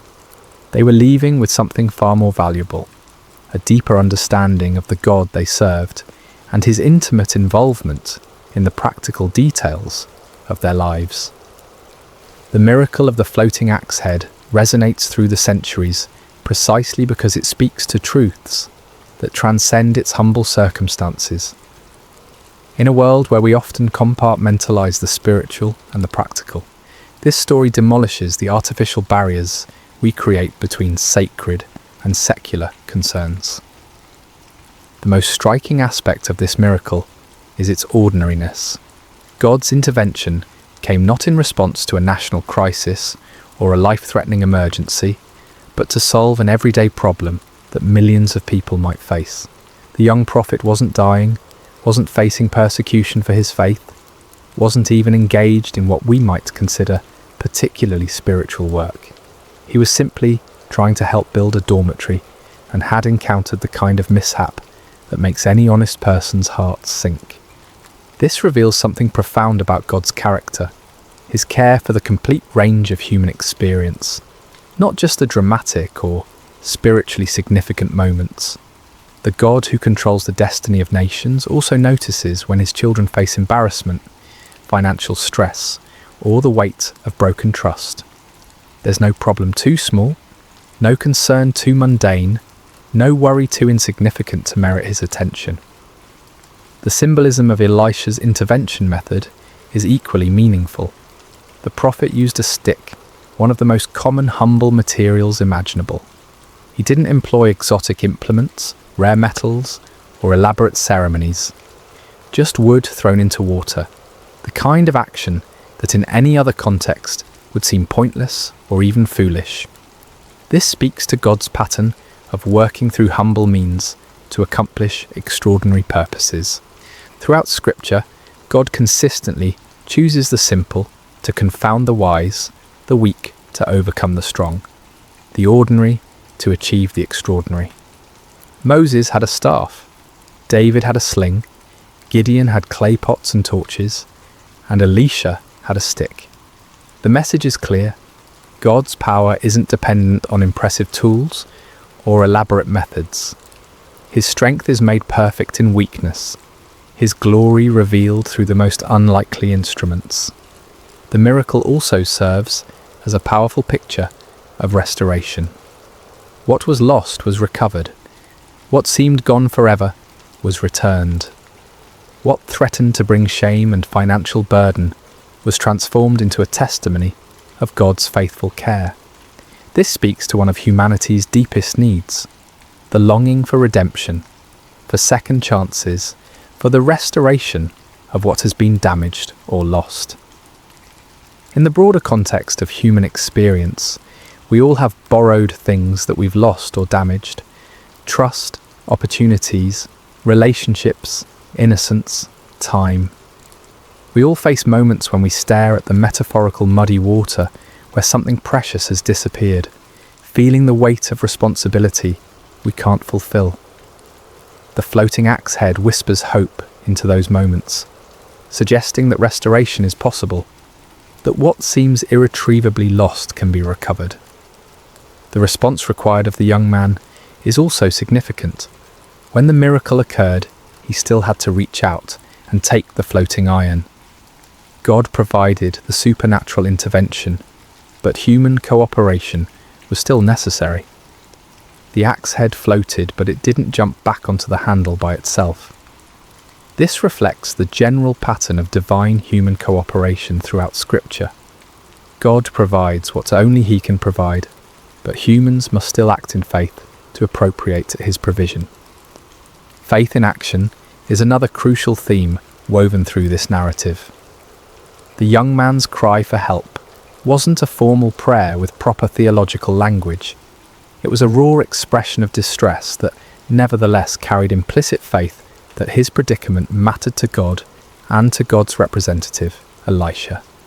His willingness to point out exactly where the axe head fell demonstrated trust that something could be done, even when the situation looked hopeless. Elisha's calm confidence throughout the episode reveals the prophet's deep understanding of God's character and ways. He didn't hesitate, didn't doubt, didn't suggest alternative solutions. He simply asked where the iron fell, and then acted with the assurance of someone who knew he served a God of intimate concern and unlimited power. The miracle also highlights the value of community and leadership. The young man wasn't facing his crisis alone. He was surrounded by fellow believers and guided by a seasoned prophet. Sometimes God's miraculous provision comes through the community of faith, through leaders who see possibilities where others see only problems, through the collective faith of those who believe God cares about every aspect of our lives. Perhaps most importantly, the floating axe head demonstrates that God's miracles often meet practical needs rather than serving merely as spectacular displays of power. This wasn't a miracle performed to convince skeptics or to showcase divine ability. It was a miracle of compassion, addressing a real need in the life of a faithful but distressed young man. It suggests that many of God's interventions in our lives might be similarly practical and personal rather than dramatic and public. The miracle of the floating axe head speaks across the millennia with surprising relevance to our contemporary struggles and concerns. In our age of complex problems and global crises, this ancient story reminds us that faith begins with trusting God in the small things, the everyday challenges that rarely make headlines but profoundly impact our daily lives. The first and perhaps most important lesson concerns the scope of prayer and divine concern. How many times do we hesitate to bring our smaller problems to God because they seem insignificant compared to global suffering or major life crises? The floating axe head shatters this false hierarchy of divine attention. If God cares enough to make iron float for a borrowed tool, then no legitimate concern is too small for prayer. This doesn't trivialize prayer or reduce it to a cosmic vending machine for convenience. Rather, it reveals the intimate nature of our relationship with the divine. Just as loving parents care about both the major milestones and the minor disappointments in their children's lives, our Heavenly Father is interested in the full spectrum of our human experience. Financial stress, damaged relationships, professional setbacks, personal failures, all of these matter to God because they matter to us. The principle of integrity and accountability that runs through this story remains powerfully relevant in our modern context. The young prophet's distress wasn't primarily about losing money, it was about failing to fulfill his responsibility to someone who had trusted him. In a culture where personal accountability is often diminished and broken commitments are easily rationalized away, the ancient prophet's anguish over a borrowed tool offers a compelling counterexample. When we borrow, we incur genuine responsibility. When we make commitments, we create legitimate expectations in others. When we fail to fulfill these obligations, we damage more than our own interests. We harm relationships, erode trust, and diminish the social fabric that holds communities together. The young prophet understood this instinctively, which is why his cry for help carried such genuine distress. The story also demonstrates how God's miracles often meet practical needs rather than serving merely as spectacular demonstrations of power. In our entertainment-driven culture, we sometimes expect divine intervention to be dramatic, public, and unmistakably supernatural. But many of God's most meaningful interventions in our lives might be much quieter and more practical. The unexpected job opportunity that comes just when finances are stretched thin. The chance encounter that provides exactly the encouragement we needed. The solution that appears to an intractable problem. These interventions might not violate physical laws as dramatically as floating iron, but they reveal the same divine character, a God who cares about our practical needs and works in our circumstances to provide for them. Learning to recognize and appreciate these quieter miracles can transform our perspective on God's activity in our lives. The method of the miracle, using a simple stick to accomplish the impossible, continues to speak to God's pattern of working through humble means. In our technology-obsessed age, we often assume that bigger problems require more sophisticated solutions. The floating axe head reminds us that God's power isn't constrained by the impressiveness of our tools or the complexity of our methods. This has profound implications for how we approach problems, both personal and social. Sometimes the most effective solutions are the simplest ones. Sometimes the most powerful interventions come through the most ordinary means. The stick that Elisha threw into the Jordan wasn't impressive, but it was available, and God used it to accomplish the impossible. The story encourages us to bring our authentic selves and genuine problems to God without feeling the need to dress them up in spiritual language or make them sound more significant than they are.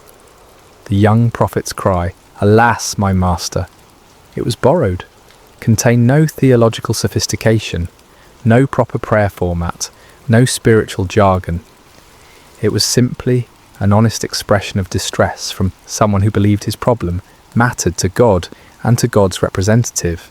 In our prayer lives, we sometimes feel pressure to make our requests sound sufficiently spiritual or theologically correct.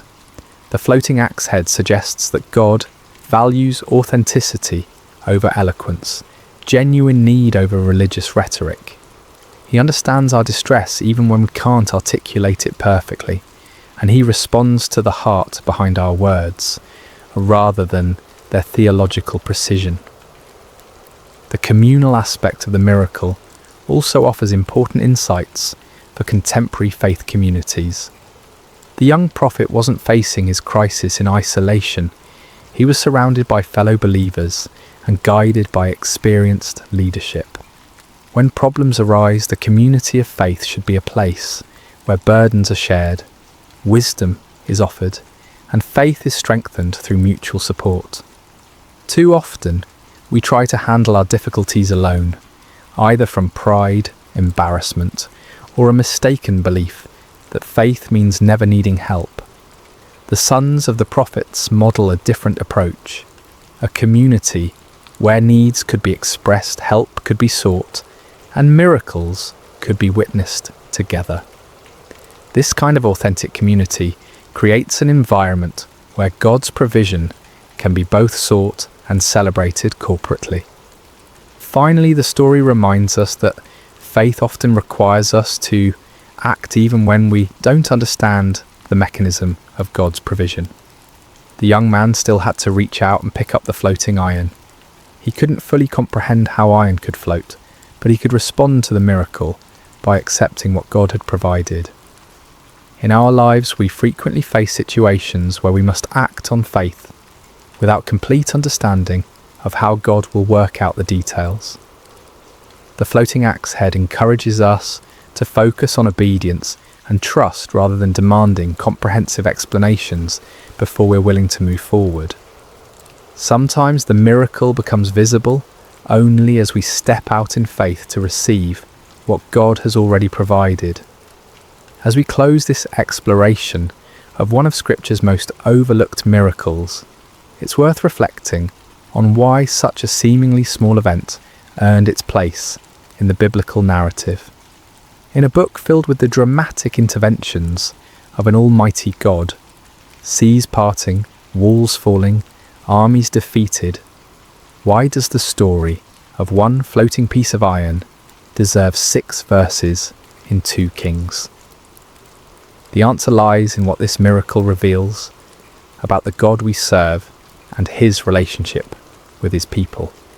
While the parting of the Red Sea demonstrated God's power to save nations, and the fall of Jericho showed his ability to conquer enemies, the floating axe head reveals something equally important but more intimate: his attention to individual needs and personal crises. This forgotten miracle has been overlooked precisely because it's so humble, so ordinary in its context, so focused on solving a simple human problem rather than achieving strategic objectives or demonstrating spectacular power. But perhaps that's exactly why it's so important. It serves as a counterbalance to our tendency to assume that God is only interested in the big things, the major decisions, the life-changing moments, the dramatic interventions that make compelling stories. The young prophet facing his borrowed axe head crisis represents all of us in those moments when we feel overwhelmed by problems that might seem insignificant to others but loom large in our personal experience. The financial burden we can't meet, the relationship we've damaged, the commitment we can't fulfill, the mistake that threatens to bring consequences we can't bear, the responsibility we've failed to handle properly. In these moments, the floating axe head whispers a profound truth. God sees, God cares, and God acts. Not always in the ways we expect, not always with the timing we prefer, not always through the means we would choose, but always with the same loving attention to our genuine needs and distress. The miracle also stands as a testament to the power of authentic community and spiritual leadership. Elisha didn't dismiss the young man's problem as trivial or suggest that he simply accept the consequences and learn from his mistake. Instead, the prophet engaged with the crisis as if it mattered deeply, which, to the person experiencing it, it certainly did. This models the kind of leadership and community that makes faith communities truly supportive rather than merely social. When someone faces a crisis, even one that might seem small from the outside, the appropriate response is compassionate engagement, not dismissive advice or spiritual platitudes that minimize the real impact of the problem. The stick that Elisha threw into the Jordan has become, across the centuries, a symbol of God's willingness to work through the most ordinary means to accomplish extraordinary purposes. It reminds us that miracles don't always require impressive staging or elaborate preparation. Sometimes they happen through simple acts of faith, using whatever materials are at hand, in response to genuine need expressed with authentic desperation. As we navigate our own challenges, financial pressures, damaged relationships, professional setbacks, personal failures, the floating axe head offers both comfort and challenge. Comfort in knowing that our problems, however humble they might seem, matter to God.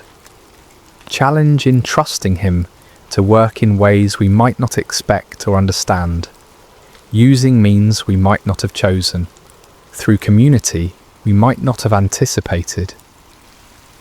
The young prophet left the Jordan River that day with more than a recovered tool.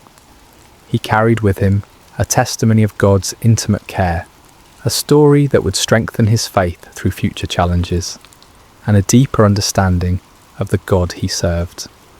His fellow students witnessed not just a miracle, but a revelation of divine character that would shape their own ministries and their own relationship with the Almighty. Perhaps most importantly, the floating axe head reminds us to pay attention to God's activity in the ordinary moments of our lives. If we're only looking for dramatic interventions and spectacular displays of power, we might miss the quieter miracles happening all around us, the practical provisions, the timely encouragements, the unexpected solutions to everyday problems. The iron that floated in the Jordan River that day has long since returned to dust, but the truth it demonstrated remains as solid as ever. God's care extends to every aspect of human experience. No genuine need is too small for His attention, and no problem is too ordinary for His miraculous intervention. In a world that often feels divided between the spiritual and the practical, the sacred and the secular, the significant and the trivial, the floating axe head bridges all these false divisions. It declares that the God who spoke the universe into existence also cares when His children lose borrowed tools, face financial embarrassment, or struggle with the weight of unfulfilled responsibility. If God can make iron float, what's truly impossible? The question echoes across the centuries, challenging our assumptions about divine limitation and inviting us to bring our authentic needs, however humble they might seem, to the one who specialises in doing the impossible through the most ordinary means. The miracle you've never heard of might just be the one you need most to hear. Hey there, peaceful soul. Before we begin tonight's gentle journey through Scripture, I'd love to know where in the world you're listening from right now and what time it is in your corner of creation. Please leave a comment below sharing this. It's always such a blessing to see how God's Word brings rest to hearts across every time zone. And if tonight's story brings you peace, please consider subscribing to Sacred Rest for more Scripture-based sleep stories delivered with calm, unhurried care. Now take a deep breath and let's rest in God's presence. The Sea of Galilee rested in quiet splendour as the day's light began its gentle retreat toward the horizon. Golden rays stretched across the water's surface, dancing and shimmering as if heaven itself had scattered coins across the deep. It had been a full day, a day when crowds pressed in from every direction, hungry for wisdom, for healing, for a glimpse of this man who spoke as no one had spoken before. Jesus had been teaching since morning, his voice carrying across the gathered multitudes. He spoke of seeds falling on different soils, of tiny mustard seeds growing into sheltering trees, of hidden treasures and precious pearls. The kingdom of heaven, he said, was like these things, sometimes hidden, always valuable, growing in ways the human eye might miss. His words were simple yet profound, accessible yet mysterious, and the crowds hung on every syllable. But even the Son of God wrapped in human flesh grew weary. As the sun began its descent, Jesus looked out at his disciples with eyes that held both exhaustion and purpose. "Let us go over to the other side," he said simply. No fanfare accompanied these words, no dramatic declaration, just a quiet invitation to cross the sea. This is where our meditation begins tonight, with this small, seemingly unremarkable statement. Let us go over to the other side. 5 ordinary words that carried extraordinary meaning. For when Jesus says, "Let us go," he already knows what lies ahead. The storm that would soon rage was not a surprise to him. The fear that would grip his disciples' hearts was already known. The peace he would speak was already prepared. The disciples, eager to follow their teacher wherever he led, began to prepare the boat. Some of them were fishermen by trade, Peter, Andrew, James, and John, their hands calloused and strong from years of casting nets and pulling oars. They knew this sea intimately, had crossed its waters countless times. This evening crossing seemed unremarkable to them, simply another journey in their extraordinary adventure with this remarkable man. Other followers bid Jesus and the disciples farewell from the shore, perhaps still pondering the parables they had heard throughout the day. The kingdom of heaven is like. These words would linger in their hearts as they returned to their homes, planting seeds of truth that would grow in ways they couldn't yet imagine. As the boat pushed away from shore, Jesus settled into the stern. A small cushion was placed there, nothing luxurious, just a simple comfort for the teacher's rest. Several of the disciples took up the oars, their strong arms working in rhythmic unison to guide the vessel forward. Others perhaps sat quietly, watching the shoreline recede or gazing up at the vast canvas of sky that was beginning to transition from azure blue to deepening indigo. The evening air was cool against their skin, a welcome relief after the heat of the day. Birds wheeled overhead, their silhouettes dark against the warming colours of sunset. Fish occasionally broke the surface of the water, creating ripples that expanded outward in perfect circles. All seemed peaceful, all seemed well. Jesus, his body surrendering to weariness, closed his eyes. The gentle rocking of the boat, the quiet splash of water against its sides, the distant calls of birds, these formed a lullaby that invited rest. And so he slept, his head resting on the cushion, his breath falling into the deep, steady rhythm of slumber. The disciples continued their work, some rowing, others perhaps talking quietly among themselves about the day's events. What did the Master mean by this parable or that? How had he known what was in the heart of the Pharisee who had challenged him? Would they truly understand all these mysteries someday, as he had promised? As twilight deepened into dusk, stars began to appear overhead. First one, then dozens, then hundreds, until the sky above was spangled with light. On any other night, this might have been a moment of transcendent beauty, a reminder of God's promise to Abraham that his descendants would be as numerous as these very stars. But those with experience on these waters noticed something concerning. The air had changed, becoming charged with an expectancy that seasoned fishermen recognized. A slight shift in the wind's direction, a subtle change in temperature, small signs that spoke volumes to those who knew how to read them. Peter exchanged glances with Andrew, then with James. No words were needed between men who had spent their lives on these waters. Something was coming. The sea, now growing restless beneath them, had secrets to tell. Yet Jesus slept on, his face peaceful in the gathering darkness. Did the disciples consider waking him then, when the first signs appeared? Did they debate among themselves whether to alert their teacher to the changing conditions? We don't know. Perhaps they chose to let him rest, confident in their own abilities to handle whatever came. Perhaps they thought the signs would come to nothing. As the boat continued its journey across the darkening waters, the shoreline they had left grew distant, a thin line of shadow against the night sky. Ahead lay their destination, the country of the Gerasenes, but it remained out of sight, beyond the curve of the horizon. They were in the middle space now, too far from where they had been to return quickly, not yet close enough to where they were going to find shelter. It is in these middle spaces of our lives that storms often find us. Not when we're safely harboured, not when we've reached our destination, but in the vulnerable in-between, in the waiting, in the journeying, in the not yet there. The disciples could not know what lay ahead, but Jesus did.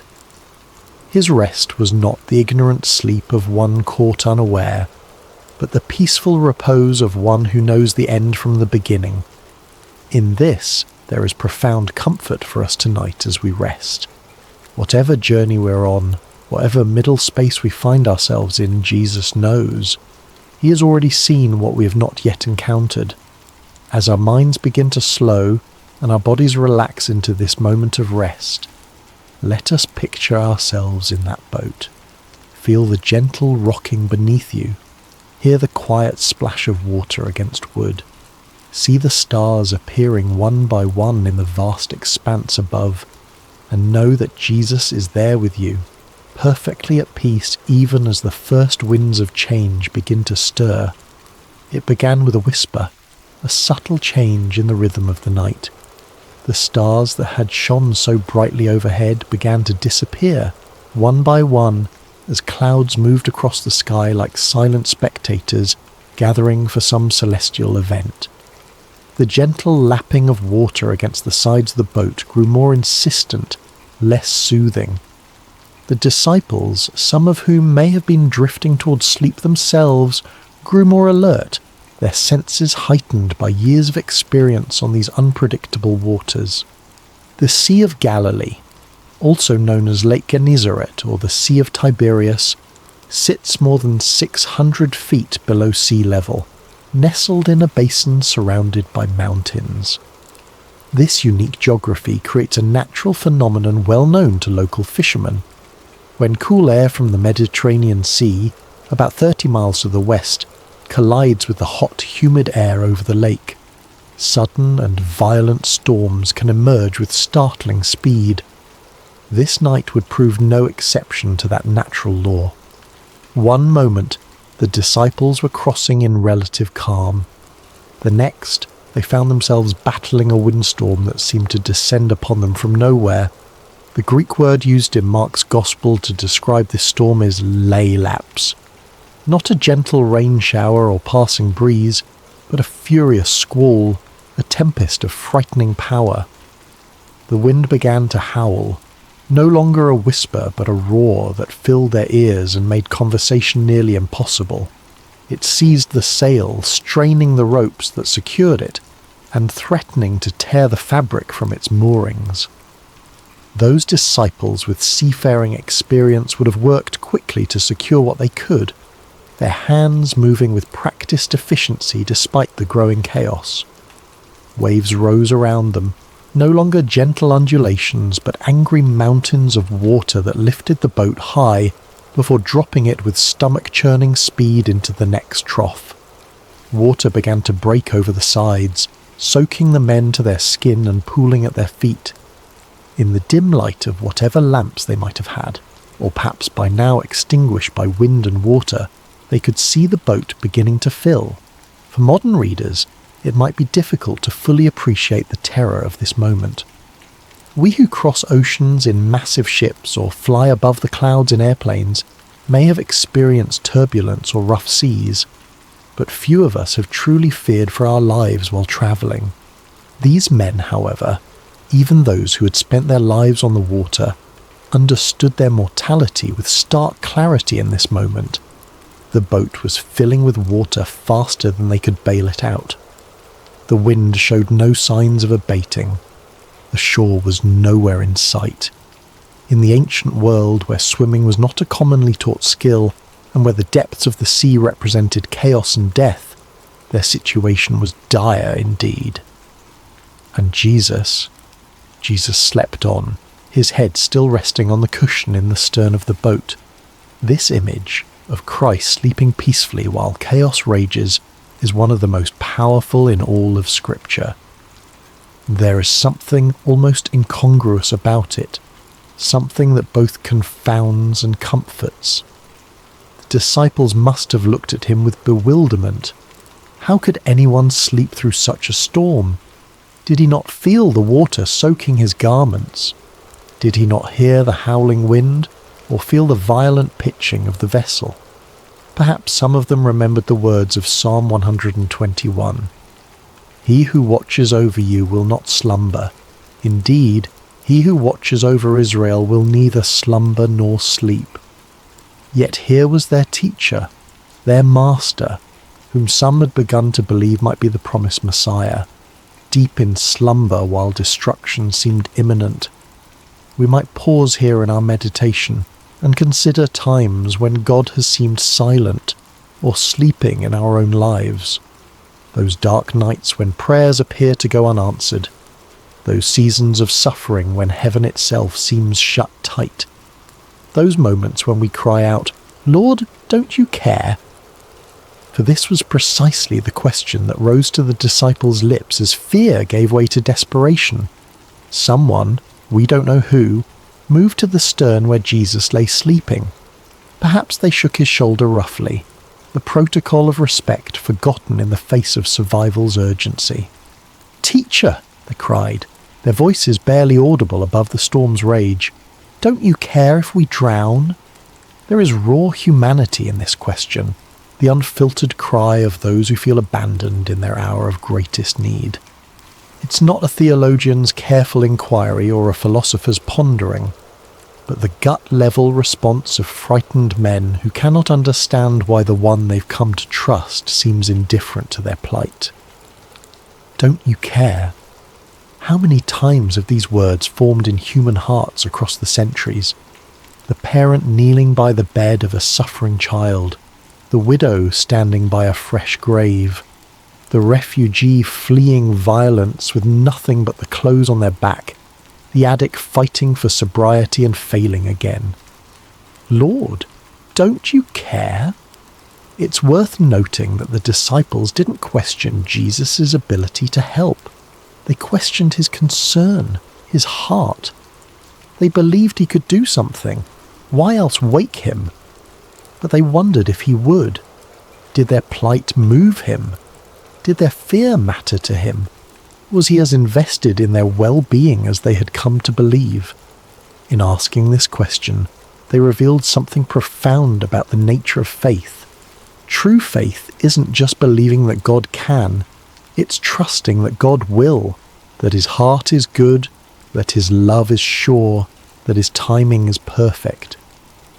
And this is often where our faith is tested most severely, not in questioning God's power, but in questioning his character, his concern, his care. As we continue to settle into rest tonight, let's acknowledge any storms that may be raging in our own lives. Perhaps there are circumstances that have caused us to wonder if God sees, if God cares. Like the disciples, we may have experienced moments of feeling alone in the tempest, questioning whether our prayers are heard. The beauty of this story, and the comfort it offers us even now, is that Jesus' response to their cry reveals the truth about his heart. But before we explore that response, let's sit for a moment with the reality of the storm itself. Feel the wind's force, hear its howl, see the waves crashing over the sides of the boat. Experience the fear, the confusion, the desperate cry for help, and know that in the midst of it all, Jesus is present, not distant, not removed, but right there in the boat with them, with us. Whatever storm we face, we do not face it alone. The Lord of all creation has chosen to journey with us, to be present with us in every turbulent moment and every threatening circumstance. As our breathing deepens and our bodies grow heavier with approaching sleep, let us find comfort in this reality. The presence of Jesus in our boat does not exempt us from storms, but it changes everything about how we experience them. He's here even when he appears to be sleeping. He hears even when he seems silent. And he will respond in his perfect time with his perfect power.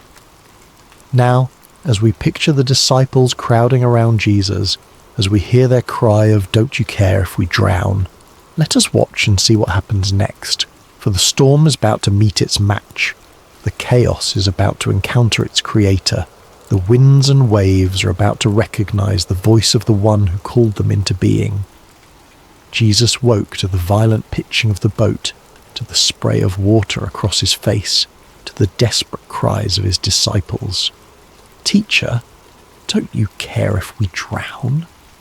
Their question hung in the air between them, nearly lost in the howling of the wind, yet impossibly loud in its implication. Did he care? Could they truly doubt this? He who had healed the sick, restored sight to the blind, cleansed the lepers, did they think his compassion extended only to strangers and not to those closest to him?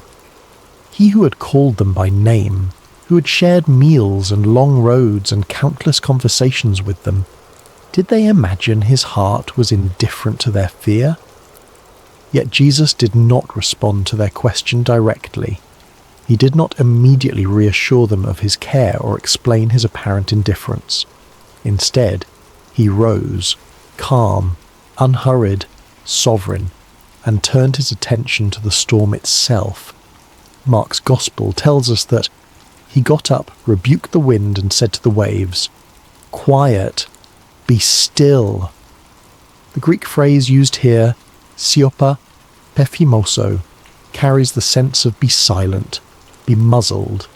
It is the language one might use to quiet a disruptive animal or silence a disturbing noise. There is authority in these words, command and expectation of immediate obedience, and obey they did. The wind, which had been screaming across the water with destructive force, died away at once. The waves, which had been crashing over the sides of the boat and threatening to sink it, flattened into submission. The entire chaotic scene transformed in an instant from deadly peril to perfect calm. Imagine witnessing this moment. 1 second, you're fighting for your life against one of nature's most terrifying displays of power. The next, you're floating on a sea as smooth as glass under a clearing sky. The contrast would be disorienting, almost unbelievable. The silence following such tumult would ring in your ears. The stillness after such violent motion would leave you feeling strangely weightless.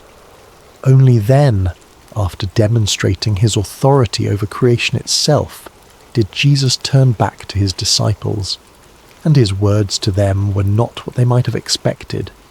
No warm reassurance that yes, of course he cared, no gentle understanding of their fear.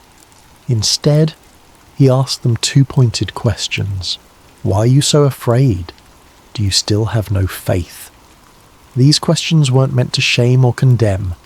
Jesus was not expressing disappointment so much as issuing an invitation to examine the gap between what they professed to believe about him and how they responded when those beliefs were tested by circumstance. The first question, why are you so afraid, invites examination of the source of our fears. Fear often arises from a perception of threat coupled with a sense of powerlessness to address that threat.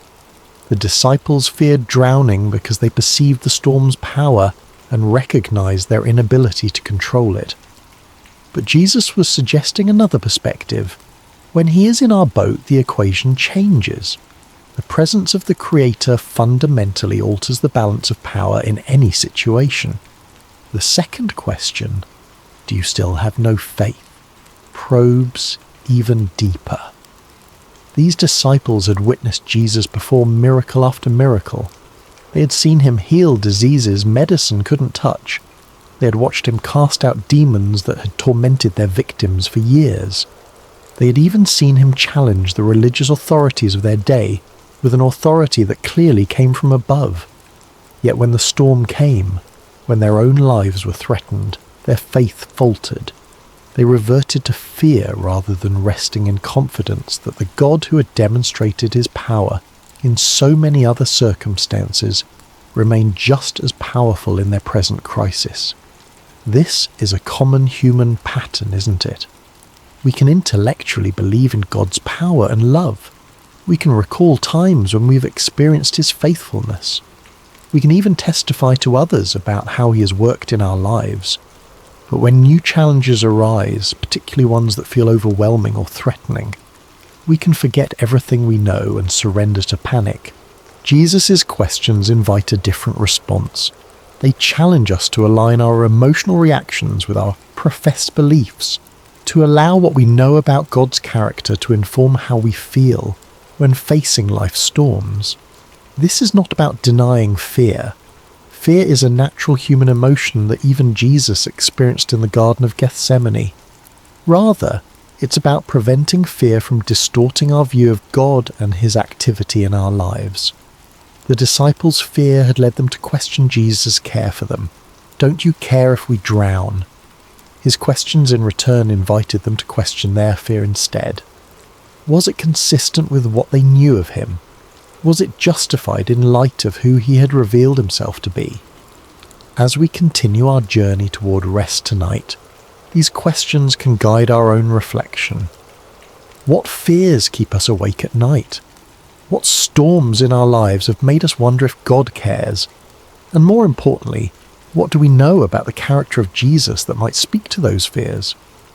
If Jesus is truly who Scripture reveals him to be, all-powerful yet deeply compassionate, sovereign yet intimately involved, holy yet merciful, then our fears must be evaluated in light of these truths.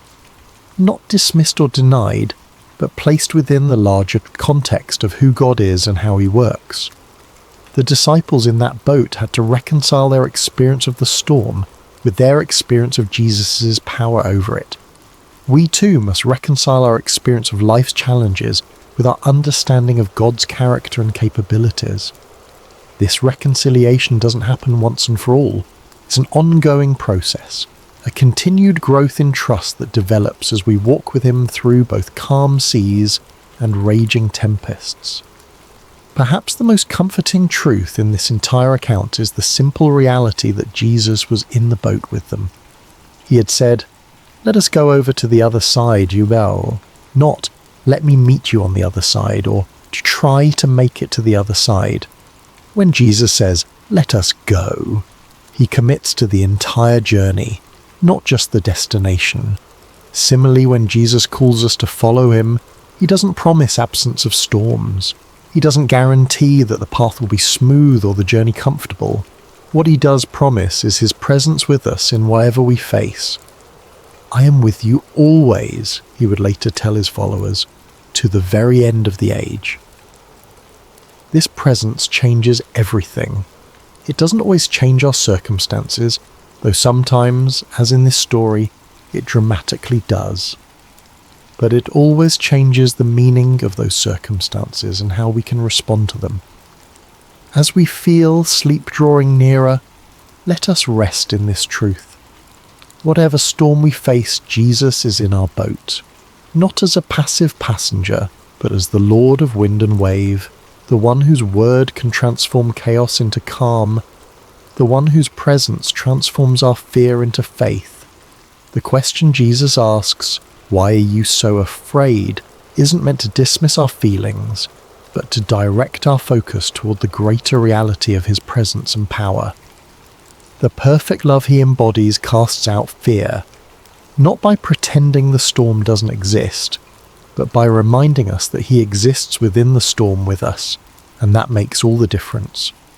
In the aftermath of the storm's sudden cessation, a profound silence settled over the Sea of Galilee.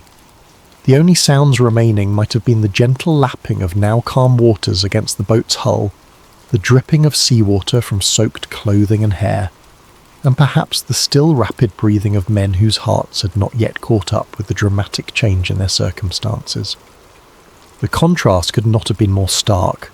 Moments before, chaos had reigned, wind howling, waves crashing, men shouting in fear. Now, perfect stillness surrounded them. The sky was clearing, stars reappearing like hesitant witnesses emerging after danger has passed. The sea, which had threatened to claim their lives, now cradled their boat with gentle care. In this strange new quiet, Jesus' words hung in the air. "Why are you so afraid? Do you still have no faith?" These questions weren't harsh or condemning. They were asked by the same voice that had just commanded the elements and been instantly obeyed. They were spoken by the same lips that had taught multitudes about the kingdom of heaven, that had pronounced forgiveness to the repentant, that had offered living water to the thirsty. His tone may have been one of genuine curiosity rather than criticism, a teacher using a powerful experiential lesson to reveal what was in his students' hearts. The disciples' reaction to this moment is profoundly revealing. Mark tells us that they were terrified and asked each other, "Who is this? Even the wind and the waves obey him." This was a new kind of fear, not the desperate fear of drowning that had gripped them during the storm, but the reverent awe that comes from encountering something, someone, beyond human comprehension. Their question, "Who is this?" is perhaps the most important question any person can ask about Jesus. It's a question that has echoed through centuries across cultures within countless human hearts. Who is this man who spoke with unparalleled authority, who healed with a touch, who forgave sins as if they were his to forgive, and who, as they had just witnessed, commanded the very elements of nature with a word? The disciples had already seen Jesus perform many miracles. They had watched him heal sickness, cast out demons, even restore withered limbs. But this display of power struck them differently, perhaps because it touched so directly on their own expertise. Peter, Andrew, James, John, these were fishermen who had spent their lives on this very sea. They knew its moods and dangers. They had weathered storms before through their own skill and experience. But they had never seen anyone simply speak to a storm and have it obey. Their question reveals something profound about spiritual growth. Revelation comes in layers. We don't grasp the full reality of who Jesus is all at once. Even those who walked with him physically who ate with him and listened to his teaching daily, came to understand his identity gradually through accumulated experiences and progressive revelation. This moment on the sea represented a significant shift in their understanding. The Jesus they thought they knew, teacher, healer, friend, suddenly revealed himself to be Lord of creation itself. The one who had been sleeping on a cushion moments before now stood before them as the one who held authority over the very forces of nature. "Who is this?" they asked each other. They were beginning to realize that the answer was far more profound, far more cosmic, far more divine than they had previously imagined. This question invites us into our own reflection tonight. Who is Jesus to us? Is he simply a wise teacher whose moral guidance we appreciate?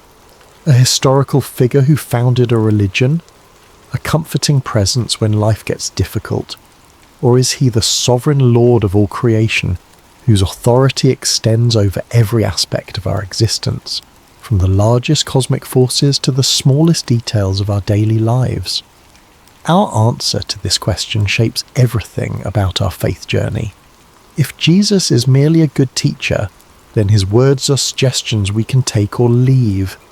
If he is simply a historical religious figure, then his relevance to our modern lives may be limited.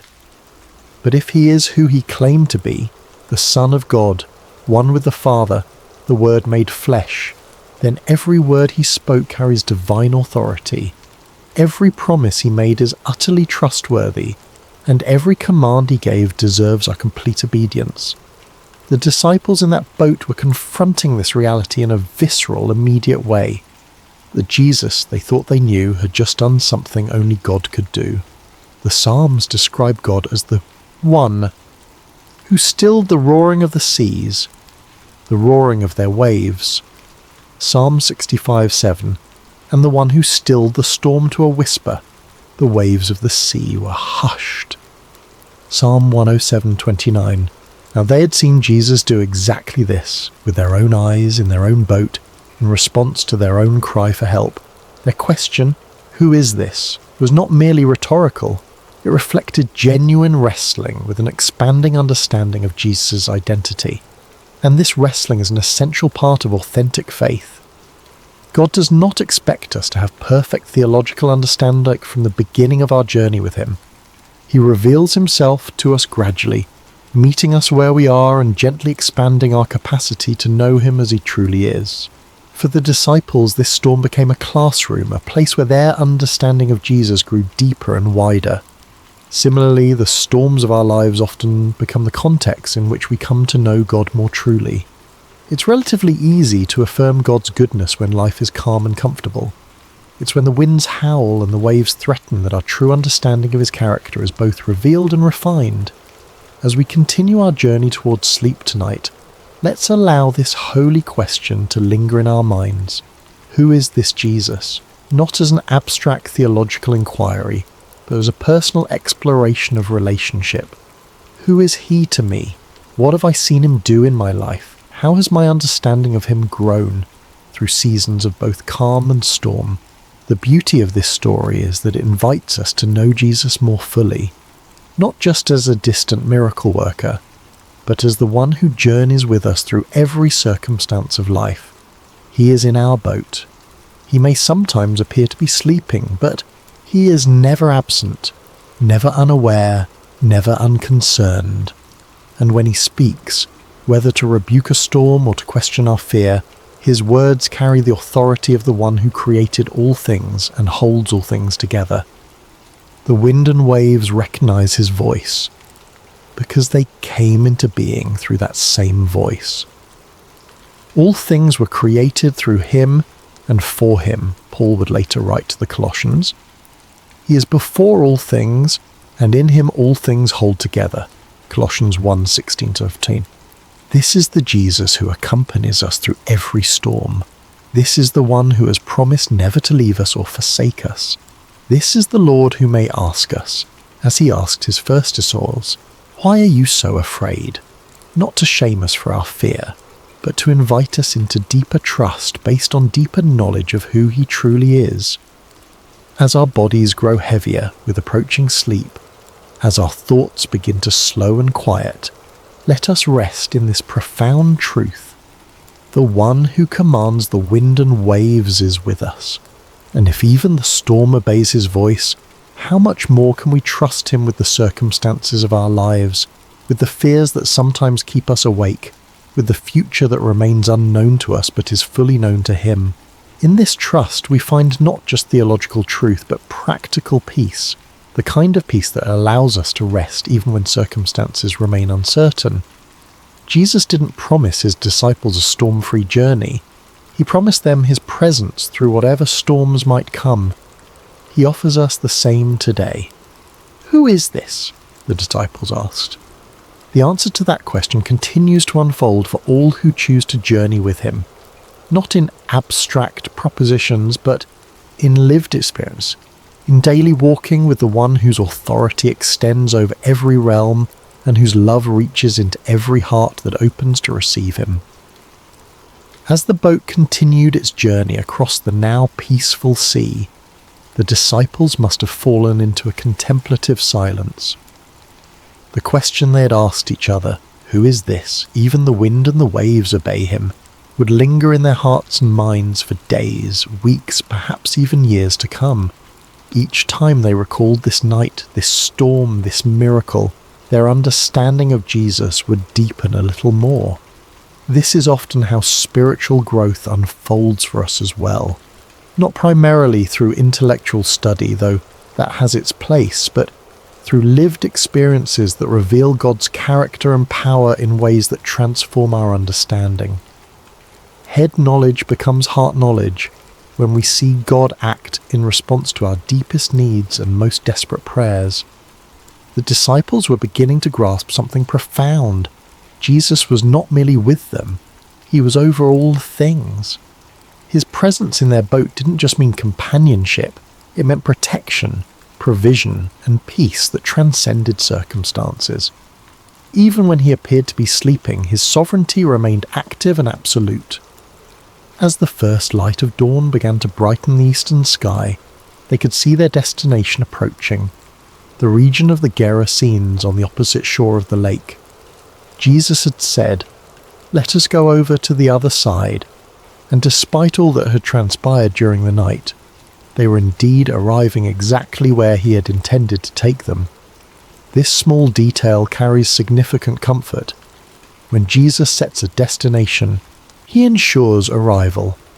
The storm, powerful as it was, had not prevented the fulfillment of his stated purpose. It had threatened, certainly. It had frightened the disciples badly. But in the end, it had simply become another opportunity for Jesus to reveal more of himself to those who followed him. This pattern appears throughout Scripture and throughout the lives of those who walk with God. What appears to be a detour or a disaster often becomes the very context in which God manifests his glory most clearly. The storm on the sea, the fiery furnace, the lion's den, the prison cell. In Scripture, these became stages for divine revelation, not obstacles to divine purpose.